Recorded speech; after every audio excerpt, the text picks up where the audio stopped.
Hello, everybody. God damn it. My name is Matthew. I'm joined tonight by Spartacus. Yeah, Matt cursed in the first 10 seconds of the video, so we're getting demonetized. And 24 hours late is Ronan down there in Memphis. I mean, no one would know that if it wasn't for you, having to blurt that out. Just like no one would know that you've already cursed this recording attempt with your bullshit ass. I feel like everyone cornfield internet. See. I feel like everyone needs to know that you always flake out on us with your dumb job. Everyone must know about that. This is Jupiter's Croc, everybody. Welcome. It's been a while, guys. It's been a long time. When's the last time that we did one of these shows? About 2 months ago, I would assume. Okay, so we are about to embark on the final season of Spartacus. This one's called War of the Damned, and I was assuming like we're going to have, maybe 5 more episodes of recording, and then we were going to be done with this series, but then something happened. A piece of news broke. Ronan, what was the news? We've done it, lads. We've done it. Our shitty podcast campaign to get more Spartacus has worked. Somehow, we got the attention of stars, and there is a new Spartacus show coming out. Woo! Have mercy. We've done it. Good work.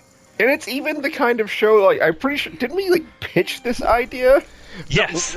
It was brought up in a commentary in the last season, and we mentioned it in one of the episodes, because Matt and I have both seen that commentary track where they talked about, drum roll, a hypothetical Elseworld story about what would happen if they actually beat Spartacus and Asher had gotten what Glauber had promised him. And the show would have been called The House of Asher, which 10 years plus years now, they're deciding, you know what, let's do that.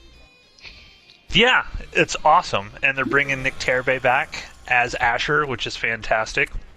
So yeah, I can't wait to see more of this show. I'm glad that they're going back to the well. I'm glad we're getting more Asher because he's fantastic and perfect as a villain. Before we get into the first episode of this season here, Enemies of Rome, I guess I'll just give you guys, ask your thought. What do you think this new sort of House of Asher is going to be, number one, about? And then number two, do you think there's going to be any characters from the previous thing, other than obviously Asher himself, that are going to Elseworlds either survive or come back in this new show? I mean, Go ahead, Ronan. Go ahead. Yeah, since Matt didn't ask who was speaking. Yeah, Matt didn't lead into who was supposed to speak, so that's failed. I wanted to see who the alpha was and who was going to just step up. We both did. We've already decided based on TV size that Steve is the beta male. So That's true. I would assume possibly members of the Asher Strike Force.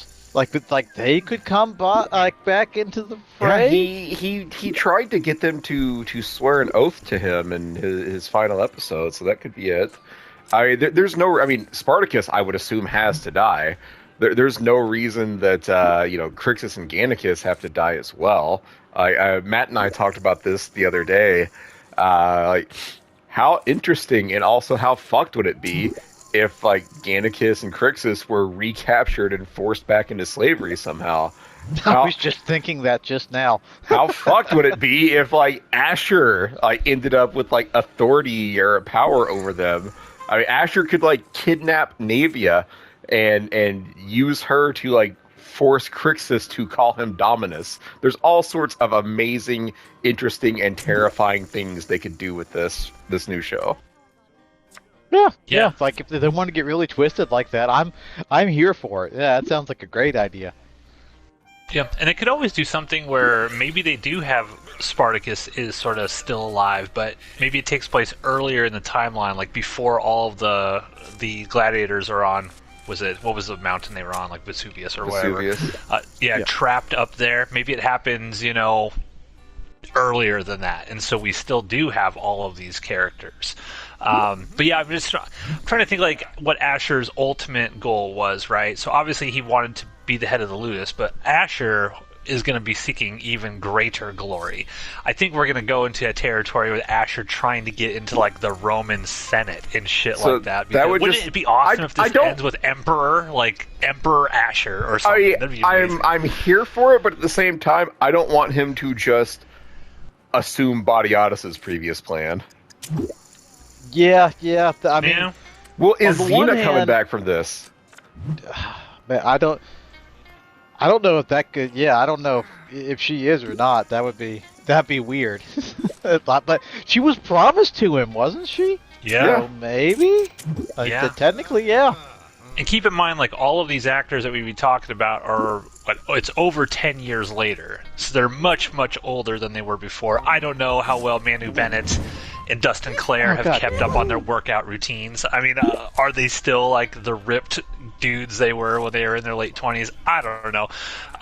But I can't wait to see this show. I'm so glad they greenlit it. And they didn't give a date, so there's no sort of tentative date. But I would imagine we'd probably see this in 2025. I would imagine.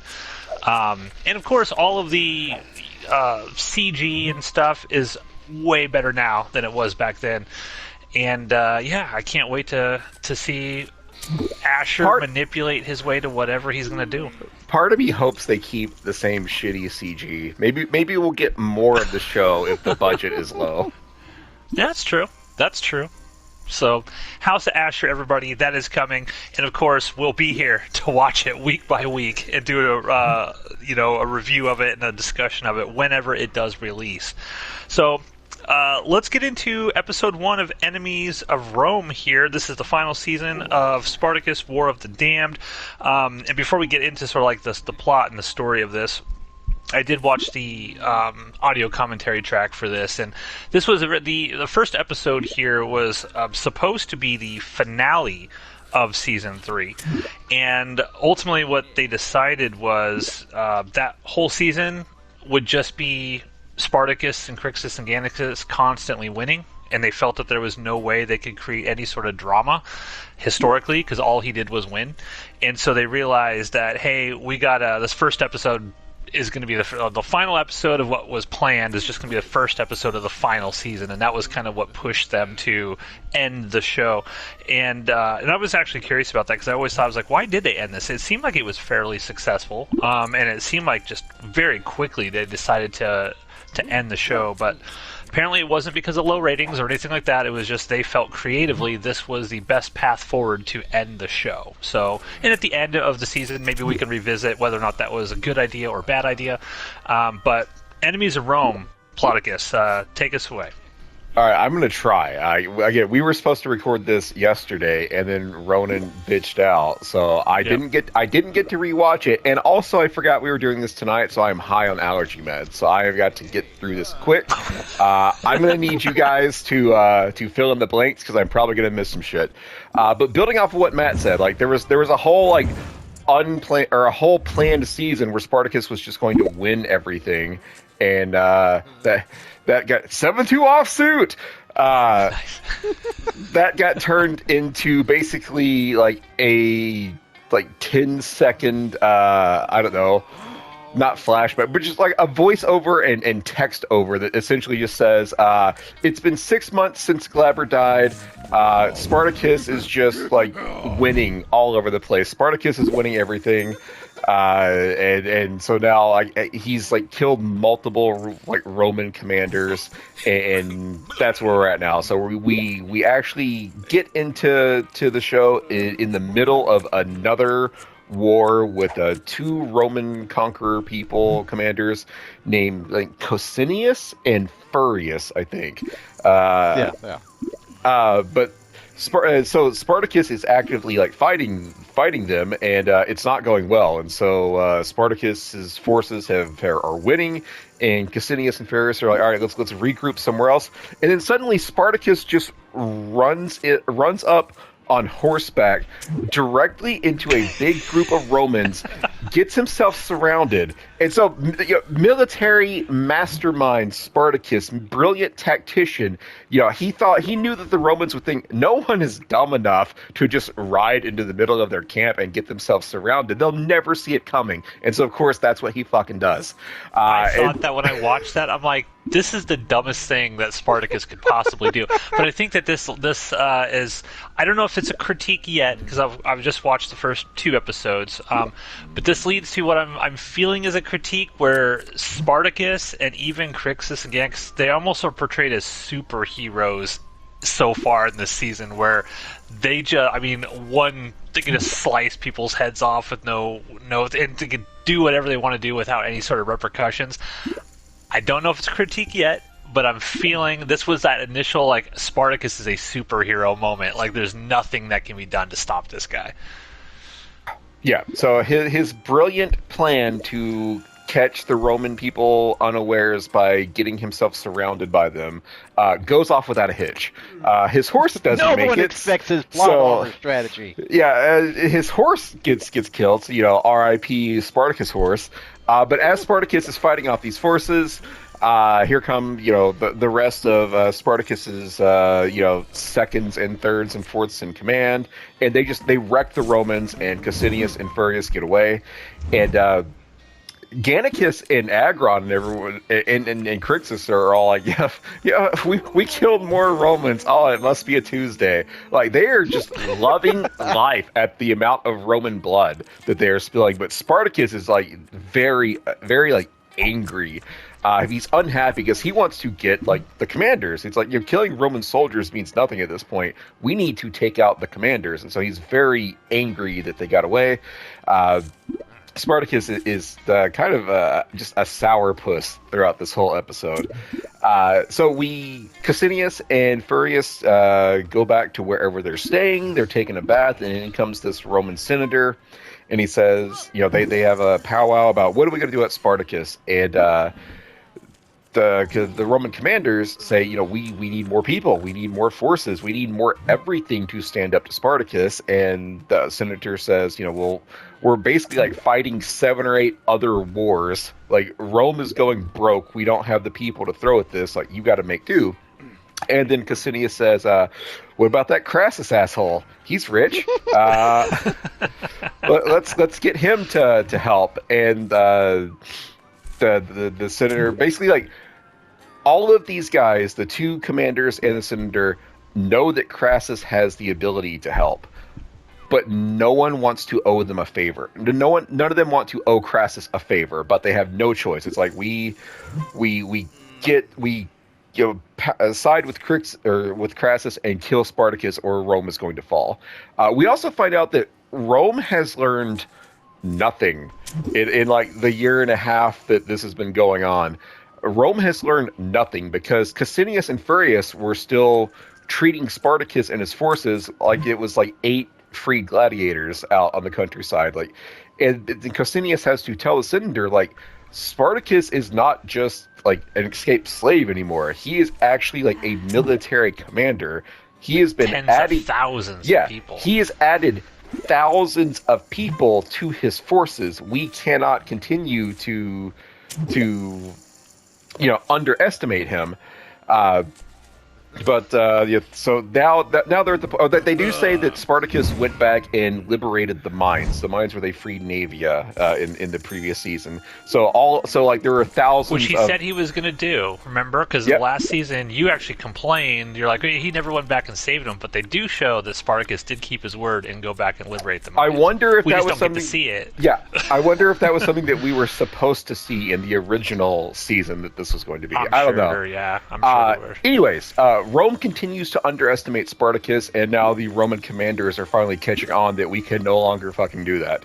And so we see Crassus. The senator and the 2 commanders are like, "Fuck it, we gotta go get Crassus." And so then we see Crassus, and Crassus has bought a former gladiator, like a former champion gladiator named Hilarius. And so Hilarius and Crassus are training together, and Crassus knew that at some point he was going to get asked to take on Spartacus. And so he's training himself against a gladiator to prep for that. And he's got this snot-nosed little kid named, is it Tiberius is his name? Yeah, Tiberius. He's got that classic Roman punchable face. Yes, he is so punchable. They cast their villains so great. They just have the punchable face. Yeah. So in comes the senator. And so Crassus is talking to he has a scene with the gladiator, and there's mutual respect shown from Crassus to the gladiator and vice versa. Like his kid Tiberius is like, this is stupid. We're better than this. You're lowering yourself to the standard of a slave by fighting a slave like this. Blah blah blah. Kid's got a punchable face. In comes the senator, and the senator says, "Hey, we need your help. We need your money first and foremost. Yeah. But give because in a previous season they name dropped Crassus and said that he is basically the richest person in Rome. So they need Crassus. Hey, we need your money.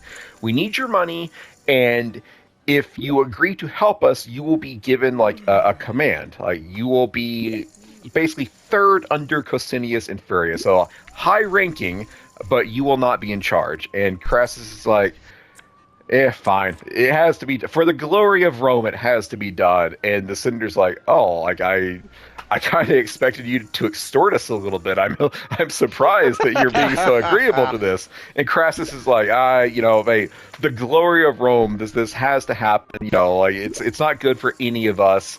If Spartacus wins. And so the senator leaves to go. And the senator says, I'll send word to Costinius and Furius. And Crassus says, no. Let me handle this. I would prefer to send my own messenger to let these people know that they will have my money and my forces soon. And everyone agrees to the terms. And then Snot-Nosed Kid is like, what the fuck? 7-2 offsuit! Yeah! Snot-Nosed Kid Tiberius. This is gonna suck. Let's see what happens here. This is gonna suck a lot. No, you're all gonna split the pot because it's a flush on the table. Oh. So you accomplished nothing, Ronan. Good job. The snot-nosed kid Tiberius is like, we're better. Continues to basically say like, your dad Crassus, you're punching down. You're allowing people to, put one over on you. But Crassus shuts him down. What else happens at this point? I'll point out that what is an interesting moment when Crassus is fighting that gladiator is that the gladiator actually like cuts him, like when they're fighting, and he's like, "Oh, I'm so sorry," and that's when punchable face Tiberius, he really is like looking, because I mean that should never happen, right, in Roman society, that a slave literally had the chance to kill the Dominus right then, and the guy's like, "Oh no, it's cool, man, it's cool." Yeah, he's like Crassus. I love Crassus. Throughout this entire season, I love Crassus. Crassus to me is like, what if Batiatus knew how to fight? He's not as conniving as Batiatus, but he's conniving enough, and he can actually back it up with like military prowess. So I'm a big fan of Crassus. He's a more competent Batiatus, because we saw some of Batiatus's plans, especially in the prequel season, backfire and go horribly awry, or long term, killing Spartacus's wife. That failed on him long term. Short term that worked out. Long term that failed. Crassus is a long-term plotter, as we are about to discover. It's he goes along with things, and it makes you think that he's just going with the program, but he is not. You have actually just stepped into his trap that he plotted out for you 12 months ago. Crassus is awesome. Big fan to see what he does the rest of the season. Looking forward to it. We go back to Spartacus, and Spartacus is in his tent, and Crixus and Agron come in, and they're, oh god, we killed so many fucking Romans, it's awesome. Like, please, my penis can only get so erect. Spartacus continues to be very stern, like, where the fuck are Cosinius and Furius? We need to kill them. And Crixus and Agron continue to be like, look, dude, we're winning. It's fine. Like, we got this. And Spartacus is like, no, we don't got this. We have to take out the commanders. Oh, by the way, where is Gannicus? This is kind of the start of Spartacus expecting more from Gannicus. Right now, even though everyone else in the camp considers Gannicus to be a leader, Gannicus does not. Gannicus sees himself as just a soldier. And so he is not, he's not acting as a general or whatever. And so, but Spartacus wants that of him, and it's not happening. So Gannicus did not give Spartacus his report. So what was Gannicus doing? He was off having an orgy. And then we had a very in-depth discussion about what is and is not an orgy. Well, this is an interesting thing, right? We could talk about the Tubi situation for anyone who's listening to this that wants to watch Spartacus on Tubi.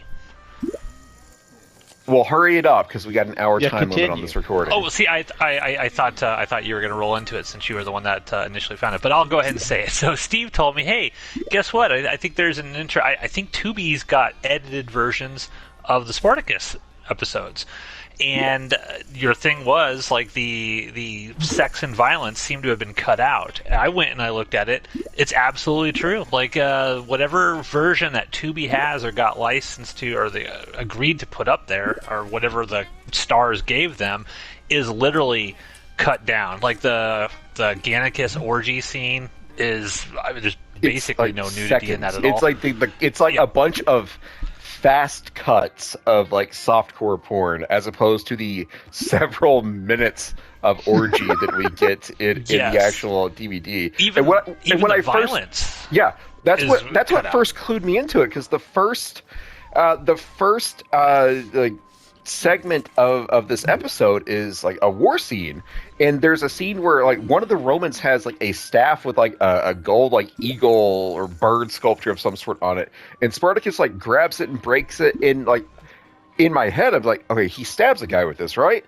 But in Tubi, like that never happened. Like you see him grabbing the staff and then it cuts to like there's blood on the staff, and I'm like, wait a minute, that's not right. Something is wrong here. And yeah, so that's what clued me in. And then the orgy scene, like it's just a couple of seconds of very, very fast, like epileptic cuts. It turned. I mean, it's an orgy, so there's not much substance to begin with, but it turned the scene into like nonsense. Long story short. Because it's not even mentioned. Like it doesn't say, "Hey, this is an edited version of Spartacus." When you fire up the episode, no, not at all. It's weird. Yeah, and on my DVD, this episode is 51 minutes. On Tubi, it's 49 minutes. So there are at least 2 minutes of cut content in Tubi, and it was all like the orgy scene and the early violence. Yes, literal sex and violence. See, if you're going to watch this on Tubi, I mean, it's free. But it's also edited, and I don't understand why, because we have definitely seen titties and violence on Tubi before. So we've seen butthole on Tubi. So I don't think this is a Tubi thing. So I don't think this is Tubi. I think this is whatever. Like they said, hey, yeah, we'll take Spartacus, and Stars gave them an edited version. And I'm curious. I wonder if Stars gave them an edited version because then they could say, well, come subscribe to Stars and you'll get to see the unedited stuff. But I don't know. It's weird. Very weird. Very weird. Anyways, Gannicus like spends a couple of days just fucking around. Yeah, because like the way this is cut, it looks like they found Gannicus like a little while later. But when Gannicus shows up, he's like, Spartacus is like, you're several days late. Like, holy shit, Gannicus, what were you doing? But they have kind of a heart to heart, and Spartacus is like, I want more from you. I want you to be a commander. I want you to be a leader. And Gannicus says, no, I have no desire for that. I am just a soldier. I'm also like only here because I promised Oenomaus. Like I'm still not I'm not as invested in this as you are. And so they continue their conversation. And Gannicus is like, when does this end? Like, the people that killed your wife are dead. You got your vengeance. Like, why are you still here fighting this fight? And Spartacus is like, well, I'm anti-slavery now. I want to protect I want to kill Romans and strike the chains from all the slaves. And Gannicus is like, okay, but to what extent? Like, is your plan to just destroy Rome? Are you going to take out the entire city? And it's very clear that Spartacus doesn't have an endpoint. Like, he's just doing it because he has nothing else. He's an idealist. Yeah, it's like his ideal, and in theory, he's like, yes, I want to free everybody, but Gannicus is the one that's actually like the realist, and was like, okay, that's great, that's fine, but how are you actually going to like complete this idealistic goal? Yeah, so they ultimately don't come to any sort of conclusion. they each said their piece, and they're both kind of right at this point. So what else happens here? That's what's going on with them. I'm trying to. This episode cuts back and forth between things so much, so I'm trying to piece things together. Let's just while talk. you're thinking. Go ahead. Sorry. Go ahead. I was going to say there's a couple notes that I put down here for the audio commentary track on this episode is much better than the second one, and this one is Rob Tappert and then a bunch of people who actually crew members and stuff, and they mentioned that they used 9,000 liters of blood in this episode, and what I thought was interesting is this felt way bloodier than even some of the previous stuff. I mean, Unless you watched it on Tubi. yeah, unless you watched on Tubi. The actress who plays, what's her name, Saxa, she's the one, I guess she's kind of hooking up with Gannicus now. She was the main one in the orgy. Yeah, the German. Yeah. She apparently was terrified of the sex scene because she had never done anything like that before. And so I guess they had to really calm her down in order to get that thing seen, or that shot. And then they shot it for an hour, and then they realized they needed a lot more for coverage, so they made her come back and basically bang Gannicus for another 2 or 3 hours. Yeah, for coverage. Get coverage, yes. Now, yes. I don't remember who the lady was, but Rob Tauber said, how much of the show, she knew everything about everything. She's there's 22 decapitations this year. She's there's 60 different throat slits. And Rob Tauber actually was what percentage of Spartacus actually was sex scenes? Because people always give it crap oh man, it's just sex all the time. And she's actually, of all of the screen time, only 2% of the show had actual sex in it. She did note that this season, when they first started Spartacus, they would have 100 extras, and she's of that, maybe 20 would agree to get naked, and she's by this season they had hundreds, and she's over half of them would get naked, and she's basically people would just take their clothes off just to be naked in Spartacus at that point in time, which I thought was pretty funny. And in this scene, I think it might be the scene that you're talking about, Gannicus is kind of basically standing by the front of the tent, the door to exit the tent when he's talking to Spartacus. That's actually because Dustin Clare had horrible diarrhea during the scene, and so he had to keep stopping and running out and taking a shit and coming back, and it caused major production problems apparently. So there you go. Gannicus had the shits when he was talking to Good Spartacus to know. there. Speaking of other things with tents, this orgy scene doesn't even happen in Gannicus's tent. Gannicus is hanging out with another gladiator, and Gannicus This is my tent. Gannicus kicks his friend out of his friend's own tent to have this orgy. Gannicus is awesome. Just what a character. Sorry, so out. there's only two big plot points we need to cover. There's a bunch of just a bunch of character moments. Navia and Crixus get a moment. Agron and Nasir get a moment. The only character we haven't really talked about yet that's in any way relevant is Kore. Kore. It's Kore. And it is she is Crassus's I don't know, head slave. I don't know the appropriate term here. But she's essentially a high-ranking slave within Crassus's household. She is she and Crassus are very close, and she is kind of almost like a mother figure. Yeah, we'll find that out soon. She's almost I feel like Tiberius. They kind of they set it up that she might be Tiberius's actual mother. She's very concerned about Tiberius. Do they? Very, very. They I kind of got that feeling. I did not get that at all. Yeah, I don't. No, I'm not. Yeah. You're gonna have to sell me on this, Matt. Yeah, I did not. I never got that at all. Okay. Anyway, go ahead. We're gonna move on here. Kore is a major character throughout the season, but her only real thing here in this episode is she shows care and concern for Tiberius. More on Kore as we go throughout the season. But let's cut to the actual big moments of the show. So they capture Spartacus's crew captures Crassus's messenger, and the messenger has a note that essentially says, "Hey, Crassus has agreed to come and help you. We're sending 10,000 men to support you. And this message makes it to Spartacus, and Spartacus and his crew are like, okay, we've got to take Cosinius and Furius out now. Like we don't have any time to wait.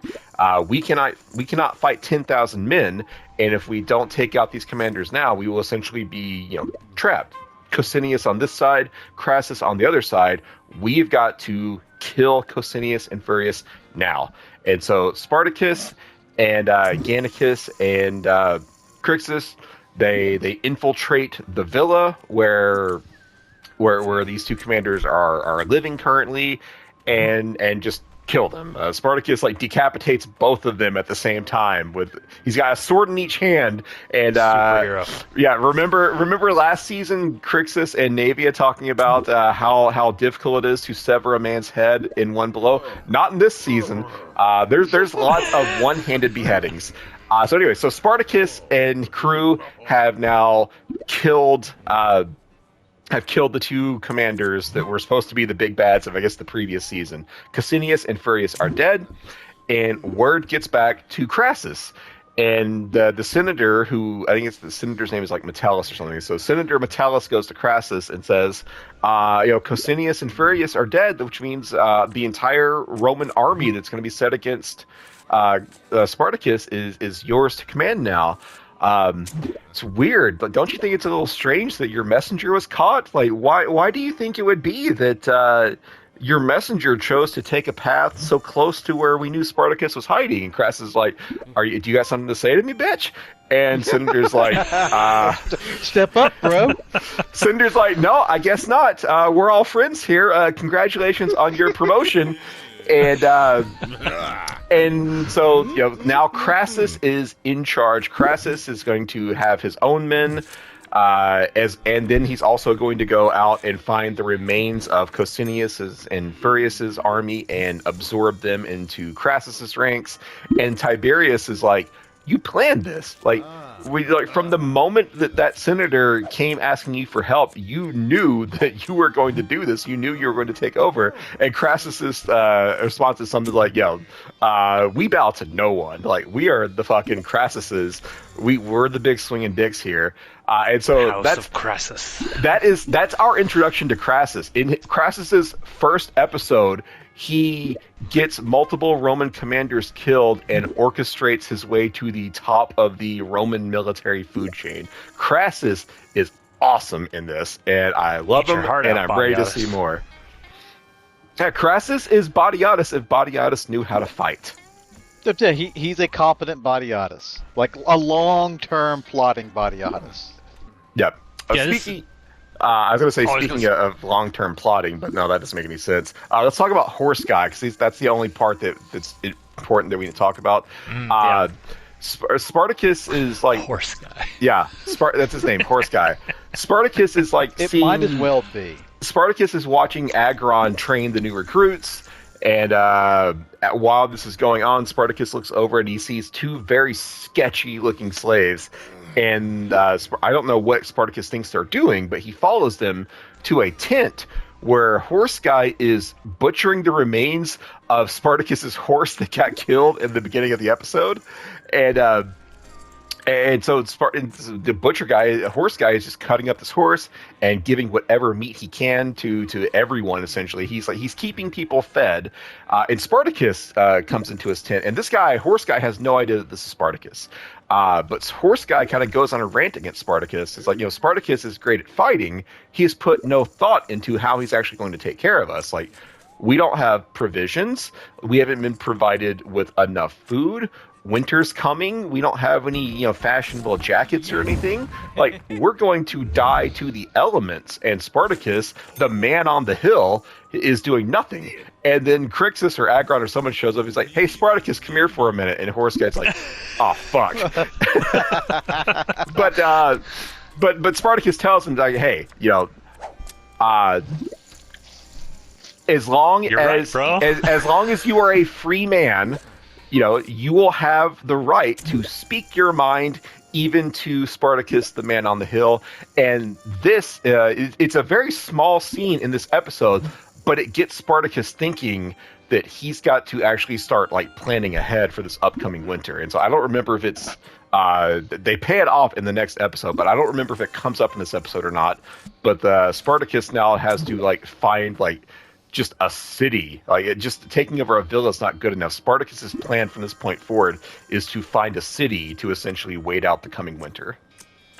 I love this scene. This is probably my favorite scene in the entire episode, honestly, because I love the idea that he's got tens of thousands of people now that he's liberated, but no one would really know what he looks like at all, right? It's not like they could turn on the television and they see Spartacus there talking or anything. Like, none of these people have any clue who he actually is. It's more about the idea of Spartacus, right? And we actually see, maybe it's the next episode, but we actually see that there are people, slaves everywhere. There's like Spartacus, like they worship him as a god at one point. And I think even Gannicus mentions like these people are starting to think you're a god, but what happens when they realize you're just a man, sort of thing.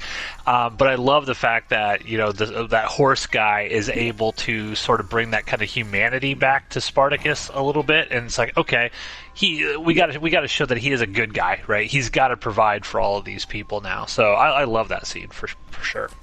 Yeah, horse guy is awesome in his short stint in the show. Spoiler. This whole episode is great. I really, really enjoy this episode. Not thrilled with like the tactical genius of several people in this episode, but I think this episode does a great job of like kind of setting the stage. Like Spartacus at this point, it's not just good enough to take over a villa. He's got to start thinking big if he wants his war to succeed. On the other side of the aisle, we see Roman scheming at a level that we have not encountered before, and we're going to see how those two forces clash throughout the rest of the time here, and I'm looking forward to it. What are your thoughts, Ronan? Yeah, I've got some little some tidbits. Some titties? Some titties? Some Gannicus? tidbits. I got some Titties. tidbits. Yes, some tidbits. So the two guys, Furious and Cassinius, like those two guys, they state that they are praetors, but historically speaking, these two are actual historical figures that fought Spartacus, and they were praetors. But this was the first time when Spartacus encountered them that he was actually sent up against genuine Roman soldiers. Because this was the point where Rome had sent several praetors. There's a scene in Spartacus's tent where you see all these eagle statues. Those are Roman standards, and they belong like any Roman a praetor or consul who is given these standards. They're important seeds of power. So that's supposed to be a nod. And when they're stolen, it's a big deal. Yeah, and so the fact that Spartacus has like 7 or 8 of these is supposed to you get the sense that this show is trying to shove a lot into like 5 episodes. It's like Steve with his Transformers. He's got this great collection of like Roman standards. It's true, these two praetors actually served 2 Roman consuls. Who, again, this was the first big time Spartacus had encountered, actual Roman legions. And it was, the consuls were Publius and Valurus. That's hard to pronounce these fucking names. But they are actually also, historically, the first people to deal the Spartacus revolution, to deal the Spartacus army. Its first actual loss. It comes from these 2 consuls. They're the first ones who actually kick his ass. So the fact that they're just not mentioned at all, and they just we'll use as praetors instead. It's bizarre. It's an interesting. I don't know why they did that. Historically speaking, at this point too, Spartacus's army was somewhere. It's estimated by the Roman historians. Admittedly, this is 150 years afterwards is when they were making these kind of estimates. But it's estimated he had 70,000 fucking soldiers in his command at this point. But everything that the senator was talking about early on about how we're dealing with these pirate wars over here. We've got this uprising of the rogue imperators up north. We've got this is all historically true, and this is why Spartacus was able to do what he was able to do for as long as he was, because Rome literally didn't have the money or the men to actually stomp him out, which is why it got to the point which is why they got to the point of desperation that they were in, to have to send Crassus after them. So what happens in the next episode, taking a city, that actually happens a lot earlier in the Spartacus War, because it happens where Spartacus does just take over a whole city for a couple of months, historically speaking, but it's not at this point. It actually already happened, and he'd already moved out and was just going along, taking over other stuff at this point.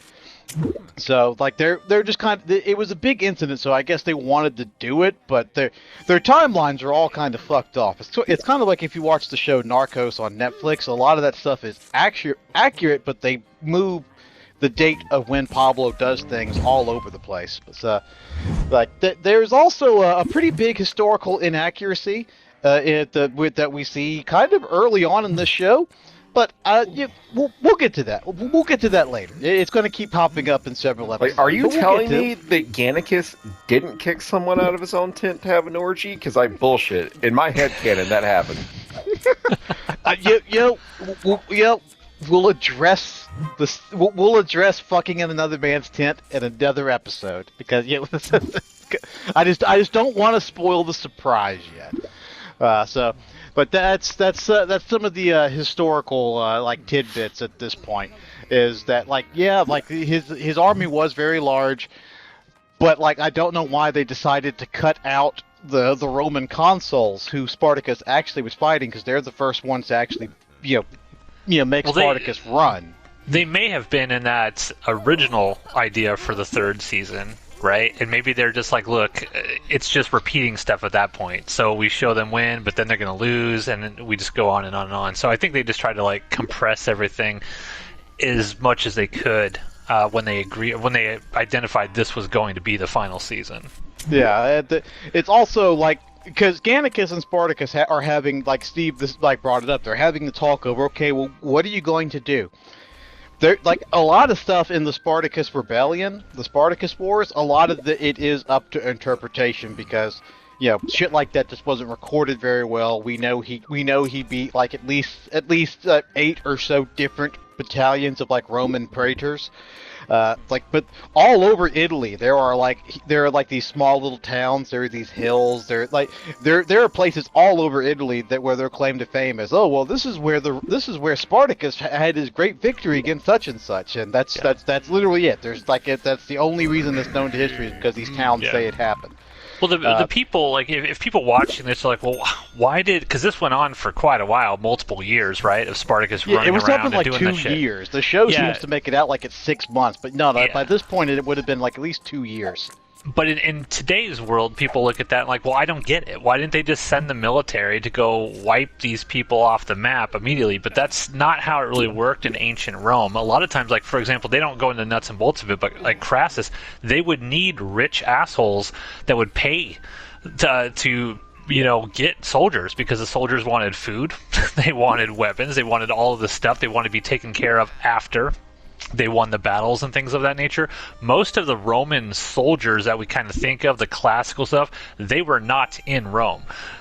For example, soldiers weren't even allowed into the city of Rome. And I know, down the road, there's a sort of big historical question of why didn't Spartacus march on Rome? Because he had the opportunity at one point, but then they broke away. They chose not to do it when he literally could have just walked right in. The Roman military was a mighty, mighty force, but again, they were usually on the outskirts of the empire, just trying to in the Republic, trying to keep all of the the people they've subjugated outside of what we now know as Italy at bay. They didn't think that there was going to be necessarily uprisings within Italy proper, and then how long it takes to get messages to the front lines when you're hundreds of miles away, and then to organize thousands of troops to try to like move back down, and with the weather and stuff, it was not a quick process Ancient like it would be necessarily today. Was complicated. Yeah. Is what Yeah. you're getting at. Exactly. I mentioned all of this just to, like, as Spartacus's motivation. I mentioned all of this because, like, about how it's like, well, there are details that we don't know, but basically one of the very few details that we know very well, because Spartacus made his intent very clear. His goal was to fucking leave Italy. That was the goal. He kept moving the army north, and it was Onimus and Crixus who kept telling him, no, we need to raid these countrysides. We need to sack this village. We need to invade this town. There's more loot, because they had it in their minds that they were tribal kings, and tribal kings, like, they got their power based on loot, horses, and women, more or less. And so that's what they wanted. They wanted more loot. They wanted more stuff, and a lot of the slaves too, they were born in Rome. They were born in Italy in the Roman Empire. The idea of going home to them was alien. It was foreign. Like, even if their parents were like, oh well, like my father was a Gaul and my mother was they were born in Rome. They had no fucking clue what it meant to go home. Rome was home. They just didn't have like Romans like whipping them anymore. But Spartacus, he was a foreigner. The Romans brought him there. He wanted desperately to go home. So that's one of the few things that we know pretty certain. It's like Spartacus wanted to go home. He wanted to take the army across the Alps, disband it, which would have been a huge, that in of itself would have been a huge fucking kick in the dick to the Romans. Like, oh, you lost 70,000 slaves to this guy, and now they're just to the wind, and you will never get them back. That would have been a huge kick in the dick to them. But most of his soldiers didn't see it that way. They just wanted more loot, and Spartacus was having a hard enough time because most of these people barely spoke Latin, and that was like the only language that the bulk of them shared was a very broken Latin. So it was very hard to do what they were doing. And Spartacus lived in constant fear of the day that they would actually encounter disciplined Roman legions, which is why when they eventually sent consuls after him, he did start losing. Even losing didn't convince his troops that they needed to leave. Matt's right. At one point, the army suddenly randomly turned south and started heading back to Rome. I don't think Spartacus actually thought he could have done it, because Hannibal stormed the gates of Rome for like weeks and couldn't get in, and he had siege engines. He was trying to take down like the walls of Rome. Spartacus probably knew better, but I don't think he had any choices at that point.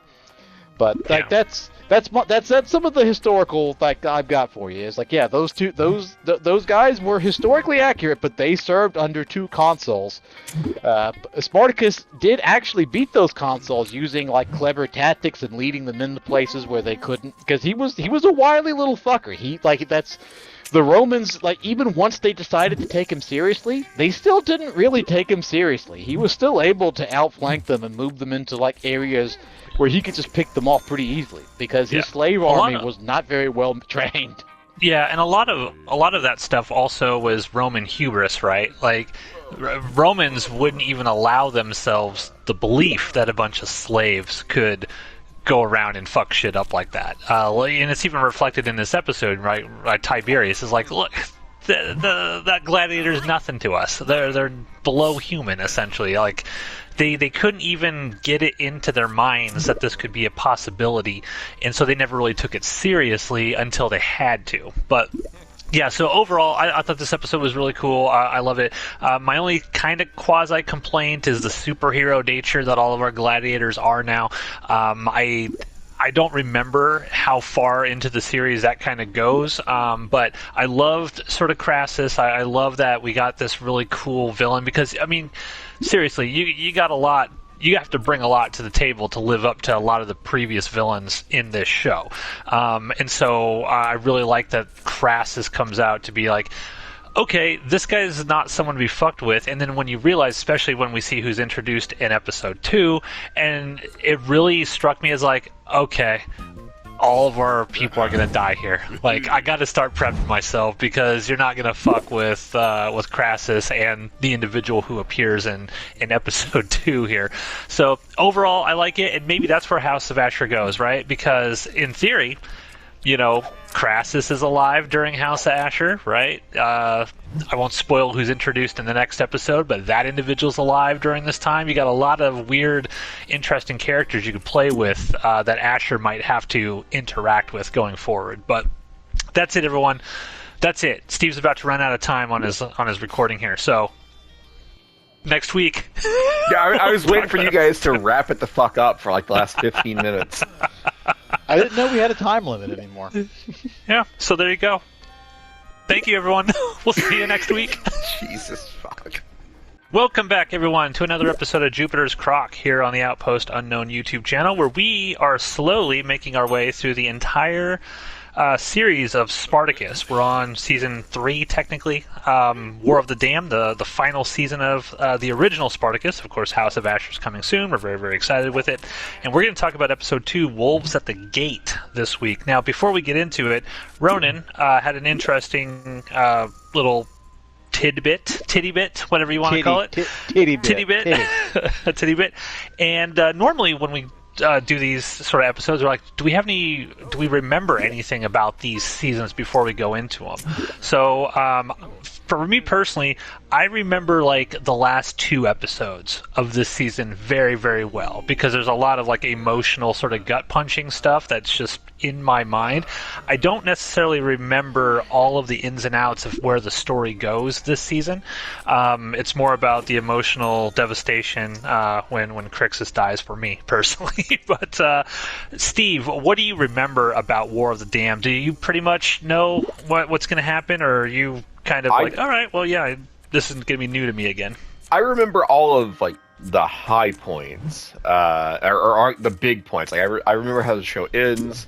I remember the general flow of events, but things like Cassinius and Furious in episode 1, like I didn't remember them at all. Like in my head, the season just kind of started with Spartacus is in a city. So I remember like the very like high level moments throughout the season. How about you, Ronan? Yeah, like I said, I think I've rewatched this show, like War of the Damned, maybe twice. I do, like, yeah, I remember, like, okay, yeah, they take over a city. There's a very kind of very like oh my god, oh no, please don't do that, no god, of a certain somebody getting literally bent over a table. That'll be a couple of episodes from now. We'll come back. I'm gonna let Matt talk about that one. Yeah, we'll come back to that. And you guys are like you listener at home, you're going to be like, oh god, that's what Ronan was talking about. Oh no. But my thought on War of the Damned was always, it's probably the weakest series out of all of them. But I think that's mostly just because of the fact that like it's the shortest. And it has a lot of story. It has to cram into a lot of episodes, a lot of fast. Yeah, and so it doesn't. It kind of suffers for that. Like we mentioned that in the last episode, how things seem to be like they just kind of breeze past things and condense things down very quickly. Yeah, that was my initial remembrance as well. Is like it was just too much too quickly, and I would have liked the season to breathe a little bit more, but we'll see if that's actually the case as we continue to revisit it. So with that, Steve, we're into episode 2, Wolves at the Gate. What's this one all about? All right, so this is essentially like 2 different stories. There's like a Crassus story and a Spartacus story, and I'm going to talk about them separately because they really don't interact a whole hell of a lot throughout this episode. Style of the time. But so I'm going to start with the Crassus side, and actually I need to back up to last episode because there was a not important but a cool scene from the last episode with Crassus that we didn't talk about. We mentioned that he was fighting with the gladiator Hilarius, but we didn't talk about how that fight ended. So the end of the second fight. Yeah, the second fight. One of the final plot moments of episode 1 is Crassus continuing to train with Hilaris. And Crassus is pissed. He is angry. He is like huffing and puffing and like not yelling, but just kind of like, like almost growling at Hilaris. And Hilaris is like, what did I do something? Like, what's going on here? I didn't mean to offend. At first he's like, well, yeah, I understand, Dominus. It's frustration. It can take a while to master technique. I understand the frustration, and that's when Crassus lashes out at him. It's like, my frustration is that you're not taking me seriously. Yes, Crassus can tell that Hilaris is holding back, which makes sense if Hilaris can't kill his Dominus. And so back in the first fight, there's a moment where we mentioned where Crassus gets his arm sliced by Hilaris, and Hilaris is like, "Oh shit, I'm gonna die now." But Crassus says, I basically I deserve this for not protecting myself. And Hilaris tells him, Hilaris is essentially a coach at this point, and it's like, you're very good, but when you feel like you're winning, when you feel like you have the advantage, you just kind of you open your flank. You don't protect yourself, and so that's going to be important in this second fight. The second fight, Crassus is continuing to train. He's upset, and basically what Ronan said, Crassus is upset that Hilaris is holding back essentially. And so Crassus tells Hilaris, like, I need you to go all out. Like, there's no way that I can beat Spartacus if I can't beat you. So I need you to fight me at full strength. And Hilaris says that you're basically asking me to kill myself. It's like, if I lose, then you kill me. And if I win, then I've killed you, and all of your people here will kill me. And so Crassus says, Tiberius, weasel-faced kid of mine, bear witness to this. Like, this is going to be an honest fight to the death. If Hilaris wins, he is to be given his freedom and 10,000 denarii. And so Crassus tells him, like, hey, are you in or are you out on this deal? And Hilaris says, I'm in. And they fight, and Hilaris is kicking Crassus's ass. Like, he is making a joke out of Crassus. But then... There's a switch that gets switched on. Like, Crassus was not ready for this. Yeah, he, what are the kids saying today? Hilaris went goblin mode, or whatever that stupid bullshit is. Like, he fucked around and was about to find out. It was more or less, like, he went beast mode, or whatever it is the kids are saying. Yes, Matt, very what old. are the kids saying now? I don't know, man. I'm not into hanging out with little kids. I don't know about you, but I can only speak for myself. Thank you for that vote of confidence, my dear friend. Yeah. Anyways, so Crassus and Hilaris are fighting, and Crassus gets angry, and so he goes in for the kill, which is the same thing that he did in the first fight, the thing that Hilaris warned him about. And so Hilaris thinks, okay, I'm about to win this fight. And so Hilaris disarms Crassus because Crassus has left his flank open, and then he swings at Crassus. And what Crassus does, this is like, of all the violence in this show, this is like what makes my skin crawl. Crassus grabs the blade with his bare hands and yanks the sword out of Hilaris's hand, and then stabs Hilaris with the sword. Again, Crassus is gripping the blade by the blade itself. Like, blood is pouring out of his own hands. But he still takes that sword away and stabs Hilaris. Hilaris dies, but not before acknowledging that basically Crassus, learned something. Hilaris figured out that Crassus purposely went through those motions to make Hilaris think that Crassus was making the same mistake as last time. And so now when Hilaris thought victory was at hand, then Crassus struck and won. Crassus says something to the effect of, strategy is the only way to beat someone with more skill. Crassus and Hilaris have a moment where they kind of they show honor and respect to one another. Crassus says, the money that you would have won, I will take and actually erect a monument to your glory as a gladiator. And Hilaris dies happy, essentially. This is a cool scene. Guys. Yeah, I just looked it up. 1 denarii in ancient Rome was the equivalent of $43.50 today. So that would have been $435,000 back then that Hilaris would have got had he won. freedom Adjusted and for half a inflation. mil. Anyways, so before we talk about episode 2, that scene, any thoughts? I thought that scene was awesome and another great demonstration of who Crassus is as a character.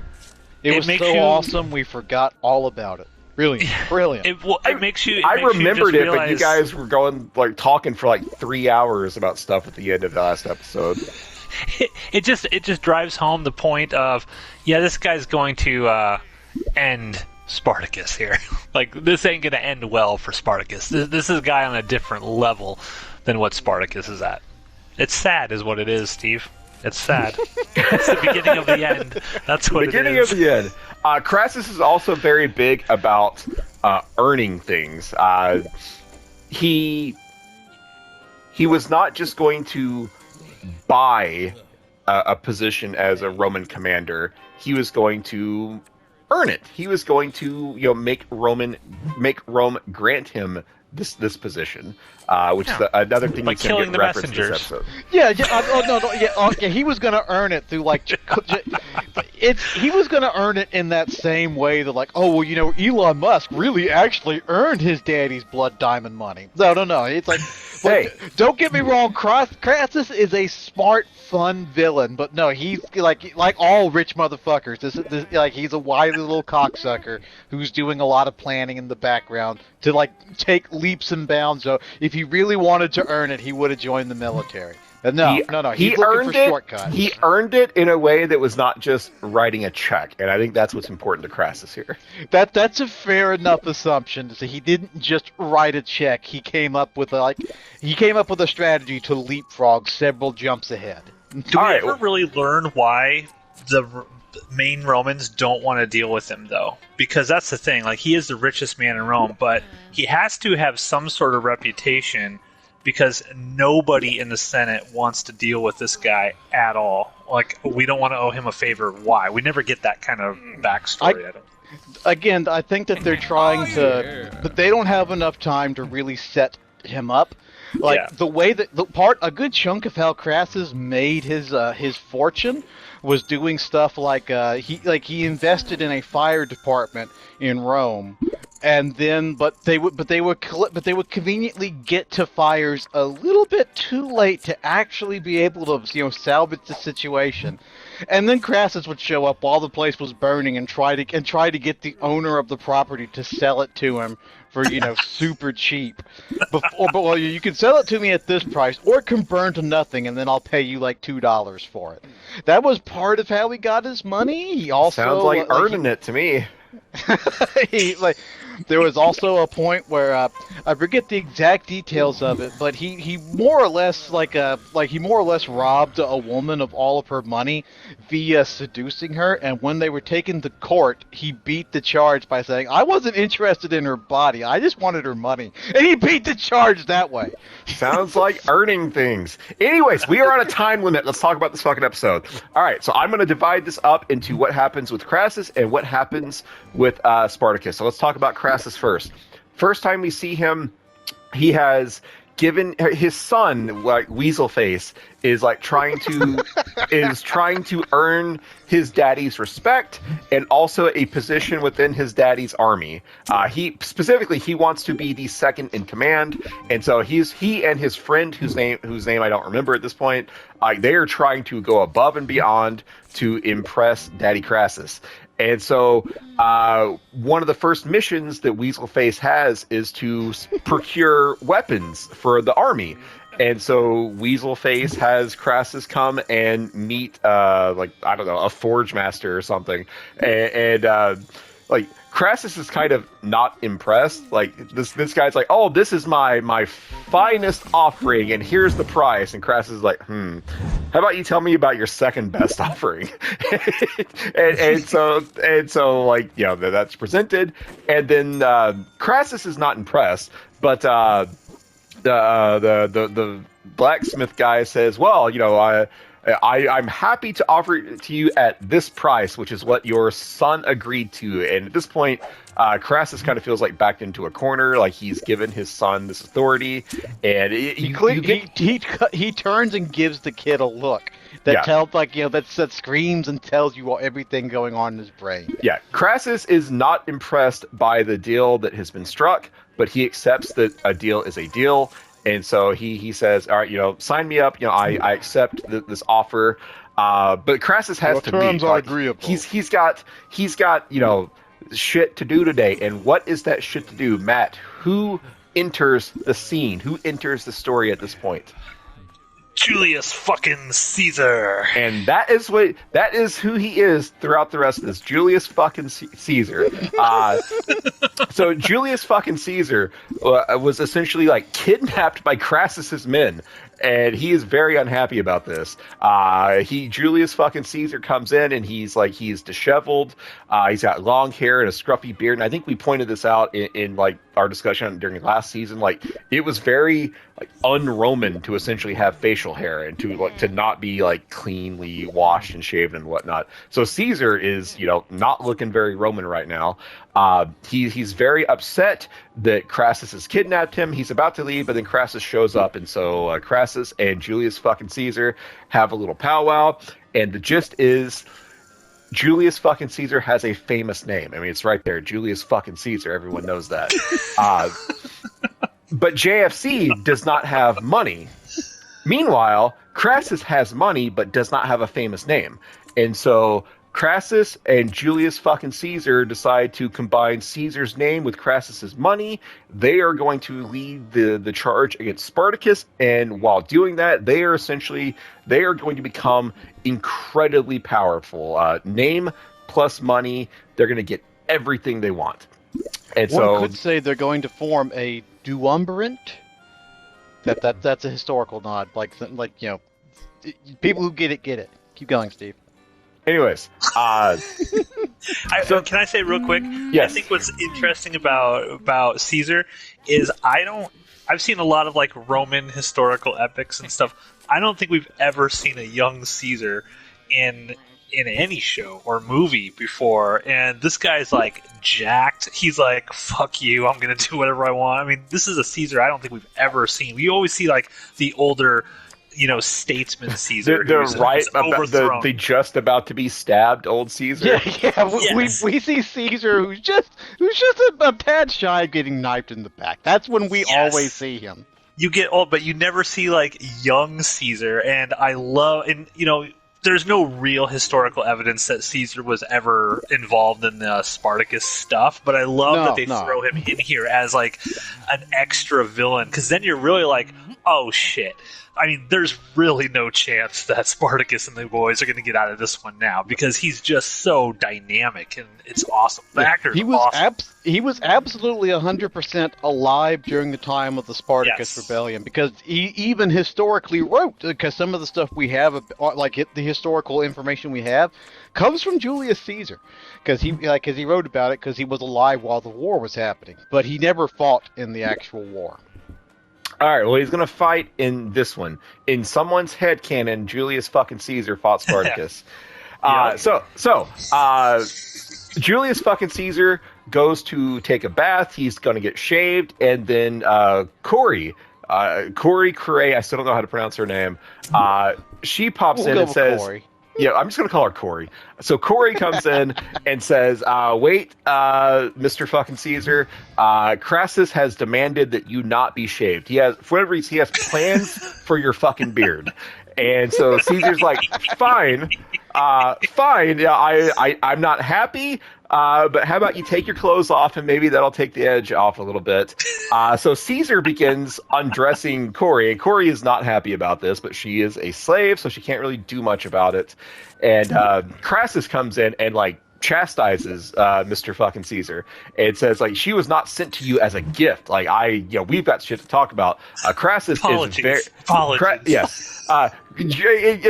Caesar says, apologies, I didn't know that she held meaning. It would have been completely okay as long as no one gave a shit about Corey. But because people give a shit about Corey, now this assault that was about to happen is very, very wrong. Because suddenly. Two people care about her, Weaselface and Crassus. That's all it takes. Weaselface cares about her. Yeah, it's interesting. Yes. Did you notice that Corey looks like the actress who was Anna Mayus's I wife. thought the same I thought thing. that too. Yeah, they look very similar, and even Crassus's actual wife, the blonde, kind of looks a little bit like Alithia. I thought the I just noticed same that. thing. I thought the Yeah. exact same thing. See, Yeah. there, Speaking brilliant of- minds, brilliant triumvirate. minds. That would be called like a triumvirate we've done here. That's a historical term. If you get it, you get it. Triumvirate, right? I was Does- going to make that reference several episodes from now, Matt. It was going to pay off. We're damn it. we're not changing the name. All right, this will not be the triumvirate cast or whatever. Does Crassus's wife do anything of note in this season? I don't think she does, which is No. why I haven't really I talked don't even about think her. she appears again. I don't. No. Maybe And she I'm doesn't. pretty sure she doesn't because when I listened to the audio commentary track, Stephen DeKnight said that they had plans to bring her back later in the season, but then it turned out there was too much shit going on. They just All right. Well, just left Crassus is married, and Yeah, that long is story completely short, meaningless. that means she never gets naked.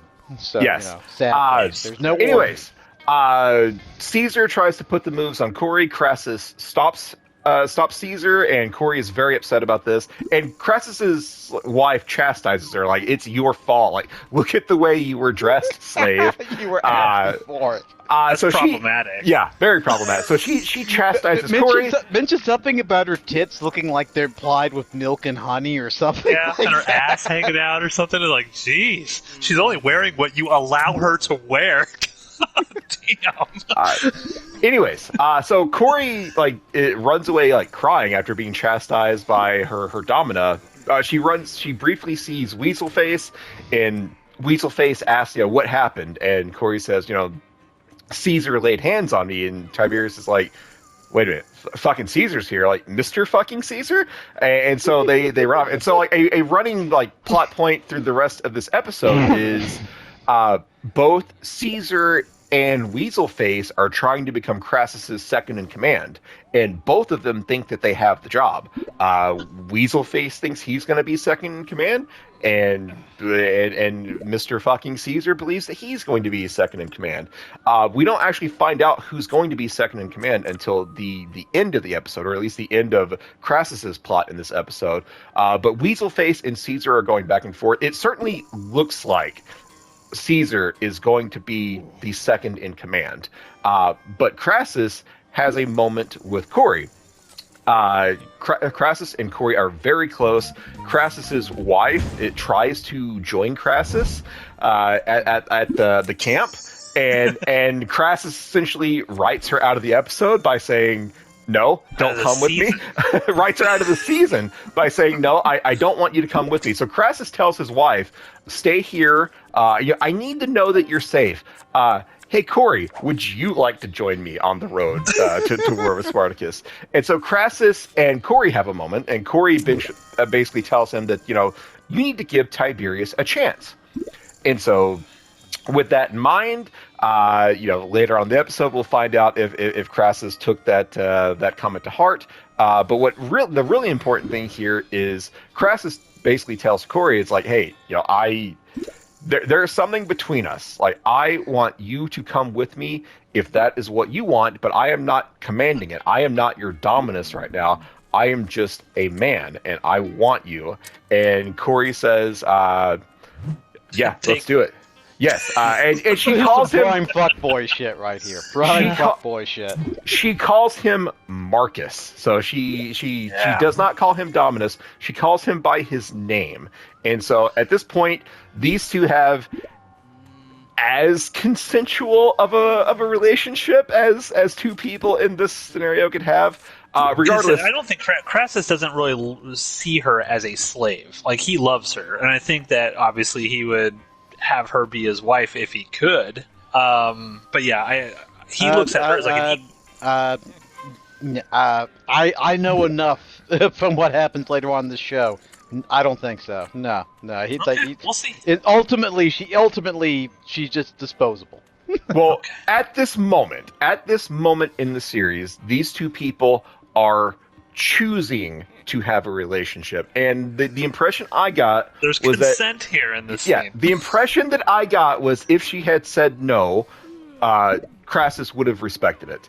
But anyway, so they fuck, but not before Corey says, hey, you give your kid a chance. And so then at the end of the episode, Crassus and Caesar and Weaselface are meeting, and there's like a special sword, and whoever holds the sword is the second in command, and Crassus chooses Weaselface, much to the great anger of Julius fucking Caesar. So Weaselface is like, fuck yeah. Remember Weaselface, though, before this, sees, I don't know, well, I guess we find out maybe a little bit later, like this, Jesus, or Julius fucking Caesar sitting there and has this slave woman, like, sawing away at his ball sack or something. It looks like she's doing something else to him. Yeah, it looks like he's getting a blowjob, but she's actually, we'll find out what he's what bleeding all over. They show him bleeding. Yes, she's cutting a piece of flesh off of his leg. To what end, we don't know yet. That will get paid off later in the season. But he basically throws it in Weaselface's face that, hey man, you're nothing here. I'm going to be the second in command. Yeah, you're going to answer to me. Yeah. But just get ready for great glories under my command, is what he's telling them. Yes. But that doesn't happen, so Weaselface is made second in command, pretty much just because Corey got naked and told Crassus to do it. And so women have that power, Steve. Yep, they do. They absolutely do. So Weaselface has won this initial battle with Julius fucking Caesar, and Caesar is pissed. He is so fucking angry. He is about to leave this partnership, but Crassus tells him, like, hey, let's go through, let's do this right. Like, to beat Spartacus, everything that I put into place right now needs to happen. Like, trust me on this. You are going to get what you were owed. I bribed a bunch of like Roman politicians to give you this lofty title that because he's totally into people earning things. Totally into him earning things. So he's bribed people to give Caesar this special title that in other areas of Roman life puts him above Weaselface. But as of now, Weaselface is second in command, and Julius fucking Caesar is accepting. He's not happy about it, but at this point, he's still willing to trust Crassus. And so I think that's the end of Crassus's segment of this episode. So thoughts on that? That's cool. I mean, it's showing sort of like the best parts of this whole entire show is when you think something's going to go one way, and then they pull the rug out from under you, and then the characters think, oh my god. And that's kind of what happened here. Like I said, it sets up that Julius fucking Caesar. He gets that great intro where he's like beating the shit out of people, when he's trying to leave and stuff, and you're like, okay, it's Julius fucking Caesar. Of course he's gonna ride to glory with this, and then you get that sort of like the show never really go when it's at its highest. It never goes where you suspect it's gonna go, and so I think that's a really cool aspect of it, and it just shows Crassus's cunning nature, as we'll soon see. All right, so on to Spartacus. Spartacus's plot point in this episode has even more moving parts, so I'm going to do my best here.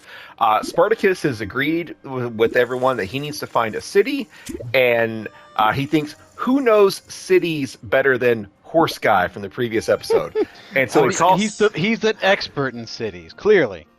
Yeah, so he calls in Horse Guy, the horse butcher, and says, hey, you've previously mentioned that you were like from this amazing city, like point to it on the map. And so he points to it, and Spartacus is like, all right, we're gonna take this city, but there's a problem. Weapons are collected at the gates. Like Spartacus can't just like attack this city. There's walls, there's a gate, they will be denied entry, and so their plan is to infiltrate the city and unlock the gate at night. But no weapons are allowed in the city. So, like, Spartacus has to get in, and then he has to procure weapons. And so the plan is Spartacus, Crixus, and Gannicus are going to... They keep leaving Agron behind, the best one. The three of them are going to go into the city, and there's two people that they can deal with. Horse Guy says, hey, if you're in trouble, mention my old master's name. He's an asshole, but, his name carries weight. And then Gannicus also says, hey, I'm friends with like the blacksmith in town. He can make us some swords.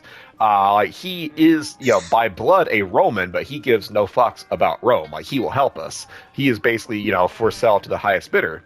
And so they go into the city, and they go meet the blacksmith, whose name is like Addius or something. Like, what's his name? Addius, Atticus, something. I don't know. It starts with an A. A blacksmith. Mr. A blacksmith says, "Okay, I'll make you some swords." Gannicus says, "I'm going to hang out with my friend Mr. A blacksmith." And Spartacus sends Crixus back to get the army ready. And Spartacus is just going to go meander around the city and see what he can see. And he presents himself as like a businessman. He's going to buy grain. And he ends up running into a new character named Leta. Her name is Love Interest, Steve. That's what her name is. Yes, Leta, the love interest. She is what's her husband's title? Like Adile, like something like that. Dead Something guy. like that, yeah. No comment. Thanks, guys. Basically, like I'm just gonna call him the fucking mayor. She is married to the mayor of this town. And he is like, he's in charge of all the business in town, and so she is, he's got to, he controls the grain essentially. And Spartacus wants to know that this city has enough food for his army, and so he runs into Leta, the love interest. Now Leta is played by Anna Hutchinson, who, of course, her most famous role is the Yellow Ranger from Power Rangers Jungle Fury. So I will be referring to her as Yellow Ranger throughout the rest of the season. Oh, so see, I thought you were going to say from Cabin in the Woods, when she has that famous sort of scene where she's making out with the head of the wolf or whatever on the wall.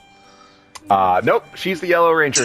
Yellow Ranger. I was wondering why the fuck you were posting like a Power Rangers gif in the chat, and it's like, oh, she is okay. the Yellow no Cheetah Ranger from Power Rangers Jungle Fury. So Of Yellow. course she is. This is the second like Power Rangers connection because cares. Keep Barca's going. love Keep interest going. was the Nobody Red Ranger cares. from Power Rangers RPM. I care. This is important. Yellow Ranger and Spartacus are going around town. Like a slave gets stoned to death while yelling Spartacus's name over and over again. Spartacus has to watch. They're all watching it Yeah. too. And That's Spartacus at first is like, we have to stop this, and Crixus stops. Is like, no, like you can't do this. Like we have to We're let this all guy gonna die. die, bro. But it's Spartacus to the point that we made last episode. Spartacus's name is getting around. Like the whole reason that weapons are not allowed in the city is like fear of rebellion by the slaves within the town. And the Romans are like, I don't get it. Why are these precious slaves that we love and treat like family? Why are they rebelling against us? I just don't fucking get it. We smashed them with rocks. Spartacus is led around by Yellow Ranger. They part ways. They go back to a blacksmith, and blacksmith says, "Here you go, 2 swords." But now there's a problem. The problem is Spartacus didn't know that there was a curfew. So Spartacus can't just walk around the streets at night and make his way to the gate and open it. So now they have to have a distraction. And so they essentially blackmail the blacksmith, and they tell him, like, hey, we'll give you money. Here's 5,000 denarii so that you can leave Rome and go live a life somewhere else. But you have to help us. Like, if we fail in the attempt and they find that we have weapons that we shouldn't have, they're going to know that you created them. And so the blacksmith creates a distraction. He ends up locking a bunch of Romans in like the armory. Spartacus and Gannicus open the gates. In come the army, and the Spartacus's army, like, they pillage. Like, this is like, they are bad guys in this scene. They are just killing and maiming indiscriminately. They are not being heroes right now. And Spartacus is like disgusted by this. Like, this is not what he wanted. I don't know what he wanted, what he thought that was going to go down, but he did not want this. And so he stops the rest of the slaughter. But then and he says that all of the remaining Romans are to be chained up, and we're going to we're going to take care of them. We're not murderers today. We're not murderers now. We've had our fill of Roman blood. Now Yes. they will be our slaves. Yes, Spartacus now has a city and he has prisoners. But now there's another new problem. Yellow Ranger's husband, the town mayor, has locked himself in a room with all of the food, and he's pouring pitch all over it, and he's going to light it all on fire and destroy the food stores. Like he accepts that the town is lost. He's not going to let Spartacus claim the supplies too.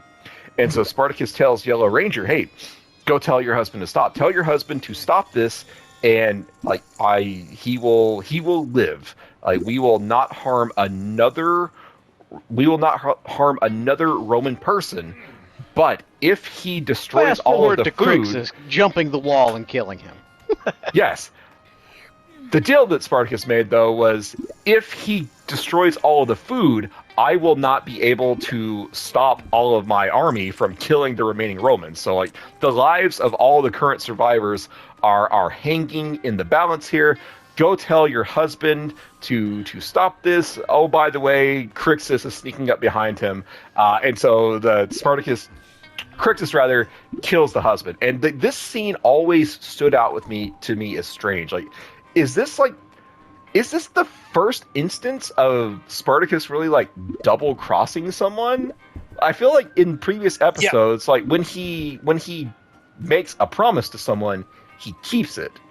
Yes, and Stephen DeKnight actually brought that up on the audio commentary track, where that basically this was a no-win situation for Spartacus. That they made the choice to write it this way because he had to make a hard choice here.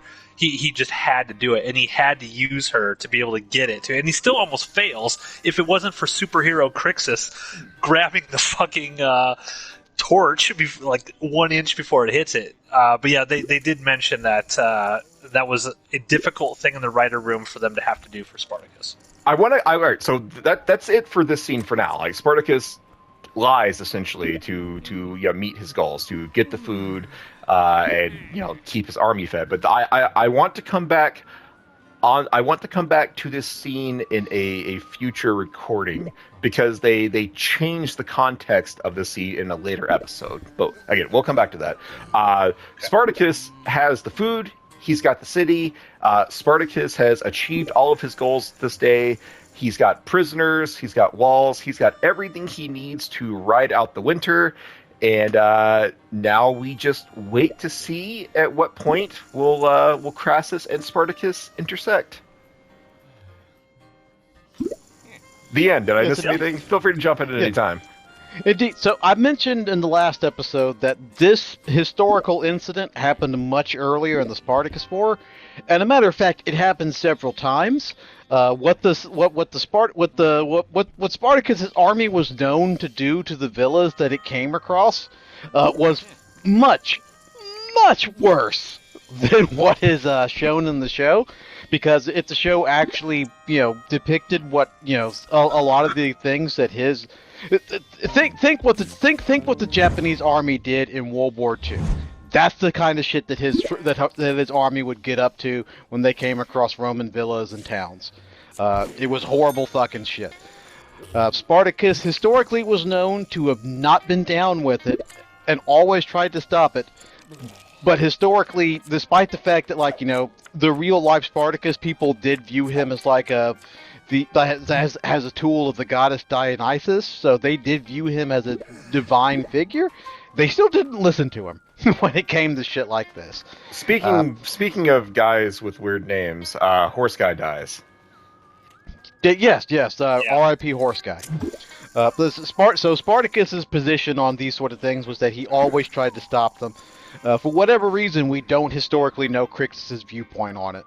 For when these things went down, his opinion was never put down in the historical record.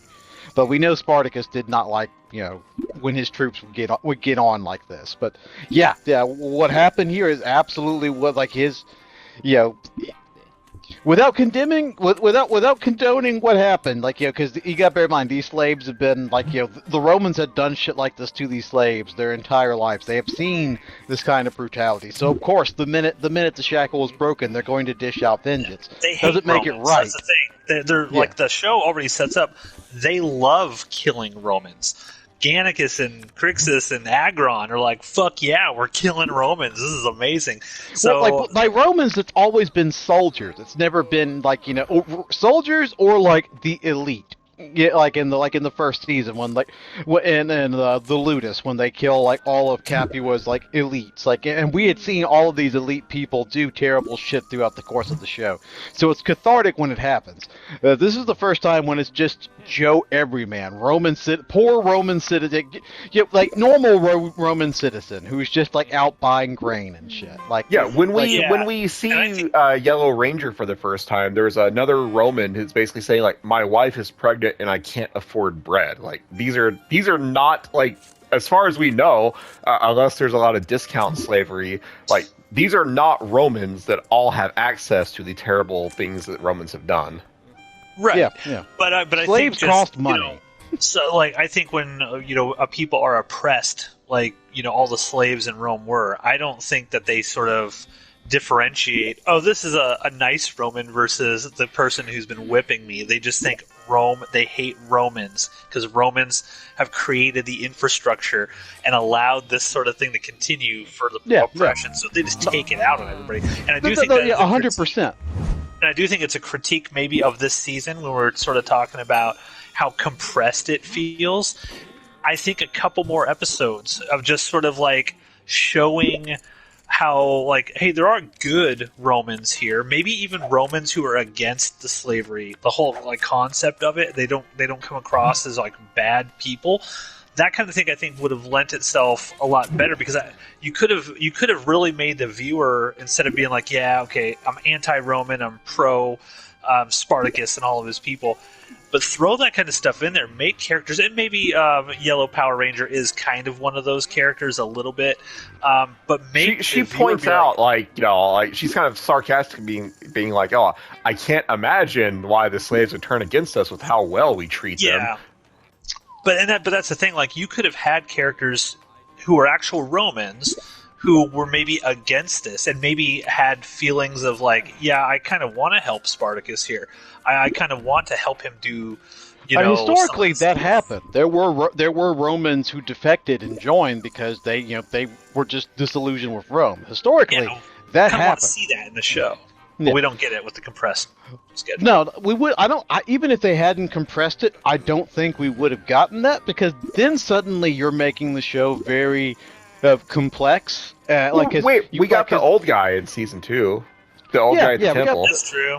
Yeah, but at that point, if you do what we're talking about, you have to suddenly, Spartacus and his gang can't be superheroes anymore because I don't necessarily like them being superheroes, though. That's I understand. I understand that you don't like them. I'm not even defending them being superheroes, because at this point, I think it's more of like a budgetary thing. We have to focus on like the core gang. We have to focus on like the gang from like every episode being Always Sunny in Philadelphia. The gang kills 3 praetors. That kind of. It has to be told like that because a budgetary reason. You can't just always show massive hordes of armies fighting that cost a lot of money. But it wouldn't have appealed to a mass audience because now you have to show the complexity. Suddenly these characters have to be they have to have shades of gray. That's why this massacre happens once. We're supposed to see it and be like, oh, that's terrible, and nothing else like this happens again in scale. There is I do recall, I don't know what episode it is. It's probably another episode or 2 from now. But a fan favorite character gives in to blind hatred and just slaughters somebody for no good reason later on in an episode. And there's no there is no comeuppance for it. It just happens. We're just going to kill this innocent person for no reason outside of the fact that I just felt like it. You kind of get the feeling that it should. That's several episodes now. I don't want to get into it too much, but the show doesn't get that complicated because, let's just be real. Americans don't like complicated things like that. We want to have the good guy and the bad guy. I think it'd been cooler if they would have put a little bit more complexity in it. Is all I'm saying. I agree, but they wouldn't have, just because you can't tell that kind of story. They're not going to do that. All right. Okay, fair enough. Steve? Agree. Are you guys both out of this hand? Yes, Yeah. I'm out of this hand. I have a straight. I'm going all in. Okay, good luck. So happy for you. I hope you win. I hope you win everything you've ever wanted. But it doesn't look like you've got a lot left. This I think is a good episode, but it's also just a setup episode. There's the good guys and bad guys never meet or interact at any point in this episode. This episode is fine. I was happy to see Yellow Ranger, but it's just setting up things for the future. It doesn't really accomplish anything on its own. Yeah. And Stephen DeKnight said on the audio commentary track that they had a problem where they were like, where do we go with this? I mean, obviously Spartacus and them are out in the countryside pillaging and stuff, but he's like, but for budgetary reasons, Ronan, getting to your point, they had to do something where for the next 5 or 6 episodes, they're not out, on the fields of battle, because they wouldn't be able to afford that. And so the writers actually well, how about we have him take a city? And then they went and looked at the history and oh, he actually did. So that's our excuse to sort of keep them pretty much, on the sets that we've built to save money and everything like that. I like how they came up with the idea and then looked at the historical record. Yeah, shit! Yeah. We do get introduced, I don't remember her name, but the girl who sort of becomes infatuated with Gannicus, Sybil. We do get sort of introduced to her in this episode. She becomes a much more important character as we go on, as, Gannicus comes in and then saves her from the asshole dude. But I want to talk about that scene for a minute because Horse Guy comes in, and Horse Guy is trying. Moment. Yeah, Horse Guy comes in and he tries to rescue the remaining slaves that were left behind with his Dominus, and his Dominus just comes out and kills him. And then in comes Navia and Gannicus, and Navia kills the Dominus, and Gannicus walks in, doesn't even acknowledge that Horse Guy was there, just throws the keys to the other slaves and leaves, and then Sybil starts making googly eyes at him. And to be fair, I would too. But there's no acknowledgement. Navia acknowledges it, but everyone else just immediately moves on from Horse Guy because Gannicus was there for 5 seconds. Poor Horse Guy. Gannicus probably doesn't even remember the fact that he just spoke with Horse Guy within the context of the show a couple of minutes ago. But Navia, because she did have a moment with him trying to teach him stuff, so it makes some sense that she would get a little moment. But yeah, no, I agree. It's just so weird. It's why is there even an acknowledgement for this character who we can't even be bothered to remember his name? He is just fucking Horse Guy. It was Dionysus or Diometus or something. It started with a D. Horse Guy. Okay? It started with a D. D Horse Guy. The Horse Guy. That's his name. I think that I agree with you, Steve. I don't think this is the greatest episode in terms of cool stuff, but this is the episode that we get Julius fucking Caesar, and I think his intro and how he's introduced and how the actor portrays him is very memorable. So we do sort of get that. But I personally I don't care about the Yellow Ranger. Yellow Ranger's great. Caesar comes in and he's taking a bath, and in comes Corey, and Caesar just stands up completely naked, walks up to Corey, and is like, "How do you judge Caesar?" Just like a badass, uncomfortable but badass. Yeah. How do you gauge Caesar? The dude's a boss.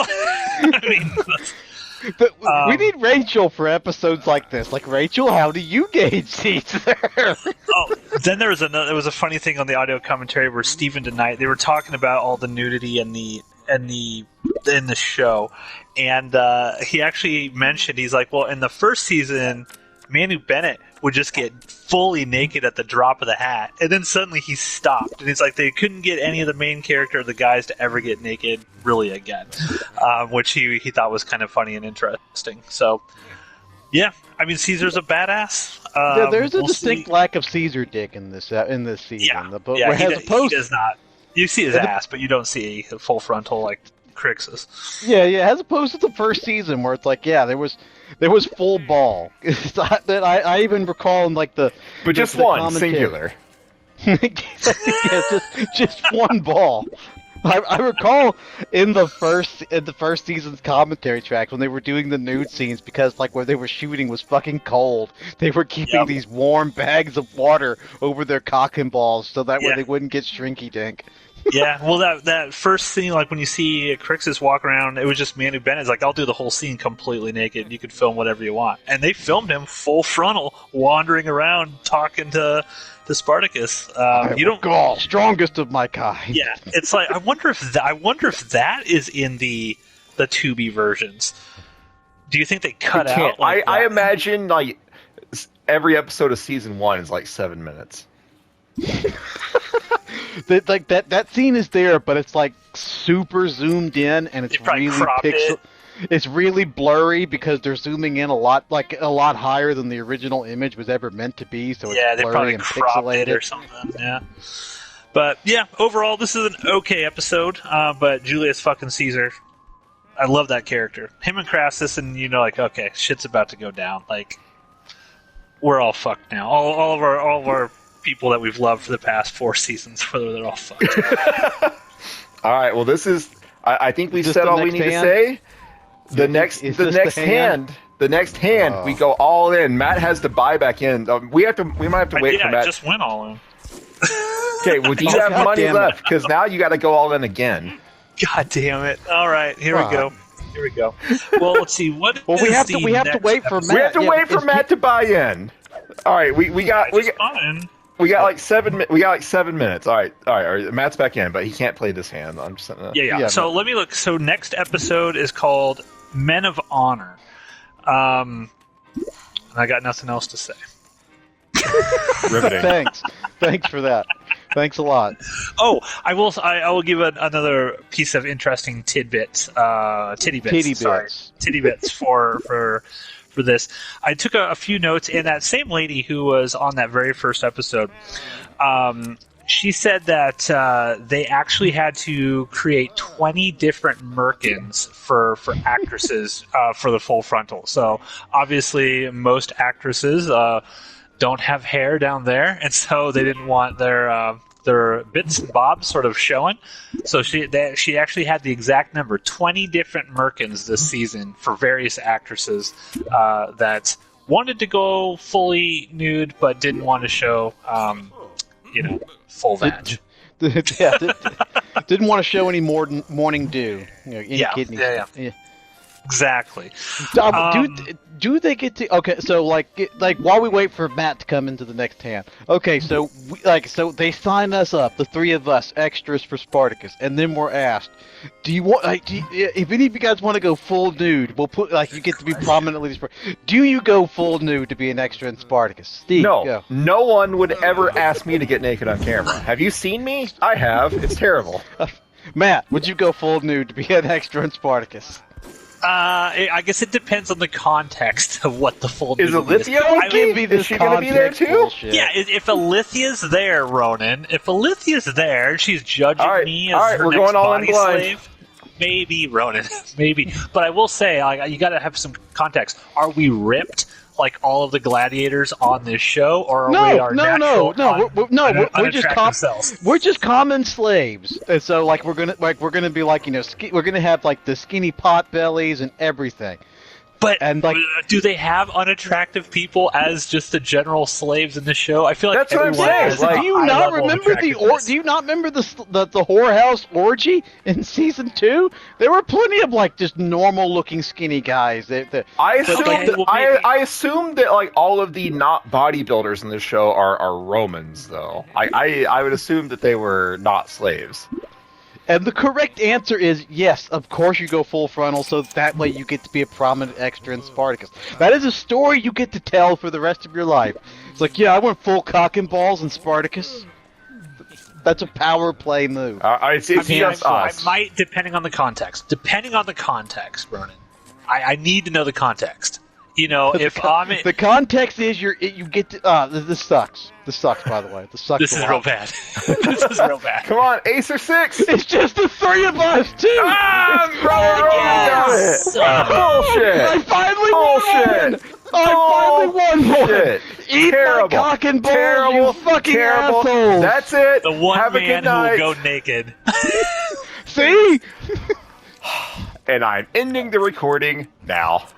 Hello, everybody. Welcome to yet another And episode. there And he goes. cut out. Oh, damn it. Damn it. Damn it. Damn it. Damn it. I mean, it might have been a one-time thing. All those damn it's came out very clear. Fuck it. I'm not going to stream. I'm relying on Steve to have this all recorded. We'll start again. 5, 4, 3, 2. Hello, everybody. Take 2 of this week's episode of Jupiter's Croc here on the Outpost Unknown YouTube channel. My name is Matthew, having major technical difficulties once again with technology because fuck technology. Joining me today again is Steve, also known as Spartacus. Hello, hello. And the man who never, Ronan, you're the new Rachel. You never show up. You're always late. We're recording this multiple days late because of you. Explain yourself. No, I explained myself in the chat when it happened. So, lick my balls! Woo! You're Also, the new Rachel. CM Punk! CM Punk! Oh, God. This week, ladies and gentlemen, we are on episode 3 of Spartacus War of the Damned.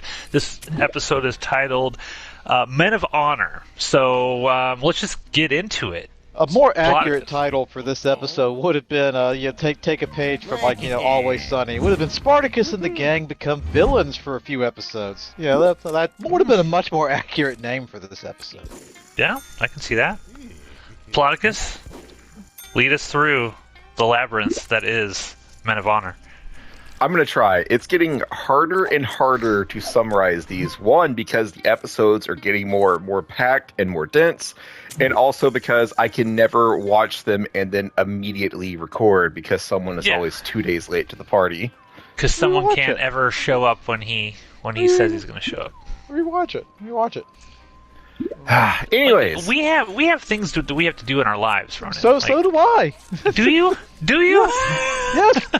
Yes, these are the exact same things that sometimes postpone episodes. Son of a bitch. Yeah, You mean flawless logic. frequently Flawless postponed fucking logic. episodes. Anyway, this this episode starts out with Gannicus and Adius hanging out, and Adius continues to pump out swords for the rebels. And Spartacus comes in, and Adius, never one to miss an opportunity for more money, is like, hey, I can always, make more swords. I can always work a little faster if you give me a little bit more money. And Spartacus basically tells them, stick to the deal, and you're gonna get paid what I've agreed to pay you. And if you decide to stick around rather than leave, which is your current plan, maybe we'll talk about more money coming your way. Whatever. Adius is not happy. He wanted more money, but he's going to stick to the deal. He goes to deliver swords to Crixus, who is becoming kind of the unofficial doctore of the rebels here. And no one likes Adius except for Spartacus and Gannicus. No one trusts him because he is a Roman, and no amount of Gannicus saying he's a Roman in name only will fix this. And so, especially Navia. Navia wants to murder this man. And It's a pretty hateful boner. Yes. It's a pretty hateful boner. So everyone everyone hates Adius, even though he is the only reason that the rebels have weaponry right now. And was able to get into the city in the first place. Yes. Adius, the rebels owe Adius a lot. Now, he is being paid, but still, he's come through for them multiple times at this point. Meanwhile, Nimites, who is quickly becoming, this insufferable douchebag within the show, he is, basically, walking around with a piece of bread in front of these starving Roman not slaves, but prisoners, and saying, basically, tell me where you hid all of your money in your house, and I will give you the bread. And one guy named Ulpianus, who we saw him back in episode 1 or 2, he is this kind of just generic Roman baker who was chatting up Yellow Ranger in a previous episode. But he says, "All right, here, go to my house. There's a hollow table leg with money in it. Now, please give me the bread." And Nemetes is like, whatever, and just drops the bread on the ground. And then another Roman dives for it. And so these two Romans, Nameless Guy and Ulpianus, have to fight for it. And Crixus, never one to miss an opportunity, is like, how about we have a little fun? And so he gives them swords and makes these untrained Romans fight like an actual battle to the death over this bread. And Ulpianus wins. Crixus drops the bread on the ground. A very subspecies level sword fight there. It is also important to note that he doesn't necessarily want this bread for himself. He wants this bread for his pregnant wife. And everyone knows that she's very pregnant, and none of our good guys give a flying fuck.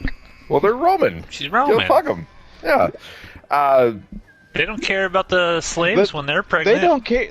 They don't care. We'll get to this later on. Spartacus is the only one who seems to realize, what they're doing. They are becoming Roman themselves, but in their actions. But you could continue. The wife isn't hot like Yellow Ranger, so no one cares in the show. Your criticism taken back. That makes up for all of it. That is the explanation. That is what's going on here. Matt saw it in the commentary, didn't you, Matt? Uh-huh. Anyways, Ulpianus has won, and Crixus drops the bread on the ground, and Ulpianus is like, fuck you, Crixus, you fucking suck, I'm gonna fucking kill you. But then he reaches out, and there is both, the bread and a sword within, the same distance of one another. And no one knows what he's going for. But Navia sees him possibly reaching for a sword and chops his hand. Doesn't chop it off, but she splits it off. She makes it all floppy. Yeah, he's got two half hands at the end of his wrist now. And so he's hurt, and Adius loses his shit. It's like, what the fuck is wrong with you? This guy, he bakes bread. He has never hurt a man in his life. He, I don't know that he owns slaves, but he's never harmed a slave. He's never raised his voice. He is not your enemy. And Navy is that. Fuck it, he's a Roman, and he was going for the sword, and there's this big disagreement among the people that think he was going for the sword and the people that think he was going for the bread. Maybe even Crixus kind of realizes she went too far, because after they've gone away from the crowd, Crixus is like, "What the fuck were you doing?" Even he knows that she's kind of damaged goods at this point. Yeah, so Crixus follows Navia as Navia is walking away, and Crixus is like, "Are you sure he was going for the sword and not the bread?" And Navia says it doesn't matter, and she gives a little backstory because the Romans. Yeah, Crixus says this man this man looks like he couldn't harm a fly. I don't remember what he says, but it's this man was not a threat, is basically what Crixus is saying. And Navia relates a story of when at the end of in between seasons 1 and 2, when Badiatus was basically passing her around to be used by influential Romans, Navia was sent to a man who did not look like he was a threat. And this man was this kind, gentle family man, loved his wife, loved his kids. And then when wife and kids went to sleep, he would take Navia out into a room where he fixed horse carriages and torture her. And then the next day, he immediately went back to being this kind, innocent family man. And because of that, Navia doesn't trust any Romans, especially not the ones that don't appear to be any sort of threat. And so Crixus is still he's not thrilled that Navia did this, but at this point, he understands. He does lean more towards the fuck the Roman side of it, but if we can use an analogy, Crixus is more like the Predator. If he's going to kill something, it needs to be something worthy of killing. Whereas fair maybe fight, right? He's got that gladiator background. Yeah. Had this random guy came at him with a knife, he would have gutted him like a pig. But at the same time, it's like the guy's not. It's for Mass Effect. If I'll take a thing that Krogan said in Mass Effect, their big insult to people was, "You're not worth killing," and that's Crixus's kind of mindset. These people aren't fucking worth killing. Yeah, and I think we really get sort of like the very beginnings here of, because when we talk about episode 4, next episode, Decimation, we're really going to see a break here between our heroes. But it's really Navia whose position is I just was kind of going like, to mention that next episode. it's kind of like, fuck these Romans, look what they did to me.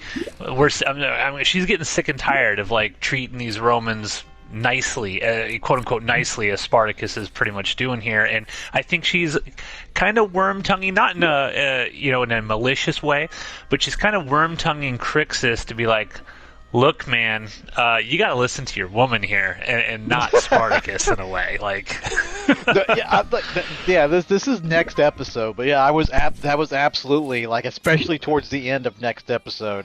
We'll get to it when we talk about next episode. But yeah, that was absolutely my thought. All right, so after the unfortunate incident with Ulpianus, baker of breads, Spartacus thinks, you know what, we should probably check on our whole food situation, and so he goes to check on the grain.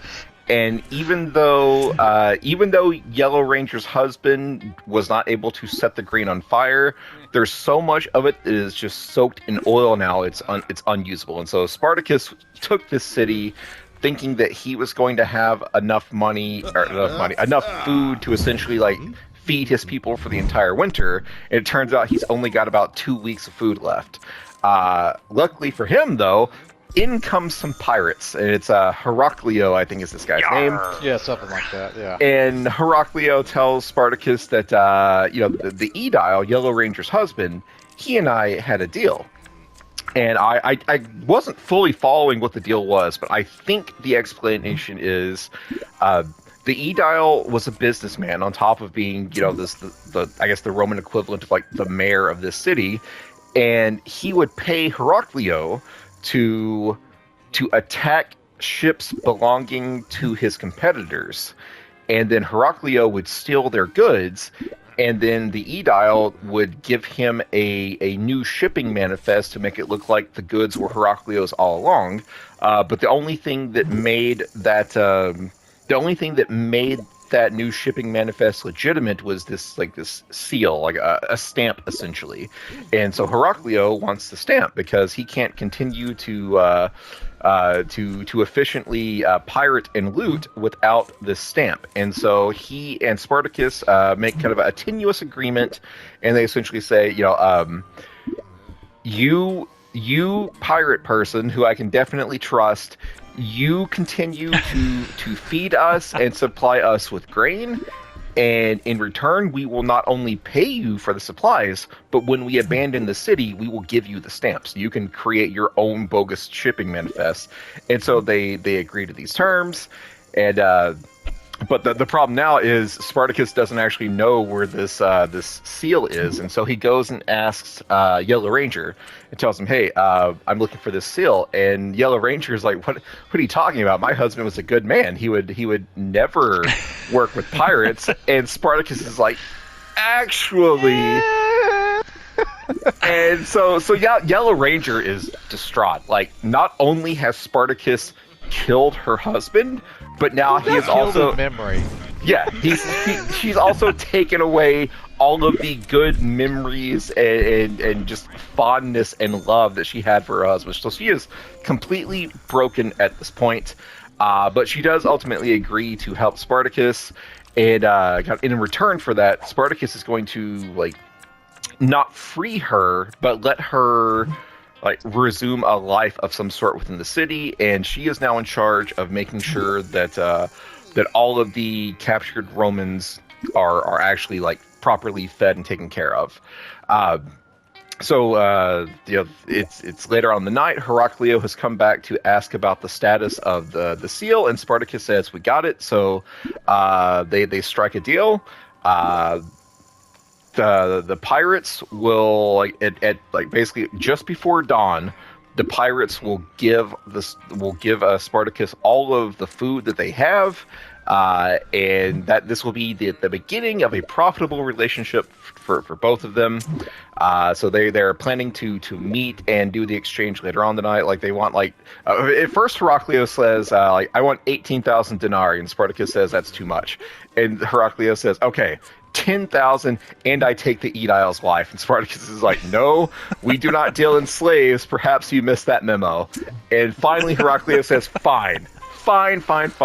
12,000 denarii, and Spartacus agrees to these terms. So they're going to meet just before dawn to make that trade.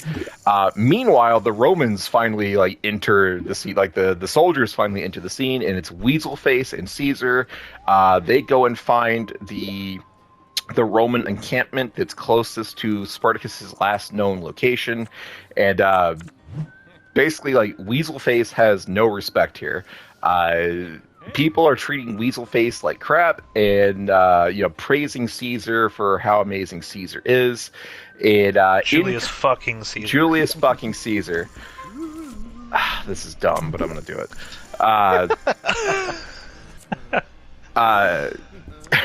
I lost my place here. While Weaselface and Julius fucking Caesar are having this pissing contest, in comes a person not a soldier but a guard that escaped from the city that Spartacus had taken over, and he tells the guard. Or the guard tells her when Spartacus took the city, we got to go get him. Fine, I went in search of fighting men to come and help me, stop Spartacus. But Caesar's like, nah, you fucking coward, you ran to save your own life. And Caesar, Julius fucking Caesar just fucking kills him. No, I don't know. Splits his head down the middle. Club to the brain. I don't know what the fuck Caesar wanted to happen, because yes, this guy ran for his life, but he ran for his life bringing valuable information to the Roman forces.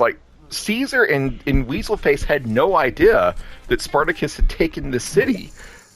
If this guy had actually stayed and fight like Julius Caesar said that he should have, Spartacus would have just been further encamped in this city, striking a deal with pirates, and he just could have amassed grain and wealth and whatnot. So I don't really know what Caesar wanted to happen here, but he didn't like it, and so he kills this guard. He's throwing his dick on the table right there, Steve, to make Weaselface realize who's actually in charge here. Well, all right. You also, it's Steve's logic is correct, because had this guy not run, they wouldn't know what was going on. But this is also foreshadowing. You don't turn tail and run. Yeah. This is foreshadowing things that are about to happen later on. Yeah. So Steve's logic is correct, but this does serve a story purpose later. Well, the question of who is in charge right now, officially it's Weaselface, and Weaselface tells Caesar, get the fuck out, go report to my dad. And Caesar doesn't want to go, but eventually he's like, you know what? You can just tell that Caesar knows that this kid's gonna fuck up. And he's so just waiting for it. Caesar's like, fine, I fall to command, I will go and report to your father. And so Weaselface tells the other Roman general that was praising Caesar's get your forces ready, we attack Spartacus. And so it's the later that night, and Spartacus and Weaselface has specifically been told not to attack until Crassus shows up. Yes, so that he's reminded of that by his friend, whose name I still don't know. But at the end of the last episode, call him Clubface. Are we okay with that, Clubface? I think Clubface means. Spoiler. It's only a spoiler if you tell people it's a spoiler, Matt. Otherwise, it's funny. His face looks like a club. That's what it looks very clubbable. So at the end of the last episode, where there was the big question of who was going to be Crassus' second in command, and Caesar thought it was going to be him, and Weaselface thought it was going to be him. Obviously, he picked Weaselface, but he told Weaselface specifically, your first job is to go and find Spartacus, not fight him, not engage him in any way. Find him. F-I-N-D, find. That is all I want you to do. And then tell me. So it's later that night. Spartacus has left the city walls to go down to the port where pirates are waiting. And they get there and they deliver the money, and Heraclio, and then Spartacus is like, okay, where's the goods? Because the pirates just have like a couple of like small cases of stuff, and Heraclio's like, I wanted you to have a sample, and if you agree that the sample is good, then I will have the ship pull into the port and give you all of the goods. And Spartacus is like, nah, that's not what we agreed to. The agreement was a pirate. The agreement was money for food, not money for a sample, and then you deliver the food later. And so the pirates and Spartacus are about to fight each other. But in comes Weaselface, and Weaselface is like 10 to 15 Romans that he brought with him. And before this, Clubface again tells him, like, your father specifically said, don't do this. Yeah. And Weaselface says, I know my father. My father doesn't want an obedient dog. He wants a wolf that'll take charge. Grr, I'm a wolf. And he's clearly feeling small dick syndrome next to Caesar. Because, like, Caesar's been compared to a wolf. And so he's clearly got the small dick syndrome right now. I'm not familiar with that. Never had to worry about that. So Weaselface and his forces go and attack both Spartacus and the pirates. And the pirates and Spartacus have to join forces to fight off the Romans, which they eventually do, which kind of like reinforces to Spartacus that, okay, the pirates are on our side. And so the Roman forces have been driven back. Spartacus and the pirates have won. They shoot like flaming balls at them and burn up the commander. Yeah, burning tar stuff. During this fight, Heraclio lights a torch and throws it into the air, and that is a signal to the ships to attack. And so the ships shoot these like balls of fire into the Roman forces, which kills most of them. But then the remaining Roman forces start retreating, and Weaselface, who has been injured at this point, is like, stand your ground. No, we are not retreating, we are fighting. But his forces are not listening to him. They are running away, and Clubface has no choice but to grab Weaselface and go, because they're going to lose this fight. They're all going to die. And so the Roman forces have been pushed back. Spartacus and the pirates have been united. They are together. The deal is in place. Meanwhile, back in the city, Nemetes shows up. Naevia has been put in charge of the gate. Like, she was told, do not open the gate until Spartacus returns. Nobody listens in this episode. That's the thing. Nobody listens to anybody in this episode. So Naevia has been put in charge of the gate and told not to open it. So there's people that want to go out and help Spartacus, and Naevia's like, nope, I have my orders. But Nemetes shows up and says, there are some Romans missing. A group of them have been like, they're just gone. We don't know where they are. And so Naevia is like, they must be plotting an attack or something. These innocent Roman bakers are going to take the city back from us. Docile, completely just Joe everyman person. They are plotting a horrible plan on us. Clearly. And so Naevia is like, Attius, he's Roman. I bet he has something to do with this. And so she goes and challenges Attius, and Attius is like, I don't know what the fuck you're talking about. Like, Naevia is like, she shows up and he's like collecting his money, getting ready to leave, which was always the plan for him. And she says, well, I bet you're planning on trying to free these Romans and help them escape on your way out. And he's like, I don't know what the fuck you're talking about. But they end up fighting, and she gets the upper hand and beats him to death with a hammer. And so when Spartacus returns, saying, hey, good job, everyone. We're working with the pirates. Then someone tells Spartacus that the Romans have left, and then Naevia shows up and says, "Don't worry, I figured it out. Attius did it, and I killed him, so it's fine. The Romans are in the sea somewhere. We'll fight." He came at me. She's lying. Yeah, she lies about the entire confrontation because, like, I think she realizes in the heat of battle, like, oh, I probably shouldn't have killed this guy. I done goofed. Fuck it, and just makes up a story. Yeah, so Naevia comes back to the group and says, Attius, I confronted Attius because he freed these Romans. We ended up fighting, and I killed him. And Gannicus is not happy because Gannicus has vouched for Attius over and over and over again. Gannicus knows that Attius gives no fucks about the Romans. But at this point, he has no real way to challenge what Naevia has said, and so he lets it go. He's not happy about it. he lets it go, and so the Spartacus has won the day. They are minus one blacksmith, but plus one group of pirates and food. And then the end of the episode is Yellow Ranger going to the horse stable where she is now staying, and there's a cellar that none of the gladiators know about, and she has been hiding the Romans in there and feeding them, and so Attius died an innocent man. The end. I just want to point out, we're playing poker here, and I got this cheeseburger next to me. I look on the other side of the table, and everyone's got a fucking gun. So the other side of the table is very frightening. America! Fuck yeah! Fuck yeah! All right, Ronan, what did you think of this episode? I mentioned, I mentioned at the beginning of this, Spartacus and the gang become villains. Taking over the city completely and utterly, brings out the worst in all of them. Well, mostly all of them. Like, Spartacus has these high ideals. We're not going to become our enemy. I mean, yeah, we had to butcher the Romans to get in here, but we're not going to kill all of them. And we know from having watched the beginning, we have prior knowledge as the audience that, like, the Romans that are currently alive, at least the ones that they're focusing on, these weren't the Romans we've been rooting for to be killed have been like Batiatus or Glaber, people who we have seen do horrible things, or the elite class and like Capua. We have been actively rooting for their destruction because we've seen them do terrible things. The Romans in the city currently, the show went out of its way when it was focusing on them to tell you that, these aren't bad guys. This is just Joe Every. They're citizens of Rome, but they don't, they aren't rich people. They just live here. Yeah, it's to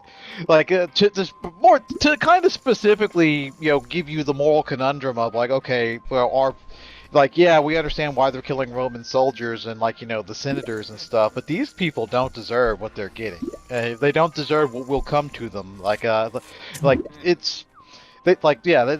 don't have this coming.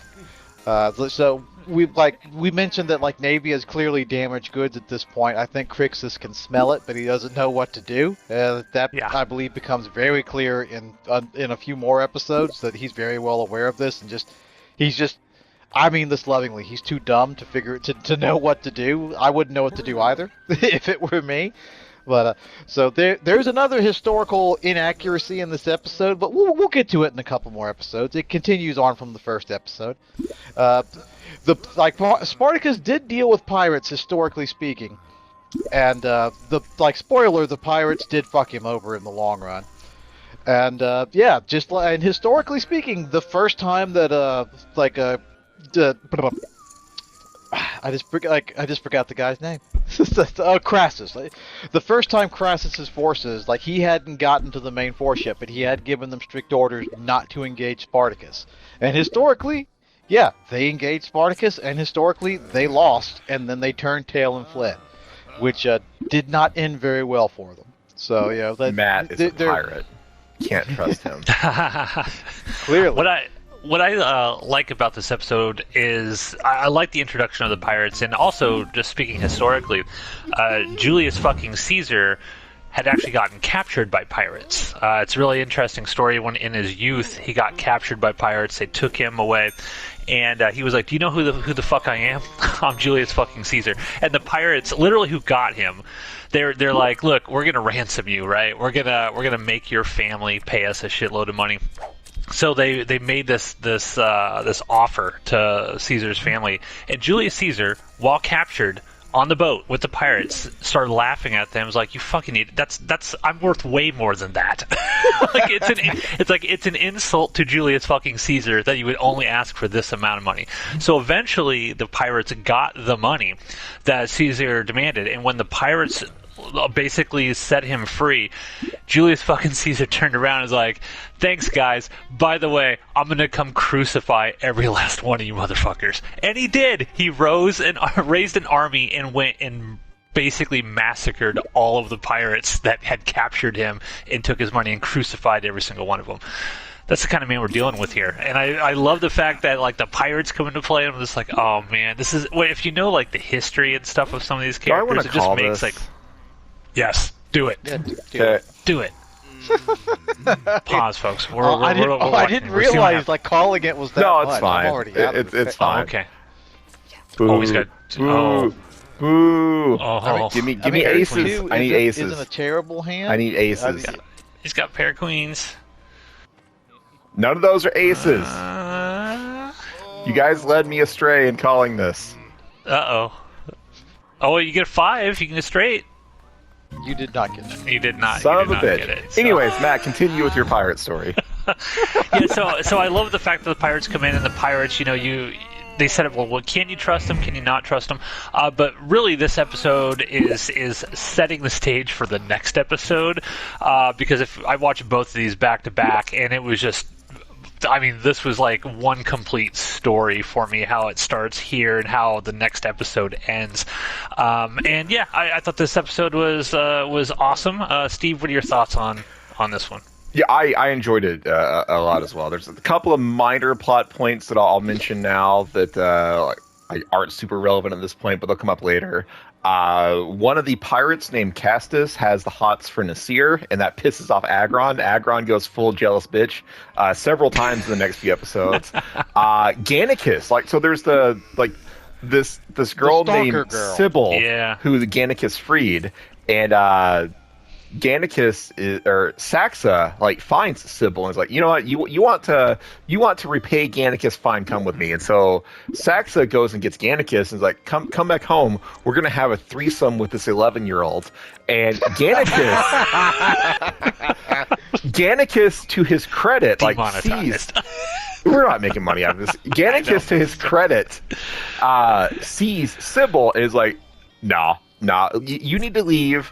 And Gannicus even refers to her as a child to Saxa and tells Saxa, I need a woman for my needs. So he refuses Sybil, who looks like she's 11 years old. You can only give him credit for so long, though. This is true. Eventually, he gives in. But as of now, he turns down Sybil. The only other thing that I want to mention. Style of the time. And this is something that I mentioned last week, and this is something that has stuck with me since I first watched this series from start to finish. In episode 2, Spartacus double crosses the Edile. And Matt made mention of it that even in the director's commentary, they felt like we have to put Spartacus in a position where he has to basically be the bad guy. He has to go back on his word for the greater good. And so he double crosses the Edile. This episode then establishes that the Edile was actually a bad guy because he was working with the pirates, and I never liked that. That felt like a deliberate choice to me. Yes, Spartacus did something bad, but he did it to what we will reveal to be a bad guy. It's like they were trying to walk that back a little bit. They didn't like that they made Spartacus a little bit untrustworthy, and so their fix to that was to just say, oh, well, he screwed over a bad guy, so it's fine. I never liked that. Yeah, that's well, when you mention it like that, the first thought that actually comes to my mind is later episodes of Dexter.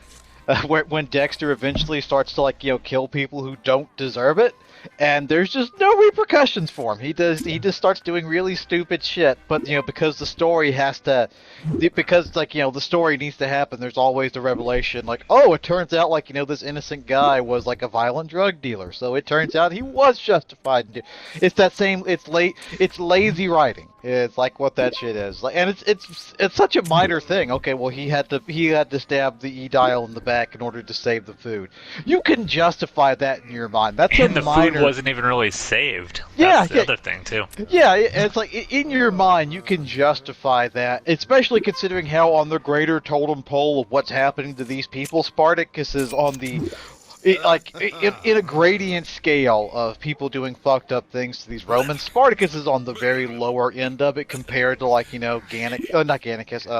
Crixus and most of the rest of Spartacus's army, which are in the much more higher end of fucked up what they're doing. So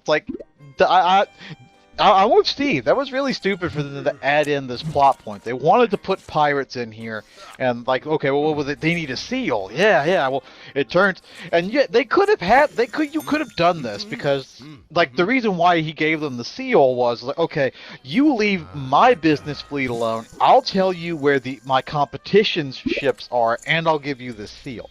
So, like, you could have just made it out like, okay, well, you know, he made a deal with them to protect, like, the people of the city. You could have written this in such a way to where the husband wasn't retroactively made a villain. True. Thoughts? I agree. I agree 100%. You're not wrong in what you say, sir. So yeah, I mean, you guys have anything else you want to mention about this episode, or should we wrap it up? Great episode. Gets better next time. Gets even better next time. Yep. So next week we are going to be talking about episode 4, which I would argue is one of the best episodes of Spartacus. It's a turning point for the series. Oh, for sure, for sure. So this is episode 4, Decimation, next week, ladies and gentlemen. So, check back next Thursday to hear our thoughts about what a good old Marcus Crassus is up to, and what Julius Caesar is up to. And Crassus wasn't really in this episode, so at this point you gotta be like, well, what's he doing? When's he coming back? I mean, lots of stuff's happened. I mean, Weaselface cannot carry the load of bad guy on his shoulders. Yeah, I mean, we got all these great characters. What can Crassus possibly do that would make him look strong? Well, we'll find out next week on Decimation. Thanks, everyone. Spoiler. Hello, everybody. My name is Matthew. Joining us once again on another episode of Jupiter's Croc here on the Outpost Unknown YouTube channel is Ronan. Mongrel on mongrel. I missed that guy. And Steve. Yeah, we're off to a strong start on this one. Now, we are going to talk this week, episode 4 of Spartacus War of the Damned, Decimation. This, I mean, I'll just go ahead and say it. This is easily the best episode that we have seen this season. I will spoil that for everyone right now, but this is a trip, and I'm looking forward to having Steve try to explain in minute detail the plot of this episode. You see, I could have done that if we recorded on Friday when we planned to record this. After I had just watched it. But someone, it's weird that it's always the same person that does this. We're now 2 days later, and so I'm going to be needing you two to help me fill in some blanks on this. We might have to do our own decimation at the end of this episode to try to... we will kill 1/10 of Ronan. Yes, we will take a leg from Ronan. But yeah, so Steve, let's do your best here. All right, take it away. I'm gonna. I have to split this into like the gladiator side of the story and the Crassus side of the story, because once again, those two things do not really interact all that much. So, what do you want to start with? Do you want Crassus first or Spartacus first? Crassus got to go last. Crassus got to go last. All right. Yeah. All right. So, at the start of the episode, Spartacus and new slaves are just constantly like entering the city, and there's even with the pirates, there is not enough food to go around, especially since Spartacus meets with Heraclio, and Heraclio's like, look, man, it's wintertime, like no one's shipping grain anymore, like they've already got the grain they need, like they're shipping stuff like wine, and so Heraclio, like, he's trying, but he can't meet the high demands that Spartacus has for how much food they need. This is not helped by the fact that every day, like word has gotten out that Spartacus has taken over this town, and so new runaway slaves are arriving daily to try to get into this Spartacus-led city. And Spartacus is essentially being overwhelmed, and like Saxa and Agron, and basically all of the kind of the high-ranking rebellion leaders are trying to monitor this influx. They're making people surrender their weapons when they get in. Nobody wants to feed the Romans. That's a big point too. Yep. They no one wants to feed the Romans. They're like, hey, the food should be for us, not for these losers. not for all 6. This is a weird inconsistency with the show in general, in that we're never really certain how many people Spartacus has with. I understand this is a budgetary thing, but it appears as though there's only tops 10 Romans, and then later on it's like, oh no, it turns out there were plenty of them in the city. There were still enough for quite a bloodbath. But it jumps back and forth. So, but we, the audience, only see there's 10 of them. What's the big fucking deal? But apparently, no, there's a ton of them, and we're just supposed to be. We got to use our head canon. is what we Well, got to if they do. took over an entire city, one would stand to reason that there's got to be at least a few thousand at the bare minimum Romans in there. One would think, but again, whatever we're shown at any given point is like 4 or 5. Again, this is a budgetary thing, and this Yeah. happens. This happens all the time. It's why whenever, like like Spartacus and he always has to choose a crack strike force of 3 gladiators to murder, hundreds of Romans because the budget won't allow for it.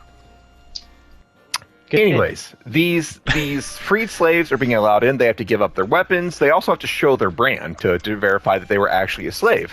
And so Spartacus, while this is going on, Spartacus and Crixus and everyone else are like, what's going on with Crassus? Like, Crassus, he's not attacking. Like, any other Roman at this point, with the numbers that Crassus supposedly has, they would not wait. They would come and get us. So why isn't Crassus doing that? And so Spartacus is like, well, maybe Crassus is different. Maybe Crassus is trying different tactics on us. And at that moment, a fight breaks out of the gate. And turns out several Romans who were disguised as slaves tried to infiltrate the city. And when asked to show their brands, they attacked, and they're quickly beaten down because it's only like a few Romans. But then there is one new freed slave that is just going to town on a Roman. He is just repeatedly stabbing this now Roman corpse over and over and over again. And Spartacus and everyone's like, well, we appreciate your enthusiasm, but give us the knife. And so this slave is Julius fucking Caesar. And it turns out the reason that Crassus prevented him from shaving is because they wanted him to look kind of scruffy to better fit in and infiltrate Spartacus' city. So think back to that. Like, back in episode 1, Crassus told Caesar not to shave. Like, this has been Crassus's plan from the beginning. Yeah. Like, he knew that at some point, I am going to need a spy. Caesar, don't shave because you're that spy. And so Caesar gets in, and they tell him, like, we saw what you did, but we still have to be safe. So show us your brand. And Caesar says, well, I can't because I cut it off. And he lifts up his Roman pants dress thing and shows him that there is a chunk of skin missing on his inner thigh. And so a couple episodes ago, cut back a few episodes a couple of episodes ago, there was a scene where it looked like he was getting a blowjob, but we, the audience, bloody blowjob. Yeah, we saw that the giver in this scenario was actually like cutting his leg, and so that was the plan. Like, he can't shave because he's going to infiltrate the city, and he had to get a chunk of skin cut off so that he could say there used to be a brand here. So Crassus thought of what would Spartacus look for in a spy, and he would look for person actually looks like they are a slave, and also there would be a brand. Crassus thought of everything. And so Julius fucking Caesar, who what's his name, Lyciscus, is that what he calls himself? I think so. Something like that. All right. So his fake name is Lyciscus, and he's welcomed into the city, and he immediately, he and Nemetes, the scumbag Nemetes, immediately kind of go into business together, because Nemetes, he was basically robbing people as they came into the city. He was telling the slaves, Spartacus doesn't think that we're communists here. We don't think you need to have money on yourself, on your person. Donate your money to just the city. And Nemetes was just taking all of that money. And so Caesar saw that, and Caesar's like, hey, I saw you, casually robbing people, and Nemetes is like, oh, this motherfucker is about to out me, I'm gonna kill him. But Julius fucking Caesar's like, wait, hang on. How about we start robbing people together? And so Julius Caesar has found his in, for lack of a better word. He is going to start working with Nemetes and use that to infiltrate the city. Nemetes is an incredible scumbag. Oh god, yeah. Oh god, yeah. He's real bad. There's a couple things with Nemetes in this episode. One is he's drinking with Caesar and his men somewhere, and Crixus comes in and says, what do you think of Lysistrata? It turns out that this is actually a setup. Like, everyone is trying to play everyone else here, and Crixus told Nemetes to, work with this guy and see, do you think he is legitimate or not? And Nemetes has been completely taken in by Caesar, and so he's like, yeah, he hates Romans. He's one of us. And so fucking Caesar. So Crixus actually put Nemetes up to inspect Caesar, and Nemetes, being the idiot's like, yeah, Caesar's legit. He's one of us. But then Nemetes is so mad that Crixus showed him, because Crixus grabs Nemetes and slams his head into the wall. Yeah, and this, he's not subtle about it. This was supposed to be an act. Crixus was playing a part, but obviously Crixus gives no fucks about Nemetes, and so Nemetes' feelings were hurt, and so he vouches for Caesar, but then he's like, all right, Caesar, come on, you and me, we're gonna really test things. And there's a Matt might remember this a little better because Matt's we know Matt's a Crixus fanboy, but Crixus, we're about to see something pretty horrible, and I'm not 100% certain if Crixus knew this was going on, but he knew that Nemesis was testing these people. Oh, I don't think Crixus knew this at all, especially with what happened. With what happened to Navia, there's no way Crixus condoned this. Yeah. Well, yeah, except for again, he's pretty. He's shown that he gives no fucks for these Romans, but he would kill them. He would no, absolutely not. Well, again, that's what I said. He is implying that, okay, well, you see to it that it's done. Make sure that he's one of us. He is to a certain extent, he is aware there is some form of test being done. Maybe he doesn't know what's about to happen. See, what he's been doing. I can't trust either of you. But he is aware that there is some form of test. Ronan thinks that Crixus was in on what Nemetes was doing. A couple episodes ago, Matt thought that Corey was actually Weaselface's mom. You two are reading into things that are not there. Look, my boy Crixus would never condone something like that, Ronan, and it hurts me that you would even broach that subject and that question. Agreed, 100%. No, because I see because morally, Crixus does not have the backing that Spartacus does. Crixus is fine with butchering innocent people. I genuinely don't think this is a step beyond. Last episode, we pointed out that Crixus had to pull Navy aside when she chopped that dude's hand. What the fuck are you doing here? This guy didn't deserve any of this. If Crixus didn't think that a petty Roman should get his hand chopped, he didn't think that then. 20 minutes worth of episode time and one whisper of we need to kill him completely changes his mind. Yeah, the man's not that bright. I'm just gonna throw that out there. Navia has been I can't trust. Wait, so you think Navia would be okay with this happening to someone else? This particular thing that we're talking about? Not this particular thing, but the butchering of these people. She's the one who puts him in, him into that. Butchering is not what's happening to this woman. There is a very small scale here, considering how what they've done, what they've been doing. I can't trust anything that either of you are saying at this point. Nemetes, let's keep going and get to the horrible thing. Nemetes has there's a slave that is being abused all throughout this episode, and he's saying my sister, I can't find my sister. I haven't seen her since you guys took over. Just please, someone tell me where my sister is, whether or not she's alive. And no one takes him seriously. Everyone spits on him and beats him up. But then we find out what happened to his sister, and it turns out that Nemetes captured his sister and locked her in a hidden room somewhere that only he knows about. And Nemetes and his people have been going in there and assaulting her, just using her as a plaything. And whenever they're done, they have a knife that they make a fresh cut on her. It's a notch, a notch in your belt or your bedpost, but they're doing it on her body.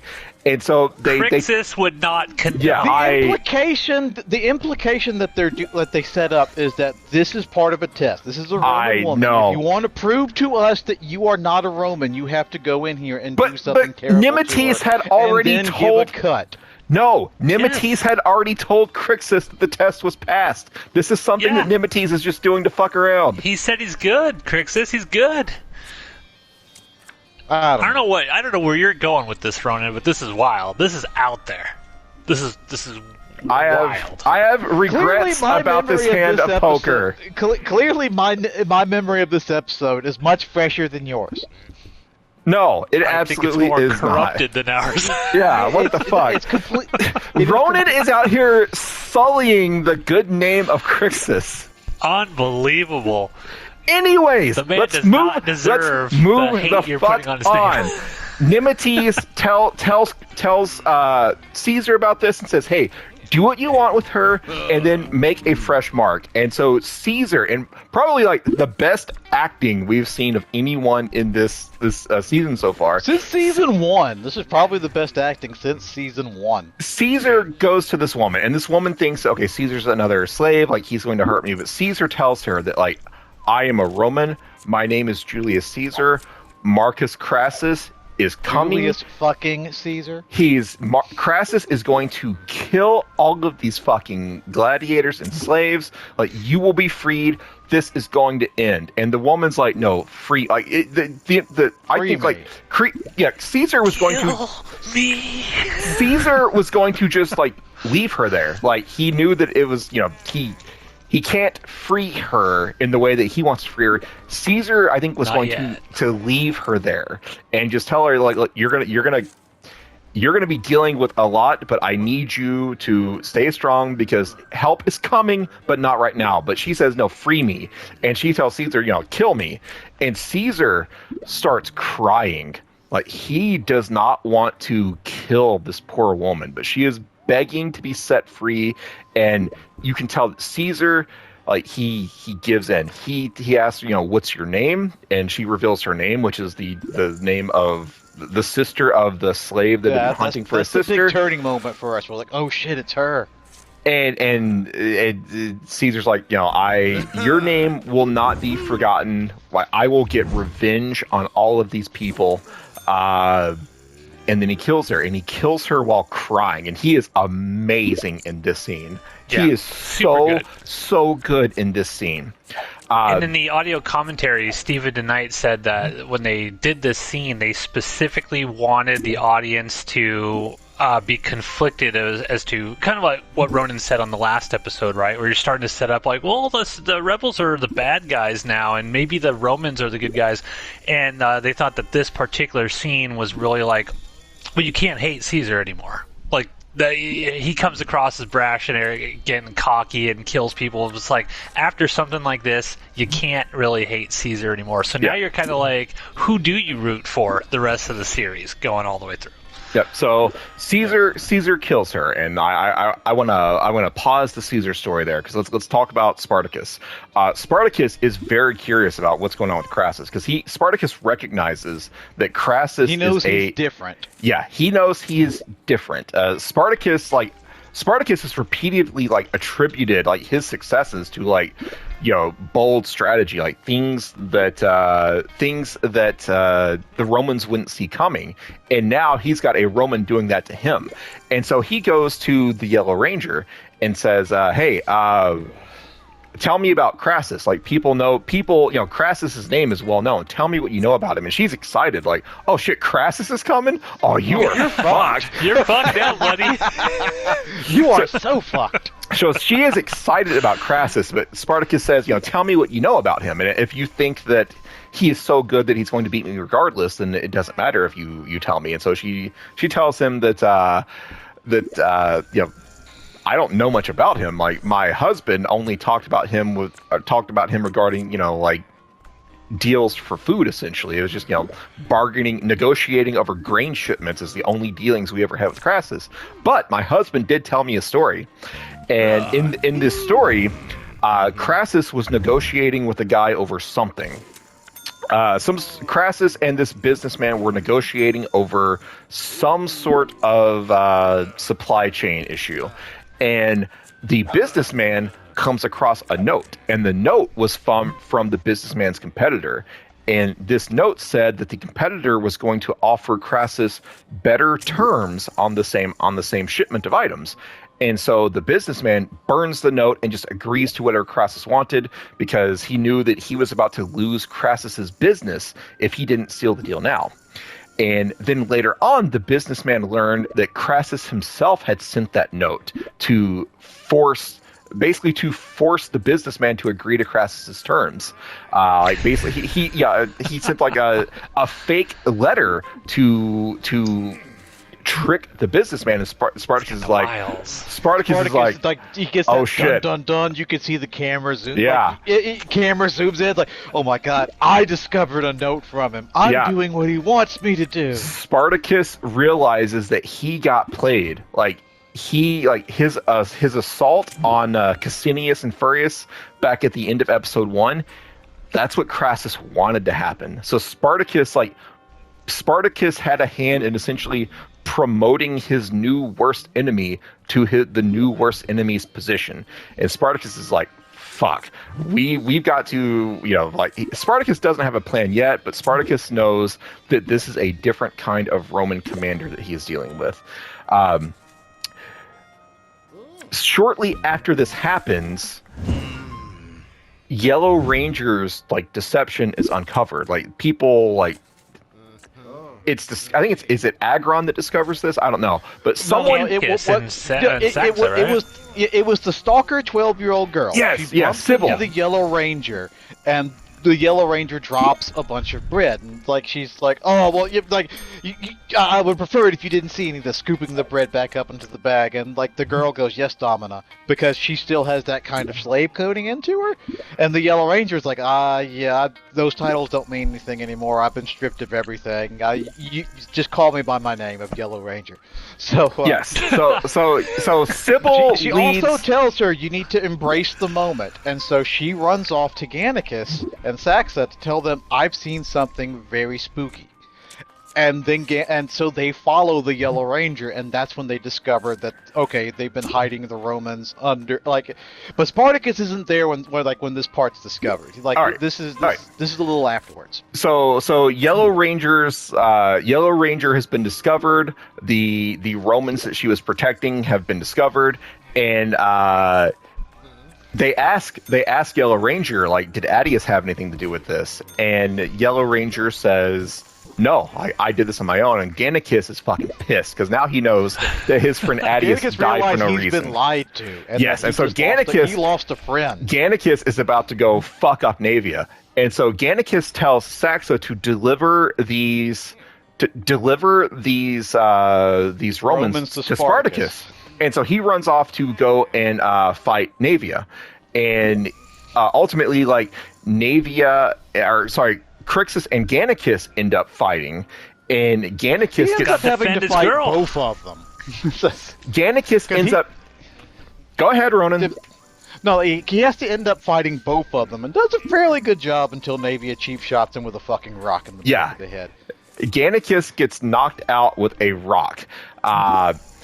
And meanwhile, she pulls a Vegeta and knocks him out when he's not looking, because he was about to strangle the life out of Crixus, and he didn't want to kill Crixus, but Crixus at this point, he's just stupid love drunk for Navia, and the minute anybody says anything remotely bad to her, he goes into kill mode. Yeah, all I could think about in this scene was how fucking stupid it looked when Gannicus had Crixus in what looked to be the Undertaker's stupid MMA choke finisher when Undertaker was big in MMA, the Hell's Gate or whatever that thing was called. It's like an armbar thing, but Undertaker was doing it wrong because he's a wrestler. But I know what you're talking about. Yeah, but Gannicus gets out of it, and he's about to choke the life out of Crixus. Yeah. And that's when Navia hits him in the back of the head. So Navia knocks out Crixus, and at the same time, Caesar goes and reveals himself to Nemetes, and he's got the dead body with her. And at first, Nemetes is like, "What the actual fuck?" But then Caesar says, "I couldn't resist." I set her free. Yeah, I couldn't resist killing her. I thirst for Roman blood so much that I couldn't help myself. And so Nemetes is like, "Fuck yeah, he really is one of us." And then Caesar Caesar says, like, why are we... Yeah, Caesar essentially has Why don't we kill the rest of them? Yeah, Caesar doesn't want to... You know he doesn't want to do this, given the context of the last scene. But Caesar knows to stop Spartacus, he's going to have to play the part and essentially get rid of the hostages, but not free the hostages. He's got to, you know... Caesar says, let's kill the Romans. Caesar knows enough to know that, like, okay, there are some of these gladiators, like some of these slave rebellion, like basically the guys who are most loyal to Spartacus are following the ideas of we're not going to kill these people. But he also sees very plainly that there's a large amount of those in the city who just want to slaughter everyone. So he does the smart thing and pits them against each other. Caesar is going to get all of the Romans killed in order to, like, essentially start a civil war between the Spartacus faction and the faction that wants to kill Romans. And so Crixus and Gannicus fight. Gannicus gets knocked out. Caesar and Nemetes have revealed themselves. They drop this dead body, and they're like, hey, wouldn't it be nice if all of the other Romans were in this state? And Crixus finally has had enough.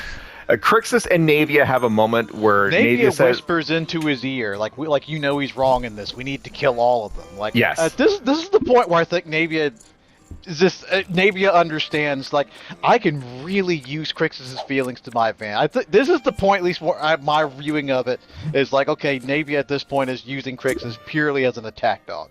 Oh, I don't think so. I think Naevia, because even Crixus agrees that yes, Spartacus is wrong in this, but he's Spartacus. We owe him so much. Spartacus, we should do things his way. I don't think we owe him so much, but at the end of the episode, like, spoilers for end of the episode, we get this.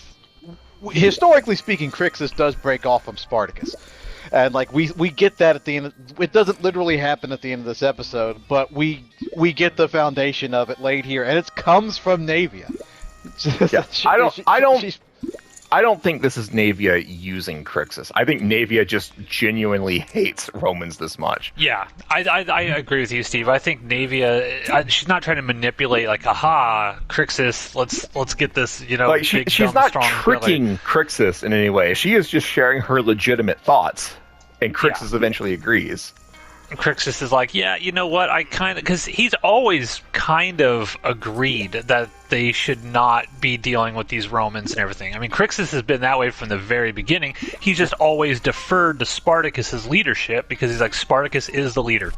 I disagree with them. He said it when they're in the tent, and stuff, and they're hashing out their next plans. Crixus wants to go do this, and Spartacus is like, no, we're going to do this. But he always defers. And I think at this point in time, Crixus has just been, like I said, pushed over the edge. He's like, you know what? Fuck this shit. This is dumb. No one's listening. Spartacus ain't listening to me. He's putting us in a dire situation here. Naevia is right. Look what these assholes did to her. And yeah, I agree with her. It should also be noted, because it's a small thing. When they drop the sister character, her brother is right there and sees that she's dead. And he takes the opportunity while all this fighting is going on. He has the moment, and he starts to strangle Nemetes with the chains, and you can see Caesar across from him. And Caesar, he's kind of playing, okay, I've got this knife. Who am I going to kill? What am I going? He doesn't quite know what to do before he eventually decides, I have to kill the brother character. Like, to help cement his bond, like, because he's still got more disconnect to sow amongst. Yeah, he's the spy, right? He's got to make some hard choices in order to get the ultimate mission to completion, and that is, well, I got to kill some Romans. I got to crack a few eggs to make an omelet here. I don't want to necessarily, but I have to. If I kill maybe one or two of them, that ought to be enough, and then I don't have to go along with the bloodbath that is about to follow, because people have already seen me kill. Hey, it's all good. Yeah, and the fight between Gannicus and Crixus was actually Manu Bennett and Dustin Clare, according to audio commentary. It was like there was no stuntmen during that, and the ground that they were slamming each other on was actually foam, so that they wouldn't hurt each other, because they're like, we can't, have one of our actors blow out their back with Hell's Gate or whatever. So they usually that's usually Hollywood style, if you're gonna have your primary actors doing like the bulk of the action stuff, you almost always they're almost always going to be like, you know, everything's padded, everything. Even I remember back when they, you know, early '90s, when the whole billing for Jackie Chan was that he did all of his own stunts. He did all of his own stunts in Chinese movies. He did not do all of his own stunts in American movies because he literally was not allowed to. All right, well, we need to make the decision to hurry the fuck up because we're on a time limit here. So, Crixus, after Gannicus has got knocked out and Nemetes and Caesar revealed themselves, Gannicus steps up and says, do you want blood? Let's go kill the Romans. And so Crixus incites like a massacre within the city's walls. And so the gladiators and the freed slaves are going around and they are killing all of the Romans except for the group that Saxa is leading to Spartacus. It gets to the point where they are essentially the only Romans left, and Saxa gets surrounded by the other gladiators, and she ends up fighting. Yeah, there's this nice moment where two of these gladiators like, you don't have Gannicus here to defend you. We ain't got to listen to you. And then she promptly proceeds to stomp their eyeballs out, like just fucks them over royally. Yeah, 7-2 offsuit. All right, let's get through this.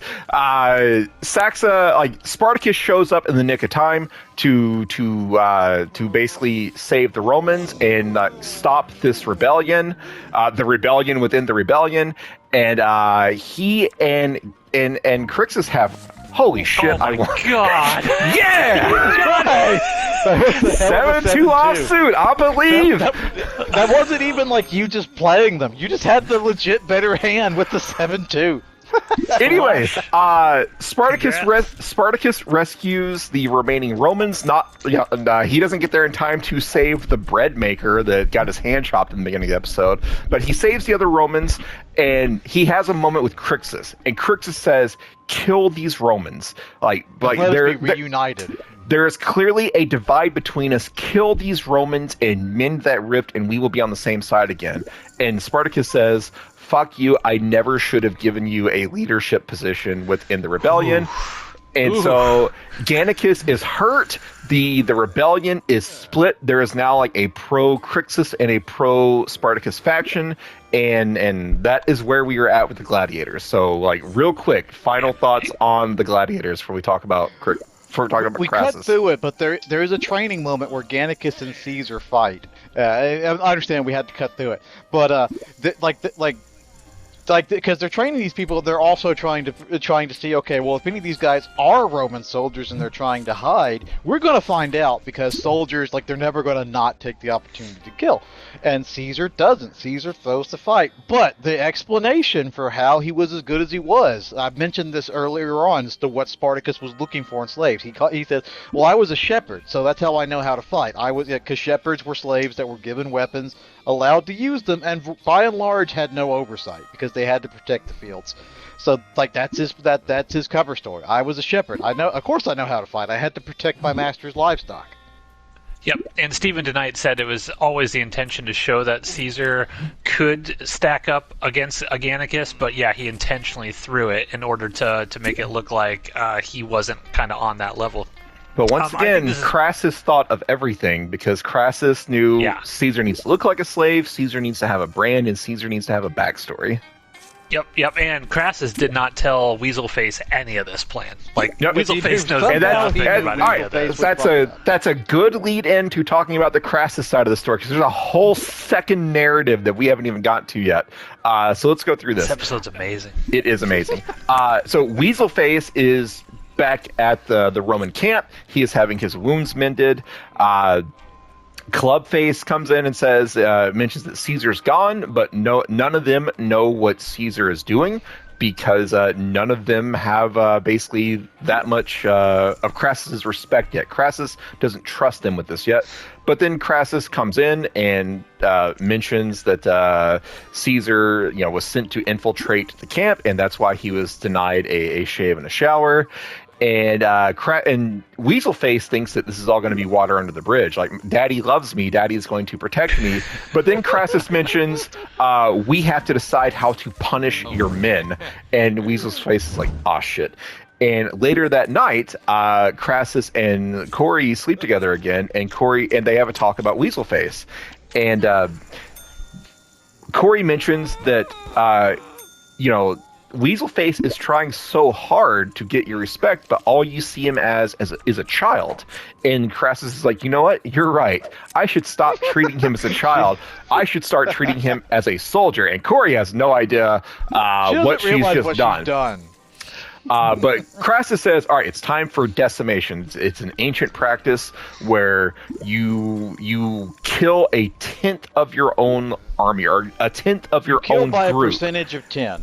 Yes, you kill a tenth of your own group, and the other 90% are doing the killing. So you're making them complicit, and the purpose of this is Weaselface commanded his army to stand and fight, and then ran away. And Crassus says that means that you feared Spartacus more than you feared your commanders, and that's not okay. So I am going to make you fear Crassus by beating your friends to death. And so he makes Weaselface, it's 50 people, and he gets 50 rocks, and he paints 5 of them white, and if you get the white rock, you have drawn the rock of death. And so you got the short staff. And so they get the 50 people together. I guess at this point it's actually 49, and Weaselface Crassus is forcing Clubface, who did everything right essentially, to be a part of this. And Weaselface says to Clubface, let me talk to my father. I will get you out of this because you don't deserve to be a part of this. And Clubface says, no, that will just further lower yourself in the eyes of your father. I am willing to go through the process of decimation to support you. And Weaselface is very upset, but he's a true bro. Yeah, Clubface definitely has a much better read on what Crassus is looking for than his own fucking son, because he's absolutely right. I'm just gonna take this one on the chin like a man. Or maybe to the side of the eye, maybe to the orbital socket, somewhere around that area. All right, so the decimation is happening, and then we go back to Weaselface tries to talk to his father a little bit, but Crassus says, you know what? For too long, I have treated you as a child rather than a soldier. It's time for me to treat you as a soldier. Join your men. And so he is going to force his son to go through the process of decimation. He's like, I'm your imperator, not your father. And so they all draw stones. Weaselface is going to survive, but Clubface, the true bro of this episode, draws a death rock. And so Weaselface, through tears, is forced to help beat his friend to death. The one good soldier within Weaselface's army. Yes. He gets clubbed in the face repeatedly. And so decimation has been carried out. And Crassus tells the survivors that you are going to go live in the followers' camp with the slaves and the whores until I've decided that you are worthy of being a soldier again. But they do get to survive. And then Weaselface goes up to Crassus and says, it's a lesson well learned, Imperator. And so the impression you get is he no longer sees Crassus as his father. He sees Crassus as his boss, and he no longer has any love for his dad at this point. And that is what's going on with the Crassus side of the episode. So I think we're finally done. Discuss. There was amazing. There's a great Crassus line when he does get back, when it's him and Weaselface is trying to stand up, to let him to kind of try to explain himself, like when Steve said was oh yeah, this is all going to be straight. I'm not going to face any consequences for this, and Crassus does yell at him, explaining why he's so upset and why he was telling him you were not supposed to fight him. Was my command not fucking clear? It's my historic campaign on Spartacus for the history book, the lineage. My first battle with him is now going to go down in the history books as a loss for Crassus. We should start talking like this to each other when we play Fortnite. Was my fucking command not clear? This episode is amazing. I have to put it in my top 5 of all-time Spartacus episodes, I think. I mean, this has all the drama that you want. This is the moment of the series where you're our heroes are truly fucked now. Like, they are truly fucked. Like, there's no way they're going to be able to get out of this. And every other sort of plot point throughout the seasons, I mentioned, it's like, what they do a really great job in this show is setting up situations where it feels like there's no way out for the heroes, but then they find a logical way, or a way that you're not expecting, that, oh wow, they got out of this whatever way. This feels like the episode where that's now an impossibility. Like, there is no narrative way they are going to write themselves out of this. And now we begin the slow descent of, the tragedy, essentially. The show becomes a tragedy of what happens to all of our favorite characters here. And it gets real sad going forward. It gets real sad. I think because maybe there are some people who were like just watching this show and didn't realize that there's some actual history to this, and and thought, well, it's going to be okay. They're going to topple Rome at the end, and don't realize oh no. This is they're all going to die and get stretched out on the side of the road. This is going to be bad. Yeah, I still think, guys, that House of Asher ends with Asher becoming Emperor of Rome. I'm calling that. Might as well go all in. Yeah, I mean, you're doing an alternate history anyway. Who cares?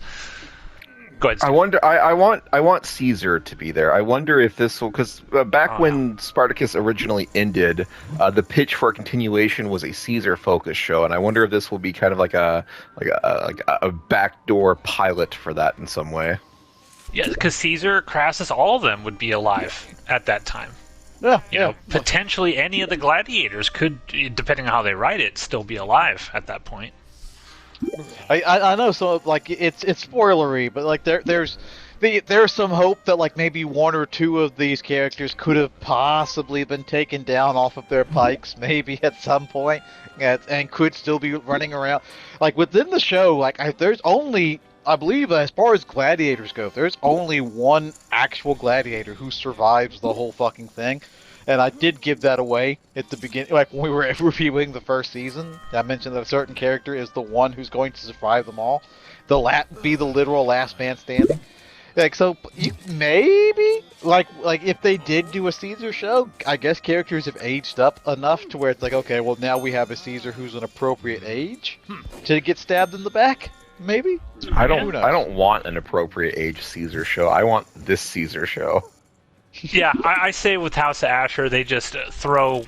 Who cares? Don't even worry about the actual history or whatever. Put whatever characters you want in there and just let it be a fun sort of alternate history sort of thing. Well, sure. I mean, at that point, because you're now going with this this is an Elseworld story. It's multiverse, baby. The thing Steve hates so much. We're going multiverse, what's baby. The true canon of Spartacus, the show now? Now the House of Asher's coming out. What is the true canon? The true canon canon's is bullshit. No, canon is bullshit. Anyway, Steve, your final thoughts on this episode? I know we gotta wrap it up quick. Incredible episode, absolutely fantastic. They're I would argue this episode is maybe flawless. It accomplishes absolutely everything that it needs to accomplish in a high level way. It's great. Everything with the gladiators is fantastic. Everything with Caesar's fantastic. Crassus continues to be an incredible villain in this show, and eventually he and Spartacus will actually fight each other. At some point. One thing I will mention, just two quick things. One of my favorite moments of this episode is when Crixus and Spartacus are having their little breakdown there at the very end, and they cut to Caesar between the swords, and he's just smiling, he's like, oh yeah, I've got this. It's such a great shot. And one thing that Stephen DeKnight said, that why they made the decision to put Caesar in here is because they needed to have a way in which the villains would interact with the slaves at some point in time throughout the course of the season, and they felt this was the best way to sort of insert Caesar as kind of like the guy who's stirring the pot in there. Perfect choice. Absolutely perfect choice. A+ for this episode. Next week we talk about episode 5. We're starting the beginning of the end here. Blood Brothers is episode 5, so can't wait for that. And who knows, maybe we'll get to talk about it at the intended recording time. Maybe. But Yeah, maybe. Probably not. Okay. Guys, that's the end of a recording session. You know what happens on the next hand. Oh, that's true. That's true. Okay. Do we have anything else we can say about this episode while we wait for the next hand? It's awesome. Everything about it's great. Good times. The decimation, it's another one of those budgetary things, but I believe, because the show was like, okay, well, we only have the budget to decimate 50 of you guys, and really it's only going to be about 20 of you that's going to be on camera. But I think historically, it was something like 500 men were actually put through the decimation, because it was a much bigger force that lost. I think it was 10,000 or something was in a Legion or something like that. Yeah. It was but it was the ones who actually turned and fled, the actual group. It was something it was like 1,000 men, and then 500 of them were decimated or something like that. Can you imagine it was much, living in this time? It was much more than 5. Can you imagine living in this time period? It just seems like it'd be the worst ever. I cannot imagine. All right, here it goes. Here we go, guys. Going all in. Ronan, did you get you won the last one, right? Finally. Yeah, the only time I've ever won this. I feel like you've won it before. We should have kept. If we'd been thinking ahead, we would have kept track. But I'm not looking into that. I assure you, that's the only time I've ever won doing this. It's always been one of you. That's every once in a blue moon, one of these randos acts who sticks around has won. But typically, it's you or Steve who wins it. Okay, all in. We believe in the heart of the cards. How much time is left on the recording? Oh, we got 10 minutes. It's fine. Oh, okay. Well, you were rushing us through that, Steve. Yeah, because you guys were going to use that 10 minutes if I didn't fucking tell you to move. Ronan's Ronan was like, there's a whole segment where Ronan was like, I know we skipped over this because we don't have time. Now let's talk about it. Did we magically gain more time? No, that's not how time works. Oh my god. We have nothing to say because it's true. Everything I said is correct. God. That guy's got 2 queens. Oh, come on, kings. Oh, that's kings, bullshit. Kings. I need kings. I need 6. Bullshit. I need kings. Okay, there's 10. I got a 6. I got a 10. I need a king. King or 10. King or 10 does it. There's a 7. Woo! King or 10. I've got 2 pairs. No. Oh. Yeah! Boo! Yeah! Boo! Boo! Eat my fucking ass, you cocksuckers! All right, so do we agree that Ronan's not allowed to bitch about this thing that we do anymore? He can never bitch again. Yeah, now that I've won 2 of them, I now have substantially less room to stand on. You know what? All right, Matt busted out. Otherwise, I was going to go all in again. But that's fine. That's the end of the episode. Thank you for watching. Join us next week for episode 5, where the show just continues to be awesome. We are rolling. Welcome, everybody, to another episode of Jupiter's Croc here on the Outpost Unknown YouTube channel. We are about to talk episode 5, Blood Brothers, of season 3 of Spartacus: War of the Damned. But before we do that, we must shame Ronan once again. Steve, what just happened? We gave Ronan 2 extra days. We normally record on Friday. It is now Sunday. We're like, Ronan never shows up on time on Fridays. And even when he does show up on time on Fridays, he's almost always late. So let's just punt this to Sunday. We're not doing any gaming recording right now. Let's just do this during our normal gaming recording time on Sunday at 11 a.m. Central. And here comes Ronan rolling up at 11:05. Yeah, it's just infuriating. Him and Rachel. They should create their own show on Outpost Unknown, and it will never come out because both of them will always be late to whenever they do. So we're pissed off. We're surly, much like the gladiators here, much like Crixus. I'm feeling much like Crixus this morning towards Ronan. But let's talk about episode 5, Blood Brothers. Spartacus, take it away. Oh god, I'm gonna try. There's so much happening in this episode and the fucking next episode. You say that every episode. Yeah, man up. Man the fuck up. Well, blame it on the show having to condense 15 episodes worth of content into 10. Yeah, it's almost like the show should have been 2-3 episodes longer. Yeah. So it starts out with Spartacus is assaulting and draining the blood out of all of the Roman corpses that Crixus and his Awesome crew shot. produced last episode. And Before I Spartacus forget, says, I want to say something about this episode before I forget. This, because I watched audio commentary on this director. I think this is the only time this director actually directed anything in Spartacus.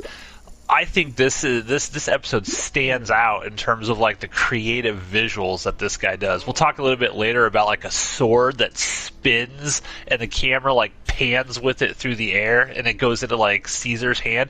That was all done practically and everything. And in this opening shot here, like the twisting camera through these like hanging bodies, awesome. Just it's awesome.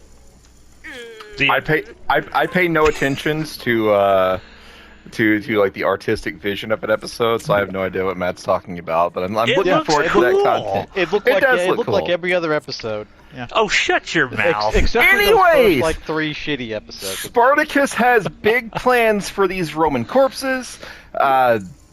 They're still infighting within the gladiators. Like Crixus is training some newbies, and Agron and Spartacus go and watch, and Crixus and Spartacus give each other the stink eye a little bit. Agron confirms that Spartacus, I am by your side. I am on your side on this. We're gonna do it. And then Spartacus leaves. Spartacus has like a big plan. He is going to go to Sicily. I don't know. He's leaving. He's going to go do something, and so to do this something, he pays the pirates. He goes to Heraclio and says, "Here's money. I want you to take me to somewhere else." And the somewhere else is where shipments of grain and supplies are being delivered to Crassus. And so Spartacus basically starts stealing all of Crassus's grain and weapons and everything. Starts robbing the supply lines. But he's very upset that Heraclio is not going on this trip. Heraclio is like, "No, you didn't pay for my services. You paid for my ship. There's my ship. Have a good day, kind sir." I'm gonna stay here and get drunk and fuck whores. Yeah, I got this nameless guy to actually pilot the boat. I can't fault pirate logic there in that situation. I mean, it tracks. It does track. Yeah, I'm trying to. There's so much that happens in this episode. So Spartacus goes off to do what he's got to do. We also see Weaselface. Weaselface is being very emo and upset, and he's at the followers' camp, and he sees his men get into a fight with his men. Quotations. What used to be his men? I don't know. The remains of his forces that turned tail and fled when confronted by Spartacus, he sees them fighting, and he actually like nuts up a little bit and goes to them and is like, "Oh, now you want to fight someone? Now you've got this courage to do battle, but when you fucking fled before, you fucking suck. Clubface died instead of you, and that's bullshit." He's very upset. This episode, I think it was this one, because I watched them back to back. This one was very traumatic for me. So I want to state up front, I apologize to you gentlemen when my initial thoughts of the Corey, Crassus, and Weaselface relationship earlier on. This episode brought back post-traumatic stress disorder to me from watching the series before with this guy. I had forgotten everything that Tiberius has done. He does a lot of really fucked off shit. I forgot all of it. I blocked it all out of my mind.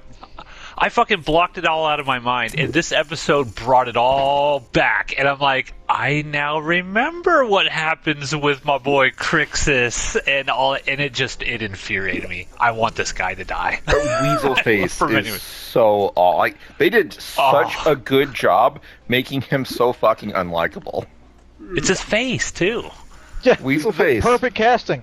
It was perfect casting. Not only does he act the role of a fuckboy to perfection, he also looks exactly like a punchable fuckboy. It's perfect. My most hated character in this entire show now. All because the memories come flooded back. he ranks up there like He's definitely one of the top tier, most scummy, horrible Romans in the entire show. Yes. Continue.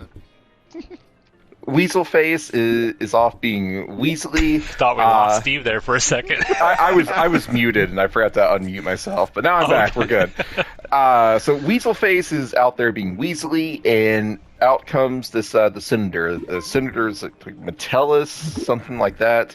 It's the Senator. I think Metellus was a different one, but yeah, Senator guy. All right. Well, I'm just gonna call him the Senator. It's the same Senator that approached Crassus back in episode 1 of the season. The Senator says, "Hey Crassus, what's going on here? The Senate gave you command so that you would go and fight Spartacus, not sit around on your ass and just hang out in your camp."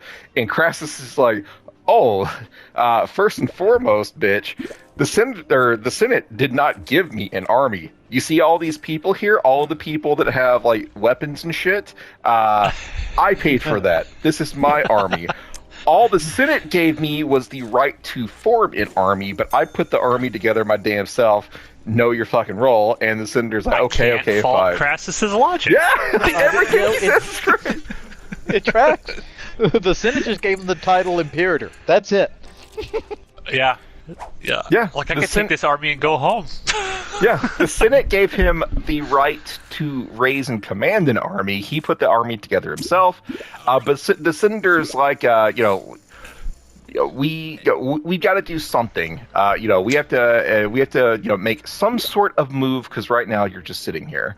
And Crassus is like, all right, how many men did you bring? How about we have your men make a show of power? And the Senator's like, fuck, he can't back out. So the Crassus tells... There's an important note that the Senator also brings. It's kind of an ominous sort of threat, and that he does let Crassus know. It's like, well, we need you to finish this up, so we can celebrate alongside of Pompey's glorious victory. So because Crassus has to take note of this, because knowing this is like, oh shit, Pompey's about to come back, and then all my glory is gone, because that's exactly what they're going to do. They're going to send Pompey out here, and I'm going to be told to go home. Yeah, the Senate is like kind of playing all of the commanders against each other, trying to get them to win their wars as soon as possible to claim the most glory. And so yes, Crassus has been threatened with Pompey, and so Crassus is like, fine, let's make a show of force. Senator, your men, let's go put them out on the ridge to just like look at the rebels and scare them. He tells them at some point that Caesar's in there, but I don't remember where exactly that happens. I think it was at this conversation. Maybe it was, but because the guy gets pissed off, right? He's like, "You're gonna put that stupid Caesar in there?" Like, he's very upset. The Senate does not care for Caesar, which is dumb because Caesar is awesome. Well, the Senate will really learn to not like Caesar in about 25 years. So anyways, I can't fault their logic, guys. I can't fault the Senate's logic right now against Caesar. So there's going to be a show of force, and so Crassus puts a bunch of men up on the ridge to basically show off against to the rebels. And so now the rebels have to come up with a plan, because they know that some sort of attack is imminent.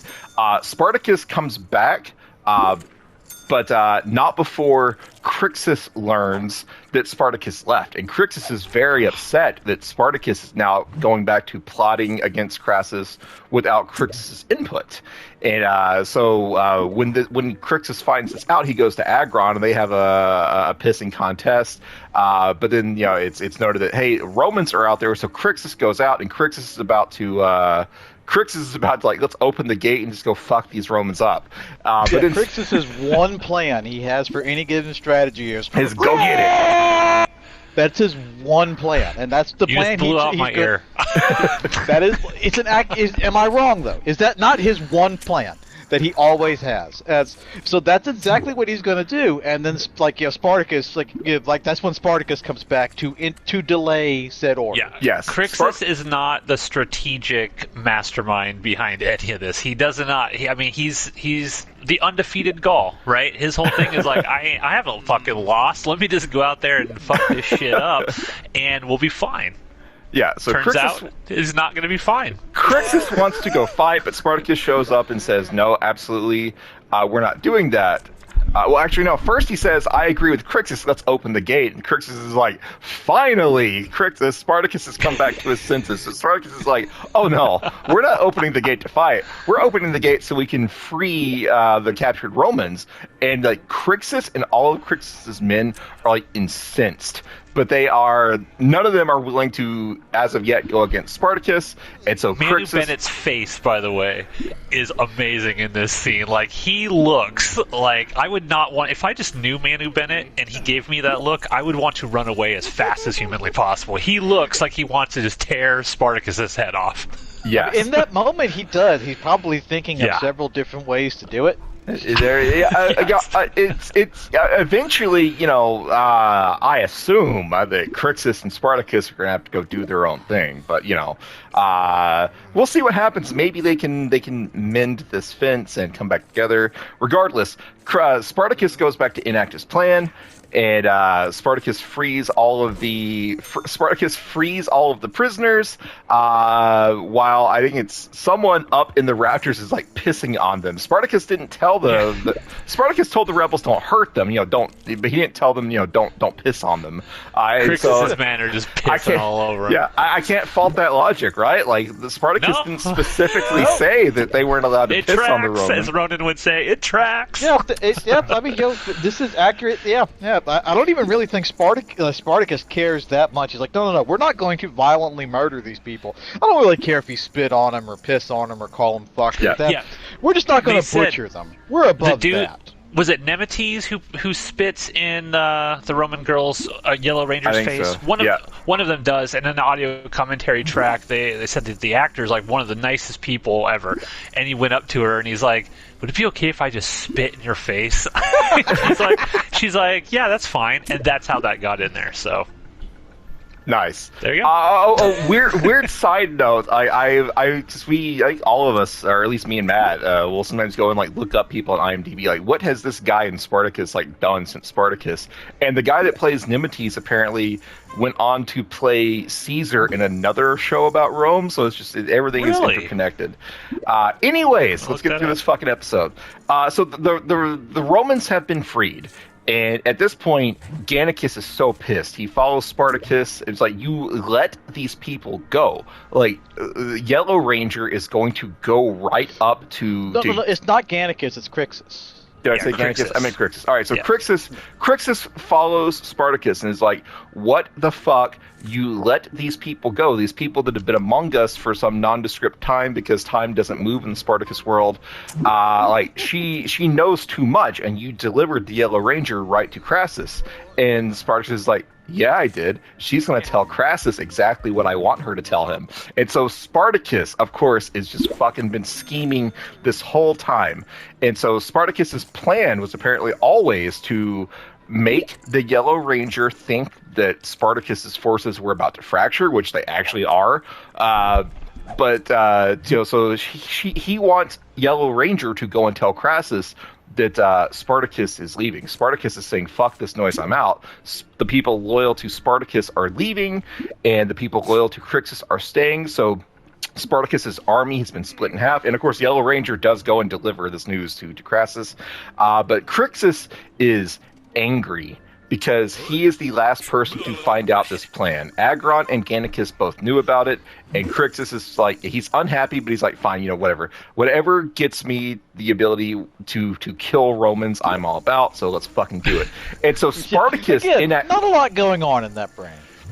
Spartacus enacts this plan that I am going to try my damnedest to summarize, because it is the craziest batshit thing that anyone has tried to pull off in this show so far. Before you explain it, they said on the commentary that they were concerned that the audience would not even understand this. That's why they brought out a map and they tried to do it. Yeah, so visual aid, it made no fucking sense. I watched this twice. I watched this scene twice with Spartacus explaining his plan. So step one of his plan was gather underpants. Was get Yellow Ranger to give information to Crassus, which he assumed has not happened, and it did actually happen. Yellow Ranger goes to Crassus and tells him, basically, Spartacus is about to GTFO, and Crixus is going to be only the ones remaining behind. So step one of the plan is misinformation that has happened. The next steps of the plan are Spartacus is going to get on Heraclio's boat and go to an island where Crassus is storing supplies, with the expectation that Crassus will then split his own army and go to defend his supplies. And when Crassus's army lands on this island of supplies, Spartacus' forces will actually just leave and come back to join the main group. But the main group is not actually the main group, because the main group, which are Crixus' forces, are actually going to leave the city under the cover of night and go to some part of the land that's supposed to be impassable, but they're just going to figure it the fuck out. And so to keep Crassus from not realizing that Crixus' forces have also left the city, they're going to take the bodies that they are salting at the beginning of the episode and dress them up like soldiers and put them on the perimeter of the city to make Crassus think that the city is actually still occupied when the city is not actually occupied. And so the ultimate goal is to make Crassus split his forces. Meanwhile, Spartacus's entire army will attack the remaining force from two sides. Classic pincer maneuver. And Jesus fucking Christ, did I miss anything? Was that the actual plan? I can neither confirm nor deny that was the plan. I can fault this logic. Because this does not track whatsoever. No. At any point, something that Spartacus assumes will happen could not happen, and the entire plan will fall apart. This plan gets completely fucked over because Spartacus needs a certain group that is not known for loyalty to be loyal and firm. Yes. So, anyways, like that really dumb decision of Spartacus. That was the plan. Like divide his force to make Crassus divide his force, and then Spartacus's forces will become whole again and attack. That was the plan. But the plan does not go correctly because Crassus immediately sees through all of this. Crassus does not fall for any of Spartacus's bullshit, and so Crassus just goes and finds the pirates and pays the pirates off. And so when I can't fault his logic. Yeah, when the pirate ship comes back, it's full of Roman soldiers. Like the force that Spartacus sent out with Heraclio is now dead. So R.I.P. Sanus.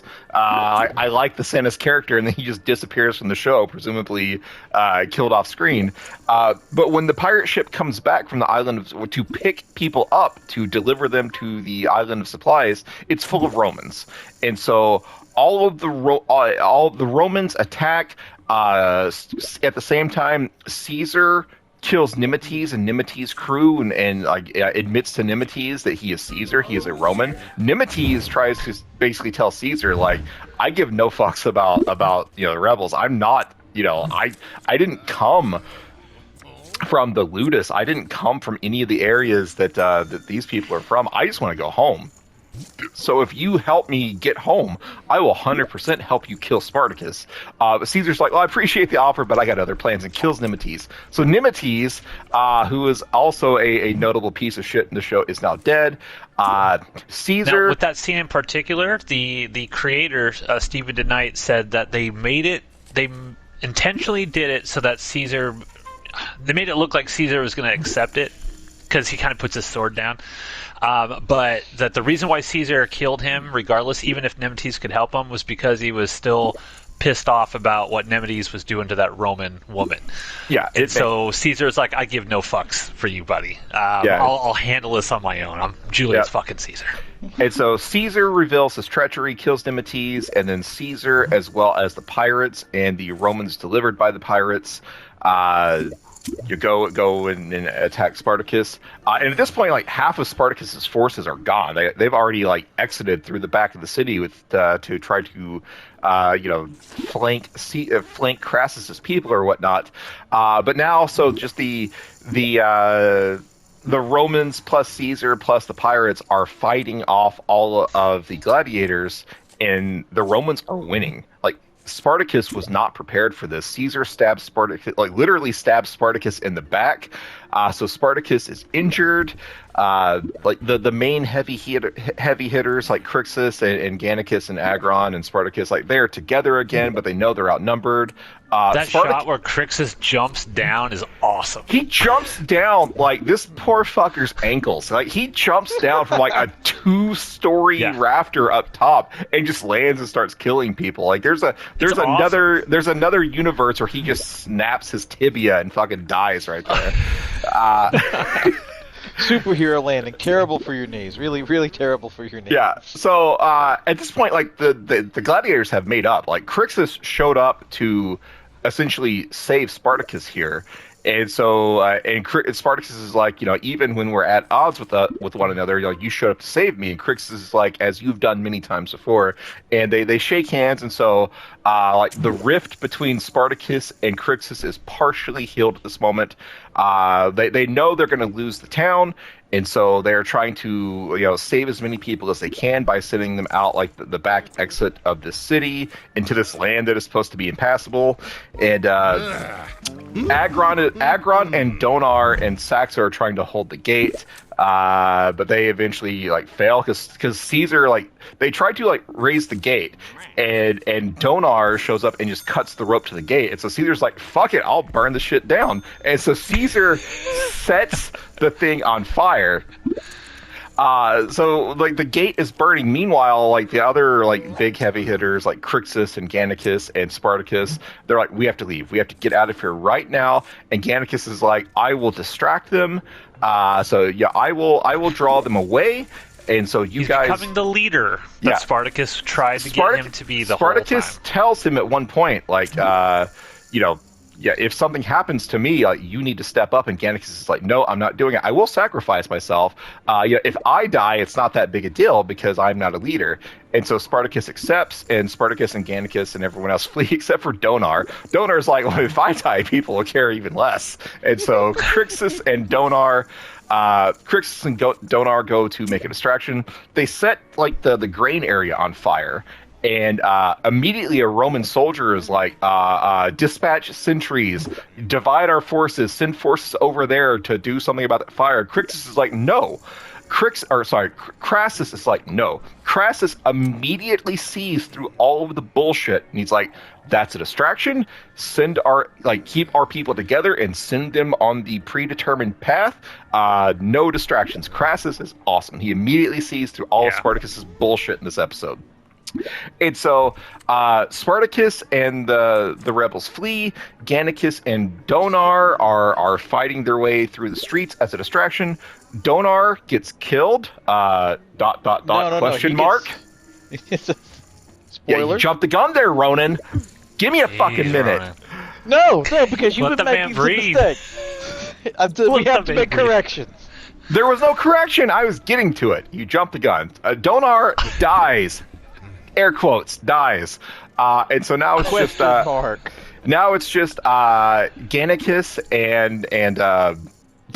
and Sybil, because they found Sybil hiding somewhere, just waiting for Gannicus to come and save her again. And so can somebody not just kill this fucking someone character? End this small child that is following Gannicus around here. So Gannicus and Sybil have to hide. Donar is dead. Air quotes. Meanwhile, so the only Spartacus forces remaining in the city are pretty much the people holding the gate. The final shot, or maybe am I jumping the gun? Maybe some of this happened in episode 6. I don't even know at this point. Because the end of this episode is the battering ram coming through, and Caesar saying getting a smile on his face, and it cuts to black. Yes, Caesar has successfully burned the door down, which allowed the battering ram to come through, and Caesar turns to... Yeah, I have to be jumping the gun. Some of this had to have happened in episode 6. Because the end of the episode is the door gets beaten down with a battering ram, and Caesar turns to Agron and delivers this just badass line, now is the time to run, and fade to black. Yeah. I need to. Yeah, I want to say there are several stupidest character moments in this episode, but I'll give a big stupidest character moment to Agron, Saxus, because they have Caesar for all intents and purposes. just before the ram comes through the door. They've got him. He is on the ground. His sword has been taken from him. All it would take is like 3 inches of forward thrust, and there is no more Julius Caesar. But instead of doing this and killing him, and thus taking away a powerful ally for Crassus, they stop for a TV show moment as they hear what's that mysterious thumping noise in the background? When really what you need to do is, what's that mysterious the thumping noise in the back? They don't do it. Stupid moment. No, not the thumping of Caesar's skull against the ground from my sword. The other thumping sound. What is that? Yeah. Stupid character moment. But I don't even. It's good for the drama of it. It's good for the drama. It's there purely for TV. So I went and looked it up, and I did completely jump the gun. So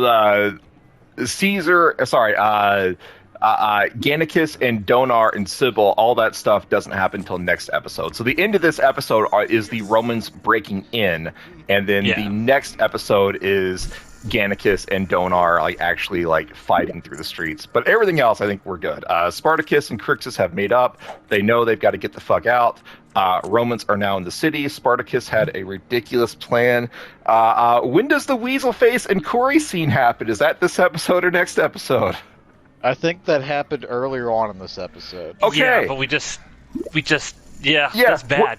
We're just gonna quickly acknowledge a thing that happened. Corey is with Crassus, and Corey is still trying to get Crassus to make up with his son Weaselface, and he's amenable to it, but he's not there yet. And so Corey goes to the followers camp and talks to Weaselface, and it's like, Weaselface, good news, your father still cares about you. Come back to my tent with me, and we'll talk. And Weaselface talk, air quotes. Yeah, Weaselface, Corey is just there to talk. Weaselface recognizes that Corey is no longer just a slave to his father. His father actually cares about Corey, and so he hurts his father by hurting Corey. And let's not talk about that scene anymore.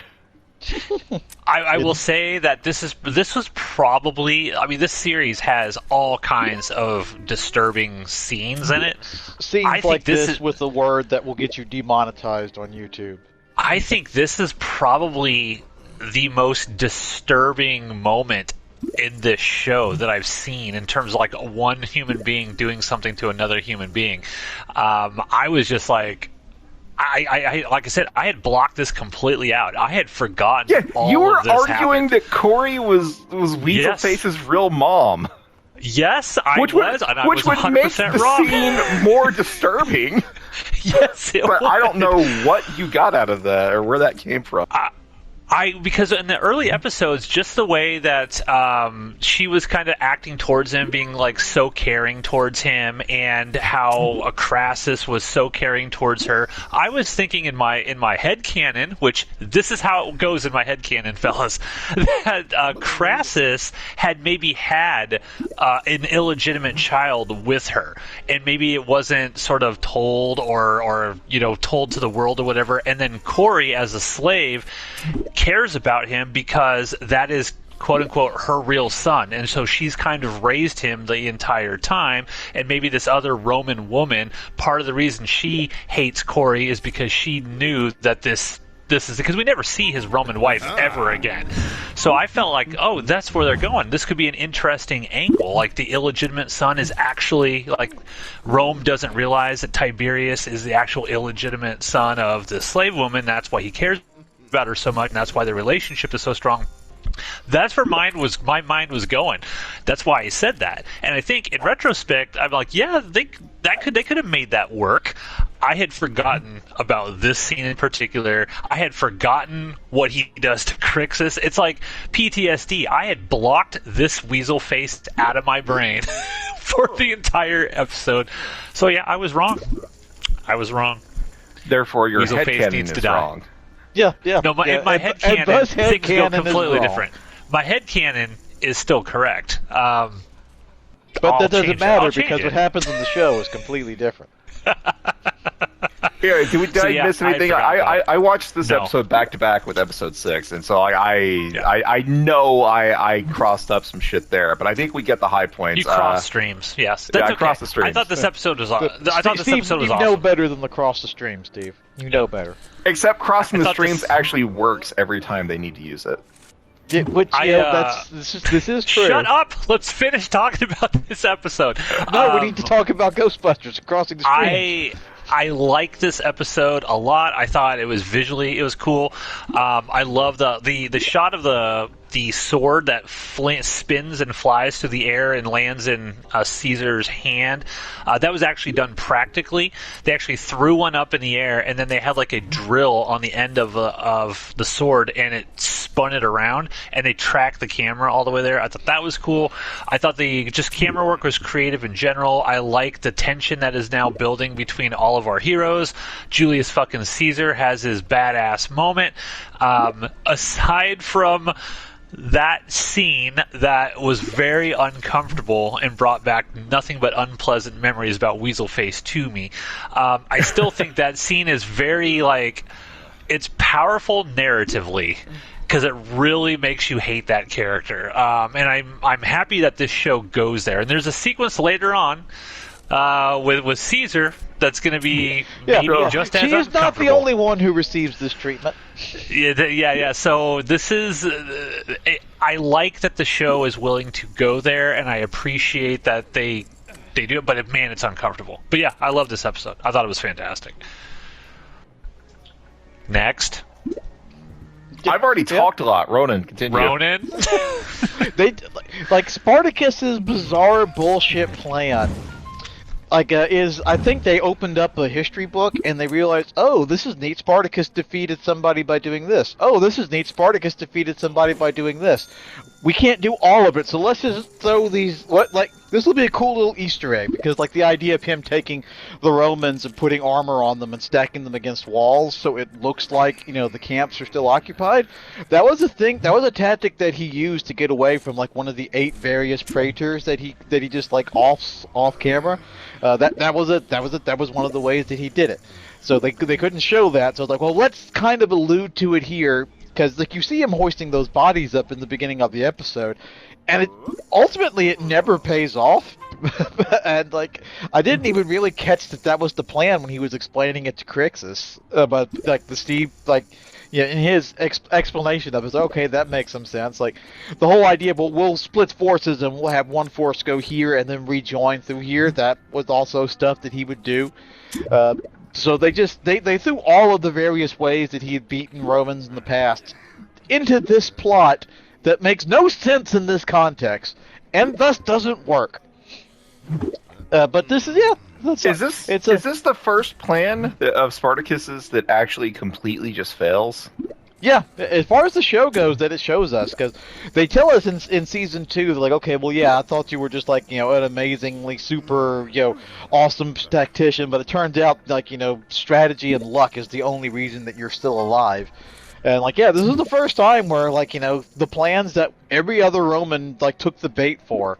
Just every last one. Just Crassus is nope, nope. We're gonna force them into this area for reasons. We're every failure at every point. This is Spartacus's first complete and utter actual battle strategy loss. Obviously he had losses in season 1, but this is his as far as Spartacus the general, this is his first in the show. Just total, complete, abject failure. Yeah, and I like that. I like that we actually see Spartacus knocked down a peg by Crassus. That's one of the cool things about this episode. I think I love, like Steve said, how Crassus sees through Spartacus's bullshit every step of the way. And then, because it really makes you think, how are these guys going to do anything against Crassus and Caesar? What could they possibly do? Yeah, I know how they get out. I remember how they get out of, the plot that, the things that are about to happen to them. And it's pretty grisly, and it's actually we'll get to it in the next episode. Yeah, but, it's the solid one. Yep. Except for, the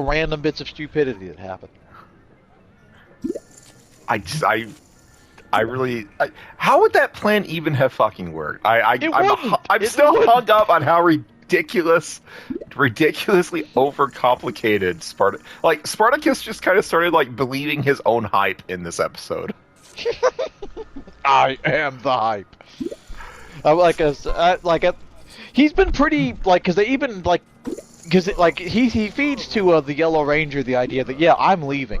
I guess that was their wink and a nod to the fact that historically, I've mentioned this several times, that was always Spartacus's plan as far as we know. It was always to just gradually move north and leave.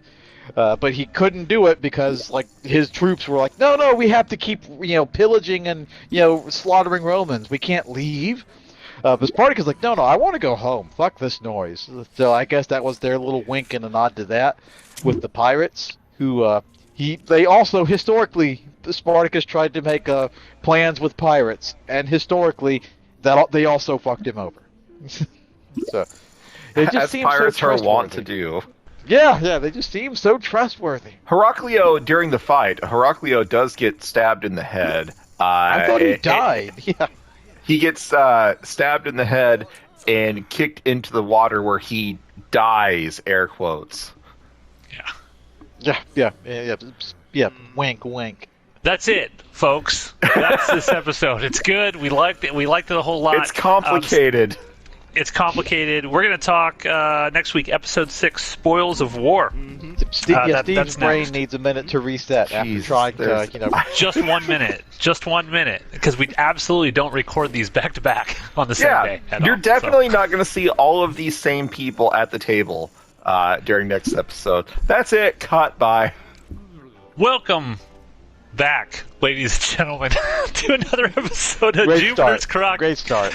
Another episode of Jupiter's Croc here on the Outpost Unknown YouTube channel. It is 1 week later, and in my headcanon, Ronan is still late. So I'm going to go ahead and say Ronan is late another 10 minutes, even though he's been here the entire time. My name is Matthew. Joining me once again, I don't even think I introduced us on the last episode. We have Ronan. Well, but you went into a diatribe because you're just so bitter and full of hate that you skipped polite pleasantries. Let's go and Crixus on you. The previous episode, we introduced Ronan by bitching about him being late even after having 2 extra days to get ready. That's true. Yep. And, of course, Spartacus. Yep, I'm here again with a definitely brand new group of people at this poker table with us. Yeah.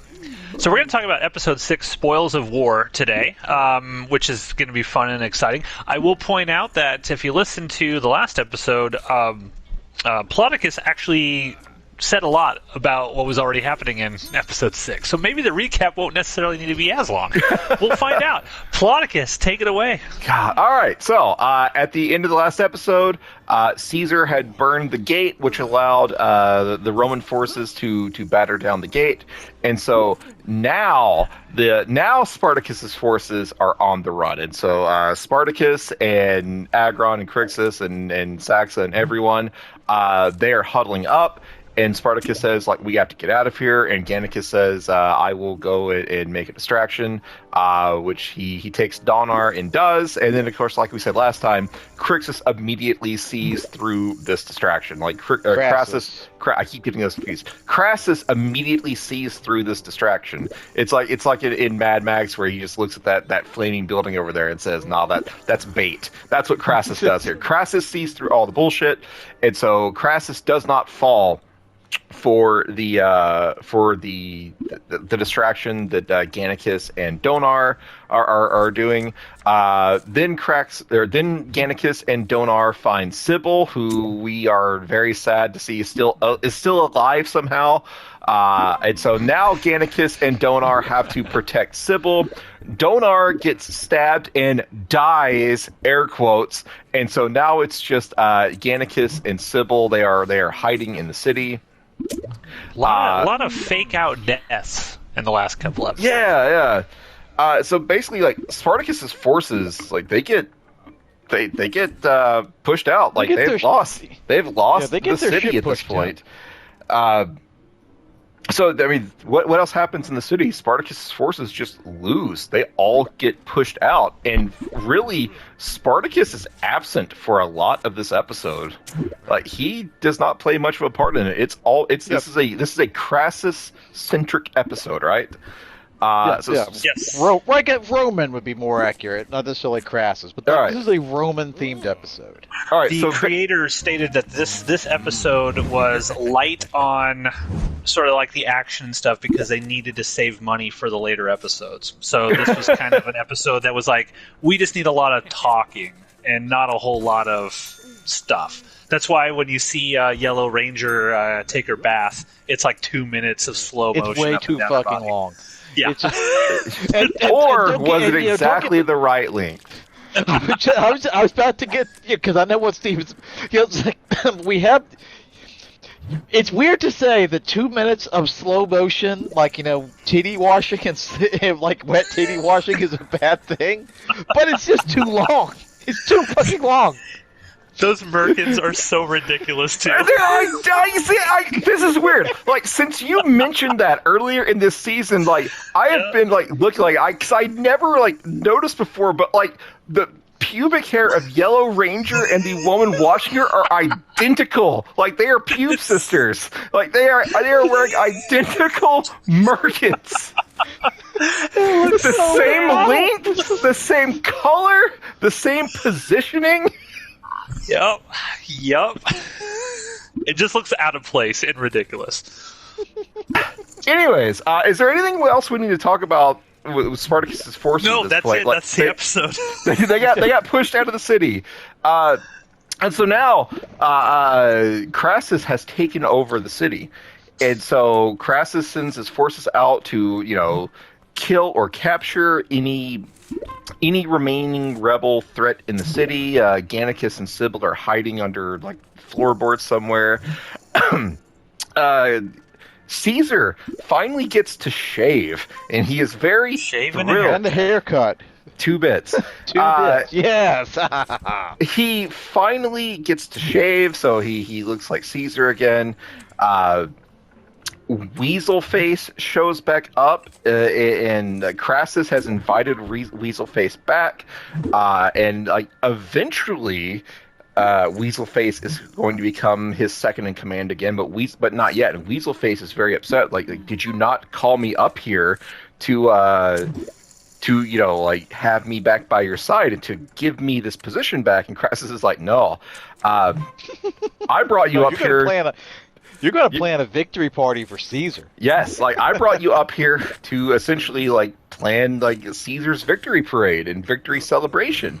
And Weaselface is like, there's no love lost between us. Find someone else to do this. And Crassus is like, no, one of the smartest things a warrior can do is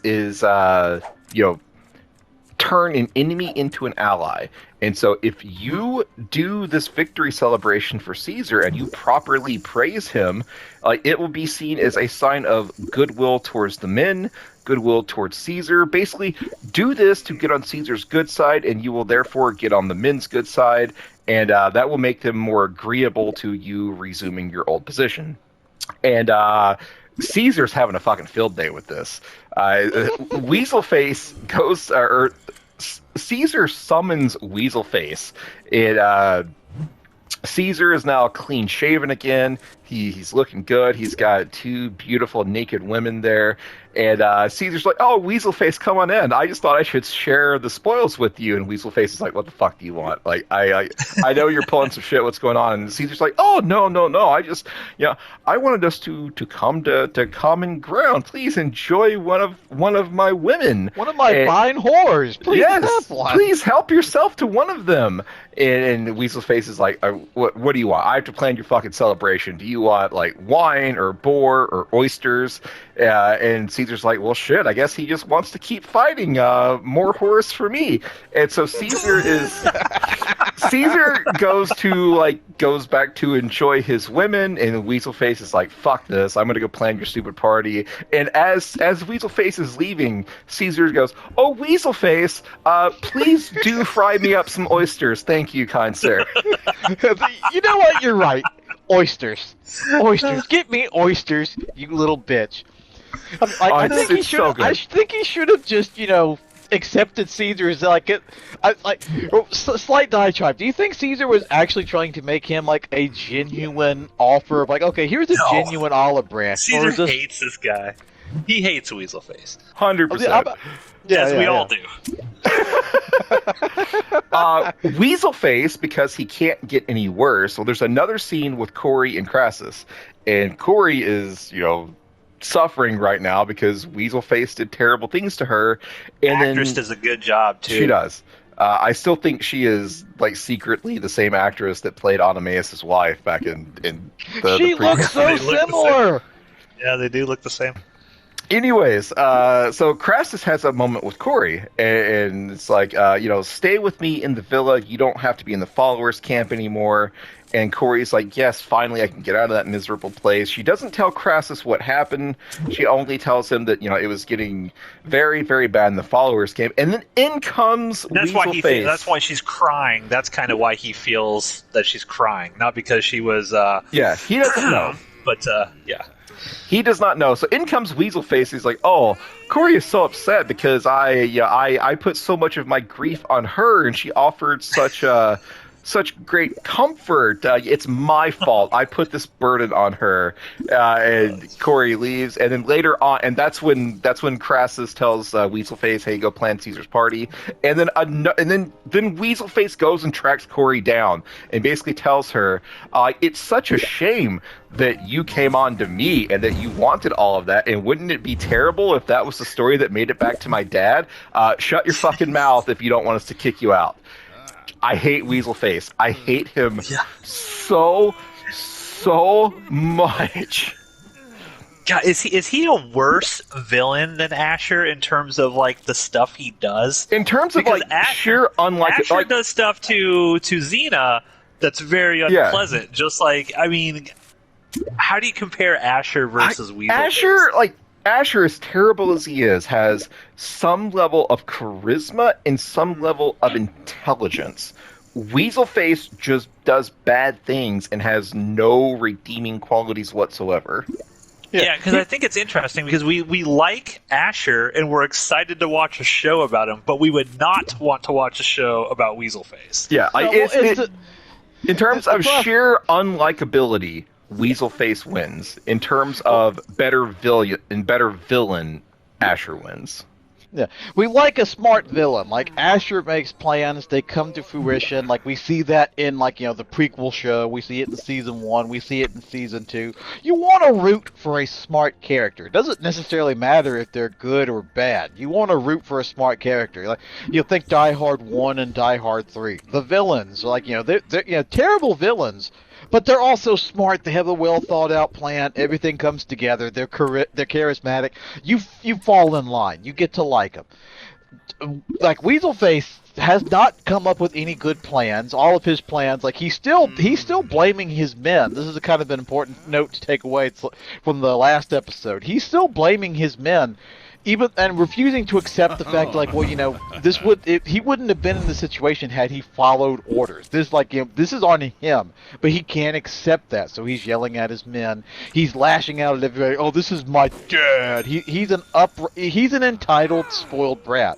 That's part of why we don't like him so much. He doesn't make plans that follow through, and he's smart. He's just entitled and gets away with it because he's rich. That's it. So fuck him.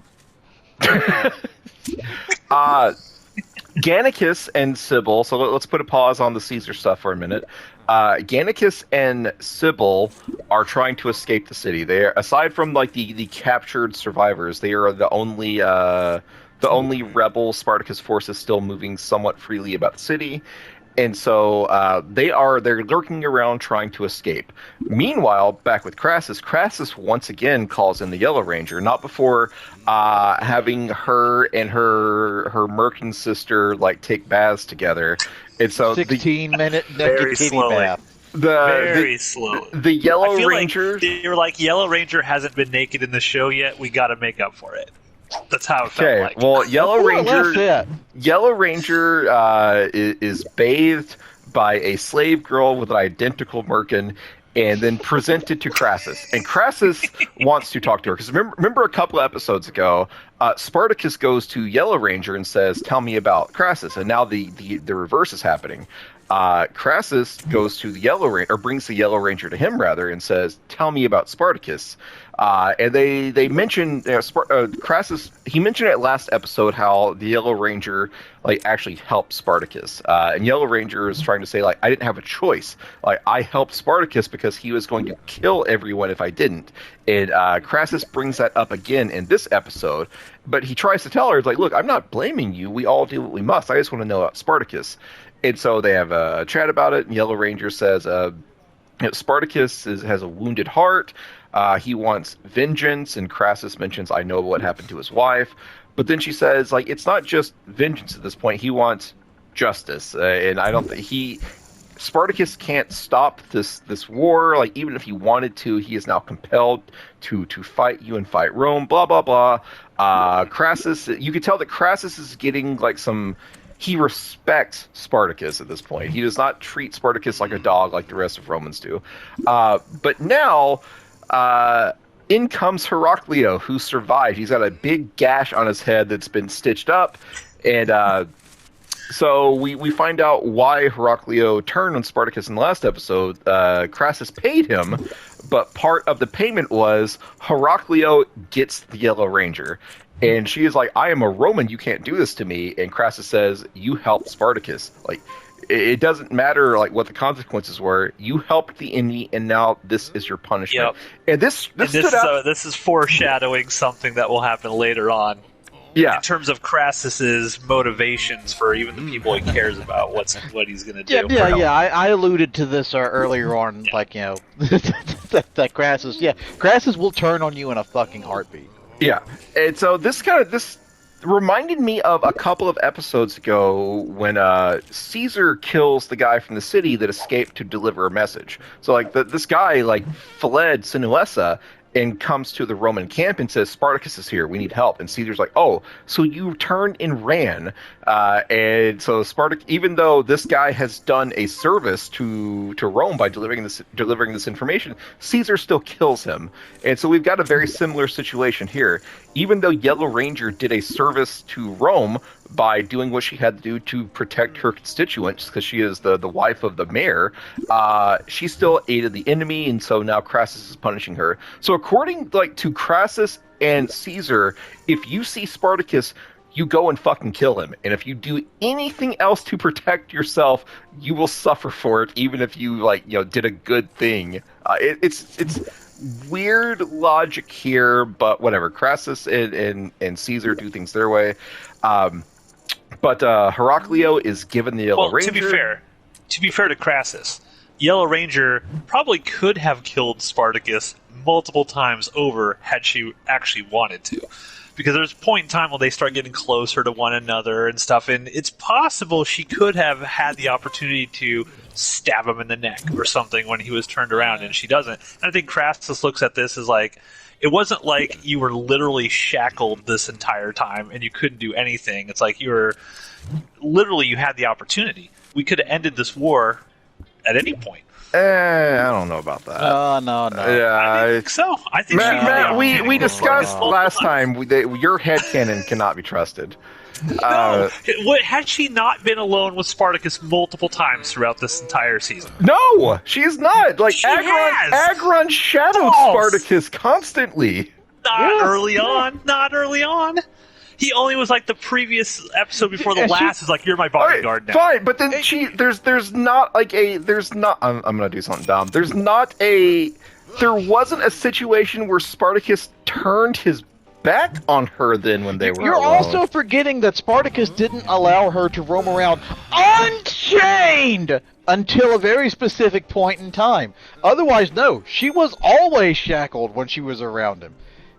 When he decided, there was a very specific point where Spartacus was like, "Okay, yeah, you know what? I'm going to give you the ability to move freely. Nobody's going to fuck with you." That was the point where he finally, at any point in that time, there's a No, whole after sequence. that, Agron was with them. with them alone in because a in room because together. in Matt's headcanon, like because in Matt's headcanon, I was like an untrained, undisciplined, scared woman could easily overtake and sneak up and butcher. That's not what I'm saying. I'm not exactly saying what she you're could saying. have. I'm saying she should have taken the opportunity to. That's what Crassus is saying. Crassus is you saying, are victim had the opportunity. blaming. You That's should have exactly done what it. you are doing. Shut You up. are victim Shut blaming, sir. up. Crassus Ronan, is victim blaming, shut up. not me. Shut up.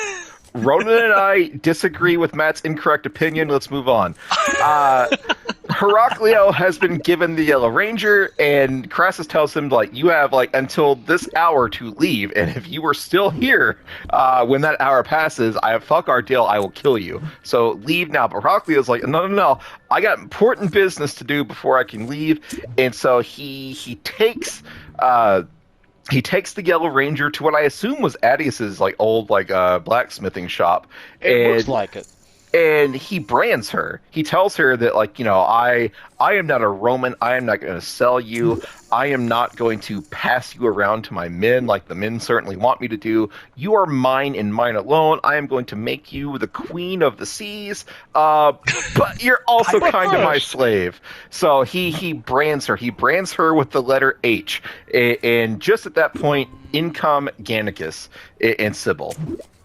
They have escaped from the basement they were hiding in. They're trying to flee the city, and so they run into Heraclio, and Gannicus and Heraclio have a moment where Heraclio says, "Yeah, hey, nothing personal. It's just business." And holy shit, did I win that? But they end up fighting, and Heraclio, like, Gannicus kills everyone but Heraclio, and Heraclio's got the sword to Sybil's throat, and he's like, "Well, it's such a shame that you've got your girlfriend killed now." And then Yellow Ranger stabs him through the back of the neck with a hot poker and kills Heraclio, which I thought that was a cool scene. I liked that effect of, like, the red hot poker sticking through the front of his neck. So Heraclio's dead. Gannicus is like, all right, fine, let's continue our plan to get out of here. So he dresses up like Heraclio, and he is going to leave the city with Sybil. But Sybil says, "What about Leda? What about the Yellow Ranger?" And Gannicus is like, "What the fuck about her?" It's like, she's a Roman, I don't care. But Sybil says, "No, she's one of us now. She is a slave, and so we got to take her with us." And Gannicus says, "Fine, but don't fuck up, don't fuck up, because we're gonna leave you behind." Well, I can't argue that logic. She's got the brand. It tracks. Yes, and so now Gannicus and Yellow Ranger and Sybil are trying to flee the city, and so now it's time for Caesar's celebration, and they've got 3 slaves that we see, one of which is Donar. So Donar was not dead; he just got sleepy after he got stabbed in the stomach. He has a name, so getting stabbed in the stomach is not fatal to him, and so that's fine. So. There's 2 like nameless slaves / rebels. One of them is like getting drawn and quartered. Like there's 4 groups of Romans, and a chain has been tied to each of his limbs, and they're wishboning him. The Romans are pulling as hard as they can, and one of his arms get ripped off, and so that means that, like, the Roman team that first managed to rip off a limb wins. And then now it's another slave, and he gets put in like an iron mast where he can't see, and so he's just getting beat in the head with hammers. And then Donar is the only one that's left, and Donar yells like, "Yo, I'd fucking kill you all. You're shitting your pants," at the thought of actually fighting a gladiator. And Weaselface is there, and he's like, "What would you actually do if you had the chance to fight?" And so somehow he manages to unlock the chains on Donar's wrist. He somehow frees Donar without anyone noticing, and so Donar plays along, and so he pretends that he's still chained, and now it's time for the final kill. And well, before all this, Crassus tells the senator that I'm taking the city. Spoils of war. The city's now mine.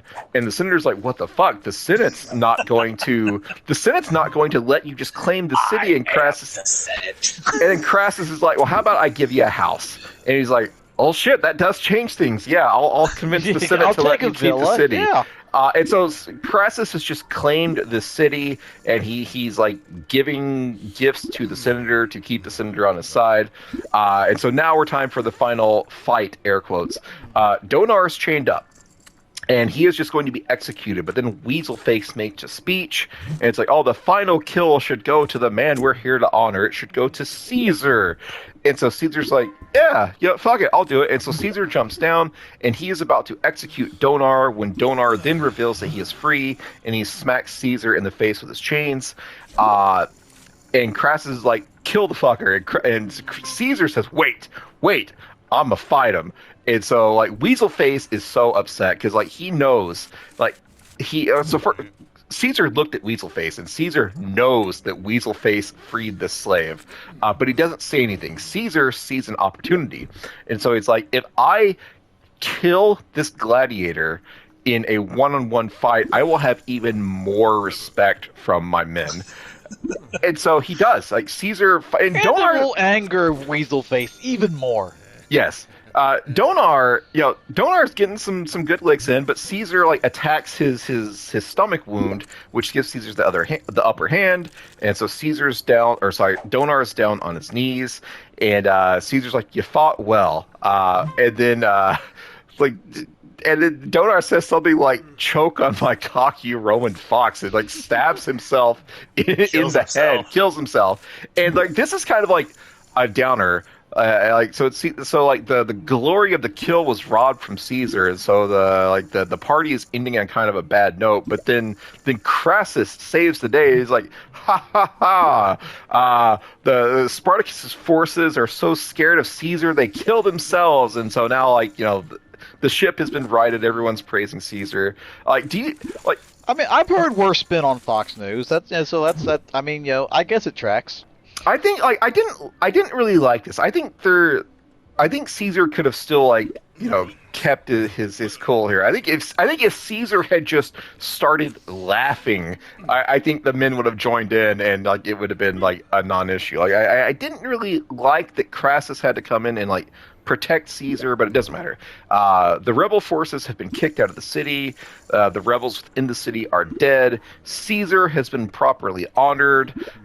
Caesar knows that Weaselface tried to kill him, and so eventually, that's going to come to a head.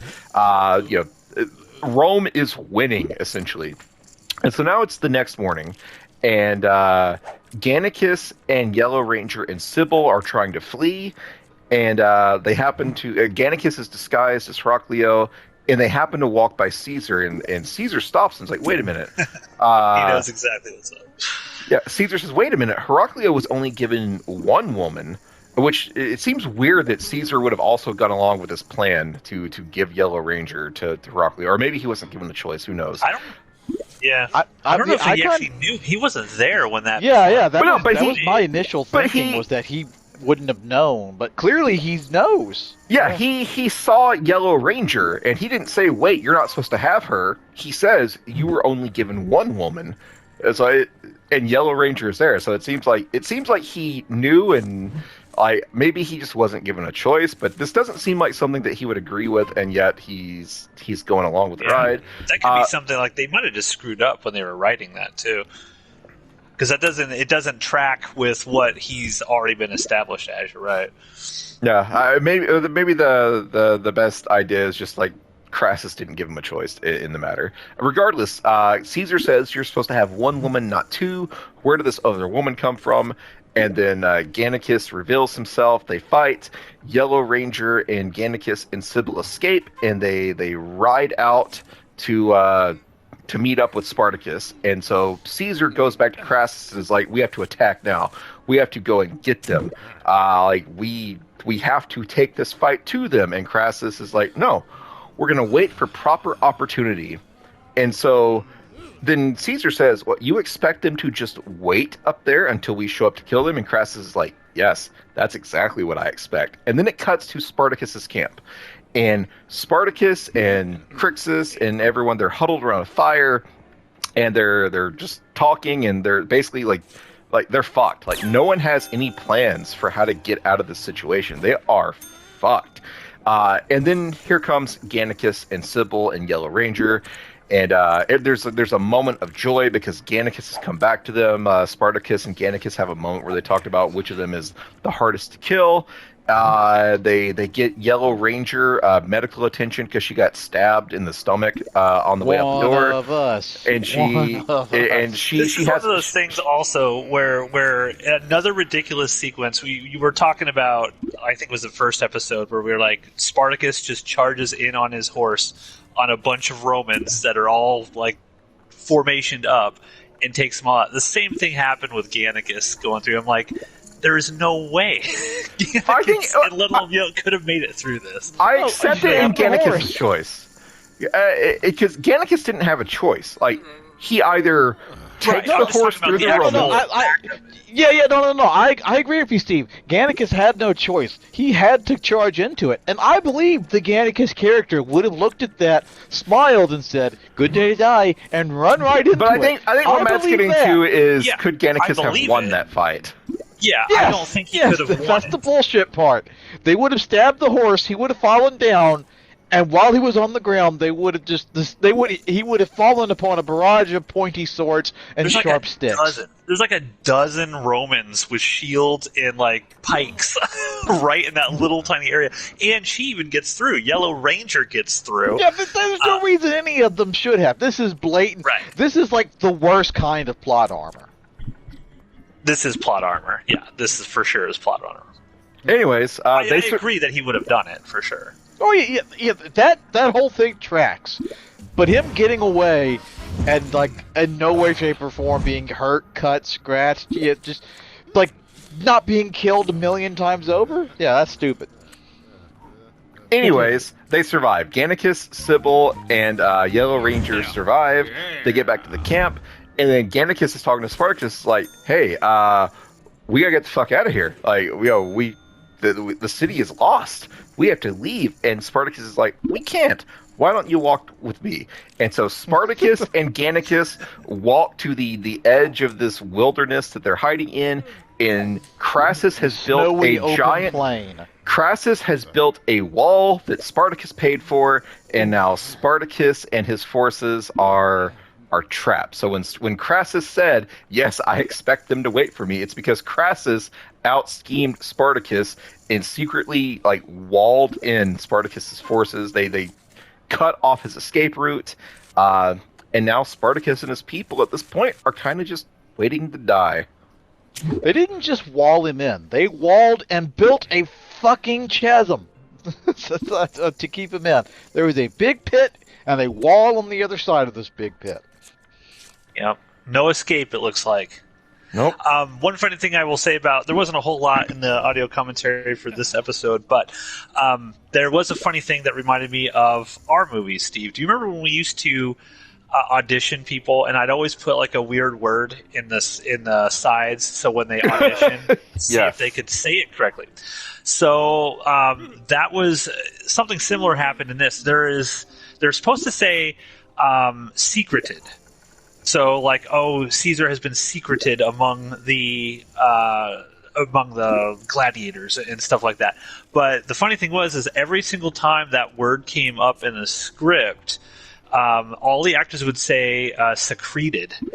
So they would say, "We've been they've been secreted" instead of secreted, and so that's just a funny Roman accent. It's fine. They had to go back in ADR every single time that the word secreted was said, because it was said as secreted. They don't look the same. How could they you look do the same? And I'm Ronan, and I know that those two words are different and not the same. How did these people fall into that mistake? On the page, I'd have to look up the spelling, but aren't the spellings like, it's exactly the same, isn't it? Let me look it up. Talk amongst yourselves. No, I'm curious. Ronan, talk, entertain the masses. Now I'm... Tell us some facts about history. So Spartacus getting walled in, and also having the walled in and having to cross through a chasm. That's it. That is a historic thing. I don't know if Crassus was the one who who lured him into an area and then walled him in. It was either him or one of the various the Roman consuls who did it. But this is another historical thing, and the way that Spartacus got out of it, which we're not going to spoil yet, is also correct to history, and it's kind of fucked off as to how he did it. But that wily son of a bitch did it. So this is another time where they're pulling, from history. But I can't quite recall if this is the exact moment in which it happened. But I think those words are actually like identical. But like, wouldn't your context clues tell you that Ronan was wrong? They are spelled exactly the same way. But yes, and you are right, Steve. It should be the context. But they kept saying secreted, like I'm secreting something rather than I'm secreted. There you go. There's just this, as a funny story to like get what we mean when we're talking about this. When we were taking auditions for one of our movies, Matt put the word "voila" into a scene, and someone who shall remain nameless reads the scene and she's like blah blah blah blah blah viola. Yeah, it was funny. She did. To this day, I don't think she even knows that story. So yeah, this episode, I don't think it was as cool as the last episode in terms of just excitement and stuff. But this definitely feels like okay, we got to calm down after the madness of the last episode and set our characters up into a situation that feels completely hopeless. Totally not budget related. Budget related. And I think they did a really good job with that. The end of this episode is like, oh my goodness, how are they going to get out of this? Of course, that they do because there's still 4 more episodes left of this show. So I like the interplay where Crassus has completely outsmarted Spartacus, and now we're going to get to, how does Spartacus respond to Crassus's new, devious schemes? Speaking of them, this is the first time that Spartacus and Crassus actually see each other. They still don't interact, but when the gate to the city is broken down, Crassus is one of the first people to walk in, and Caesar points to Spartacus, is like, there he is. And so Crassus and Spartacus look at each other and lock eyes. This is the first time they have interacted or even seen each other in any way in this season. Fuck you, Ronan. Fuck you, Ronan. I win. I'm the better Matthew, just letting you know. just barely. That's Ronan, it. Your thoughts? Did you like this episode or what? Yeah. Okay, cool. That's it. Well, now we have to wait for Ronan to buy back in so he can go all in on the next hand. Ronan has won the last 2 of these. He cannot bitch about this. That's true. But we have to wait because he's not in this hand yet. Is there anything else in this episode that we can discuss? Crixus, because Crixus only has one way of thinking. When he and Spartacus are up in this frozen wasteland, Crixus is just like, let's just go take the city back. Let's just go get it. Dumbass. Fucking stupid fucker. Agron, we got this. Agron continues to be jealous towards Castus, the pirate. And Castus, for no particular reason, just got left behind. And so Heraclio abandoned him, and so now Castus is going to try to become one of the boys. Agron and Nasir finally make up because Agron's like, I didn't do anything. You're accusing me of cheating, and it didn't happen. And Agron, I think, kind of understands at this point that that Nasir is trustworthy. So that personal relationship has been mostly repaired at this point. All right, that was my tidbit. Matt, your thoughts, additional things. Yeah, I think that this we didn't really talk about this at the end of episode 5, but Crixus and Spartacus kind of making up. There's sort of that begrudging, blood brothers sort of thing. But this is continuing. We're gonna get. It's real soon here that Crixus and Spartacus are going to have their split, and I like the fact that they have been setting that up for the past few episodes. Where yes, Crixus cannot, as his character, he cannot go back to sort of supporting Spartacus 100%. He's going. Otherwise, there'd be no narrative reason for him to actually leave and split up and do his own thing. And I like that.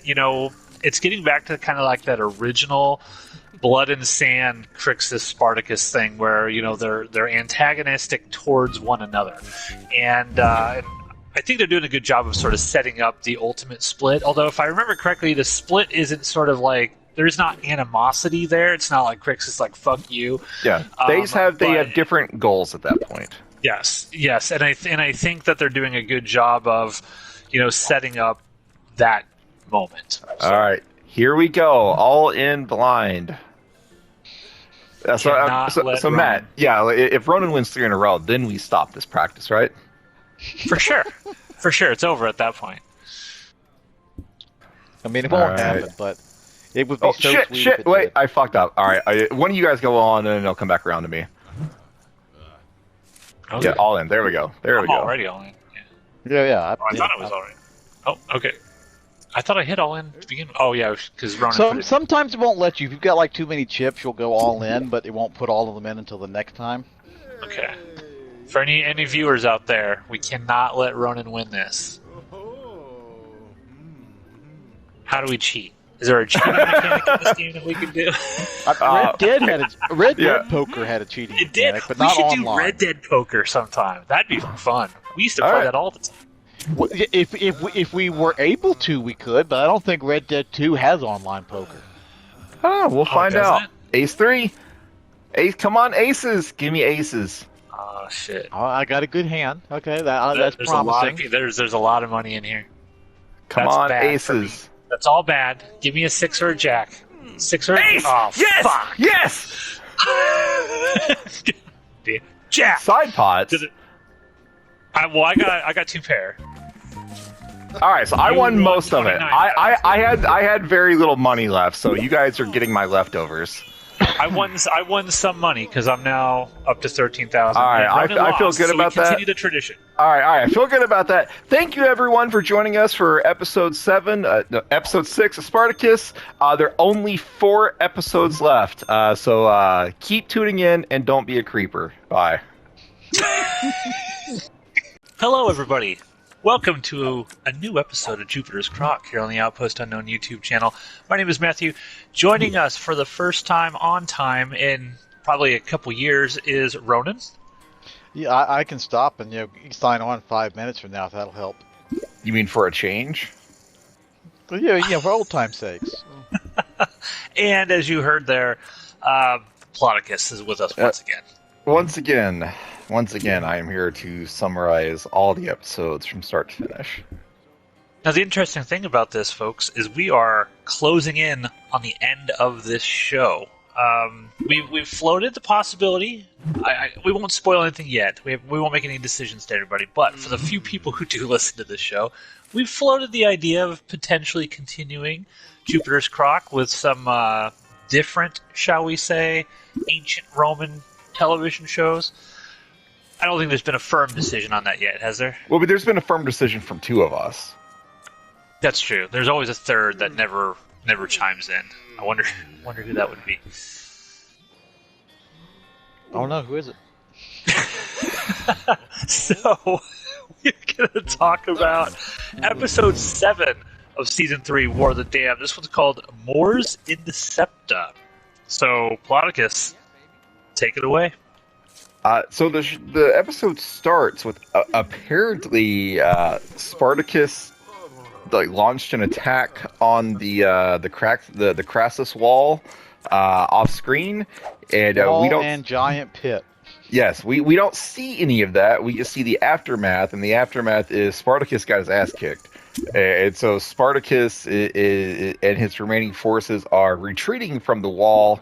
As there are lots of dead gladiator forces behind them, and he and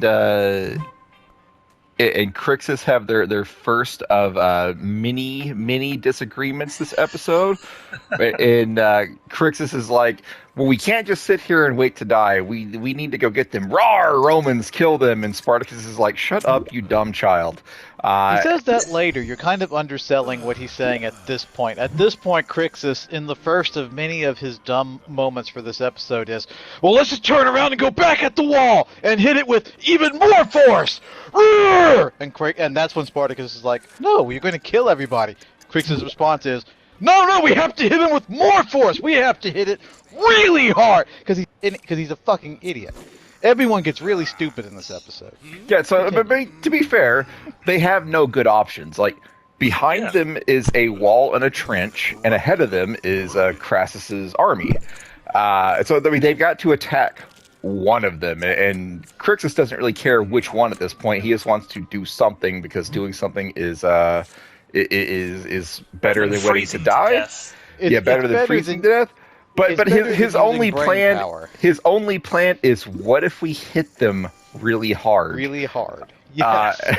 Well, to be fair to my boy Crixus, they have hit them very hard in the past multiple times over the years and have successfully... But only because Spartacus had some sort of super devious plan to give them the upper hand.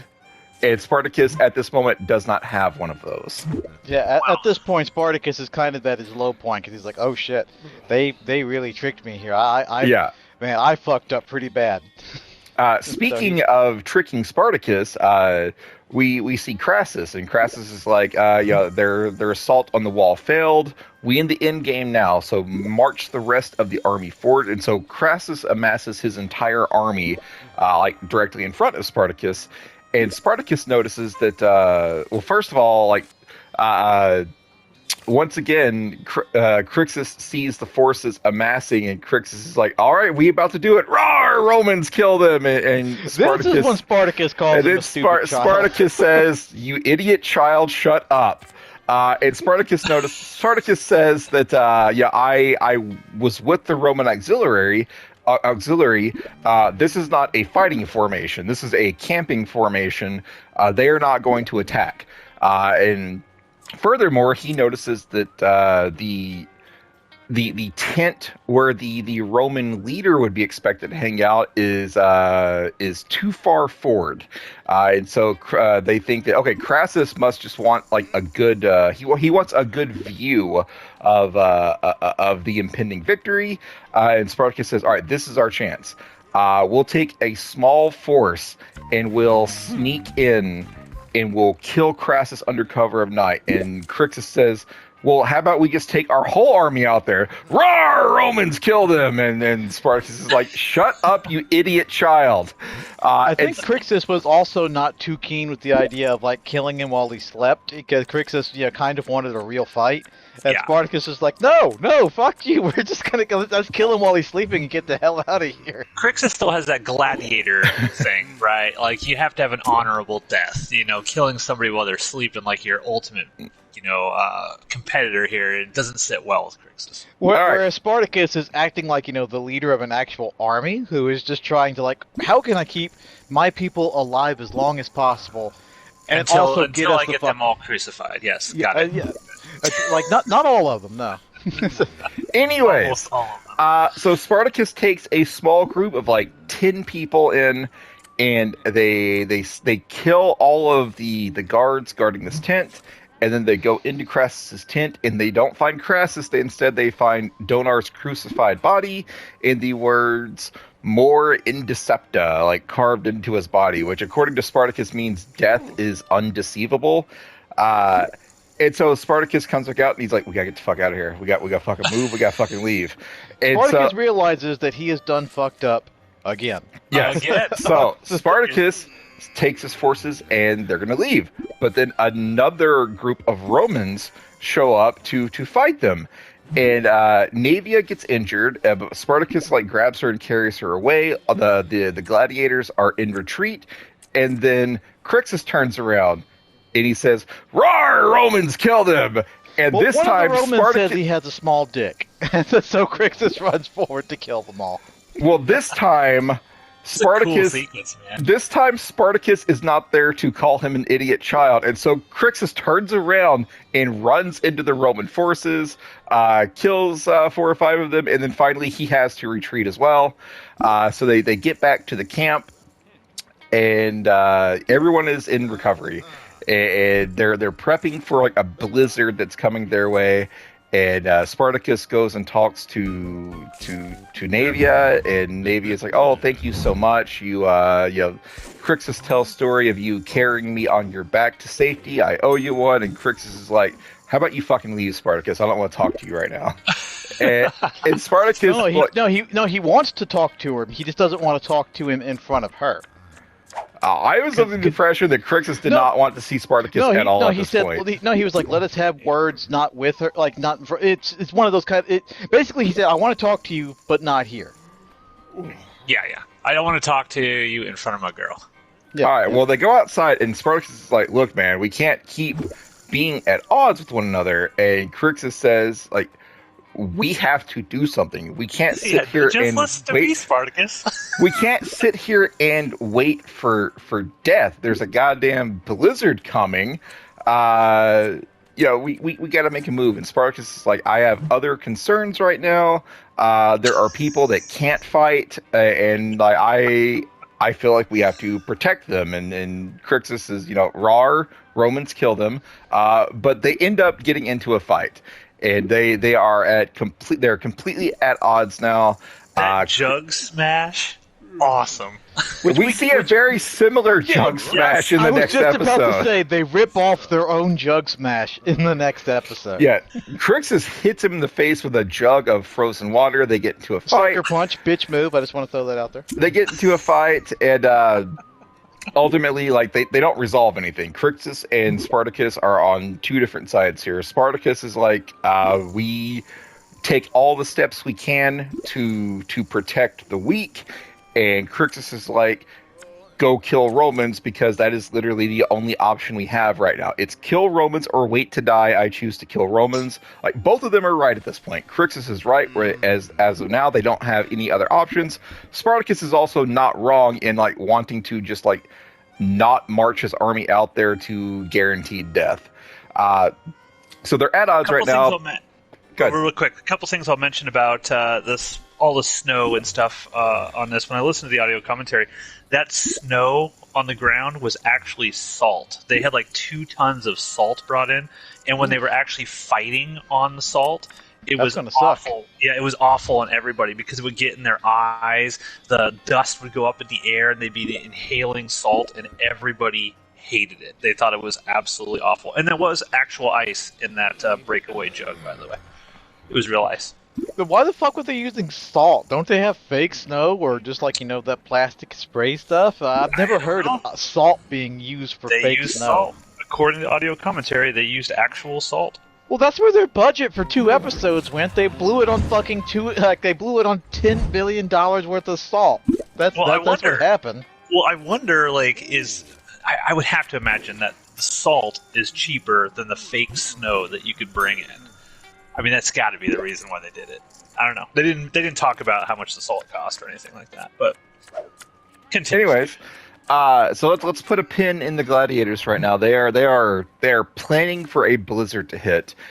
Meanwhile, back over in Crassus land, Crassus has taken Weaselface and given Weaselface back his command. He is now once again Crassus's word and will, and Crassus is like, "Oh, this is just to reward you for all of the things you've done recently." What did Weaselface do recently besides like try to get Caesar killed? I don't know. That's all he did. Crassus doesn't know that he did that, right? But as far as Crassus is concerned, even if Crassus decided that was a total accident, not Weaselface's fault, like, what has Weaselface done? I think, but he's rich, so of course he's going to get off the hook. Yeah, Crassus has He's rich. My son. Crassus has rich dad goggles on right now. And so everybody gets dumb in this episode. He gives Weaselface back his command. Caesar is very upset by this. So Caesar and Weaselface and Crassus have a moment where Crassus is like, "All right, let's move out. Let's go and end this war." And Caesar's like, "Fucking finally, let's go." And Crassus is like, "No. Caesar, you stay back. I want you. You are going to answer to Weaselface, and the first order of business is you assemble the men.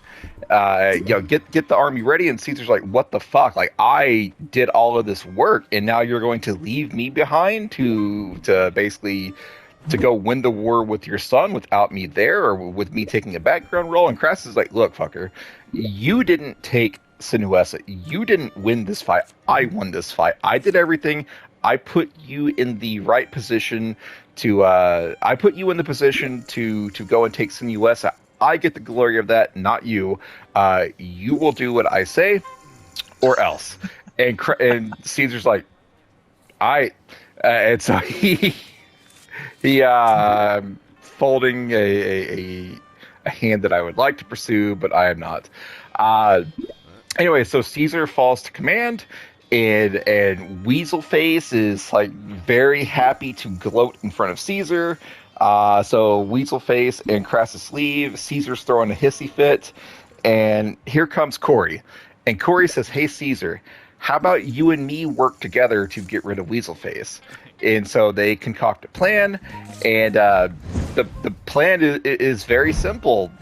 Caesar's just gonna take Corey to talk to Crassus, and it's not really much of a plan. So much that Caesar gets really dumb for no reason.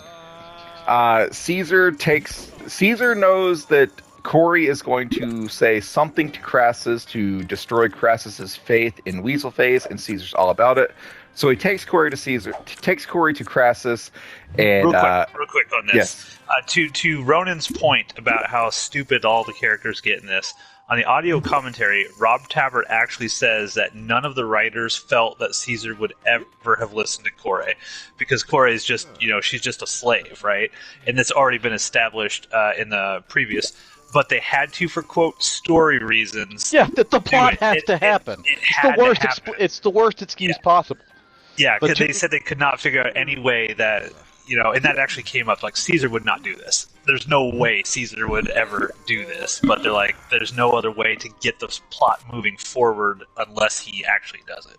Yeah, and I get to a slight credit to them. They do try to weave this into some sort in the next episode, into some sort of, well, okay, Caesar did it, but he realized there was something going on, and that Weaselface was involved with it. So this was kind of him plotting against They try to turn it into that. They fail. Like they really fucking fail. Like I'm just ranting. Steve, keep going. All right, so. Caesar takes Corey to Crassus, and we think Corey is going to just kind of explain to Crassus what happened. Prior to this, Weaselface goes up to Corey and was like, "Hey, I got my position back. My dad's told me that he is going to go back to Rome after this war, and I am going to stay in Sinuessa because we just took that city, because that's a thing that we can do, and you are going to stay with me. Corey, aren't you happy about that? You get to hang out with me forever now." and so Corey goes to Crassus, and at first Corey's like, "You're leaving me in Sinuessa? What the fuck?" At first Crassus thinks that she's like a spurned lover. It's like, "Oh, no, I'm not leaving you behind. You see, I am going to go back to Rome and live my life with my wife and my family. But now when I come back here, we have a private place to bang. Don't you see? This benefits you." And so that's how Crassus thinks it is. And Corey, like she builds herself up, and she's like, "All right, finally, like I'm going to tell Crassus what I almost called him Tiberius. His name is Weaselface. I'm going to tell Crassus what Weaselface did."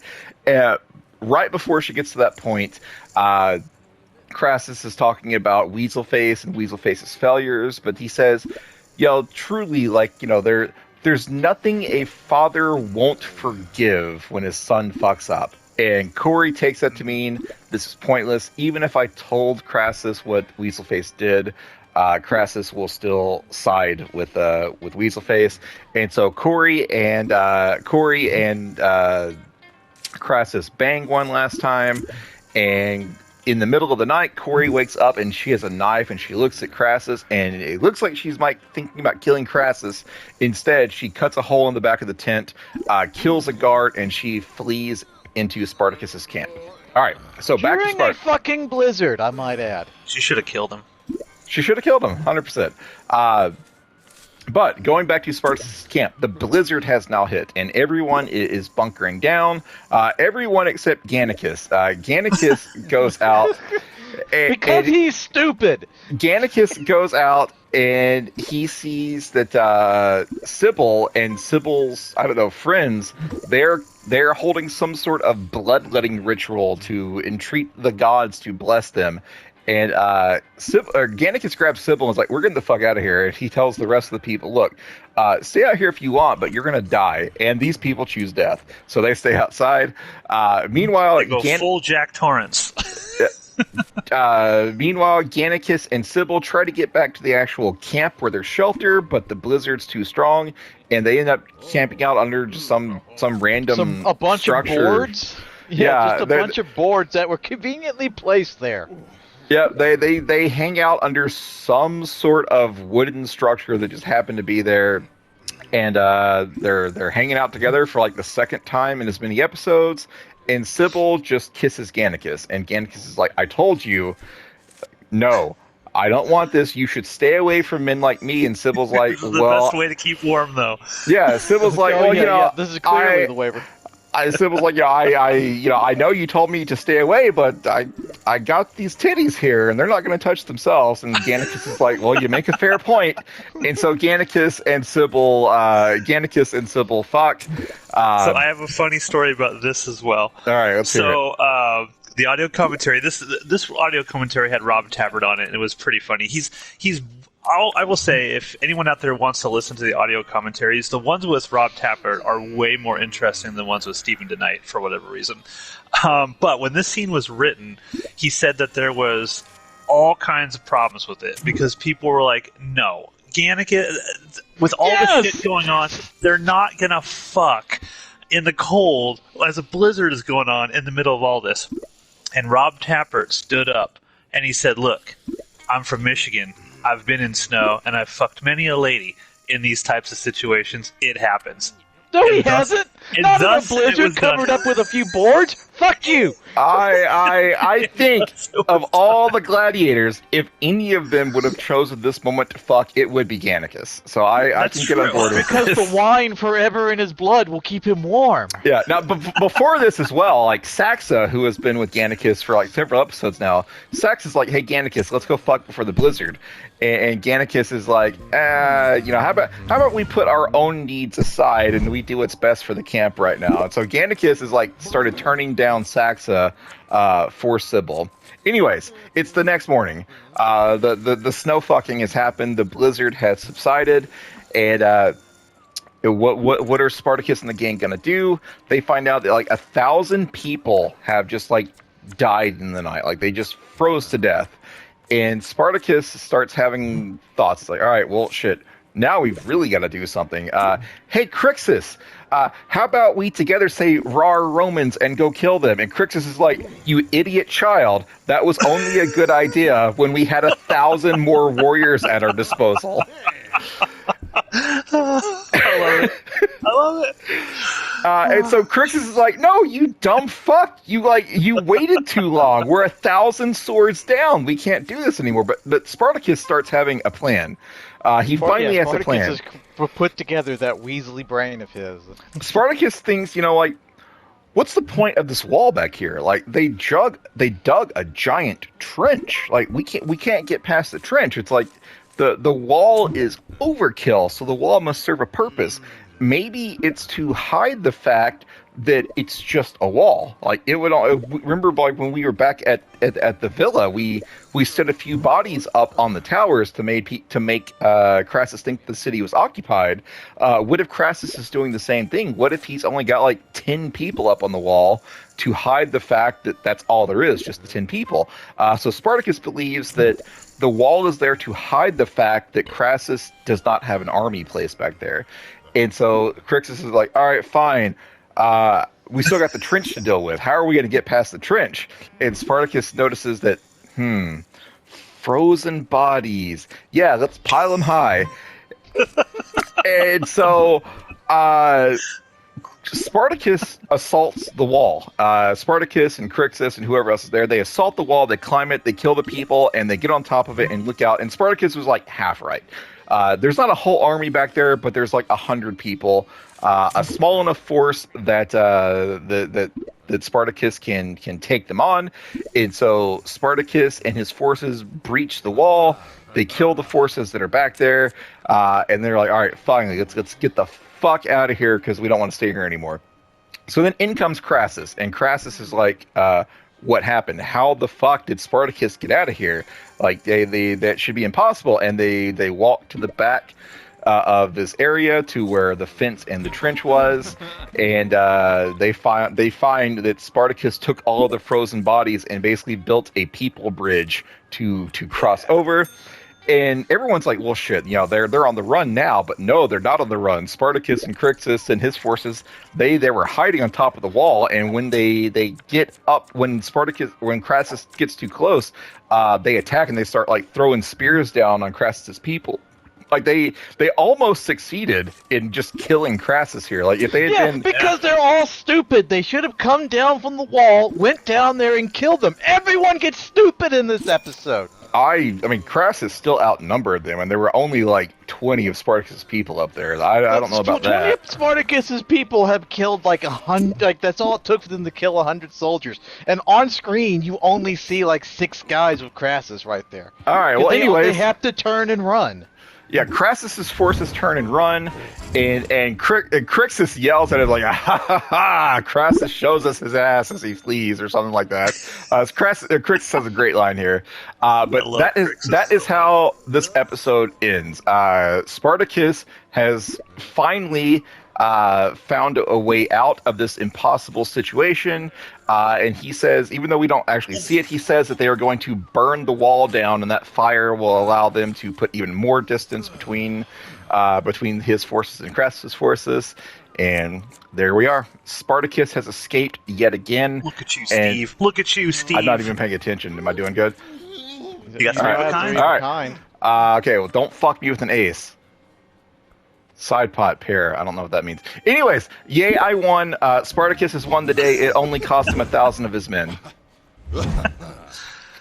Ronan, your thoughts? Ronan, you idiot child.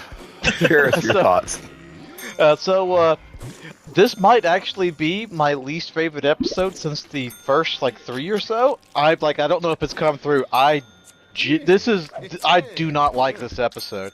And the next, and a little bit of spoilers, I'm not too fond of the next one. I think this is because we've been talking about it throughout the whole of this 4th season.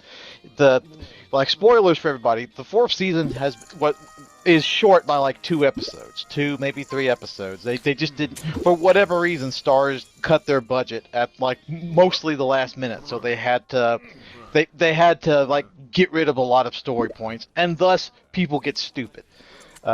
Earlier on, in the last few episodes, Steve was like, "There's so much going on. I have to compartmentalize this." And now it's really taking its toll because for things to happen, characters have to be dumb, and it sucks. This is not a good. I do not like this episode. It has some parts in it that are neat, bottle smash in slow motion, which they like so much we're gonna see it again. And then there's it's bad. So a little bit of history. There is still a historical inaccuracy going on from the first episode, but we'll get to that later.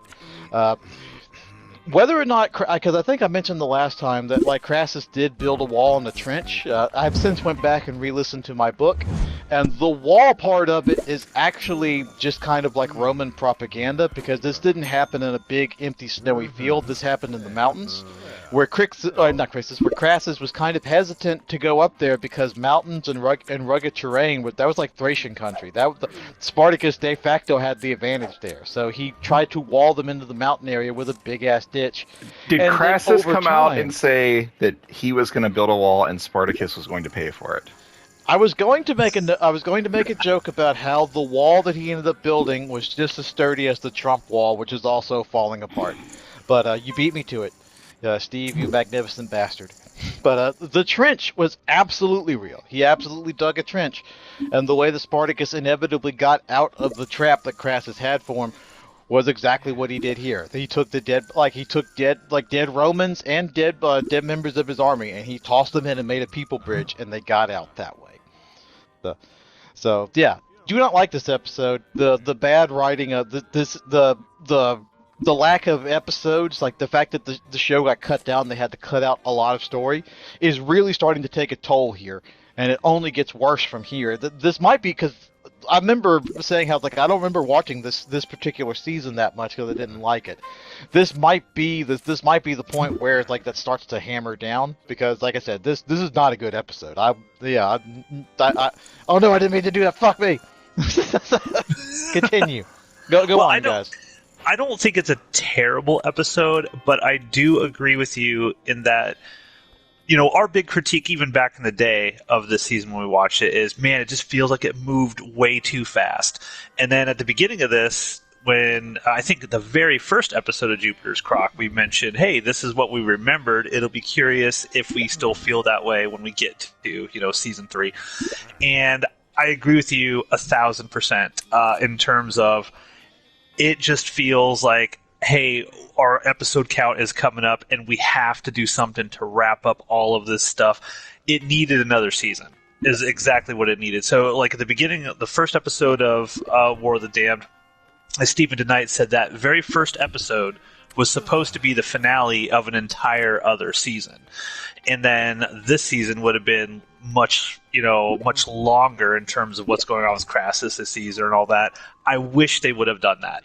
I really wish they would have done that now. I understand their complaints where they were like, well, that mystery season would have just been Spartacus winning all the time, and where's the drama? I gotta feel like you could have created some drama. I mean, you are creative writers. You could have come up with something. And the fact that they create the drama, by focusing on the infighting in Spartacus's ranks, because that was historically the thing because his army broke apart twice historically. So you focus on that infighting. Maybe in the background you show the build up for okay, Rome is slowly but surely getting tired of this guy. But there's a lot of stuff you could have done, and the fact that they didn't do that comes back to harm it at the end of this season, because especially in the next episode. I think the next episode is the one that really you're kind of feeling at this point that it's moving quickly. The next episode, you're like, wait a minute. I mean, they just smashed this thing together as quick as they could. But overall, I mean, I don't hate this episode. I think it's fine.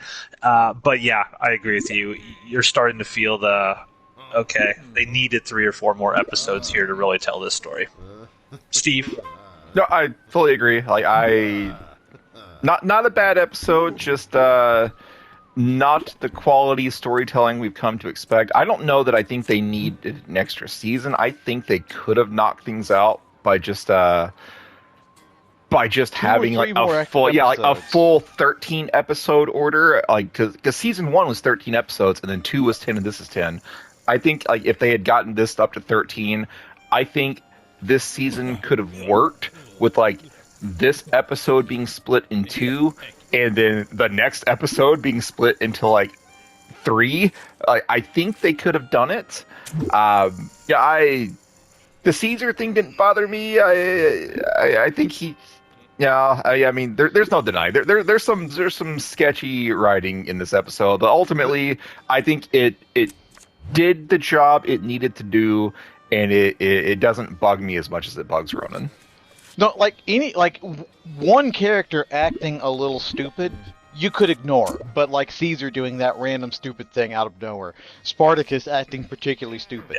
Crixus has already been written in this season to be stupid, so that's more of an issue for the they didn't have anything for him. All right, so I want to stop there for a second.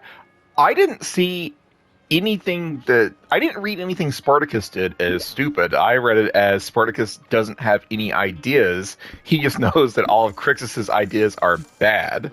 So I didn't see Spartacus as stupid. I saw him as out of options. And I don't read Crixus as being stupid so much as that's been his character since season 1. Yes, his character has been stupid since season 1. I don't think he's stupid because, like you said, he's like, look, man, We have no options here. If he's a hammer in this season. In season 2, they grew his character because he wasn't just like screaming man yell. He wasn't like Hulk, because in season 2 you get to see that emotional side. He gets a lot of really good acting moments. He's the one who has to correct Spartacus in several cases in season 2. When Spartacus's character is like, no, I'm just going to kill Romans. Fuck you guys. Like, and now in this case, it's just like, oh, well, I don't care that we have several thousand people in our midst now, several of them with pregnant women and children. Give them swords and let's just all die a glorious death. No, that's really fucking dumb on his part. His thinking is we're just going to freeze to death if we don't do something. I don't think that that's a stupid decision. I think that's a logical thought that someone would have in that situation. He had no idea that there would suddenly be... Yeah, he had no idea there'd suddenly be something behind a wall and it could... Matt, what is your defense for him every other time in this season? That has been his answer. Oh, well, the Crassus has stolen the city. Well, let's turn around and take it back. We can't survive a fight in the city. I'm not saying that previous decisions haven't been... I'm not saying previous decisions have been wrong. I'm saying in this particular situation, Crixus is like, dude, we're going to fucking freeze to death here. It's like okay, we have pregnant women in Crixus's mind, and until the very end of this episode, I no longer Spartacus didn't even realize this, that Crixus is like, look, we can either go attack these people, and we might lose, and the women and children might die, or the women and children are going to die freezing to death here. What? I don't want to just sit around and do nothing. No, like what I said originally was he's been written stupid this whole season. I don't think that's stupid. I think if we were all in that situation... No, again, his response the whole season has been, let's just fight them. That's like he's like in season 2 he had more growth. That there was a brain working in there. In this season it's like they didn't have anything for him, even though historically speaking they should have plenty for him. But again, Crixus has already been kind of like poorly written into this hole. Gannicus decides to get really stupid and like, oh well, yeah, I guess I'll fuck this little kid under this conveniently placed pile of boards, and then Crassus starts to get really stupid.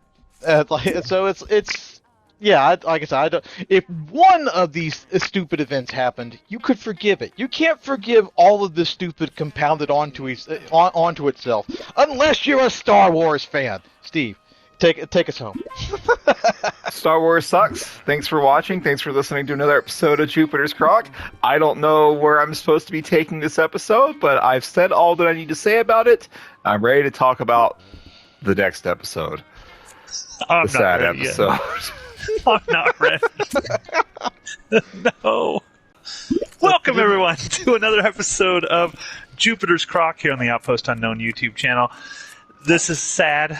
It's a sad day for me. It's a sad episode for me. And we're going to talk about the episode Separate Paths. Joining me in my morning today is Ronan.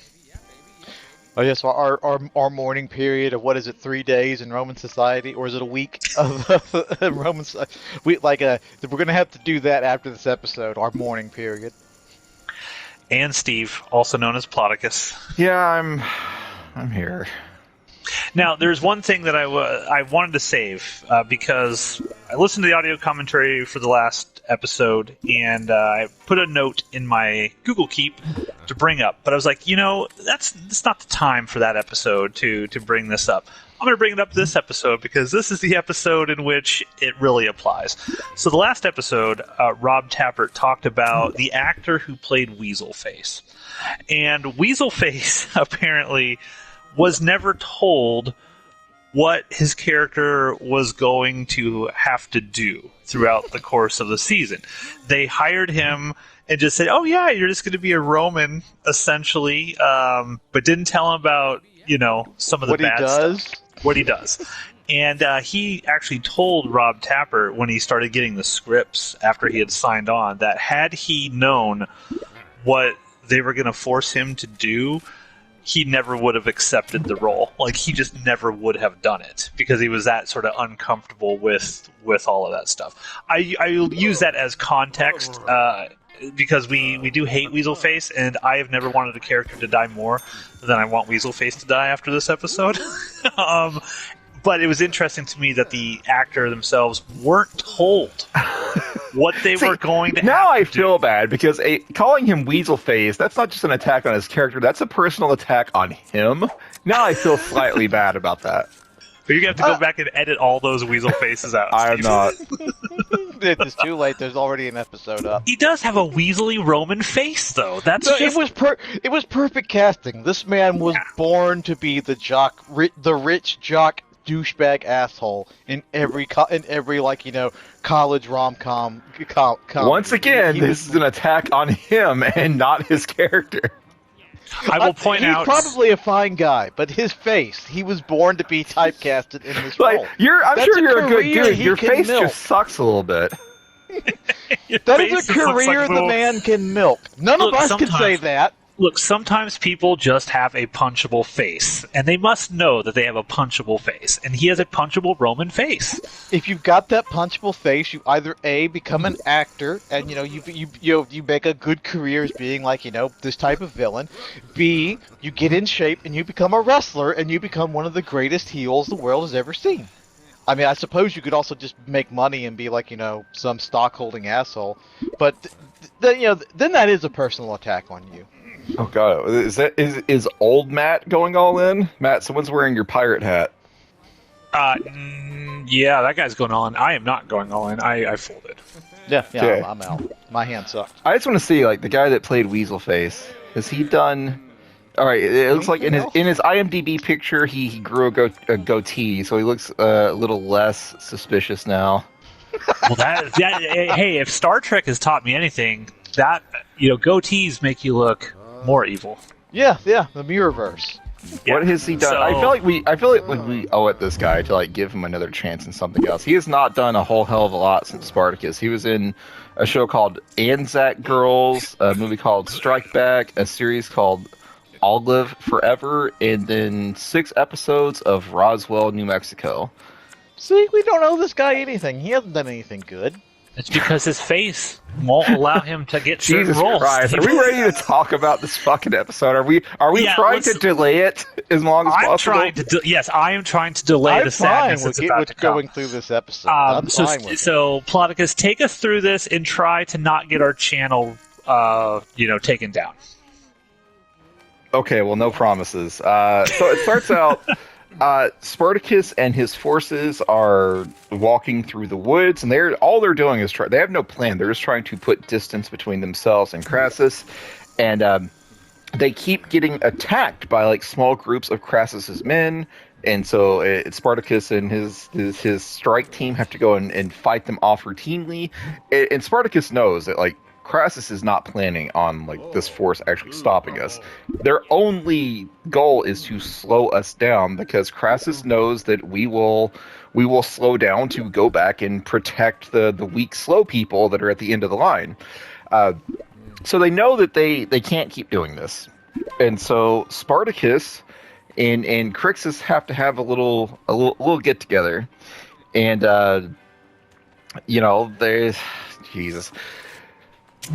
they decide they know that they are at the end of the line here. Crixus and Spartacus, they talk. Everyone has time every episode to break down their tents and move their tents to a new location, and so they're in a tent. And Spartacus is we have to keep moving. We can't just stop. Crassus will come for us. And Spartacus and Crixus is okay, well, what if we, fight them? Have you considered that maybe we actually attack them? And Spartacus is well, we could attack them, but, we can't protect our people. And so it's the same problem from last episode. Crixus wants to attack, Spartacus wants to protect. They can't do both. And right around this time, someone happened to have mentioned that, hey, off to the north, there is a villa. There's a villa that we can take over, regroup, get supplies. And Spartacus says, yeah, that villa's nice and all, but I actually think we should cross the mountains and just leave. Just scatter to the wind. Crassus cannot track thousands of us. If we just get past the mountains and each go our own way, then that'll be the end of it. And Crixus is bullshit, that's the end of it. We started we started this rebellion with plans to topple Rome, and that is what we should still be doing. And Spartacus tells him that, my mission has changed. When it was just us, when it was just gladiators, I was all in on toppling Rome. But now we've got like thousands of women and children, thousands of people that can't fight, and I, Spartacus, I now feel responsible for them. I have to put my own desire for vengeance aside and protect my people. And put a fucking sword in their hands. Let's do it. Yeah, put a sword in that baby's hand. Yeah. Let's do it. Very Republican of you, Matt. And Crixus says, "Well, then you and I are no longer compatible. Like, my desire for vengeance has not gone away. I want." He has a really good line. Like, Manu Bennett has a really good line. I don't know if it was in this scene or one of the ones later, where he's basically like, he tells Spartacus, like, look, you were the one that sparked this fire in me to do this. Don't tell me. Yeah, I got it. I know. Sorry. He tells Spartacus, Rome is bad, Rome sucks. You were the one that opened my eyes. Don't tell me to close them again. Yeah, it's just a really good line, and it just sort of like, it shows that yes, Spartacus has changed. However, he can't change what he has sort of instilled in many of his people. And it's not just Crixus that thinks this way. There's lots of people that want to go attack Rome. And, it's one of those interesting things. It's like a benefit of being sort of an inspirational leader. You inspire people and you get these victories, and these, the people want to do one thing, and then you grow or change as a person. Not everyone is going to instantly and immediately change their perspective to go with yours. So it's almost like, Spartacus created this essentially, and he's going to have to come to a reconciliation with it. Well, this happens all the time in history. Some, like, you get people who spark a fire of rebellion, and then they find out later on down the line that they are not capable, either mentally, physically, whatever. They do not have the means of which to control the fire that they just set, metaphorically speaking, and then it proceeds to burn down everything. So, like, historically, this checks. This happens all the time, not even just with Spartacus. Like, you get revolutionaries that grow unsustainable, like, all the fucking time. This is just normal shit, really. But it's a great fucking line in this show. Continue, and that's all that matters. All right, so Spartacus tells Crixus that we each have to follow our own path, and I will no longer stand in the way of yours. And so Crixus acknowledges that tomorrow morning, then, we will go our separate ways. And Spartacus says... One thing here, real quick. Fun fact about this particular scene was this scene was written by Stephen DeKnight back before the show even started. So according to the audio commentary, this particular scene with Spartacus and Crixus was actually one of the first scenes ever written for the show, and was the audition for the actors who were auditioning to be Crixus. They actually had to read this scene, and he said that the lines and everything were basically exactly the same as they were 3 or 4 years prior when he initially did it. So Stephen DeKnight had actually been thinking about this particular scene from before the first frame of the show was even shot, which I thought was really interesting. And this particular performance is what got Manu Bennett the role of Crixus. Well, he deserved it because he did a great job. So, anyways, that's the ongoing plot point throughout this whole episode. Spartacus and Crixus are going to go their separate ways. Just a few other things that I want to talk about at this point. Corey gets discovered. Corey helps a woman give birth, and Spartacus acknowledges, like, oh, that's a handy skill to have. Where'd you pick that up? And Corey tries to say, with my Dominus, that was definitely not Crassus. Well, she forgot to cover up. She forgot to cover up the Crassus stamp Crassus of approval tattoo on her. She forgot to cover up Crassus's goddamn initials that have been tattooed onto her arm. It's literally the initials of his name. And Spartacus grabs her, is like, you're Crassus's slave. Did you come here to spy on us? We should kill her. And Corey's like, no, I am not a spy. Crassus didn't hurt me, but his son did. And Yellow Ranger is there and tells Spartacus that, she's a slave. It doesn't matter who her former master was. If your slave rebellion is worth a shit, you will take her in regardless. And Spartacus says, okay, you're right, but she's your responsibility. So Yellow Ranger has been assigned to observe Corey and make sure that she's not a spy. What else happens? Crassus, this is a turning point for a lot of characters. Spartacus has become very patient and cautious. Crassus has become very impatient. Like he was the master plotter for a long time, and now Crassus is like, "Rawr, slaves, kill them," and Caesar has to be like, "You idiot child, shut up." Inconsistent writing in the last episodes of this season. I don't think this is inconsistent. I think it's just both Spartacus and Crassus, who each of them went into this fight expecting it to be another quick fight, both of them have been pushed past their breaking point from opposite sides of things. Spartacus is finally like, shit, I don't think I can beat Crassus. And Crassus is finally like, shit, my plans are not working on Spartacus. So I think they've both just been pushed across the line, and we're seeing like fatigue set in on these episodes. That's fair. Well, that's also fair, bear in but there's mind not that enough time Crassus- to breathe for that stuff to really. 100%. I absolutely agree that we Crassus should have is more time. also, they set up like 2 episodes ago. They're like, oh shit, Pompey just finished up his campaign, and you don't want the Roman senators calling him out. This is also Roman senators also spoiler for some other stupid shit that Crassus starts doing in this episode. But so he also has that pressure on him now too. It's like, oh no, Pompey's gonna come, and I need to finish this up before he gets here.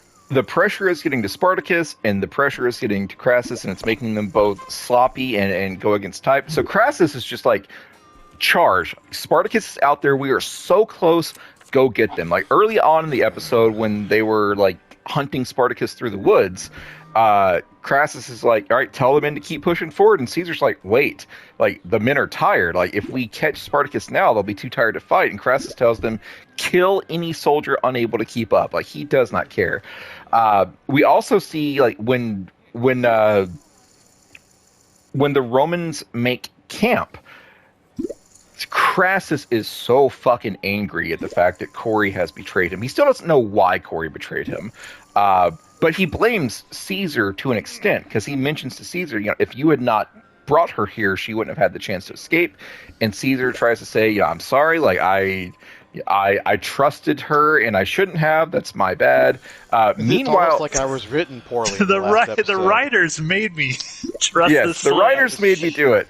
Weaselface immediately senses an opportunity to be Weasley.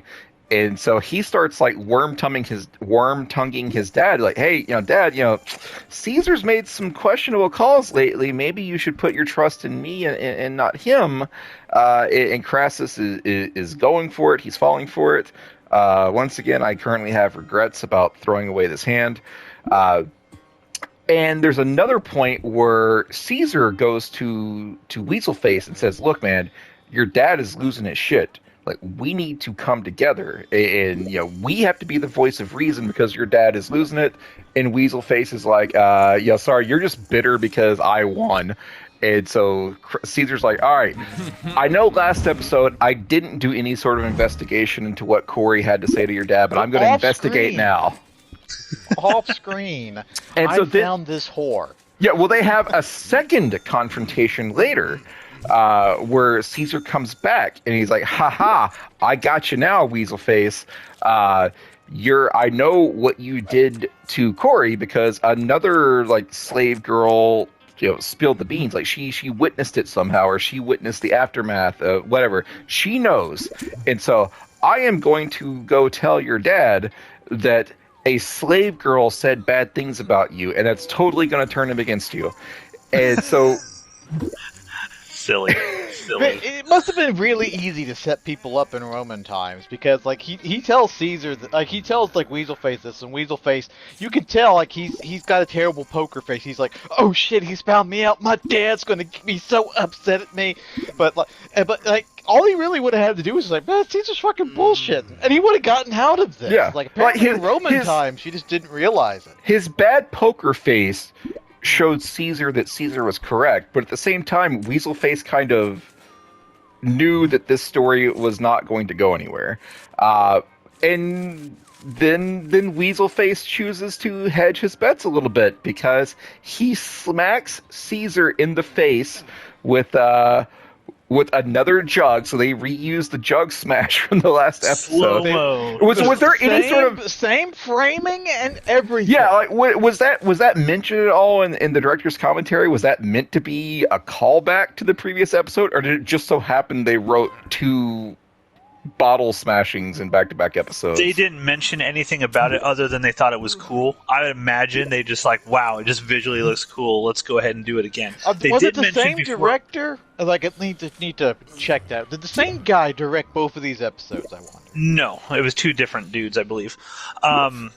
What I will say about this, to give a little context before Steve sort of spills the beans on what actually happens here, is that the previous sequence with Weaselface and Crassus actually tells Weaselface, like, they do a lot of stuff, at least Stephen DeKnight said, where they try to do certain phrases that people tell people have unintended consequences. Like, so Crassus saying something that seems innocuous later has an impact on Weaselface, and Crassus mentioned something about, you know, sometimes you just have when I believe it's when they're talking about Caesar. Sometimes you just have to like show dominance over your opponent or something like that. And the whole thing that's coming up next was simply intended so that Weaselface could show dominance over Caesar. We're also forgetting before. I'm getting there. It sets this confrontation up, and you're about to get into the bad thing. But they said, hold on, let me finish real quick. The writers thought that Caesar needed a loss. That is why, because they felt that this entire season, Caesar, he's Julius fucking Caesar. He wins, and they felt that they had to show somehow Caesar losing. I don't think he's won that much this season. But they did mention that the episode, when they gave the episode to the historians who would look at this sort of stuff, it broke their brains. Because none of the historians who looked at this were like, you cannot do this. You cannot do this. And Stephen DeKnight was like, we're doing it. And that's what they... I'm surprised the historians' brains didn't melt much earlier on. Oh, I'm sure they did, but I think this particular thing is something that we'll let Spartacus get into it. Anyways, all right, so I want to go back to when Crassus said we have to show dominance. What prompted this? What prompted this quote that we have to show dominance? Well, good Senator Metellus shows back up, and he's the senator who Crassus essentially bribed. And he told Metellus, hey, if you just let me keep this entire town that I liberated, I will give you part of it. And Metellus said, oh, yeah. And so Metellus... And the taxes. And Metellus went back to Rome, and he's like, oh, yeah, Crassus is about to wrap this up. Like, tomorrow the war is going to be over. And then it turned out the war was not over tomorrow. And so Metellus goes back to Crassus and is like, you motherfucker, like, I went back to the Senate and told them, I sang your praises. I told them that you were, like, minutes away from killing Spartacus and ending this war. And then I found out that that Spartacus slipped away again. Like, that makes me look like shit. That makes you look like shit. That makes me look like even more shit because I'm associated with you. And Crassus is like, it's going to be fine. We are in pursuit. We are going to kill Spartacus. And Metellus, he tells him, Crassus tells Metellus, don't forget about all of the things I'm offering you here. Don't forget about this giant bribe that I'm giving you. And Metellus is like, fuck your bribe. Like, my association with you is doing more damage than your bribe could prepare. And so Crassus just knocks the shit out of him, starts beating this Roman senator, and he tells the senator that Yeah, if you utter one word of this, I will spend like untold fortunes on getting you murdered.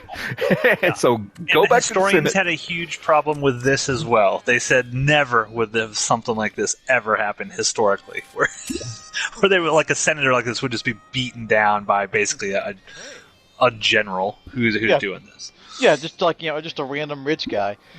Yeah, But it's like, good for story reasons, for like these kind of story.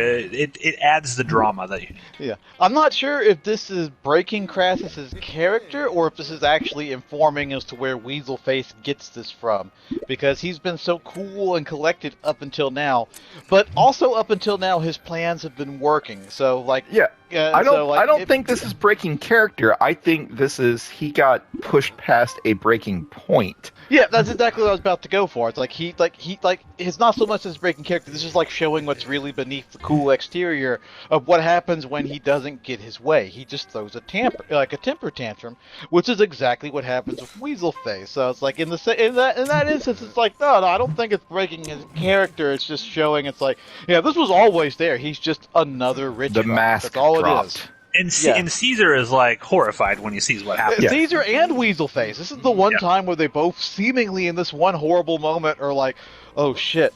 Like shit just got real, dude. What the fuck, man? Like, because they give each other that look of like, what just happened to us right now? What just fucking happened? Yeah, and so Weaselface goes and talks to his dad, and that is where Crassus says sometimes you got to show dominance. And this attack on the senator is one of the things that forces Caesar to go and try and work with Weaselface. And so in their second meeting in this episode, Caesar tells Weaselface, I know what you did to Corey. I'm going to tell you, Daddy. And Weaselface is like, oh, no, don't tell Dad. Don't tell my dad, please. And so Weaselface is like, I am tired. Caesar thinks he's won. Because Caesar's like, I have this blackmail material on you now. Like, on paper, I answer to you. But in reality, you will follow my command. And as soon as Caesar says that, Weaselface hits him in the face with another like jug of wine. And Weaselface is like, you motherfucker, you are still here talking to me about command? I'll show you command. And so Weaselface has his two bodyguards attack Caesar, and they literally bend Caesar over a table and do exactly what you think. They do exactly what you think is going to happen at this point. And so while this is going on, Weaselface they don't do it. Weaselface does it to him. The guards hold Caesar down, and Weaselface assaults Caesar. And while he's assaulting Caesar, he tells him, like, if you say one fucking thing about this or Corey to my dad, I will spread a rumor that basically Caesar is a woman and was taken like a woman. So Weaselface's master plan here is, I sexually assaulted this person. If he says anything about it, I'm going to admit to the assault, and somehow I'm the good guy in this scenario. Bizarre, but ancient Rome for you. Caesar falls in line at this point. So that's where we're at with the Romans now. So let's go back to the gladiators. At the conclusion of Spartacus's moment with Crixus, where they agree they're going to part ways, Spartacus says, "There's one more thing that I want you to do for me, and that one more thing is they take over the villas that are very close by to the mountains that Spartacus wanted to cross over." And so Crixus and Spartacus united, take over this group of villas, and Spartacus says, tomorrow we're going to part ways, but tonight let's feast and hold celebration in honor of Crixus, and tomorrow he's going to go just fuck Rome right up the ass. And so poor choice of words after the previous scene, Steve. But not literally. And so we have like an extended scene. And keep in mind, at this point, everything that I am telling you has happened in the first 20 minutes of this episode. And so Spartacus, there's a lot of character development during this scene here. A lot of member berries in this scene too.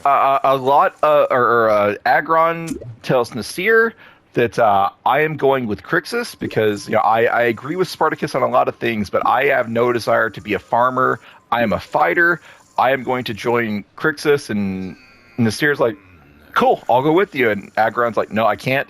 I love you. I'm very proud of you. I will never love anyone else, but I wouldn't be able to fight if you were there with me. So Which makes no fucking sense. He's just upset. He just can't handle the fact that like the sailor guy has been flirting with him. And the Seer's done everything to let the sailor guy know. It's like, oh yeah, well, you can keep flirting, but I'm totally on board with Agron. So this is dumb. His logic is just dumb. I don't think his I was fine. I was completely fine with this sequence. I don't think it's dumb. Agron tells Nasir, I want you to go to Spartacus so I can believe you're safe, but I'm going to go with Crixus because I want to attack Rome.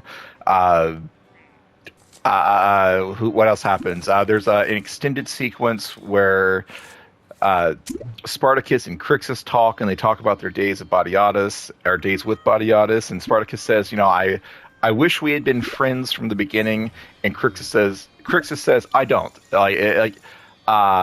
Yes, we were at each other's throats. Yes, we almost killed each other, but ultimately, our paths, our history led us here, and I'm happy with here, so I wouldn't change a thing.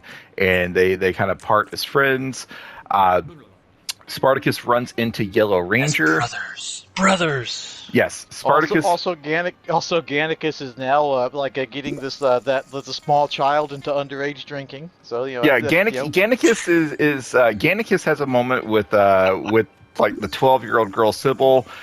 He's getting Sybil to drink, but Gannicus also then runs into Saxa, and Saxa's like, "Oh, so you left me for her?" And Gannicus is like, "Oh, sorry, but shit happens." And Saxa's like, "It's fine. Eventually you're gonna ruin her, and you'll come back to me." Saxa goes and makes out with another slave girl in the pool. So Spartacus runs into Yellow Ranger, and Spartacus is like, "Yep." Yeah. Spartacus runs into the Yellow Ranger and says, "Oh, thank you for taking care of Corey and stopping me, because you were right. If I had killed her, it would have been wrong." And then they get into a little mini fight because they start comparing wounds, and Spartacus is like, "Oh, how nice of you, Ms. Roman lady, to actually care for a slave." And she's like, "I never hurt a slave when I was Domina." And Spartacus says, "Well, that doesn't matter because you still own slaves, and that's wrong." And then she's like, "Well, if you want to compare wounds, let's do it by fucking."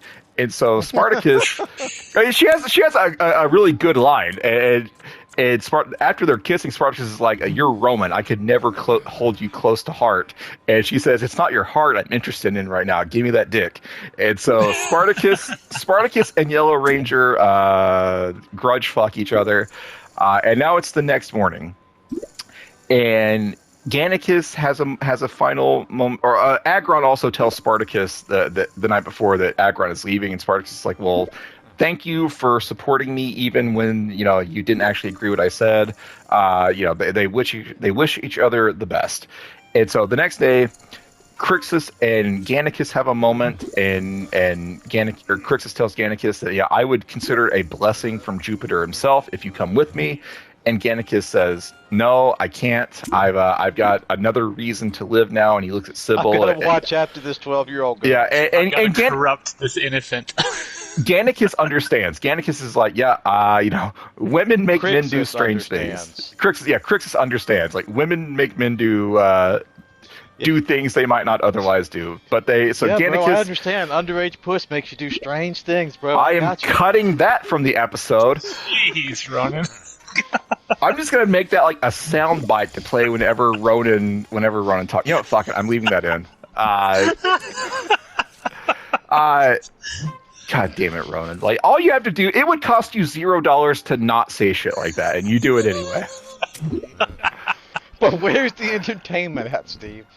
Anyways, Gannicus and Crixus part, and then it's time for Spartacus Then it's time for Spartacus and Crixus to have their last moment, and they have a great bit where Crixus says, "Spartacus, remember when we were yet of Badiatus Ludus, and I said that in another life we would have been his brothers." And this is dumb, but I'm doing it. And Spartacus says, "Yes, but not in this life." And Crixus tells Spartacus, "Know that I was wrong." And oh hell yeah! Crixus tells Spartacus, like, "Know that I was wrong. We will always be brothers. I will always treat you as such." And then they part ways. That's the moment, guys. I started getting weepy. That scene, I was like, "Why? No. Why would you get weepy?" Because after that, This Crixus, is good because I know what's going to happen. No, yeah, what happens is Crixus goes and conquers Rome, and Spartacus successfully escapes, and that's the end of the series. Canon, it's just as valid in your head canon. Do you see how dumb that explanation is? This is the point where Rome became the land of Crixus. No. This is here's the thing that you guys don't understand about headcanon. Headcanon is to improve stories that are wrong. The ultimate outcome of what happens to Crixus and the tragedy of it is the superior story than him just conquering and becoming emperor of Rome. So now you're telling me that we're in some alternate history where Crixus didn't take over Rome. Like, everyone knows that, like, Italy is the seat of the Crixus Empire. Of course. No, what you're really saying is like, no. What you don't understand is headcanon is only for the bad stories where I have no way to defend it against you two assholes. No, but you know what? I got a leg to stand. I got a leg to stand on here. So no. This actually happened. This is not a bad story. Which one do you think it is? No, this is not a bad story. How this goes? There's no need to fix it, other than, hey, give me a few more episodes to flesh it out.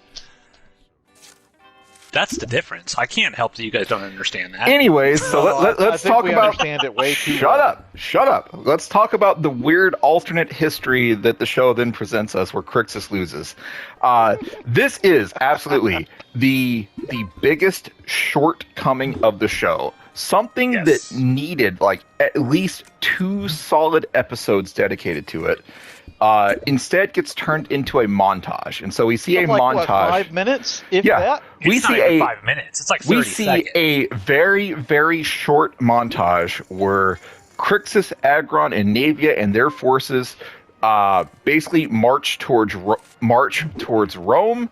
And dominating, absolute domination, and now they're at the point where there's just one Roman left, one Roman general, one Roman army left between them and Rome. You're forgetting the part where Crixus watched the ball roll out of a fire, and like, ball roll? Can I point out something real quick? Yes. Real quick here. I think this actually lends itself to Crixus having been correct last episode. When you guys are sitting here bitching, oh, Crixus is stupid, wants to attack. This, within the quote-unquote canon of this show, Crixus literally took all of these generals on head on. But he was only able to beat them because Spartacus kept all the dead weight. If Spartacus had come with him, Spartacus would have brought everyone, which would have slowed down Crixus's army. They're also somehow time traveling because Crixus does all of this and gets to Rome within the span of about 2-ish hours, maybe, and also has time to take several naps along the way. Because I didn't feel like it was that short of a time. Because when they get there, Caesar is still bloody. Well, he's still beaten up from the thing that happened to him. When in all actuality, this would have taken Crixus months to have marched. Ronan Rome. makes a good point. Yeah, that is a good point. Caesar. Anyways, let's talk about this. God damn it. Crixus has montaged his way towards Rome. There's one last fight ahead of him, and Crixus's forces just eviscerate the last Roman general. And Crixus, weapon, a rolling ball. Yeah, rolling balls of fire. Crixus is unaware of the invention of like circles, because he's amazed by this. So they beat Arius, who is the last army between between Crixus and Rome. And backing up a You can little see bit. Rome. They actually show Rome, and Stephen Knight said they felt it was incredibly important that that Crixus got to where he was looking right at the gates of Rome. Yeah, so they're looking right at Rome. And backing up just a second here, one of the big fights between Crassus and Caesar and Weaselface is the army split. Crixus went one way, Spartacus went the other, and Crassus is like, and they tell Crassus that like Crixus is leading in one army, and Crixus is heading towards Rome. How and, do they know this? Who doesn't knows? matter. Scouts. There's an army led by Crixus heading towards Rome, and Crassus doesn't care. Crassus has become obsessed with Spartacus at this point. Crassus wants to go and get Spartacus, and that's one of the things that everyone's fighting about, because Caesar's like, no, we have to protect Rome, and Weaselface is like, I'm going to do what Daddy tells me to do. But eventually, at some point, Crassus is convinced that we need to actually protect Rome and save Spartacus for later. And so right as Crixus is being victorious over this last Roman general, here comes Crassus's army. And Crassus and Weaselface are on horseback, and Caesar is still got like a black eye, and he is not on horseback. And Crassus is like, "Oh, Caesar, what the hell happened to you?" And he's like, "Oh, I walked into a door. Let's talk about something else." And Weaselface is like, "Oh, I commanded Caesar to go in on foot to inspire all of the other people that don't have horses." And Crassus is like, "All right, story checks out." Regardless, Caesar's adjusting his his little dressed man thingy that all the Romans are wearing because his asshole still hurts. This is the thing that happened. So Steve, when I was editing, just the plug for another show, the Full Moon Fridays, and I had to go through and I had the titties on the background on the television. You kept saying, "Ha ha! You're making fun of me. You're gonna have to go back and edit that out." Well, that's karma. Now you're gonna have to go back through and edit out all Except this. I'm actually not going to edit any of this. I'm just going to throw it up on the channel. If this gets the channel nuked, you know where to assign blame, and you will assign that blame to Ronan. Anyways, Crassus's army shows up while Crixus is It weakened. magically appears. I just want this huge army just magically appears over this slight hill of about 4 feet. The budget doesn't help. The point is, Crassus's army is there, and Crassus's army attacks Crixus, and Crassus's army wins a decisive victory. Agron gets killed, air quotes. Navia gets injured. Multiple gladiators are dead. Crixus goes and fights Caesar, and he's winning against Caesar. And then Weaselface comes in and stabs him in the back with a spear, and so now Crixus is mortally wounded. We forget backed up when Crixus does have a moment of considering, well, maybe we should retreat here, and Navia's like, "You're the undefeated Gaul."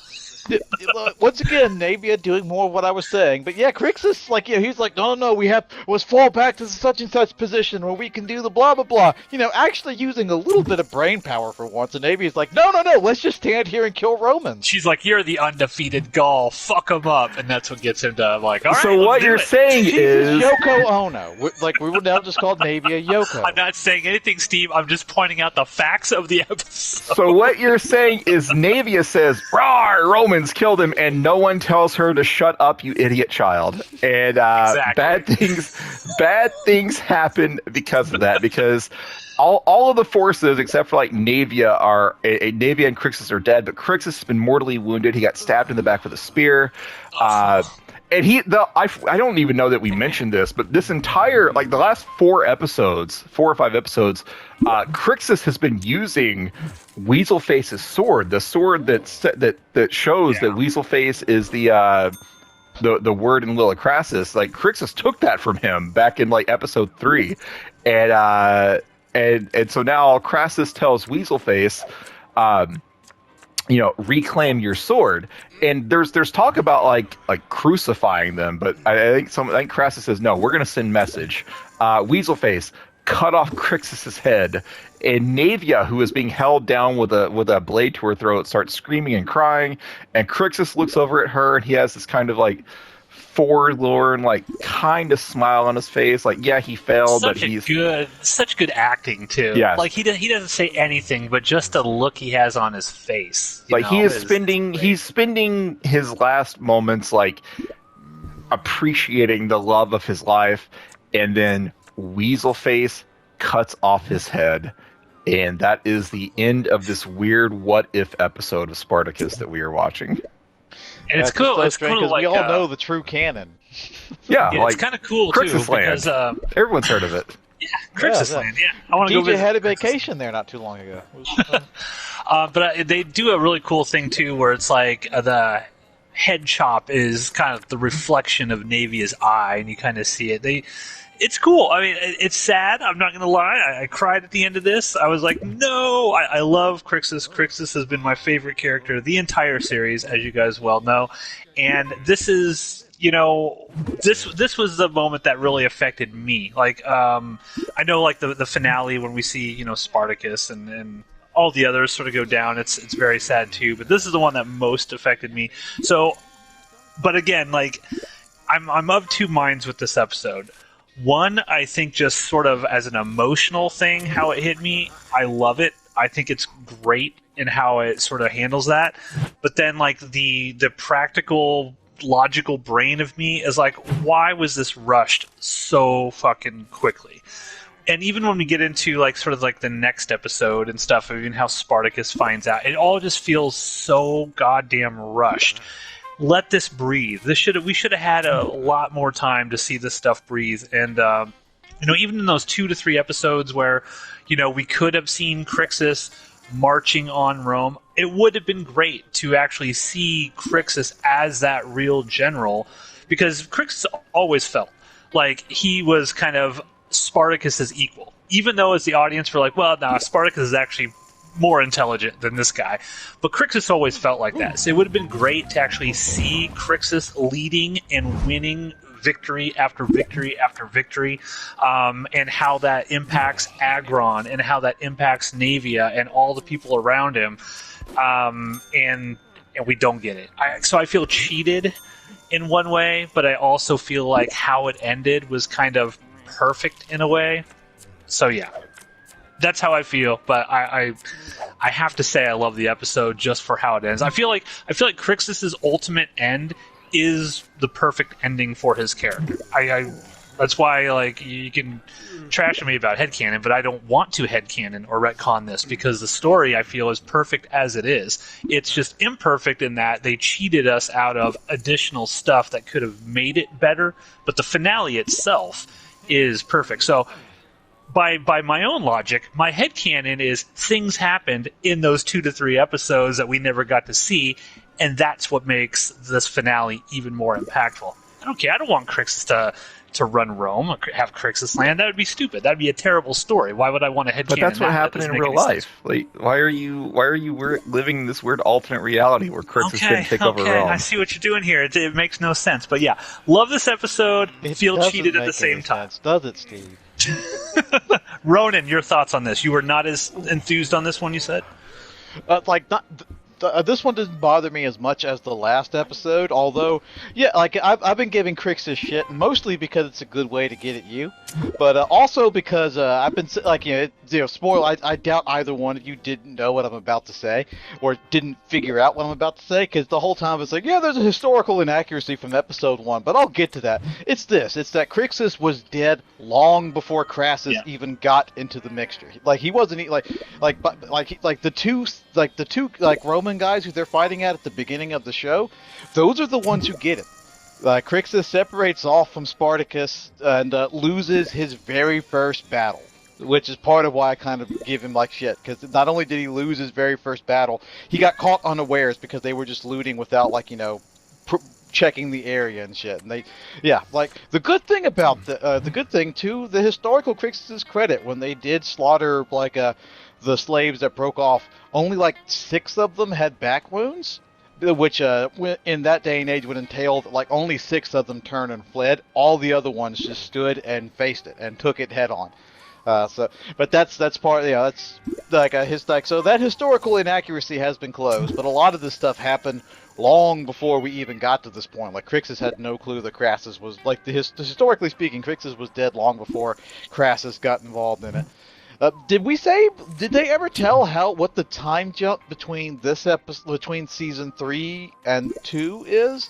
Because historically the Spartacus War lasted about 3 years, but I think they say like 8 months ago Spartacus did such. They shortened it down. It was like 6 months or something. Didn't they have something at the very beginning of this season where it's like 6 months later? Yeah, I believe that's correct. Yeah. But because Crixus broke off with it long beforehand, it's like that's why I was saying like you could like it needed an extra season, and like you don't get the drama from like, oh, what are the Romans up to? Spartacus versus Romans. You get the drama from like, yeah, like these two, like they found a way to get along, but like they could never like truly function as one. Like not indefinitely, and that's how you could have gotten drama out of this, and then had Crixus break off, and you like, yeah, you have him do whatever he would want to do. Obviously, you're not going to have him fail in his very first. You're not going to go the historical route where he breaks off and then instantly fails. That's too funny even for me if I'm trying. If you want to go the historical route, Crixus takes over Rome and it becomes Crixus land. Yeah, you could have done something really cool though in that magical missing season where let's say season 2 or 3, wherever we want to do this, ends with Crixus and Spartacus kind of at odds with each other and they split up. But at a certain point, like Spartacus has to ask Crixus for help because Spartacus gets stuck in a situation that he can't get out of, and then he must go and get help from Crixus. Because like you said, Ronan, these Spartacus' army split up and reformed and split up and reformed multiple times throughout this whole thing. It wasn't like he was leading the entire thing. Yeah, the second time it happened, it was I only remember the name of one of the 2 guys who broke off from Spartacus because his name was. Hey, we got 10 minutes, so wrap it up. Yeah, his name was Gannicai, which is where they got the character Gannicus from. But there's no historical proof whatsoever that he was a gladiator, because there are only 2 people in the rebellion whose names were saved to history were Crixus and we knew was in the Ludus was Crixus and Spartacus. Those were the only 2 we know for sure were gladiators. None of the others, their names weren't saved, so we don't know who they are. But yeah, like it definitely needed that. Then you get the weird thing was like, okay, like because we know Caesar has just been, the thing just happened to him. It's like, okay, so it's like Crixus is like march to Rome, like which is a flashback of like 30 seconds, would have taken months. And who are these other armies that he's killing? Because the first episode makes it very clear that Rome is out of armies. They don't Maybe we are meant to believe that like a bunch of time did pass and Weaselface just continued to beat the shit out of Caesar. Quite possibly. Maybe. Also, to the historical records, like we don't know why it was that Crixus and Spartacus split, and there's actually no evidence that it was it was antagonistic. It could have very well been for strategy. It's like, okay, well, we'll split the campaigns up and separate the Romans, so now they have 2 targets instead of 1, and that can allow us to do different things and really stretch the Romans thin. Like there's historical argument for that. So like, Stephen Knight's already doing alternate histories with House of Asher. There's no reason we can't have Crixus Land as the next thing after House of Asher is over. Just bring Crixus back Land and show is historical proof. Crixus Land. So, Steve, your thoughts on this episode? I love the story while also recognizing they told the story in kind of a shitty way. I believe that episode 7 should have split in 2, and this episode probably should have been cut into thirds. That would have gotten us to 13 episodes, and I think I don't know that I need a whole season of Crixus conquering parts of the Roman Empire or Republic or whatever. but I would have happily taken a couple of episodes of his just, pillaging the wasteland or pillaging the countryside. But yeah, I liked it. I liked it. We in the end game now. Only 2 Crixusless episodes left. Yeah, and I'm checked out at this point because once there's no more Crixus, I'm out. I don't really care anymore after this. But no, I'm just kidding. Episode 9, The Dead and the Dying, is the next one. And yeah, Navia is going to be sent back to Spartacus. Navia is going to be sent back to Spartacus with the message of what happened when you cross Crassus and Weaselface, and we're going to find out what is Spartacus's response to his brother being decapitated. Well, we are going to look into that after we go all in on this next hand. Oh God, that's right. That's right. And I actually won a big pot this time, so I'm a little. What do I got here? Yeah, let's. Well, it's not this yet. Not this one, Matt. You got to do it. Hey man, I am playing the game right here. Let me try to win some more coin before I jump all in on the next hand. But you need to make that faster because Steve only has so much time left to record. Hey man, Steve is like the Stephen DeKnight of this show, where it's like let's rush everything as quick as possible. Matt needs 2 more episodes to go all in. I'll never call you Stephen DeKnight, Steve. I believe fully that you could have made a better sequel to Pacific Rim, and you probably don't even give a shit about Pacific Rim 1. And I believe you could have done don't. Better. Pacific Rim's I stupid. believe you could have done better, Steve. My cat could have done better. All in. All in blind. Yep. All in. Raise. Here we go. Here we go, ladies and gentlemen. This one's for Crixus. I wonder if there's ever been where some of these randos who are in here have come across the 3 of us once before doing this. All right, Ronan. These 3 assholes doing it again. Thank you, Ronan. Thank you for contributing your 2,000 to the pot. It's really brave of you. Ace 8. Boo. 8. No. Oh God, I need 5s. I need 5s. Well, 5s are the only thing that can help me. We're kind of. Matt's the only one amongst us who has a good hand. Yeah, come on, 5. My hand's not great. Come on, 5. Did I win? Boo, I think you won. Yes! Boo. That's for Boo. Crixus. Boo. That's for my boy Crixus. Boo. Rest in peace. Boo. That's it. We're done. Bennett, I still turn to profit this hand. Ronan busted out. Good night. Ooh, God bless. Man. All that bullshit. Bye. Now, Matt, tell us about all of the prep work you did. I just stayed up late and watched everything. Welcome, everyone, to the penultimate episode of Jupiter's Croc here on the Outpost Unknown YouTube channel. My name is Matthew. Joining me for what's going to be a sad recording session is Spartacus, known as Steve. Yep, I'm here. And I guess making excuses for why he was on time today is Ronan. Oh yeah, always with the excuses. So, ladies and gentlemen, we have reached episode 9 of War of the Damned, called The Dead and the Dying. This is, one of those episodes where we're like, okay, the end game is near. We've made it this far. I think this is the 38th of 39 episodes, and I think way back when we first started this, we kind of made a joke, like 39 episodes of this show. And at the time, we figured, wow, that is so far in the future. Well, the future has arrived. We're almost here. The show's almost over. So, Steve, take us away. What is episode 9, The Dead and the Dying, all about? This is another episode that I really enjoy because a good chunk of it is just the gladiators, the rebels, the good guys just hanging out and having a good time. This episode goes a lot slower too. The context of why they're having a good time is a little rough, but they're being bros. Anyway, so we start out with Spartacus attacking just a random group of Romans that are out in the middle of nowhere for doing Roman stuff, Yeah, they're out there for no particular reason, and Spartacus kills them, and they look at their armor, and they're like, wait a minute, this armor has like a picture of fish on it. Crassus's mark is the bull, so who are these fish Romans? And so they go back to Fishman. camp, and Leta, Yellow Ranger, tells Spartacus, "Oh, these are Pompey's men."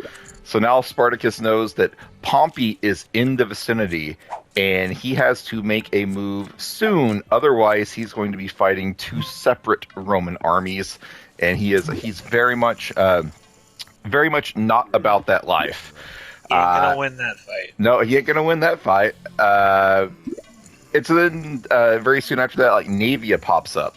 Navia is like wrapped in a cloak. She's riding a horse towards Spartacus's camp. She falls off the horse, and she has a bag. And Ronan, what is in the bag? What's in the bag? What's in the bag? Yeah, there is a head inside of that bag. Yep, and it is. Whose head is it, Matt? It's my boy Crixus. Yep, the head Oh, of so Crixus. sad. The head of Crixus is in this bag. Navia is just distraught. It can barely function. As one would be, Yeah, as I was. as Matt distraught. was. Matt was sitting at home telling Alyssa that he is but pale shadow of the man that she used to know. So what should Crixus's new name be? Because Undefeated Gaul 100% no longer works. So I mean, the undefeated Gaul never made sense because he lost the finale fight of the prequel series. he also No, lost to he Spartacus in allowed the it to Ludus. happen. He allowed it to happen. Did No. he allow himself to lose in the Ludus to Spartacus, Matt? He allowed it to happen. I'm just saying. Once again. I'm just saying. Spartacus himself calls him the undefeated Gaul. There you go. That's all the proof. Spartacus is just amping up the crowd. Spartacus knows that a head disattached from a body, by very definition, can no longer be the undefeated Gaul. Well, I admit that he's no longer undefeated. What he should have done was Up he to should that have point wrapped a was. bunch of ropes around Crixus's head and kept him on his belt, and then lifted up Crixus's head and spoken to him whenever he needed counsel. That's what he should have done. Anyways, Spartacus, Reference. Spartacus gets Navia to share the story, and it turns out, we knew this from the previous episode, but And I have Navia. to watch that whole traumatic event again. Navia tells Spartacus and Gannicus that Weaselface stabbed Crixus in the back. So Gannicus asked Navia, like, did he at least die in glorious battle like he wanted? And Navia said, battle yes, glory no, because he got killed by fucking Weaselface. Now, I want to point out something here. So, when I was listening to the audio commentary, and I stuck this in the chat room last night, as you guys can see it, Stephen DeKnight said the original thing was Caesar kills Crixus, and Caesar puts the spear through Crixus's back. And they thought, no, we can't do that because Caesar would not be that kind of low level. He would actually fight him one-on-one if he was going to do it, not kind of like the coward's way of stabbing him in the back. And then they decided to have Crassus kill him. And this is all in the story group and stuff as they're deciding. They're workshopping at this point. Yeah.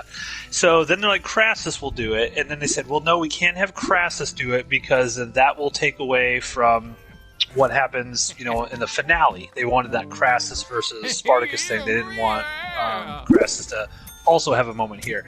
So then they figured Weaselface was the most disrespectful way to do it, because then once the gladiators found out Weaselface did it this way, that would be like they would put them in a rage because they felt it was not honorable what they did to Crixus, and that would give them a reason to go after the Romans in Weaselface. Anyways, As if they didn't have one already. the undefeated Gaul got taken down by a little boy. That's what happens in the show, right? Like, that's canon. That's what happens. Yeah. Hey, I mean, he gets stabbed in the back. He didn't know it was there. He was about to kill Caesar, and Weaselface stabbed him in the back. Anyways, Crixus has no eyes on the back of his head. I admit that. Yes. he's not cool like that one guy in the Outer Limits episode. What Crixus needed was a disembodied head tied up on a bunch of ropes on his belt, so that way the head could let him know, brother, behind you! That's what he needed. That's what he Continue, needed. Steve. Didn't get it. Anyways, Navia shares this story. Everyone is upset and unhappy. And then Spartacus has to go back to plotting. He has to find a way to either escape, fight two armies, or kill Crassus before Pompey gets here. And he's plotting, he's scheming. Then we go over to the Roman camp, and Caesar and Weaselface and Crassus are hanging out, and in comes an envoy from Pompey. And this Pompey representative says, "Hey, Pompey wants to meet to discuss terms." And Weaselface is immediately like, "Absolutely not. This is my dad's fight. Like, we will get the glory of killing Spartacus." And Caesar's like, "No, well, no, hang on. We at least need to like hear Pompey out." And so originally, Crassus is going to go. Then Caesar's like, no, like, we're fucking Romans. We stab each other in the back all the time. You would be in danger if you go. And then Crassus is like, oh, I suppose you want to go and get the glory and get the status that comes with meeting with Pompey. And Caesar's like, oh, no, I think Weaselface should go. And Weaselface is like, yeah, this is a good idea. Finally, like, Caesar's like, talking sense. Good idea. Weaselface should go. Yeah. And so Weaselface leaves, and I don't remember the exact sequence of events, but at some point while we're at the Roman camp, we see that Agron has actually survived. He was like injured and looked like he was potentially dead in the last episode, but he actually survives just to be crucified. So Agron gets fucking crucified in the middle of this episode. Yeah. Now the thing about the crucifixion was it hurts. Stephen Knight's. Yes, it hurts. Stephen DeKnight said that when he went into the writer's room, they were all excited because they're like, yeah, we get to kill Agron. We're going to crucify him. Isn't that cool? And so I don't know if the writers just didn't like Agron either or what, but Stephen DeKnight says, no, we have to have some sort of happy ending at the end of this, and somebody's got to live, and he made the call to let Agron live. Spoiler alert. But he was supposed to die right there. That was supposed to be... Team Agron, eventually the creator came around and said, you know what? Agron is too awesome. We can't let him go. So Agron gets crucified for now, so it's not looking good for Agron. Anyways, what happens with Weaselface? Weaselface goes out to the middle of nowhere because the Pompey envoy said Pompey wants to meet on neutral ground. Pompey doesn't want to go to Crassus' camp, and he knows that Crassus will not go to Pompey's camp. So they set up a little mini camp in the middle, and Weaselface goes there, and he runs into Spartacus. And it turns out Spartacus's master plan was he took all of the Pompey emblazoned armor from the camp he attacked at the beginning of the episode. He dressed his soldiers up in Pompey's gear and used that he wanted to lure Crassus away. He was not expecting Weaselface to show up instead. But hey, he'll take it. He'll take the victories where he can. So now Spartacus has captured Weaselface and several of Weaselface's men. And so what is Caesar knew this, right? Yes, absolutely. Because Caesar knew that those people who showed up originally were slaves and not actually Pompey. Yes. I'm also on Camp Steve, where Steve put in the chat last night. It's like, I completely forgot how Weaselface was kept. When I was watching this episode, I 100% forgot about this moment too. So when it turns around to Spartacus, I was like, "Oh fuck, that's how it happened." Shit. No, I pieced it together, like, because when you see the Pompey envoy that turns out to be like a nameless slave in Spartacus's army that had access to a razor, like, he is sweating bullets. Like, when he is talking to Crassus, he won't make eye contact. Like, he is like. Spartacus did not pick a man with a good poker face to hold this meeting. Regardless, it worked.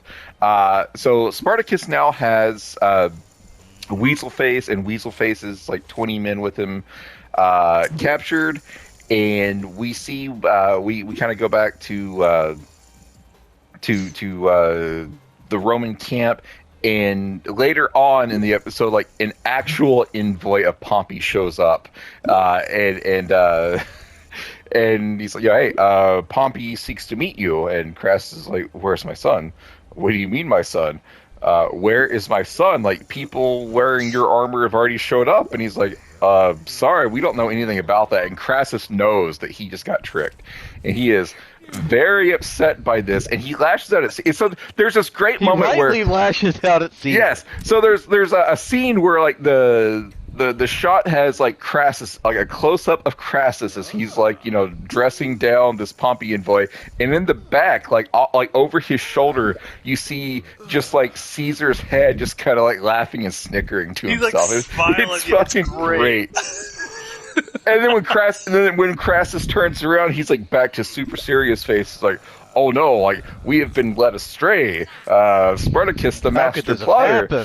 And Crassus like says to Caesar, you should have fucking known. And Caesar's like, hey man, like there were thousands of people in that city. Like the idea that I would recognize every single one of them is ridiculous. It was not ridiculous. He recognized every single one of them. It's a good explanation. He's got a solid excuse for this. And so Crassus begins to think, all right, they're not going to kill Weaselface. Like Weaselface is too good of a bargaining chip to just kill. Like he will like come to some sort of terms.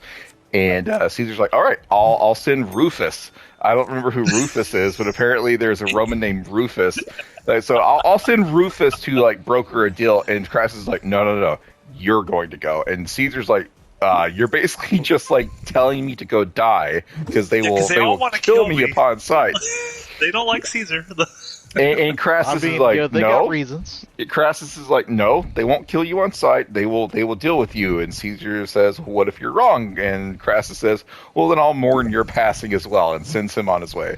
So Caesar. Now, Stephen DeKnight said that the whole thing, the dynamic between Crassus and Caesar here is Crassus views Caesar as kind of like his second son. That was what they were intending to do. And so Caesar looks at Crassus kind of as like a father figure, and it's supposed to be Caesar and Weaselface sort of competing for the affections of their father, so to speak. Oh, I didn't get that at all. No, yeah, I got to say, they failed horribly at that. They did not get close to that. I did not get that either. I took this to mean that like Caesar and Crassus have a mutual respect. That's what I got. Caesar was definitely in second place compared to Weaselface, and if 100% agree, yeah. If Caesar, if getting Weaselface back required Caesar to be sacrificed, Crassus would have made that trade. So but that's what the creator says. So it's canon. Sorry, guys. No. Anyway, like so much else in this season, they failed to really establish that very well. Yeah, if only there had been a few more episodes. Anyway, so like Caesar is going to go make some sort of deal with Spartacus, but we don't know what that deal is yet. And so we go back to the gladiator camp. And Spartacus is like, we're gonna pay tribute to our fallen brothers and sisters and all of the innocent people. We're gonna have games. And so Spartacus has captured all of the Romans, and he's got them chained up, and he is going to make them fight in mock gladiator battles against Spartacus's men. And this is both to just like entertain his people, to get some small measure of revenge, and also it's to honor the fallen. There's a scene where Corey goes and meets Weaselface, and Weaselface is chained up and bloody, and Weaselface is, Corey, my father still loves you, like set me free, and I will make sure to return you to his arms. And Corey's like, oh, it warms my heart that your father still loves me. I had thought it impossible. I'll come back under cover of night. And Weaselface gets this like kind of smile, like he's gonna be free. And Corey continues to watch you fucking die. Good. Woman spurned. Good. Good. And so I don't know where this takes place, but somehow in the span of like a day, like they have built a bunch of seating. Like, is this? I guess we can assume this because as far as I know, they're still hiding out in the villa that Crixus helped them capture prior to Crixus leaving. So maybe this had just happened to be there. Regardless, there's a bunch of stadium seating built around a cliffside. Either Spartacus built it in a day or it was just there. I don't know. But anyways, they're going to fight. And so Spartacus is the first person to fight.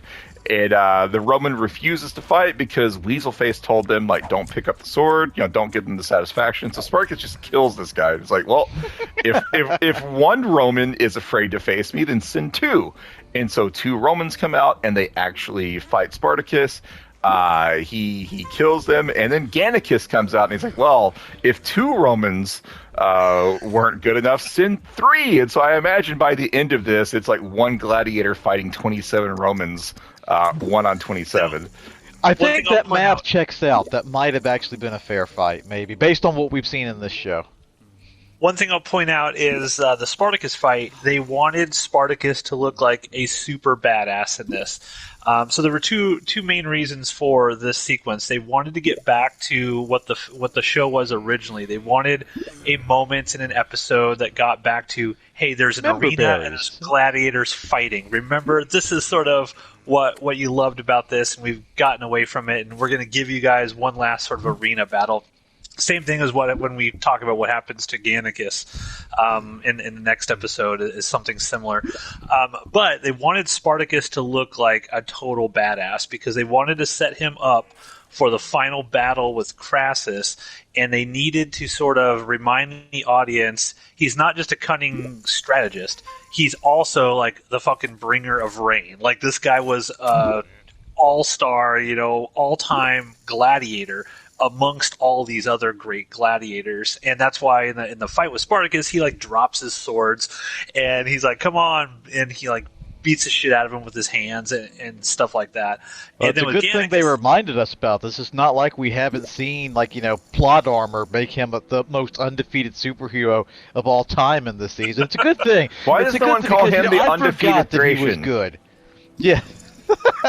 There's a scene where like Spartacus, I forgot about this. Spartacus like puts down. He's using two swords as is his style, and he stabs them into the ground in an X shape, and then he goes and fights these two with just his fist, and he knocks one down, and then he grabs the other guy and grabs his head and does like a running bulldog and like pulls the guy's head down into the pit of this two X-shaped swords that are stuck in the ground. Spartacus knows how to put on a show. There's a moment where a good moment between Sybil and Gannicus where Sybil's like, "Oh, I've never seen the games." She's Spartacus, too young to go into the stadium. Clearly. Spartacus looks like he's enjoying himself, and Gannicus starts getting very nostalgic for the arena, and Sybil's like, you wish you were back there, and he's like, "Oh, I don't wish to be a slave anymore. I don't wish to be in chains. But when you're in the arena, like, you have one thing to think about, one goal, one focus, do or die, and nothing else matters in that moment. And like that is something that all of Gannicus's people long for. And so Gannicus, this will get paid off in the next episode. Gannicus like thinks of the arena fondly, as opposed to all of the other gladiators. Like they like the glory, but they also really enjoy this battle. And there's a part of Gannicus that I think that, like, if he could go back to the arena and be able to just go home at night rather than go back to a ludus, he would probably consider it. Like he that's what he was seemingly doing in season 2, because he's been roaming around free for X amount of years. But he was mega fighting in depressed arenas. at that point. Yeah, he was admittedly, probably super depressed and everything. But I would assume that's what he was doing, was just going around like Theocles. They paid him to go around and be in the arena and take out some of these people. That's what his job was before. So he made his money, his coin for women. Yeah. Again, I would assume that that's what he was doing, like what Theocles was doing, and then until he, although Theocles apparently was like, I made enough money, I think I'm done with this. Yeah, I never got the impression that Gannicus was like that was his job. Like my impression was he only did that because that was the only way he was ever going to see Oenomaus again. But who knows? I think it's the only reason he came back to Capua. Anyways, Gannicus kind of misses the arena. He goes to fight. He fights 3 Romans, and the ultimate buildup is Navia versus Weaselface. That's going to be the final match, and Navia goes to Very similar to Navia versus Asher, right? So Yeah. building up that same sort of thing. So Navia and Weaselface are the final match. There's multiple other like nameless like red shirt gladiators that have matches kind of behind like in the background during character moments. But Navia is going to fight Weaselface, and they battle. And Navia is just about to kill Weaselface, and then Spartacus yells to stop, and he puts a pause on it. Yeah, and so he explains what's happening. Caesar made it to the camp, and Gannicus and Spartacus are both enjoy beating the shit out of Caesar, but Caesar says no, like I've brought terms. I've come to make a deal. We have 500 of your men that from Crixus's army that survived. You give us just Weaselface, and we will return these 500 survivors to you. And so Spartacus goes out and stops Navia from killing Weaselface. He explains the terms of the deal, but then he ultimately like leaves it up to Navia. It's like, you have been the most harmed by Weaselface. If you want his blood, then so be it. But Navia basically lets him go, and she's like, the context is like, I'm not releasing you. I'm not releasing you now because I forgive you. Like, I'm just going to kill you tomorrow when we're actually on the battlefield. Yeah. This is a cool scene. I like this scene with Navia because, and they sort of mentioned this where they did not want Spartacus to order her to do it because it shows that she's not so consumed with vengeance that she won't, like, she cares about the other gladiators and the slaves and stuff more than her immediate need for vengeance right then and there. Yeah, and she gets multiple like moments with Spartacus where she recognizes that Spartacus and Crixus went their separate ways, and she acknowledges her part in that. Like, there was a time that I was telling Crixus, I worm-tongued him. Sorry. Yeah, everything I was saying in previous episodes, Navia's like, yeah, I really kind of Yoko'd this up. Yeah, so Navia like admits that she was one. Crixus wanted to leave, but she was not helping matters. She was supporting Crixus leaving, and Spartacus ultimately tells her hey, the past is what it is. All we can do is move forward. And so she and Spartacus are back on the same page. But ultimately, at this final fight, Navia lets Weaselface go, and so Weaselface is being escorted out of the gladiator camp. Corey's been watching this the whole time. Also, yeah, like she's watching from it, and she's so happy and excited when Navia is about to kill him, and you just see her look on her face just melt. Yeah. How did Caesar know where to go? Like, if they knew where the Spartacus camp was, like why wasn't Crassus just attacking? This is a prevailing issue throughout the entire fucking series. Every last season of the show is that time doesn't seem to make fucking sense. Well, I don't know, but this is a time issue. It's just like, how did Caesar know where to go? They must know where they're at. Yeah, they must know where they're at, because even in the very next episode, like, all the armies are all sort of together and whatnot. So I think in my perspective, I feel like they kind of know where Spartacus is, but the time issue is it's going to take time to move the armies to the place where they need to be, and so in that time, like, just put Caesar on a horse. By the way, Caesar has a love scene in this, and Rob Tappert said what the directive was: we need to get Caesar back on the horse. So put Caesar on the horse, just let him go over there real quick, and okay, I'm going to go back, and we'll get our armies into place. And the magical time frame it takes to actually do that before we fight. Yeah, Caesar's going to make a trip that would have taken, in real life, days or weeks to have made, even on horseback. I mean, he's going to do it in about, I don't know, an hour. He's got to drive down to Walmart. Caesar. Yeah, well, he's going down to Walmart, but he doesn't want to go to the Walmart that's down the road on Summer. No. He wants to go to the good Walmart that's down the road on on Highway 64. That's what he wants to do. And so he's no one got that reference from me, Ronan. So good job. He's going to spend an extra hour to get to where the camp is. Yeah, there's some time fuckery going on here, because like Ronan said last episode, like, Crixus makes like the march to Rome which should have been like a month, and he makes it in like a day and a half, and we know that because Caesar still has a black eye from when he got attacked. So yeah, there's some nebulous time issues going on here, but the Caesar scene is just bizarre because there's a moment early on, like before the fake Pompey imposter shows up, where Caesar and Crassus and Weaselface are chatting, and Weaselface just kind of casually mentions, "Oh, by the way, did you hear that? Did you hear of the murder in the followers camp? Yeah, it turns out this random like sex worker got killed."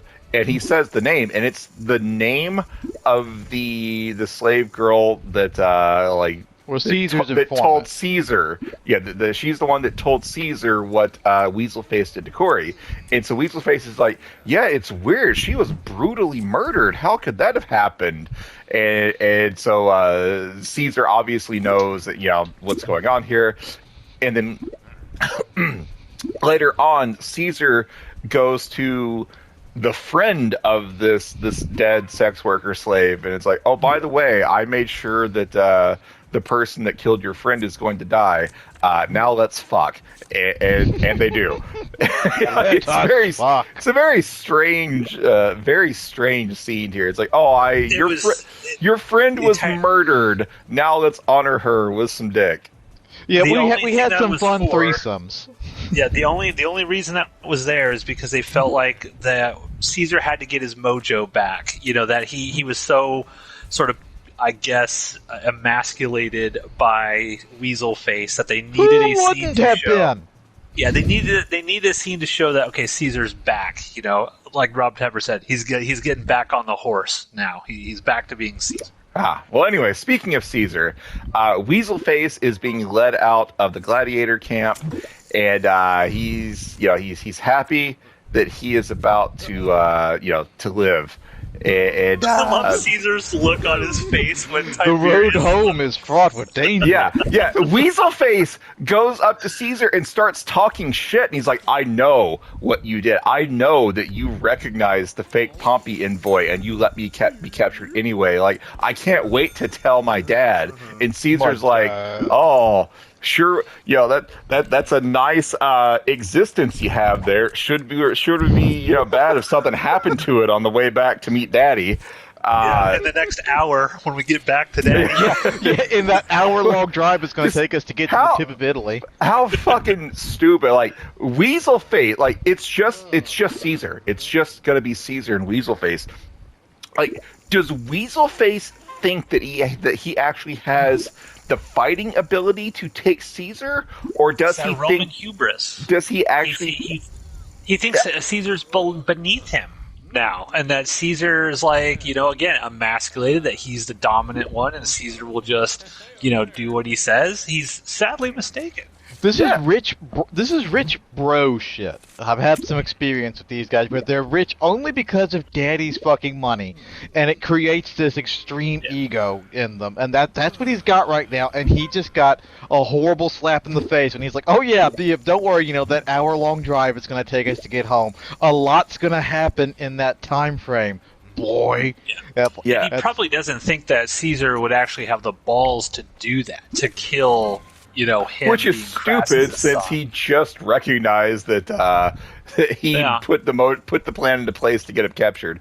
Anyways, the reality is dawning on Weaselface, like, oh shit, like Caesar's not just gonna let this go.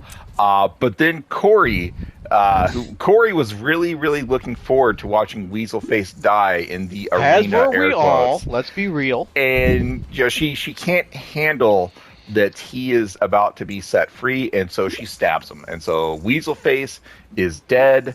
And Spartacus goes to Corey, is like, you damned 500 of my people. Like, this one act of vengeance, you're just gonna, you've essentially killed my people. And it's okay if Nabia did it. It's not okay if you do it. I didn't like this scene. I'll tell you two reasons why. Number one, it's in theory it's fine that Corey goes and she's the one that stabs him and kills him. That's fine. But Weaselface never even realizes it's her. Like, she stabs him in the back, and then he dies that way. I would have loved to have seen, like, them have a recognition. Moment where Weasel, yeah, that's there. And then there's a second part that again doesn't make sense. When he died, when Tiberius dies, Caesar freaks the fuck out, and he's like, "What have you done? Like, do you know what you've done? Whatever." I'm like, dude, this only benefits you. Like, why are you suddenly freaking out? No, because Caesar thought at that moment, well, if Weaselface is dead, the deal is not going to happen. Therefore, there's no reason for the gladiators to not just kill me as well. That's why Caesar's freaking out. That makes sense. Okay, I guess I didn't really think of it that way, but I was just kind of in the immediacy. I'm like, why is he pissed off? Yeah, because it's Corey. It's Corey who tells. So, like, Caesar's freaking out, yelling, "What have you done?" Because Caesar thinks that I'm just going to die now. Like, they've lost their bargaining chip. There's no reason to just off me. And Gannicus is like, yeah, that's what's going to happen. Like, we might as well just kill Caesar. And he's like rubbing his hands together. Can't fucking wait to kill Caesar. But then Corey says, wait, no, like, Crassus will honor the deal. And he'll honor the deal if you give him something else that he wants, which is Corey herself. So Corey is agreeing to leave with Caesar. Tiberius, Weaselface is dead, but Corey will be returned to Caesar, and so Caesar gives the 500 men back to Spartacus. And so when it gets back to the Roman camp, like, Crassus is obviously, beside himself that his son is dead. He's doubly beside himself because Caesar went ahead and gave, completed the deal. Like, Crassus thinks that, Spartacus got 500 of his men back in exchange for a dead body. Hold on. Going back to that sequence, did Caesar show up by himself with 500 gladiators in tow? It's not explained. This is more like weird. It doesn't make sense, because if there were other, he had to have some sort of bodyguards around him at some point. Caesar could not take 500 gladiators all by himself on a 1-hour journey. It's almost like there should have been more episodes in this season. Yeah, I think you're right. Listen, I think you hit the nail on the head. Listen, Morty, what you don't understand is that the time dilation time frame of this show, it just doesn't make sense. It doesn't fucking make sense anymore. It doesn't make sense, goddammit. The time, it's all fucked off. That's what happened. Yeah, it's like things that should take weeks to transpire happen in the course of an episode, where it makes it look like it takes place like 20 minutes later. Like, I mean, I guess you could maybe think that Caesar rode out on his own, and like slightly behind him was a contingent like moving the prisoners along. I mean, there's ways to like kind of make it make sense, but it doesn't really make sense. It's just the real answer is they were running out of time to tell the story, and so things just have to happen. They got 20 minutes left in this episode. We can't dedicate all this time to Caesar marching 500 broken and battered men. It's like it's not gonna work. We would have had to have a whole other episode where the plot of the episode is just prisoners being dragged behind the Roman army. I would have loved to have a scene with Caesar and Corey as they're going back to Crassus. Like, there would have been a great opportunity for a moment there between the two of them, because Corey was the one that sort of went to Caesar and said, let's do this sort of thing, and I can help you out here. Would have been great to see them sort of connect, and both of them were assaulted, and sort of having some sort of connection between those two, dealing with what they had. They had an opportunity for like a really powerful moment between they both two characters. They both could have talked about Weaselface's dick. In fact, well, I wasn't going to put it that crassly, but yes. Yeah, that crassly. Anyways, so let's talk about what happens with Corey and Caesar. Caesar brings back Weaselface's dead body. Crassus is still angry that Caesar chose to honor the deal, and Caesar tells Crassus that your son is dead, but an opportunity presented itself to return something else to you that I know you value, and so I took the deal that was in front of me. Basically, He took the deal that would allow me. Yeah, he should have just said, Crassus, like, look, man, like, either I made the deal or I die. Like, do you want me here or not? Caesar tells Crassus, I took the deal that was presented, and in walks Corey. And Corey goes to start apologizing, but Crassus just grabs her and kisses her. And for a moment, Corey is like, okay, I've got my life back. And then Crassus very, coldly tells her, from this day forth, you will call me Dominus. And so he puts that knife to her throat first. He's like, what the fuck happened? Tell me what happened here. Oh, that's next episode? Yes. Okay, I watched them back to back. Never mind. Yeah, I did the same thing. It's real fucking hard to keep them together. One thing I think that is stupid about this deal, this 500 gladiators for Weaselface deal, is why would Spartacus not have said 500? How about you give me everybody that you took from Crixus's army, right? Because it's like that probably is everybody he took. There's got to be more than 500. There's got to be more than 500. I would be like, no, actually, you give me everybody. It makes sense. No, it makes sense for there to only be 500 because everyone else, those were the ones who just couldn't fight to the death. I totally buy that. There's only more. No, there's only 500. Everyone else fought to the death. Disagree. Anyways, Crassus tells Corey that you will call me Dominus. So Crassus still loves Corey, still missed her, but he's going back to now treating her as a slave because she done goofed.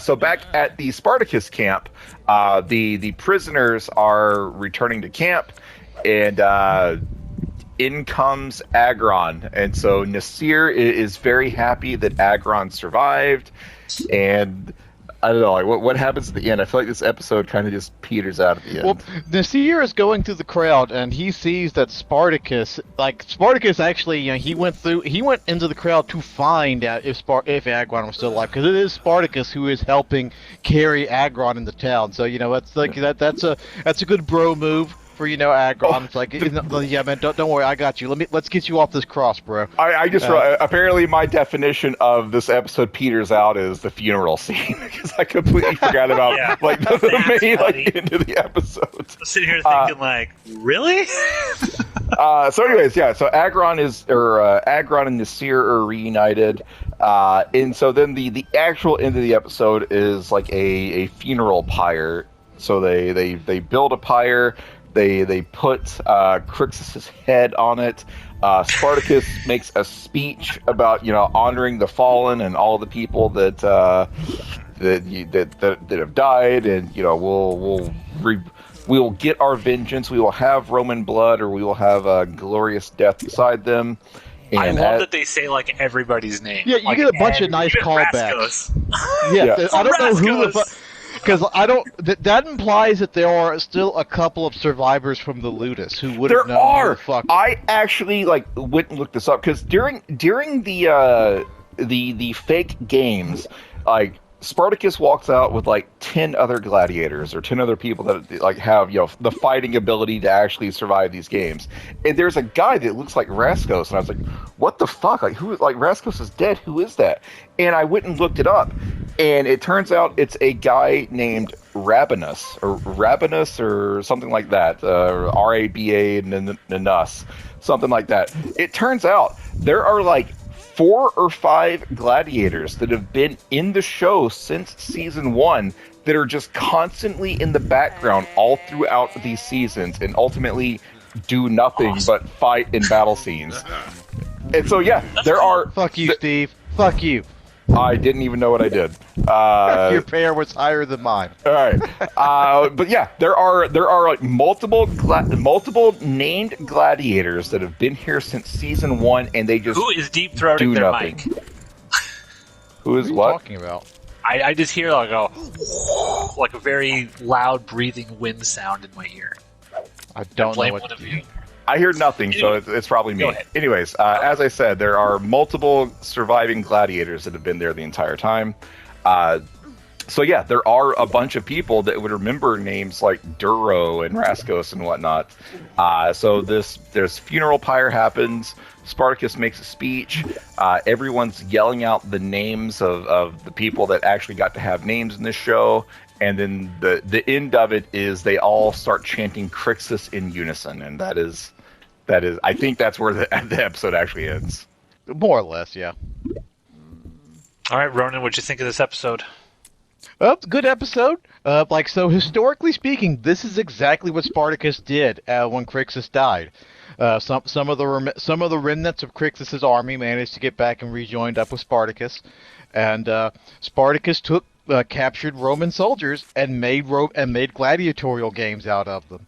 And the word of that got out, and that is part of what really sent the Romans into a frenzy. How dare he do this to good Roman citizens? It's like he can't decide if we're going to throw Romans into the games. Only Romans can decide if Romans are randomly made slaves and thrown into the games. How dare he do this? But no, that's exactly what he did. He took about 20 or 30 Roman soldiers and made sport of them in front of the whole army. Now, that doesn't mean, he alone killed all of them, but no, he took, him and some of his top men made sport out of these gladiators, out of the Roman soldiers. So this is a thing that he legit did. Bear in mind, this happened before Crassus, because, again, Crixus died long before Crassus got involved. So, but he did this, and it's nice that they added that little moment of history into it, because this was one of the things that really sent the Romans into a frenzy. Stephen DeKnight said that yes, he did do that, but they changed it for the show. So it was Spartacus made the Romans fight each other, and they decided, well, that's not narratively dramatic at all for our show. Then therefore they changed it, instead of Roman on Roman, which they thought that would be boring. They turned it to have the gladiators actually fight them and make a show of it. So partly correct, Ronan.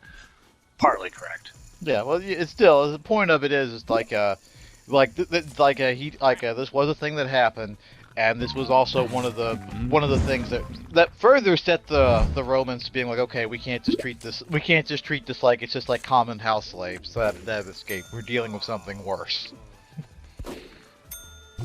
Yep. All right. Yep. Steve? What do you think, Steve?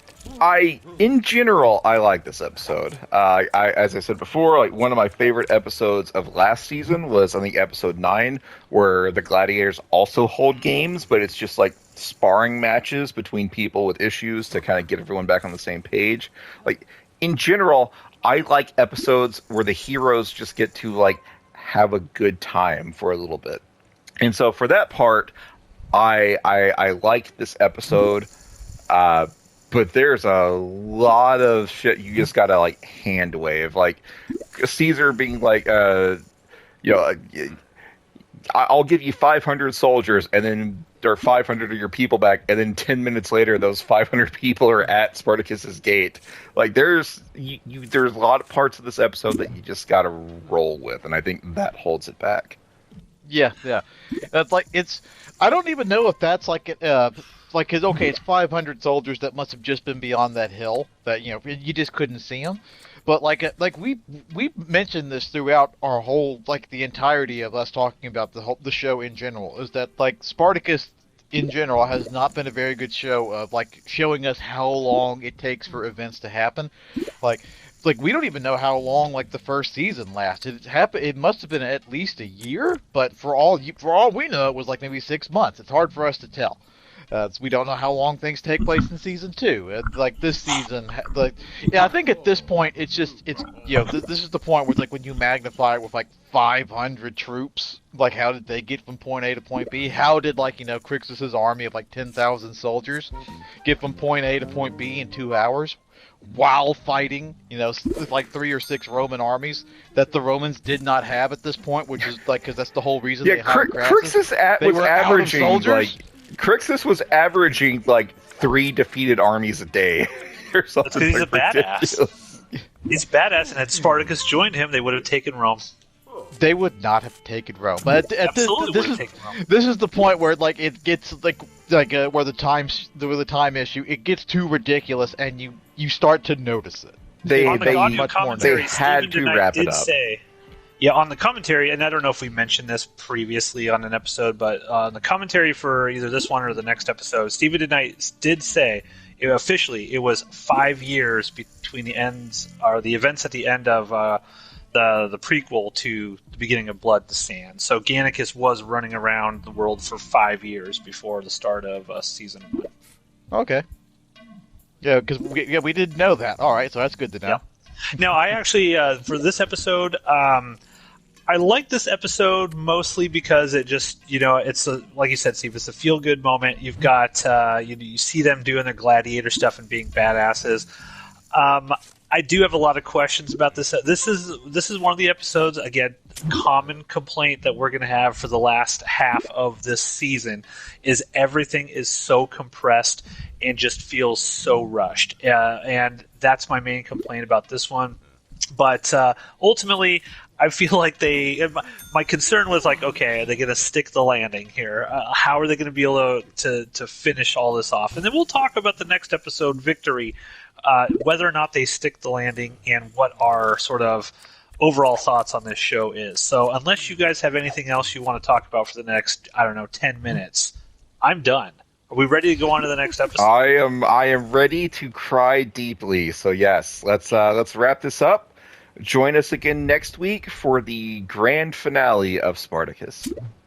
Welcome, ladies and gentlemen, to the final episode of Jupiter's Croc covering Spartacus, War of the Damned. We are playing poker here in Motherland Meets, and this is a fitting locale for what's about to happen to all of our favorite gladiators. Joining me today is Spartacus himself, Steve. Yep. Got a tough job ahead of me today. But hey, I won 500 chips right off the bat. Well, that's good. High stakes game, and it's like, I don't like this hand. Fuck it. Yes, so the guy who never likes any of his hands is Ronan. Well, they suck. That's true. All right. That's well, this one's I'll put chips down on this one. Okay, so we're going to talk, obviously, about the very final episode here. This is what the entire series has been leading to. The episode that we've all been dreading watching. Let me before we dive into all of this, let me just ask you guys what your thoughts were going into this episode. I'll start with you first, Ronan. So you have watched, obviously, the series a number of times, but you said you hadn't really watched this season many times. What were you feeling like having a fresh rewatch going into this? What were you expecting? Well, honestly, I remembered how I remember pretty much most of the details of this final fight because that's spoilers. That's pretty much all of what this episode is. There's maybe 10 minutes of setup for the fight, and then the fight happens. It's pretty much exactly how I remembered. They fight, and then certain characters, the plot armor is taken off of certain characters, and in a certain time. Okay, well, 10 minutes. It's like an inverse Royal Rumble, where it has instead of every 2 minutes, which is not how the Rumbles work. They actually come in at all kinds of random time, but at a certain set of time frame. Every character's plot armor is taken off, and they are now subject to the same rules as any mortal man would be. So that, it's just mostly okay. We're gonna watch our characters eventually start dying. Okay, so you are cold and heartless. Got it, Steve. What were you thinking about when you were going into this final episode? I knew I needed to be prepared to have a shitload of emotions. I love this show, but man, when you care about these characters, the further you go into the show, the harder it is to watch terrible things happen to them. At this point, there's only 2 characters I have any real attachment for, and you are cold and heartless because this show is full of great characters. And bad things are going to happen to a lot of them. I prepare to cry. Prepare your anus. I went into the what for crying.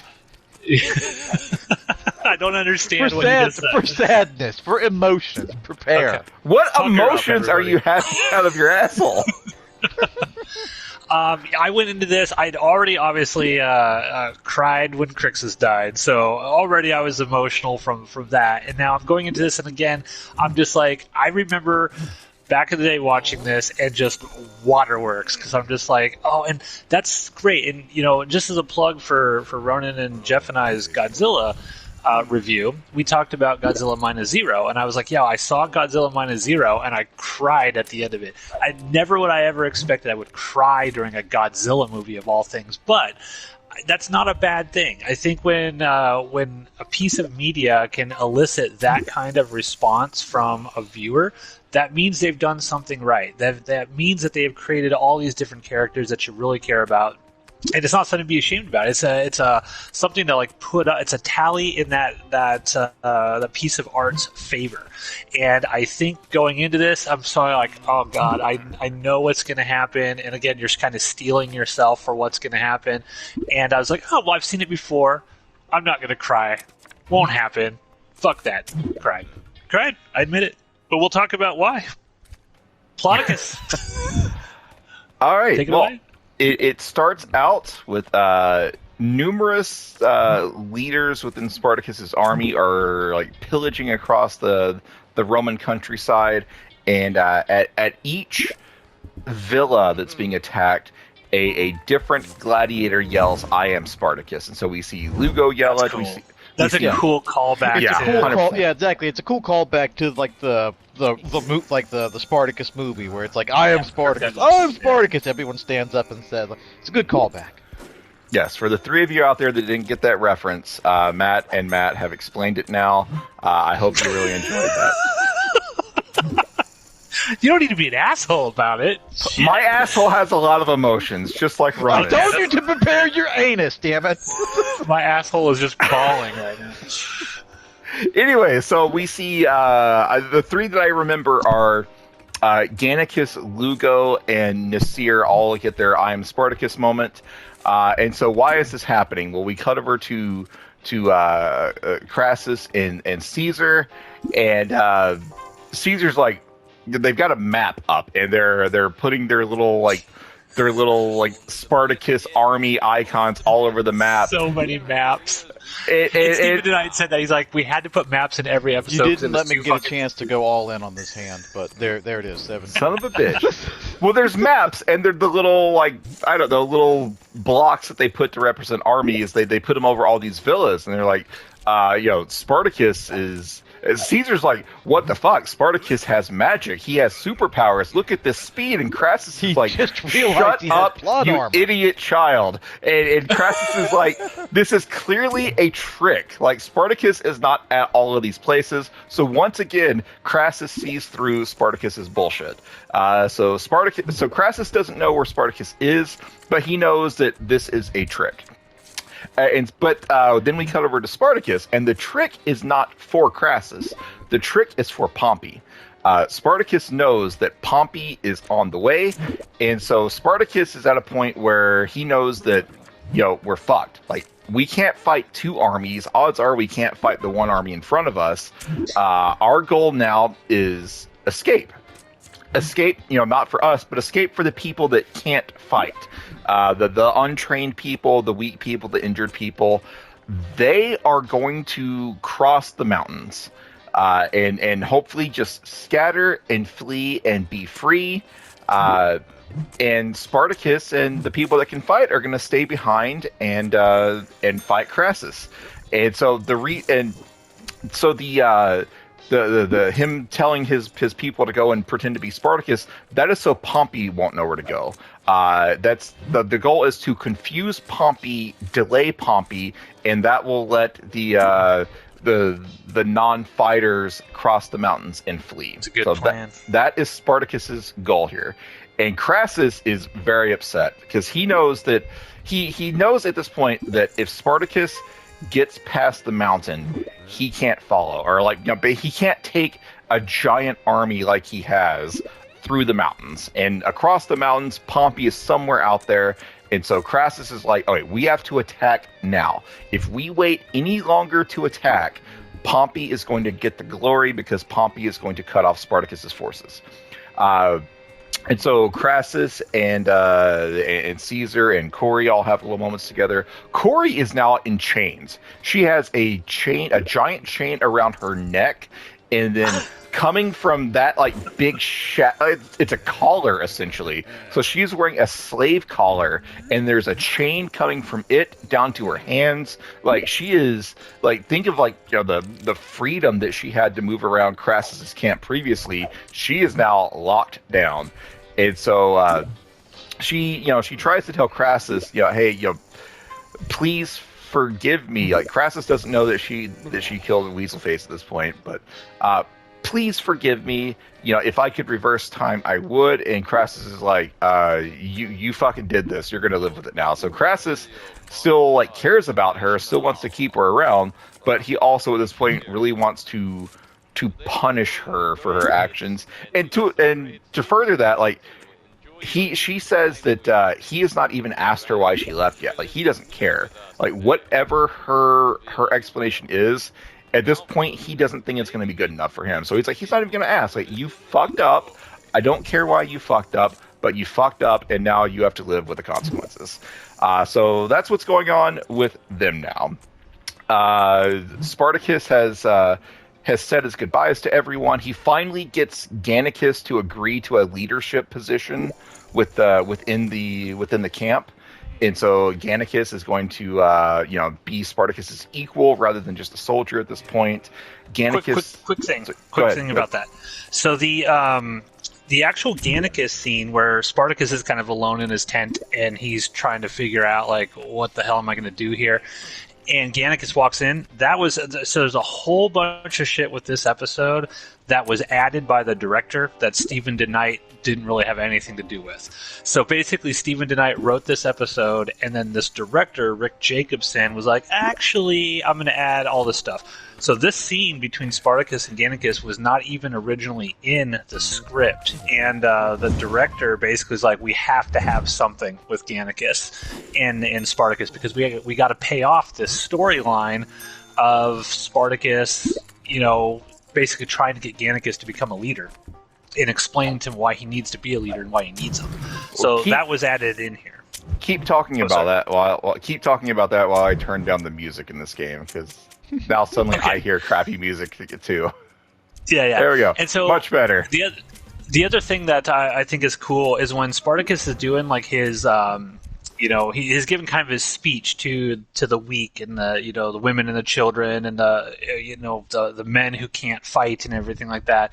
Like there's this great moment, like the slave whose baby was delivered walks up to him. They start thanking him, and they said that it was kind of like his Jesus moment, right? Where all those people like really appreciate what he's done for them and what they're going to do to save their lives, and they all come up to him and start like, touching him and thanking Spartacus and stuff like that. So that was another thing that the director added, which wasn't in the original script here. And then continue. I'll say the rest of it later. So everyone gets like their final moment. So Gannicus agrees to be a leader. Spartacus gets like a final moment with Navia to chat about Crixus. A very important thing that will get paid off later on is the people that can't fight. When they get to the mountains, they are actually going to split in two to make it even harder to track them down. So like one group's going to go one way, one group's going to go the other. And Leta, the Yellow Ranger, says, "Well, we're going to wait for you." And Spartacus is like, "Don't."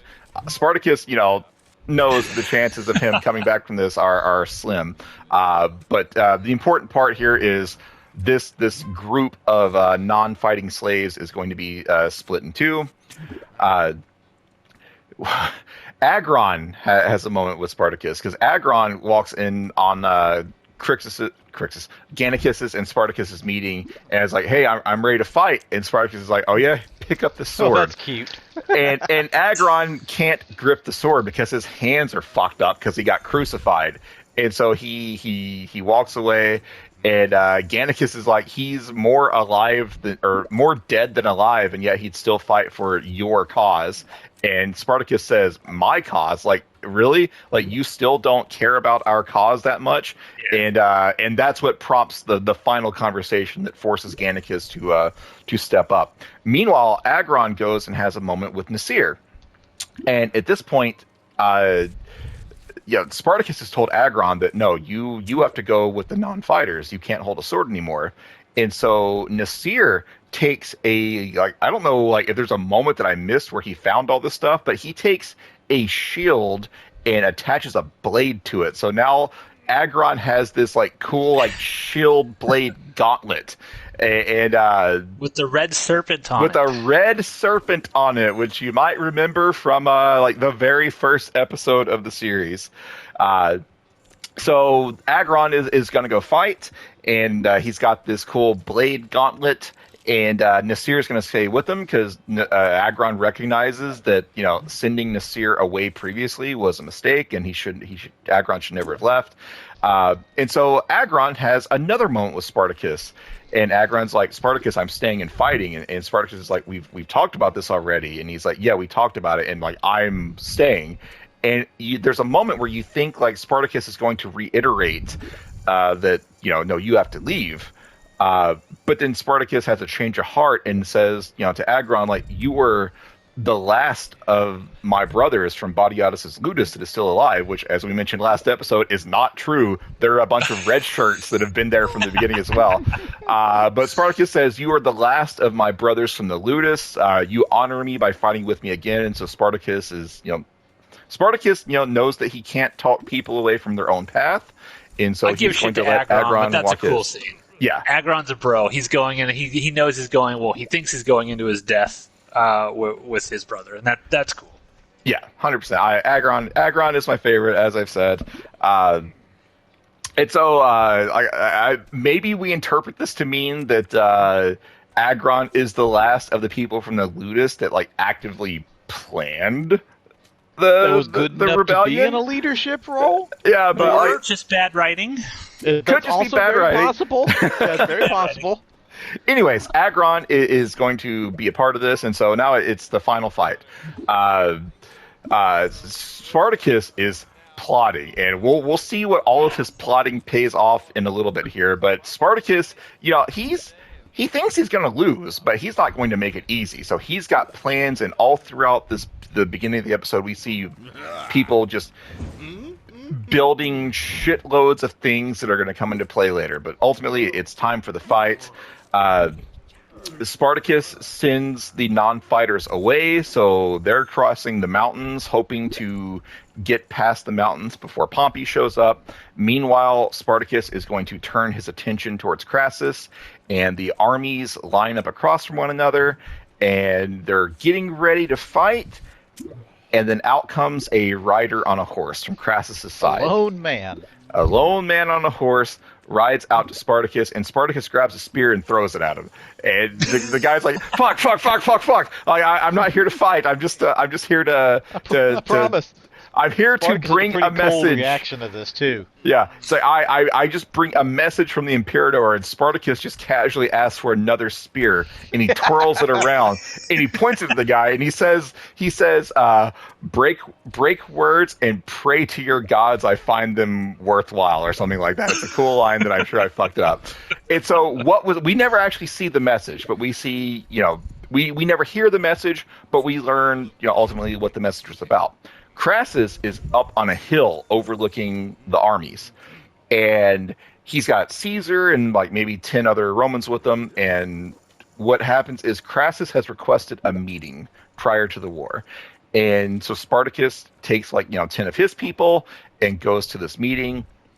And Crassus says, we've never met. We have not, we've been fighting each other for months, and we have not spoken a single word to one another. Or hours. Yeah, or minutes at this point.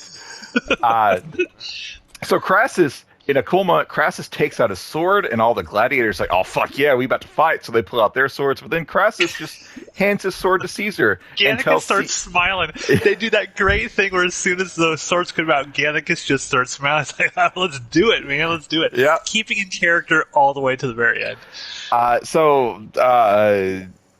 Crassus sends all of his men away, and Spartacus does the same, and so now it's just Crassus and Spartacus having a moment alone. The first time they've actually spoken to each other. I'm not gonna. They've seen each other. They've seen each other. They've seen each other. Yeah, but they haven't spoken with each They other. haven't spoken to each other. And so I'm going to do my best to summarize because I can't do this scene justice. Like, the high points are Crassus says, you're going to lose tomorrow, and Spartacus says, yeah, that's what all the Romans, that's what all the other Romans that I killed said. They talk about Weaselface, and Spartacus says, because Crassus goes to compare Weaselface to Spartacus's wife. Like, he's saying, we both lost people in this war, and Spartacus is like, do not fucking talk about my wife. Like, your son was a soldier, my wife was kidnapped. But they talk about Weaselface's death. And Spartacus says, hey, for that, I'm actually, somewhat sorry. I didn't command his death, but the woman had been rudely treated by him. And Crassus gets this look on the face. He doesn't say anything to Spartacus at this point. But throughout the last episode and this episode, Caesar and Corey both told Crassus that an old man killed Weaselface. And so a man now, of many years, whose body bared the marks of his master. Yes, they have wording. Right. They have like obviously like a rehearsed script that they're telling Crassus, and one of them needs to learn to improv because it becomes very obvious when they go word for word. But Crassus doesn't say anything. He recognizes that he's been lied to, but he's going to put a pin in that until he's back at his camp. Yeah, that's not for Spartacus to know about. Like, oh, they lied to me. Yeah, and Stephen DeKnight said that it was very, very important in this scene that the audience realized Spartacus didn't intentionally try to reveal Corey, because that would have led, obviously, to Corey's death or whatever, and Spartacus couldn't be sort of pinned with that blame. So it was just kind of like an offhanded comment, like Spartacus has no idea what's going on. Spartacus assumed that Crassus was told the truth, and Crassus was not told the truth. Yeah. The other thing about this scene, interestingly enough, and a couple episodes back, I mentioned that sequence with Crixus and Spartacus was the very first thing that Stephen DeKnight had written for the character of Crixus way back in before season 1, that was used as an audition for the role of Crixus. And in the commentary, Stephen DeKnight says this scene right here was actually the very first thing he ever wrote for this show. Like, way back before Blood and Sand was even a thing, like, the very first thing that he wrote was this Spartacus Crassus scene, and this is what was used as the audition for the Spartacus character. So Andy Whitfield apparently read this, and of course he also did it for Liam McIntyre when they were looking for the replacement for Andy Whitfield. Now, the interesting thing about this scene is they had to change it. So it was word for word. They wanted everything up until this very last thing, and then they realized, Stephen DeKnight did, is like, wait, because the original way that this went down was how it was originally written was Crassus brings Spartacus up and respects Spartacus so much that he's like, look, I'll let you go. Just take your people and go, and don't ever come back to Rome. Leave. We'll come up with some sort of excuse, whatever it was. He didn't go into details what the excuse was, but Crassus had so much respect for Spartacus that he did not want to kill him on the battlefield after all of the stuff that they've gone through, and he was going to offer that to Spartacus, and Spartacus was going to decline it and say, no, that's not sort of how this is going to go. But they had to change it because the last episode, when they made it so that Tiberius gets killed, Weaselface gets killed, they realized there's no way that Crassus would have ever given the option to Spartacus to leave at that point in time, and that the characters had changed over the course of three seasons and a prequel, essentially, that they couldn't do that. So they had to rewrite this final scene. But interesting that it was the original first thing that was ever written for this show. Yeah, there's a little bit of historicalness that could go into that logic, because there was some form of a bargain that was drawn out, but it came from the gladiator side to Crassus. But I'll get into that at the end of the episode. All right. So speaking of like the offer of Spartacus just leaving, there is kind of mention of that in a roundabout way, because they have this meeting.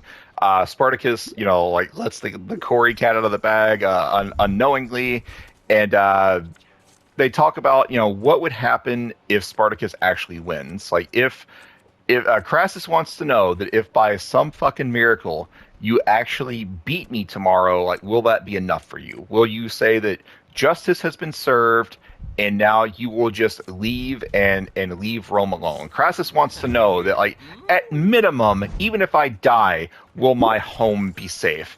Spartacus does not answer the question. Instead, he retorts with, like, Crassus says, will you finally believe that justice has been served? And Spartacus says, there is no justice in this life. Yeah. And Crassus says, finally, we agree on something. And the two of them shake hands. And Spartacus says, tomorrow I will kill you. And Crassus says, no, you're going to try. And then Spartacus... That's a pretty good. That's a pretty good comeback to that. Spartacus gets real close to him, like pulls him in real close and smirks and says, it is all a free man can do. And this scene is so good. Like, I went back and watched this scene a couple of times before I finished the episode. I always, like, popped big for, like, shows of respect between, like, mortal enemies, and so this scene is just a great representation of that. Is there any part of this conversation that's relevant that I forgot to talk about? We talked about the comparison of Tiberius Weaselface to Spartacus's wife. We talked about him, like, incriminating Corey unknowingly. Anything else about this scene before we move on? No, that's all the high points, and it is a great scene in general. Yeah, and it's just so cool because, like, this is like the calm before the storm, and I'll get to it when there's the fight between Crassus and Spartacus. But at this point in time, like, if you're a brand new viewer and you're watching this, you might be thinking to yourself, like, are they really going to go through with it? Or are they really going to kill Spartacus? And how's this all going to play out? Because it's one of those things where it's very kind of like it's played in such a way that a viewer might think, oh, maybe they're going to change history here a little bit, and then it gets played out even a little bit more later on in the final fight, which I'll talk about what Stephen tonight said. But yeah, this scene is fabulous. 100%. All right, so what happens immediately after this scene? Crassus goes back to his camp, and he is on a fucking warpath. He is so angry at being lied to because he knows he's been lied to, and he tells Caesar, tell me again who killed Weaselface, and Caesar recites his prepared line about, like, a man old in years, the scars of his master upon his face, which again is like the same line that Corey gave him previously, and Crassus, doesn't he just punch Caesar in the face or something like this? Knocks him on his ass. He punches Caesar, is like, you're a fucking liar. Why would Spartacus lie to me about this? It makes no sense. And Caesar tries to deflect. Like, I have no way to understand the mind of a savage. Don't trust a slave. They lie all the time. Yeah. And then Corey comes in and like, Crassus is starting to piece two and two together. And he's basically like, the truth has to come out now. Like, there will be grave consequences if the truth doesn't come out. And also, like, telling the truth is the only possible way that one can be forgiven. So he's dangling the forgiveness out there. He's just... You look at Corey's face, and he knows as soon as she walks in. Yeah. She's, like, crying already. It's like, okay, just tell me what the fuck happened. There's another scene of, like, Caesar being just, like, devious in the background, because there's a shot, like, looking on at Crassus, and he is staring down Corey, and Crassus is like, tell me the fucking truth. And in the background, like, over Crassus' shoulder, Caesar's, like shaking his head, no, like, don't do it, don't do it. Don't do it, chick, don't do it. No, don't do it, don't do it. And so Corey finally admits that she killed Weaselface, and Crassus grabs a knife and puts it to her throat, and is like, what the fuck? Like, was my touch so harmful that you felt the need to hurt me? And then, like, your touch. They tell the truth. So both, like, Caesar and Corey tell Crassus what Weaselface did, and Crassus at first tries to deflect, but the two of them together, he believes that they are telling the truth.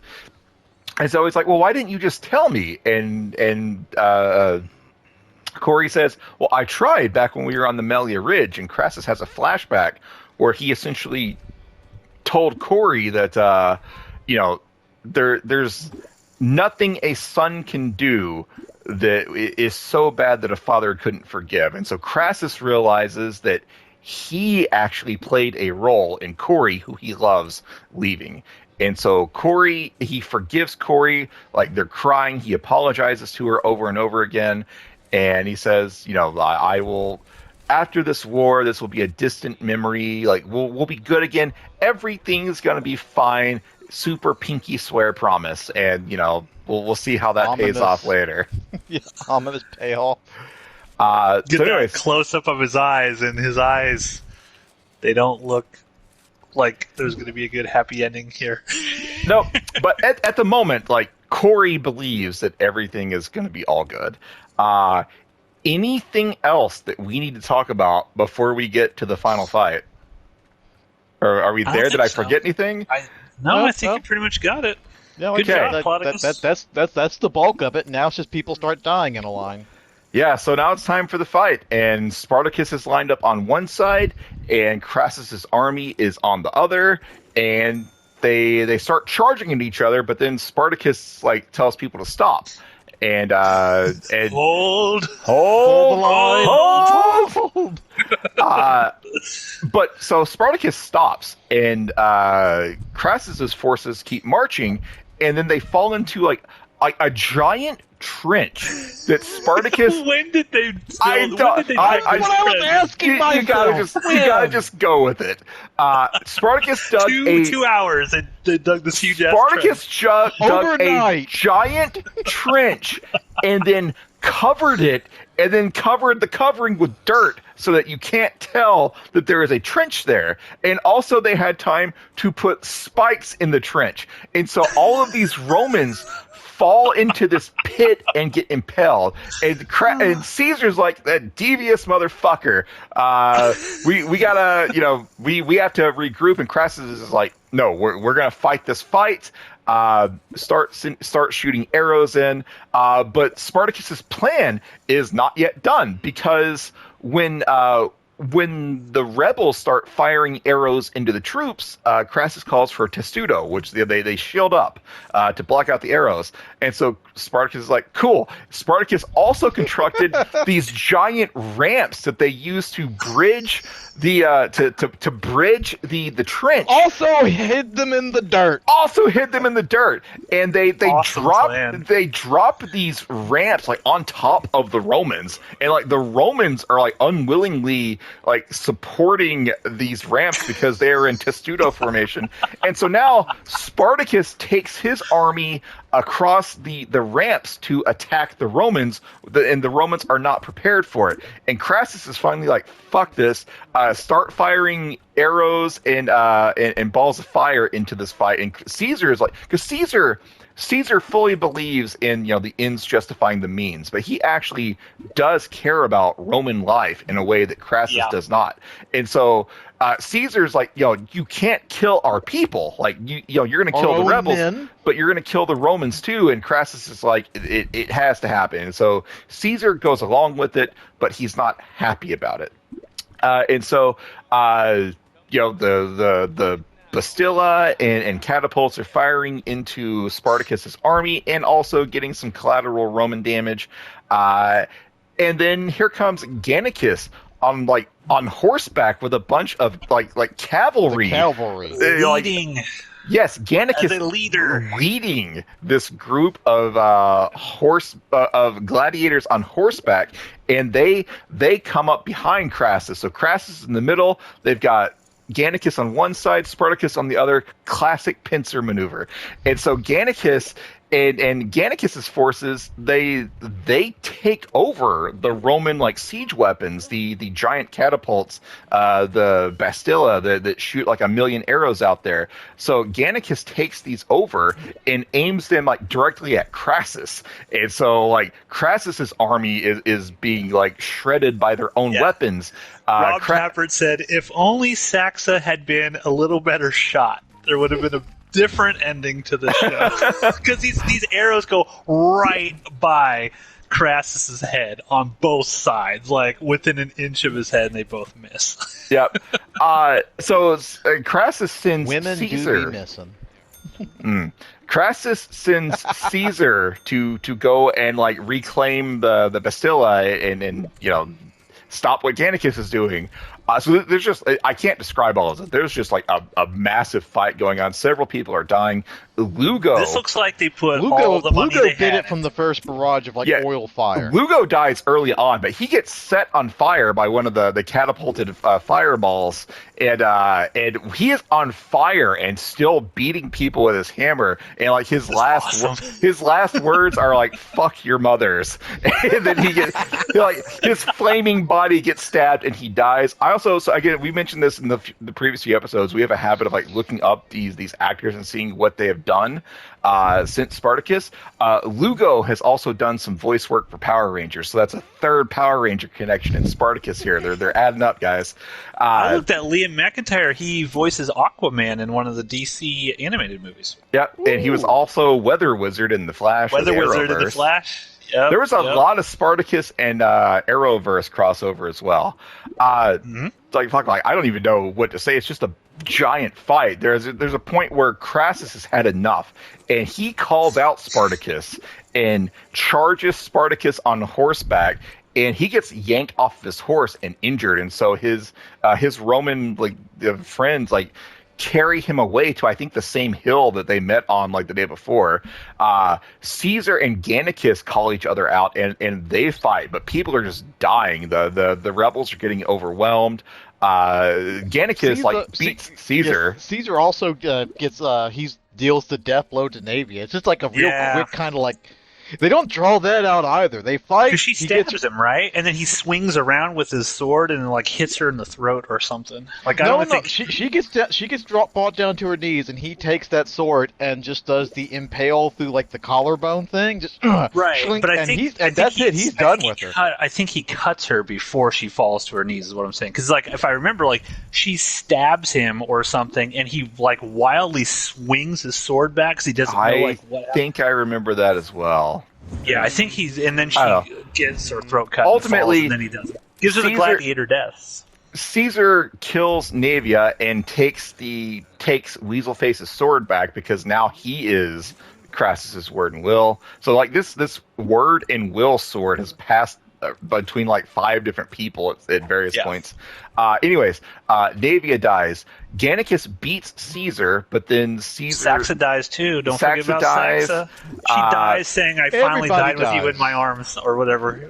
Yeah, she dies. Saxa loves Gannicus, and he kind of left her for the underage little girl. He left her for a child. Not cool, bro. Saxa dies, saying I always knew I'd find myself in your arms again. So she's dead. Ultimately, Crixus is doing his best, but it's just Crixus against 100 Romans with shields. Is dead, Crixus, damn it! Gannicus. Crixus is there. Gannicus is fighting all of these people, but Crixus is so badass. Steve just was he's there. There's just he's in the fight. Too many fucking names. All right, there's too many fucking names. Why? I don't know why I folded that. Yeah, I folded a good hand because I was paying attention to you assholes rather than what I actually had. Anyways, gotta keep your eye on the prize, Steve. Gannicus he beats Caesar, but then Caesar just kind of pulls back and lets the Roman forces surround Gannicus, and they've all got shields, and they get to the point where Gannicus can barely move because there's just not enough space around him to even swing his sword. He gets knocked out and captured by Caesar. Spartacus, meanwhile, chases after Crassus. Crassus has been pulled away from the fight by his forces. There's a moment before that with him and Agron. There's a great moment where Agron and him sort of meet on the battlefield in the middle of it. And I always love these things when there's all this chaos and our characters get to stop and pause and have a conversation. There's so many moments where in the middle of the fight, it's oh, my friend over here is dying. Let me go cradle their body and everyone will leave me alone for 5 minutes while I have my final words. It's very Hollywood in that sense. But I love that thing where Agron is just kind of fuck yeah, we're killing Romans, bro. This is great. And then Spartacus is Roman blood. And then Spartacus is there's only one that still matters, and I'm gonna go fucking taking him out. And then just takes off. He's cover me, man. Awesome sequence. Awesome sequence. Yeah, so Spartacus goes after Crassus and kills all of Crassus's bodyguards. And Spartacus is beat. You have to shit by set point. this up proper, like, Steve. So Crassus is on the hilltop looking down at the armies, and he's just like, okay, we'll go and patch me up, but then I'm going back down there, and then I am going to fuck them up. He's not literally saying this, but, he kind of draws off, as you see, running up the hilltop, In slow covered in motion. blood. Slow motion run, bathed in the blood of Romans with this crazed, mad look in his eyes. Here comes Spartacus, charging up the hill with this look of anger and hatred that probably would have made Crixus go, ooh. That's how crazy Spartacus looks at this moment. Continue. I'm not big on slow motion, but I gotta admit that's a fucking awesome slow motion sequence. I mean, it worked right there with Liam If you McIntyre. do it right and you don't do it Zack Snyder style, where we're gonna slow motion everything, open the pickle jar in slow motion. No, when you do it correctly, it works. The thing about that particular shot is even go back to the very first episode of season 2, where I was like, man, Liam McIntyre, he's just too GQ. It was a weird, Andy Whitfield was my Spartacus, and then we go to this guy. What he needed was 3 gallons of blood. That's what he needed. That's the thing. It's like, when you watch just that shot in slow motion with the crazed look on face, I'm like, okay. He's just as much Spartacus as Andy Whitfield was to me. Like in that moment, it's like, okay, because over the course of 2 seasons, I've grown fond of him. Initially, it's just one of those things where it's like I don't know if it's like your mom divorcing your dad, and then she gets a new boyfriend, and you're like, fuck this guy. I don't like this guy. Where's dad at? And then you're like, okay, my stepdad's actually pretty awesome, so to speak. Yeah, he bought me a sports car. He's pretty cool, bro. Yeah. So I love this thing. Yeah, Spartacus just wrecks shop, kills all these Romans, and then it's like him. It's Spartacus versus Crassus. Continue, Steve. So that's it. It's Spartacus versus Crassus. They fight. Spartacus does take some damage on his way up the hill. Yeah, Spartacus. These are the best of the best Romans. That's what I was trying to say before you guys both cut me off. Like Spartacus is like been put through the fucking ringer. You have to set up the crazed, Steve. Steven and I did say that. They specifically wanted He did specifically say they wanted to show Spartacus actually get injured and be super tired from everything that he's done, because otherwise, if it had just been, Spartacus at 100% versus Crassus right there, there's no way Crassus would have ever had a chance to beat him. So they had to show a weakened Spartacus. Continue, Steve. Anything else? No. Get it all out of your fucking system. I mean, it's out. They fight, and it's Spartacus is winning, and then recall back episode 1 of this season. Crassus is fighting the gladiator that he bought, Hilaris, I think is his name, and Hilaris swings. He thinks he's got an opening. He swings at Crassus, and Crassus grabs the blade with his bare hands and rips the sword out of Hilaris's hands and uses it to stab Hilaris and win. Well, Crassus goes for the same thing here. He grabs Spartacus's blade and he rips the sword away from Spartacus and he goes to stab Spartacus, but then Spartacus also grabs the blade with his bare hands. So awesome. It's so awesome. And Crassus is like, oh shit! Like he figured this. Spartacus knows of the secret blade trick. Like Crassus was not expecting this whatsoever. But Spartacus. And that's a thing in slow motion too. That's another excellent use of slow motion, because when Crassus is whipping around, at that moment the audience is like, oh shit, this is where Spartacus bites it. Like it's all coming back around, and it gives you that time to breathe and remember, oh yeah, that is that move that happened way back in episode 1. Another excellent use of slow motion right there.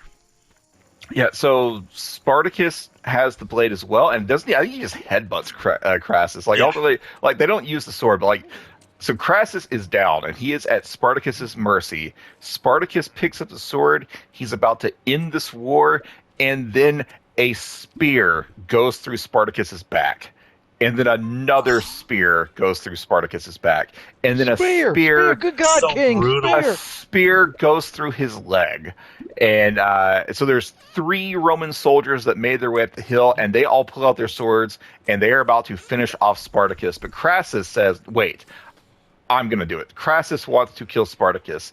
And so he and Spartacus have this final moment where Crassus says, like, if only you had been born a Roman and you stood beside me. And Spartacus says something like, I thank the gods, or I'm blessed by the fates that it wasn't so. Like, so even in... yeah, I think he's like, I bless your gods that it was not true. Yeah, And Liam McIntyre is so good in this sequence too. Just like the pain on his face, and still the "fuck you" to Rome, like "fuck you, Rome." Fuck you. he like the idea of being Roman is so distasteful to him that he would rather just die.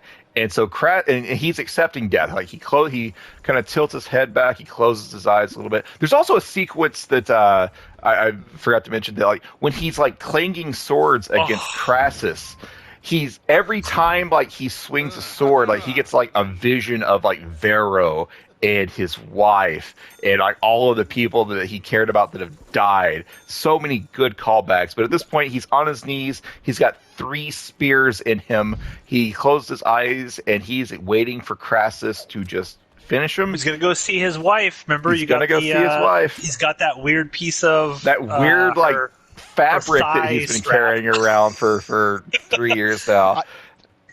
Now, what was funny about this is another sequence here where Stephen DeKnight, apparently him and the director had a huge fight during the making of this. Like, they almost fell out of speaking terms with one another while they were making this movie or this episode. Stephen DeKnight did not have any of this stuff in here. He did not have it kind of flashing back to Sura and all that in Spartacus's final moments, and the director was like, no, we have to have this. This connects it all back together again, all the way to episode 1 of this show.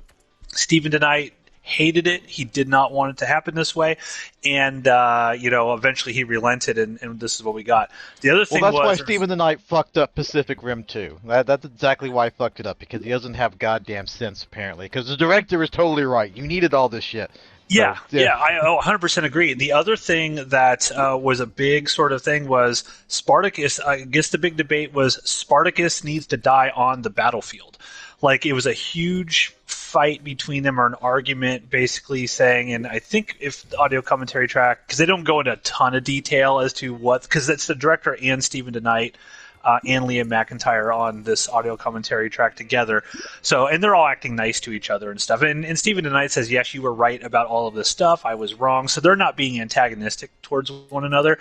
But just reading between the lines, it sounds like Stephen DeKnight was like, no, he's got to die on the battlefield.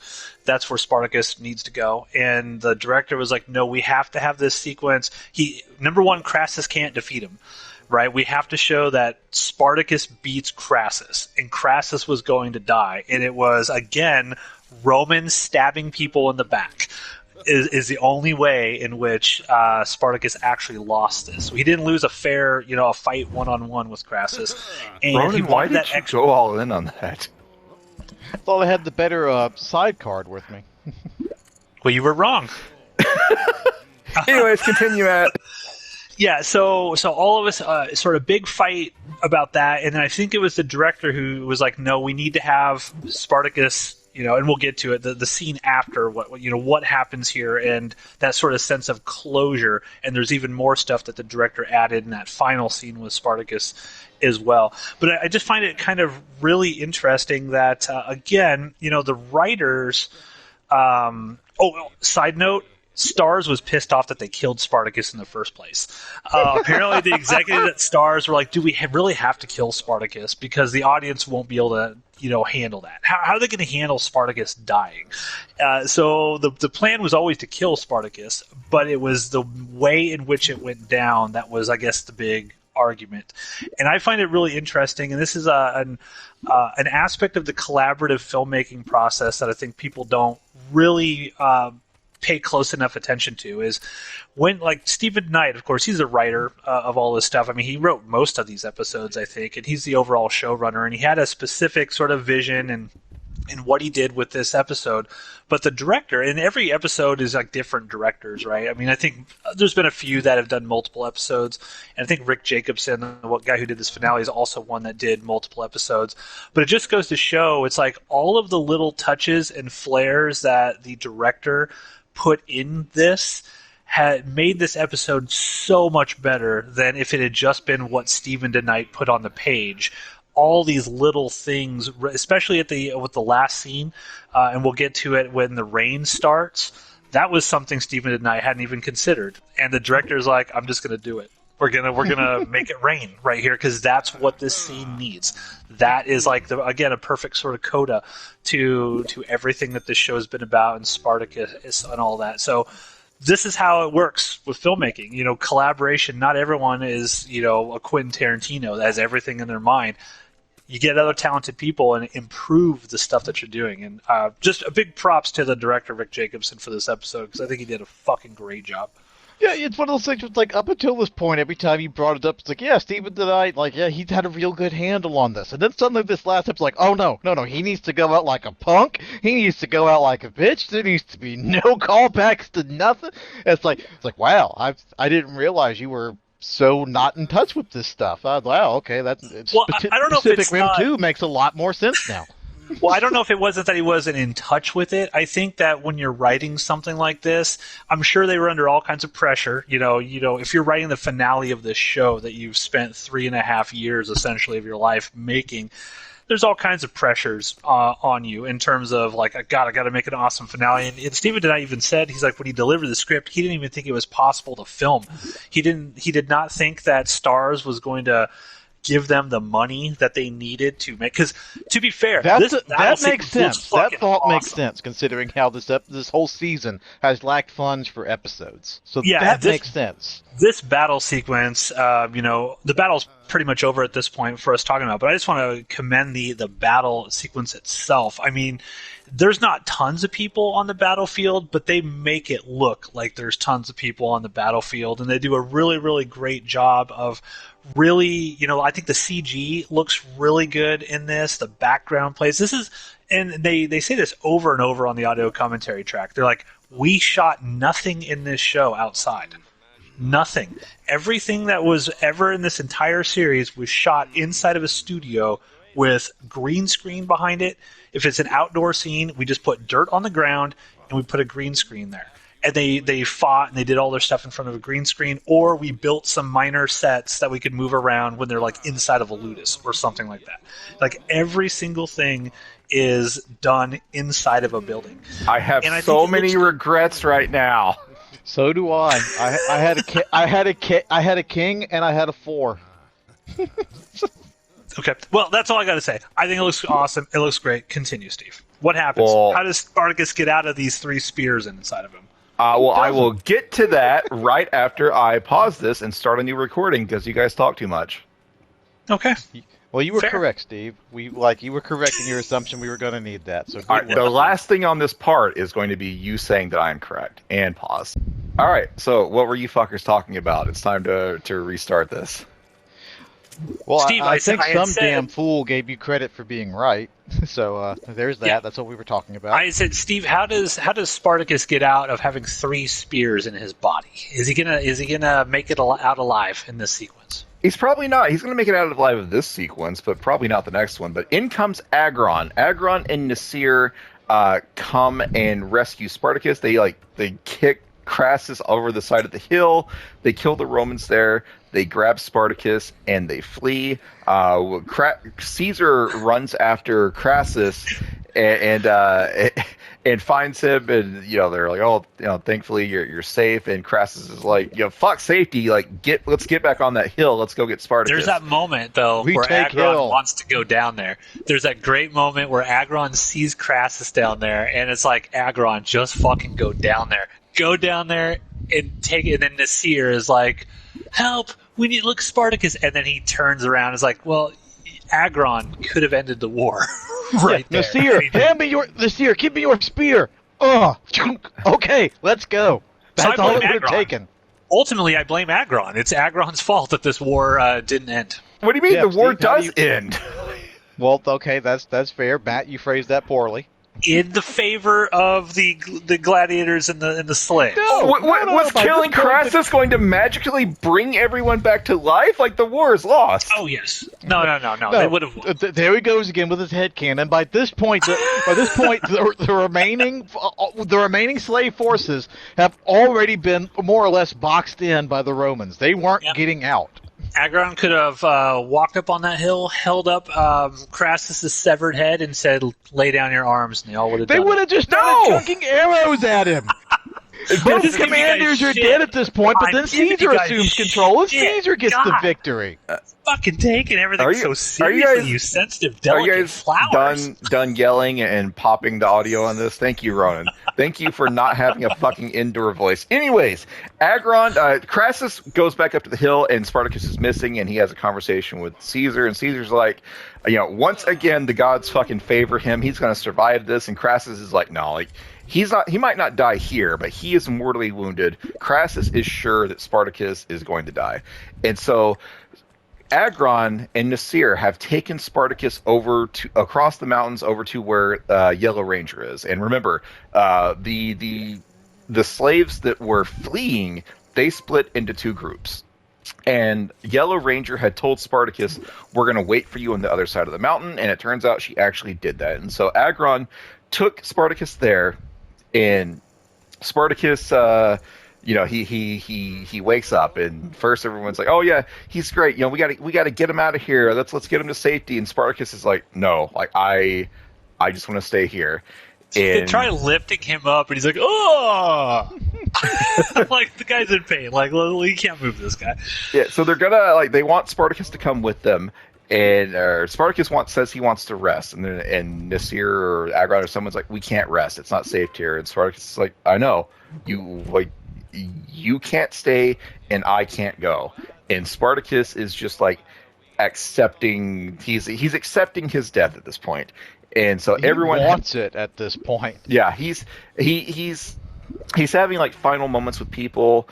And Yellow Ranger thanks him and just says the name Spartacus. And Spartacus, and it's been a long time since he's mentioned this, but he says, Spartacus, that's not my name. Remember, Spartacus was a title assigned to him.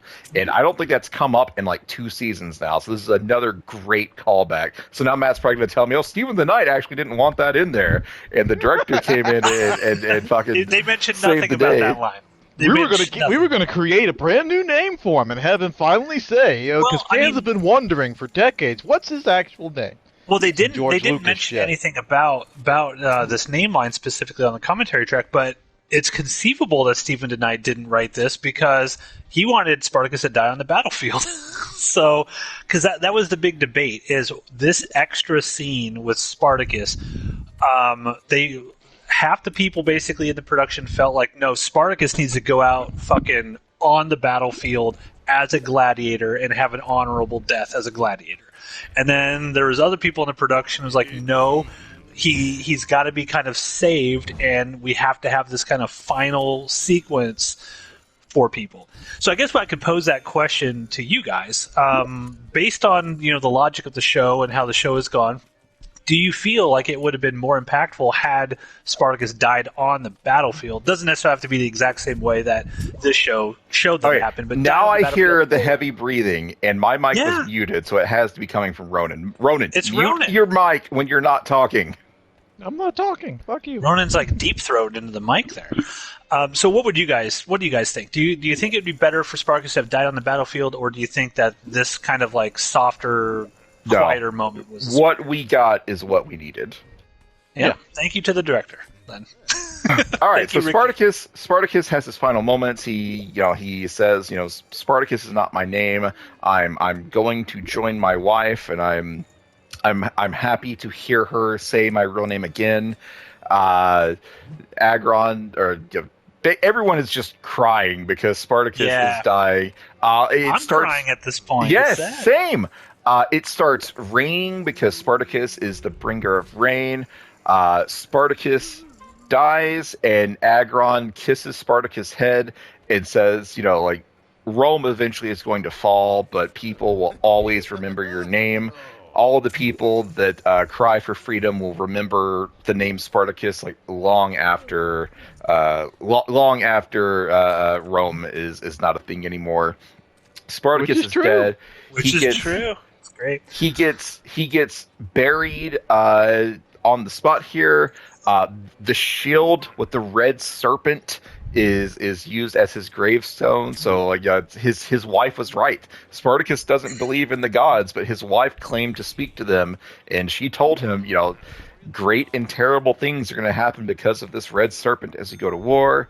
So and he mentions that to Agron before the fight starts, because he looks at Agron's shield, and Agron's like, what are you saying? What do these words mean that you're saying? Because he says great and terrible things just kind of to himself. And Agron's like, what is this talking about? What are you talking about, man? And Spartacus is like, my wife said that if I see it reminds me of like the story of Constantine, where how the Romans turned to Christianity because Constantine saw a cross, on the battlefield or something. So he was realized, they nail up everything that moves.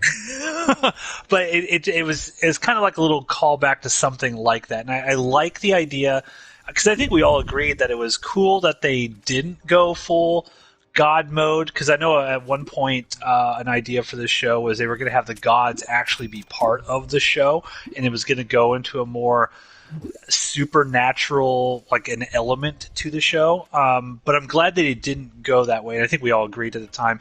But I still love the fact that it's like, well, the gods, this could be a thing here. Like the gods still could be a thing, because obviously she knew this was going to happen. And don't forget, Spartacus does ask what happened to the slaves. Did the slaves get free? 7-2 offsuit. Find out. Yeah, so that's what you were doing. Spartacus. All right, so let me back up a bit, because what happens? Because Spartacus is actually like at the end of the episode. What happens back on the battlefield? Well, Caesar and Crassus tells everyone that like the rebels that survive, they will not be granted merciful death. So Crassus's plan is he is going to crucify all of the slaves along the Appian Way. And so there is just a line of crucified people. Gannicus gets crucified. And like as he is like as the nail, Gannicus? We're gonna fucking get there. God damn it! Why don't you breathe into your mic a little more while I talk about this? Okay. Gannicus is getting Gannicus has a moment before we see what's there. Gannicus is he's nailed to the cross. He is like crying out in pain as the nails are being driven in. He's lifted up. Caesar and Crassus have a little conversation where Caesar's like such an ignoble end for someone who was once a god of the arena.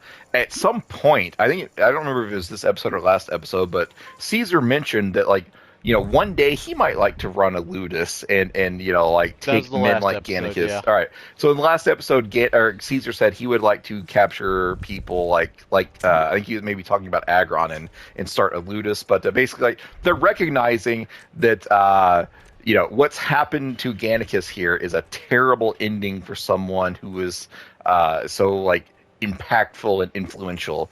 But Gannicus is nailed to the cross. Off to the side, we see who was nailed next to Gannicus. Wait. Before we get there, what does Gannicus see? Jesus fucking Christ, will you let me tell this in order? That happens after. Okay, sorry. God Steve. Damn it. Go ahead, Ronan. Who's nailed next to him? Well, I just because as I recall earlier on when we were talking about this particular series, you were like, "Oh yeah, no, Crassus actually genuinely cares about this woman. He very much did." I was like, "Nah," and I was like, "Nah, bro. He does. He does care about her. He even makes a comment about it in this scene.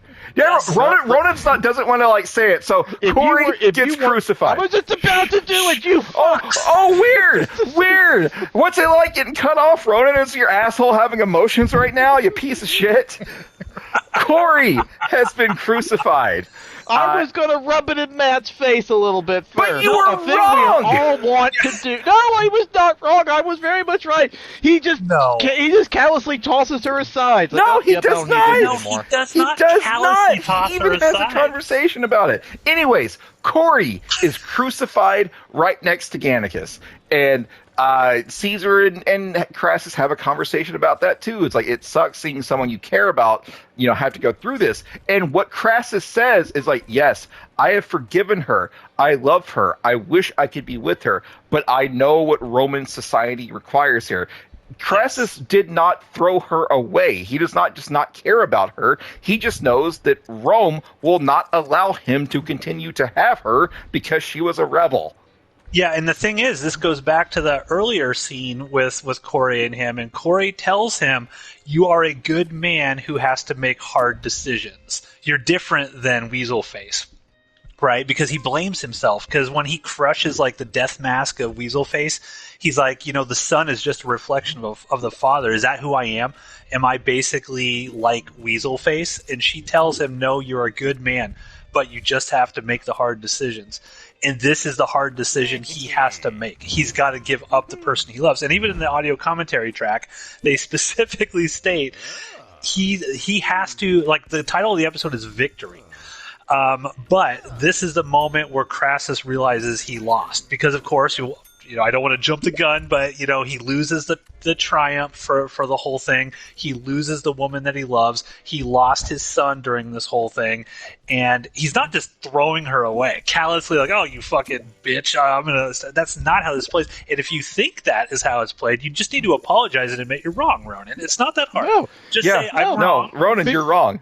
You're wrong. You're 100% wrong on because this. Because he's already a few episodes back shown us that like at one, he wouldn't give a flying fuck what Roman society thinks because he's already assaulted a senator. So like this sort of thing wouldn't have bothered him at all. That is not the person he loves. The whole point of this show is about people caring about the people they love and trying to protect them. And then my point was that she was ultimately not somebody he loved enough to say, no, fuck Roman society. You apologized. I apologized. Like, I accepted you back for it. Who cares if Romans don't like the fact that you're here? Because again, he doesn't give a fuck about that sort of thing. No, Corey crossed a line that cannot be forgiven. She joined the rebels that have laid waste to the Roman countryside. This is not a thing that he could sweep under the rug. Yeah. And what's he going to tell his army? Because him crucifying all of these slaves, that in itself, like there was a bunch of controversy as to should he have done that, because they could have just they were willing to have accepted a lot of these slaves back into society, because that's a lot of fucking money in Roman eyes that they're just throwing away from all this. It's like that's a lot of good slave labor we could have used that you're just nailing up on these crosses. No. You are 1,000% wrong about this. 100% agree with Matt. Ronan is right. Anyways, let's talk about what actually happened. So they have their moment with Corey, recognizing that Crassus definitely still loves her, but he has to do what he has to do. Lep in the hood, gonna do no good. The actress crying is so devastating too. She did a really good job of it. She thought she had Crassus back, and she did not. Anyway, so then we see Gannicus. Gannicus is, he's on the cross. He is in pain, and then he looks down, and who does he see, Matt? Onimaus. That was Onimaus, right? I was crying when this happened, so it was hard to see. He sees Onimaus, and then he starts having visions of the arena, and he imagines the arena all around him, and he imagines the people are chanting the name Gannicus, Gannicus, Gannicus, and he lets out this one last battle cry. Tears are falling down my face at this point when I'm watching this episode. This is so good. And again, Rick Jacobson came up with this, not Stephen DeKnight, because he's like, we need to tie it back, right? This character it was just going to be Gannicus crucified, and then he just dies up there. But the director's like, I'm adding this extra stuff. It's thank you, Rick Jacobson. It's so perfect. Yes, you saved this episode. And so while all of these, he directed Pacific Rim 2. What is your fucking obsession? I don't want to talk about Pacific Rim. This is goddamn Jupiter's Croc, not Pacific Stephen bullshit. DeKnight directed Pacific Rim 2 and royally fucked it up.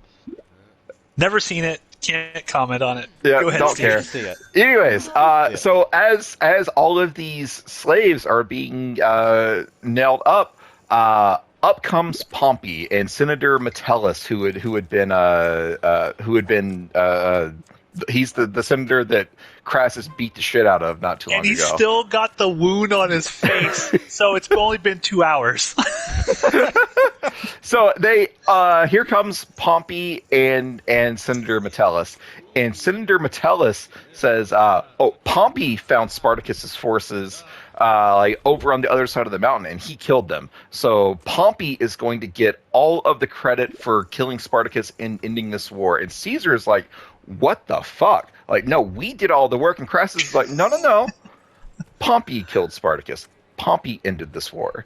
And Pompey's like, "Oh, like I appreciate you acknowledging this." And Crassus is like, "Oh, no problem, brah. I got you." And so Pompey and Crassus are like, "All right, yeah, hey, there's not going to be any antagonism here. Let's do lunch." And Caesar's like, "This is bullshit. Why would you just He's so roll mad. over? Why would you just roll over and let Pompey take all the glory?" And Crassus is like, "Because that's what's required here to turn an enemy into an ally." Like, he says the same thing to Weaselface like several episodes ago, like, turn Caesar into an ally.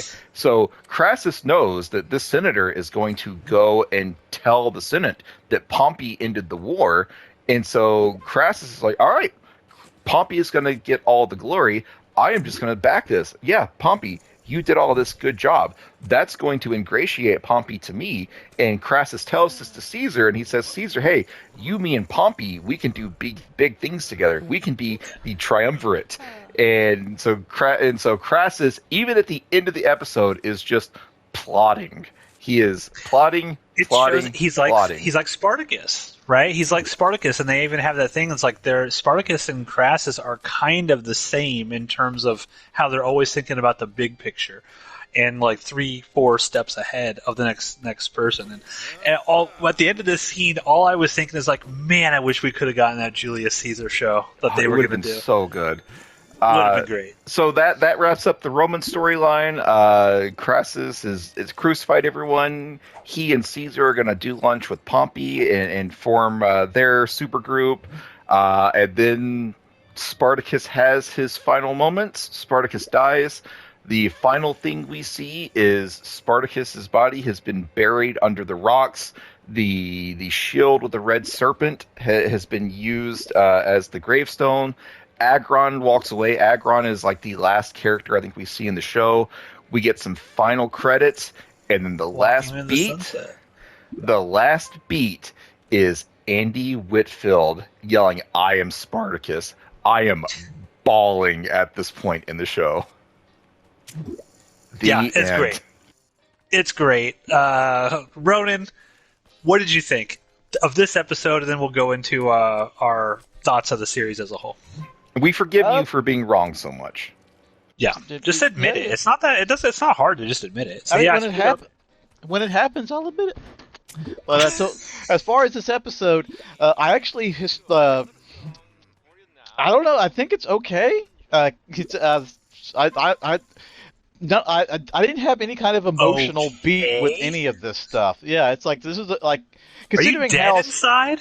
Considering how they had to, force this big fight scene and everything into one big... Like, the fight scenes are cool. It has the nice moments, like Spartacus running up the hill and yelling. But on a whole, yeah, it's like, it's like everything in the season has been rushed and kind of, pushed forward. So this is another one, but it's like, it's all right. It's fine. It's not as good. It's not as good as previous episodes. You are out of your mind. Like, I agree that a lot of things. I agree that a lot of things have been rushed. I feel like this episode nailed it. It did everything that it needed to Stuck do. the landing. It gave us a cool battle. It gave us a lot of great character moments. You and your emotional asshole are dead inside. Well, it could be. It's I've never nothing in this entire series came close to making me tear up. And partly because of the fact, I guess maybe I just knew okay, well, all these guys are dead anyway. So it's hard to build up an attachment for people that I know. Oh well, by the end of the show, they're all dead. So it's whatever. Is there any sort of media that you ever watched that's made you cry? I've listed several of them throughout the course of us recording stuff. So list them What's an again example? because we forgot. Yeah, what's an example? Let's see. I can give you an example of fucking music that will make me cry. That's not what I asked. Let me fucking finish or suck on a dick. That's your option right now. Let me finish or suck a dick. The Disney animated short Paperman. Just the music for that will make me tear up. Let alone the animated short, which will have me bawling. Guardians of the Galaxy 3. Chris Pratt crying over an animated raccoon on a hospital bed dying. I have some, just because of history at this point, like somebody bawling about their best friend dying in a hospital. Yeah, that tears me up every fucking time I watch that movie. Guardians of the Galaxy 2. The end of it, opposed to a best friend dying, crying the over whole the death ending. of his Suck buddy. suck a dick, or let me finish. Guardians of the Galaxy 2, that whole ending part of it, that makes me ball up and cry. We mentioned it before, Ghostbusters, the end of Afterlife makes me ball up and cry. This, no, it just does. It's a great show, but nope, nothing in it came even close. There was no kind Still of even. dead inside. I have to fight this back. Yeah. I have to fight this. Nope, nothing in it comes. You cry even over close. animated things. If it's real people, you won't cry. That's what it sounds like. Animated. Nope, nothing in this came even close. Okay, that's weird, but okay. Anything else you want to say about this episode? So part of the reason why, because I don't actually believe Pompey got involved with the Spartacus War, because he was en route to, but so to try and cut Pompey off at the pass, Crixus went to a different retired Roman general and senator who did get a lot of the credit for it. But so, we all know, he nails up a lot of, the 600 or 6,000 or so slaves that he captures, and he nails them up on the wall. So I forgot about this until I re-listened to my Spartacus book. Technically speaking, the Spartacus War didn't really end for another 8 years, because there were enough slaves in this army. So right after the initial defeat, a set amount of slaves went back into the mountains and into the woods, and formed three different groups. So Crassus had to go into the mountains and chase out 3 different groups. They didn't stand a chance. He went out and got them. There were still precious few left who actually survived and made it into an outlaw town, and survived for another 8 fucking years before the Romans eventually quelled the area. There you go. There's your Agron show, Steve. Agron continues the fight. Yeah, I just want it to be called Agron Continues. But before inevitably, the war kind of carried on for quite a while thereafter. There were just so many. Spartacus's army was just so large. Mind you, most of them were kind of poorly trained slaves, but still, afterwards they went out, they just became bandits and shit in the mountainside. And I'll also mention that the mountains that they're crossing to get out of Rome, they make it out like it's just a kind of bunch of hills. It's the fucking Alps. That's what they were having to cross to get out of Rome, were the Alps. An incredibly difficult mountain path to get out of, but Spartacus knew it could be done because Hannibal had done it. Hannibal had crossed the Alps to get into Rome. That's how he got into Rome in the first place, because the Romans figured the Alps weren't passable. And then Hannibal comes through. Yeah, and then Hannibal comes through with his army of 70,000 men and siege engines and elephants and shit, and gets to Rome and utterly fails because Rome is guarded by a wall that's about 15 feet thick and 30 feet tall. That guards the entire city of Rome. And Hannibal came prepared to take the wall down and failed utterly. That's why the phrase exists. That's why the phrase of a Hannibal stands at the gates. It's the gates of Rome, because Rome was covered in a fucking wall. He just needed Crixus and Spartacus, and he would have made it through. But so yeah, there's some little tidbits. Spartacus and Crassus never met face to face, as far as anybody could tell, because no one ever identified Spartacus's body. He was probably just, when they were gathering up the dead bodies, historical Spartacus was probably just gathered up along with all the other thousands of dead slaves and just thrown into a fucking pit and buried.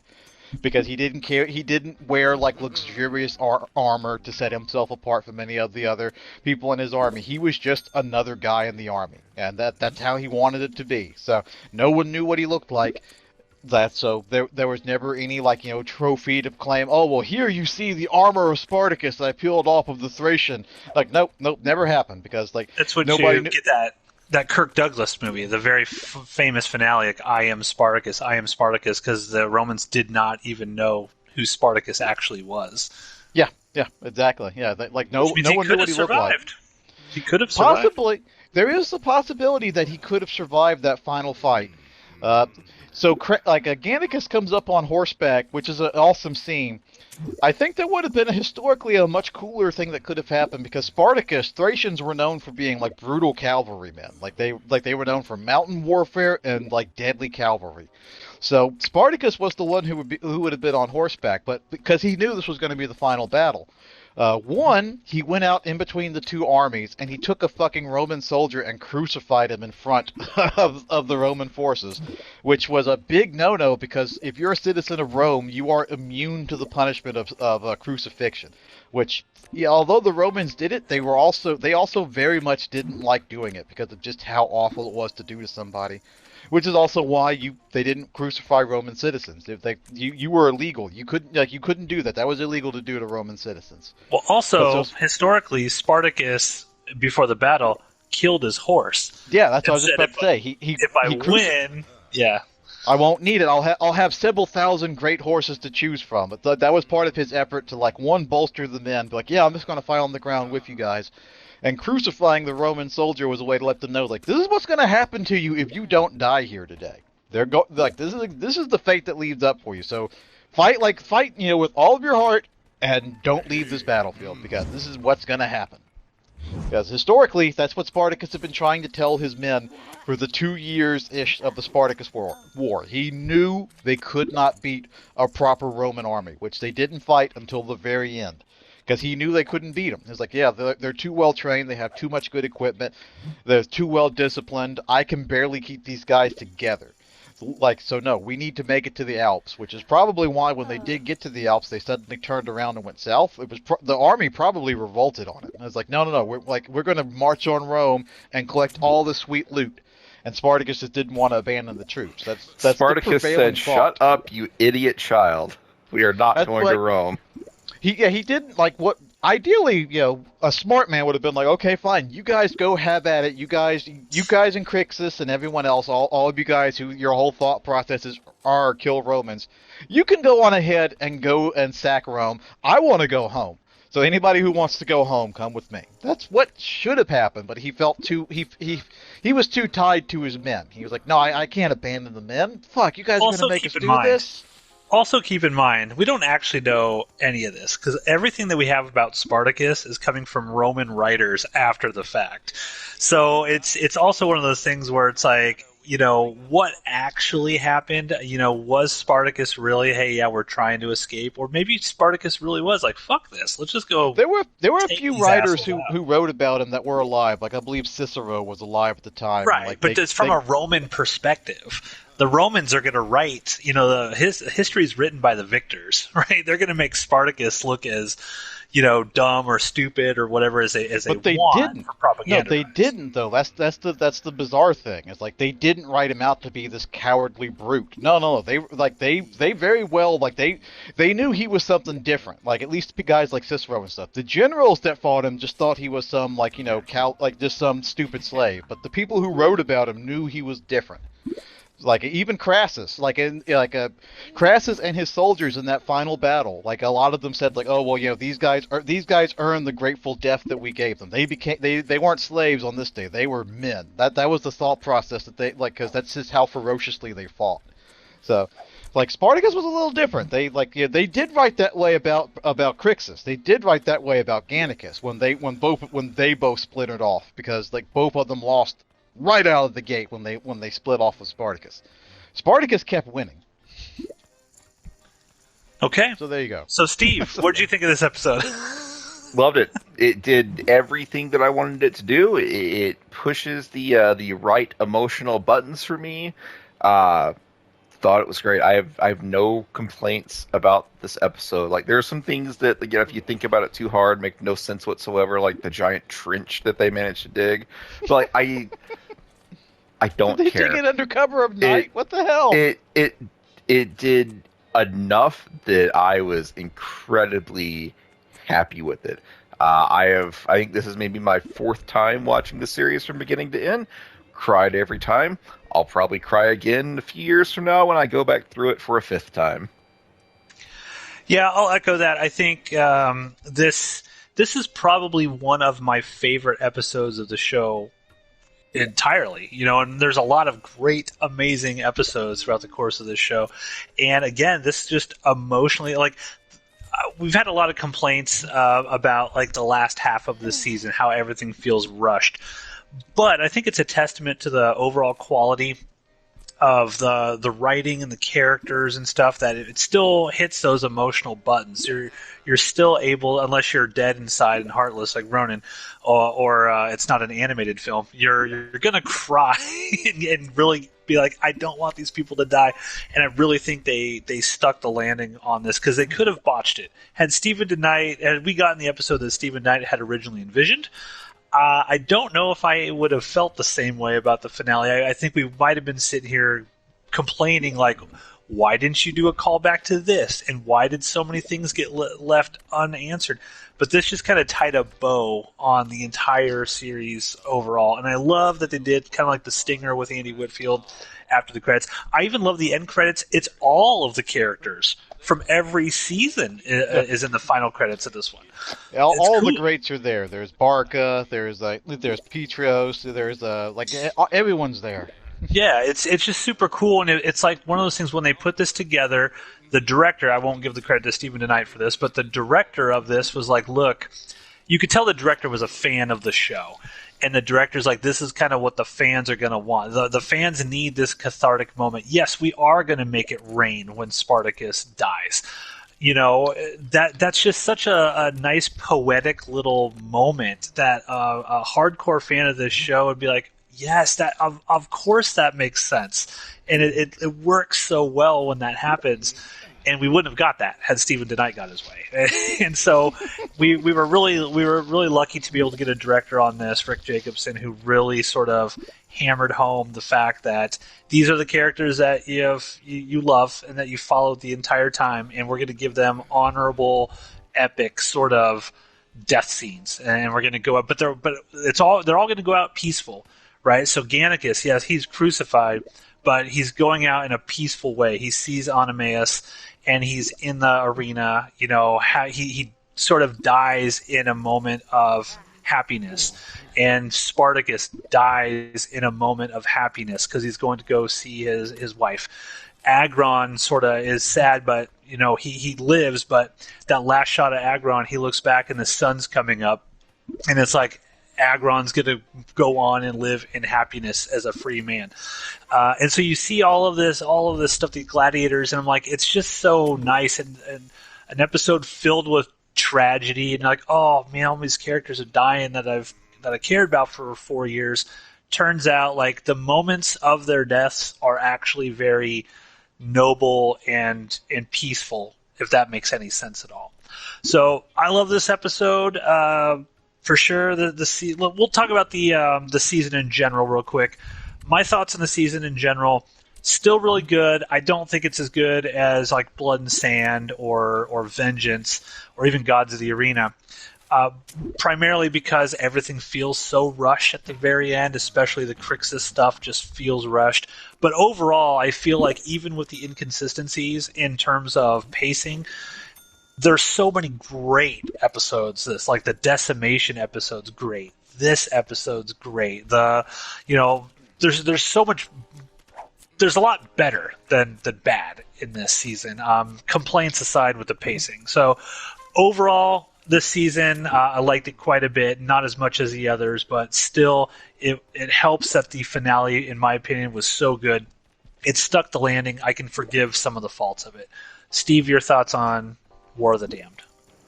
I fully agree. It needed 3 more. I mean, there's an argument it needed like maybe 15, 16 episodes, but it needed at least 13 episodes like the first season got to fully tell the story. Um, there's some stuff that you can get really nitpicky about if you want, but it does enough things right that I'm happy with it. And yeah, the ending is like I cannot imagine a different finale than what we got, and I love what we got at the end. So I'm very happy with this season as a whole. The series as a whole, like in a recent like Fortnite live stream we did, a recent as the time of this recording, like we talked about just kind of off the cuff, like we named like our top 5 series and whatnot, and I put Spartacus at number 3. And again, these are just off the cuff. We don't think about them all that often, but there's an argument that this should actually be like my number 1 because I don't think there's any other series that I have watched from start to finish as much as I've watched Spartacus. So this might be my favorite show ever. Interesting. Okay.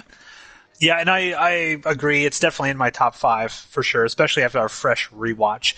And I don't have too many complaints about the series overall, other than some pacing problems in the 3rd season. Major complaints, I should say. So I love this series, adore it to death. I cannot wait for House of Asher. I am going to, like, day 1, whenever that drops, I'm going to be there, just like when Blood and Sand first came out way back in 2010 or whatever. And I remember it was on Netflix, and Netflix would drop it on Xbox. The day after. Yeah, it was like it would air on Stars, and then like the day after it would pop up in Netflix, and so we would watch it, and then we would get together and talk about the episodes. Yeah, and that was season. Yeah, and then they stopped doing that, obviously, but that was so much fun, and I just remember it being like appointment viewing. It was like 9 o'clock on a Friday or something. Whatever it was like, I stop what I'm doing, and I watch Spartacus. Like appointment television, and I'm looking forward to House of Asher being that exact same way. I cannot wait to see what this new sort of alternative history Elseworlds thing is that they're going to do and where it's going to go. For sure. Love this show to death. Ronan, your thoughts on... Okay, go ahead. My thoughts for the final season, it's like, because when we started it, my thought was really like, yeah, I don't remember liking it that much. But so having rewatched it recently, because this is the one that I watched the least, having rewatched it recently, it's not as bad as I was thinking it was. It's still this will kind of tie up into the question I was going to ask. I would list this as, of the 4 seasons or shows, I would list this as the worst one, but that's not saying that it's like, oh, this season sucks, it's terrible. No, it's just comparatively speaking to the other ones, it is probably the weakest, just because there's just too much stuff stacking against it. Just inconsistent. Do you think it would have been that way had we gotten 3 or 4 more episodes and they could flesh out some stuff? Do you feel like you'd feel the same way? If it had more episodes, I think they could have done it better, because there's just too much stuff that happens way too quickly, and characters suddenly become stupid because they have to get them out of a circumstance that they weren't written properly into in the first place. But so it definitely would have helped out had it had a few more episodes. I do agree. I lean more into it probably needed a season or something like that in between it. If not a full season, give us some kind of like mini movie. Like hour and a half long made for TV movie. In between it showing like Spartacus's army rise up and Crixus Adventures. Yeah, well, then you could have had some of this season been Crixus's adventure. He could have gotten several episodes so you could have built him up, has General Crixus. Because as it stands, I still stand by my mark that this season does Crixus pretty dirty. Coming from season 2 where you see that there is more behind him than just smash Romans to this show. Smash Ronans. Where it is just kill Romans. I think that this show did him pretty dirty. But so my question is which of these seasons do you all if you had to rank these seasons from best to worst, how would you all do it? Okay, I'll go first on that. I will go season 2, season 1, Gods of the Arena, the prequel, and then this one. That would be my rank. I think I don't know. I think the quality between the first three seasons, I mean, by first three seasons, I mean prequel seasons 1 and 2. I think it's ultimately they're all on par with each other. So I don't know that the ranking holds much value here. I definitely agree that this season is the weakest season, but I think the previous three seasons are all about on par with each other. Like maybe there's an argument for season 2 to be uh, you know, at the bottom of those three, just because it also just kind of got shortchanged by having a short season. But man, I don't know. Season 1 and prequel season, I think I hold them in pretty much the same regard. I love season 2 because I love the finale of all of the characters, like Badiatus and Alithia and all. I love all of that stuff, how it all tied together. With Lucretia wanting to take the baby and all of that stuff so she could be with Badiatus. Like that, even though Badiatus wasn't a presence in season 2, he felt like he was a presence. He felt like he was a presence there throughout the whole thing. But yeah, I mean, they're all good.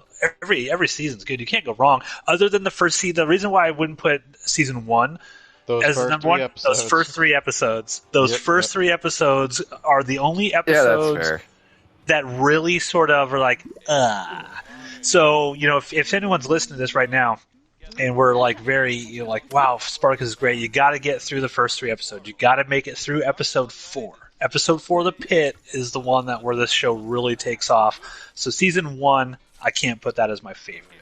No. To me, I think they're actually, because like Steve is like, oh, I think they're all kind of on par quality. I would say there is like a definitive season that has a undeniable stamp of quality to it. It's the prequel season. There's not a bad episode in that prequel season. Every other season has like something that's like, the first 3 episodes of like Blood and Sand, they're not the best.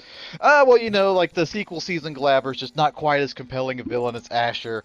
The third season, it's like got a lot of inconsistencies. There's nothing wrong with the prequel season. The prequel season is the only one that I would say, I can't recall a single flaw with that sequel season. That definitely, to me, is like, that is the absolute cream of the crop. And there's a counter argument saying, well, we're asking, this season needed more episodes. The prequel series is only like, less. 6? Yeah. It's only 6 episodes. So, it can go either way. It didn't have to fit a fucking war into it. That's true. That's true. It didn't have to fit a war, best friends splitting apart, but still coming together. It didn't have to fit any of that into it. They could tell their own story, which is exactly what they did. Which is still like the road not traveled by. Had Andy Whitfield not had to leave the show, they delayed it, but didn't they? That's why they did the prequel season. They delayed it because Andy Whitfield needed treatment, and then it was like, I'm not going to be able to come back.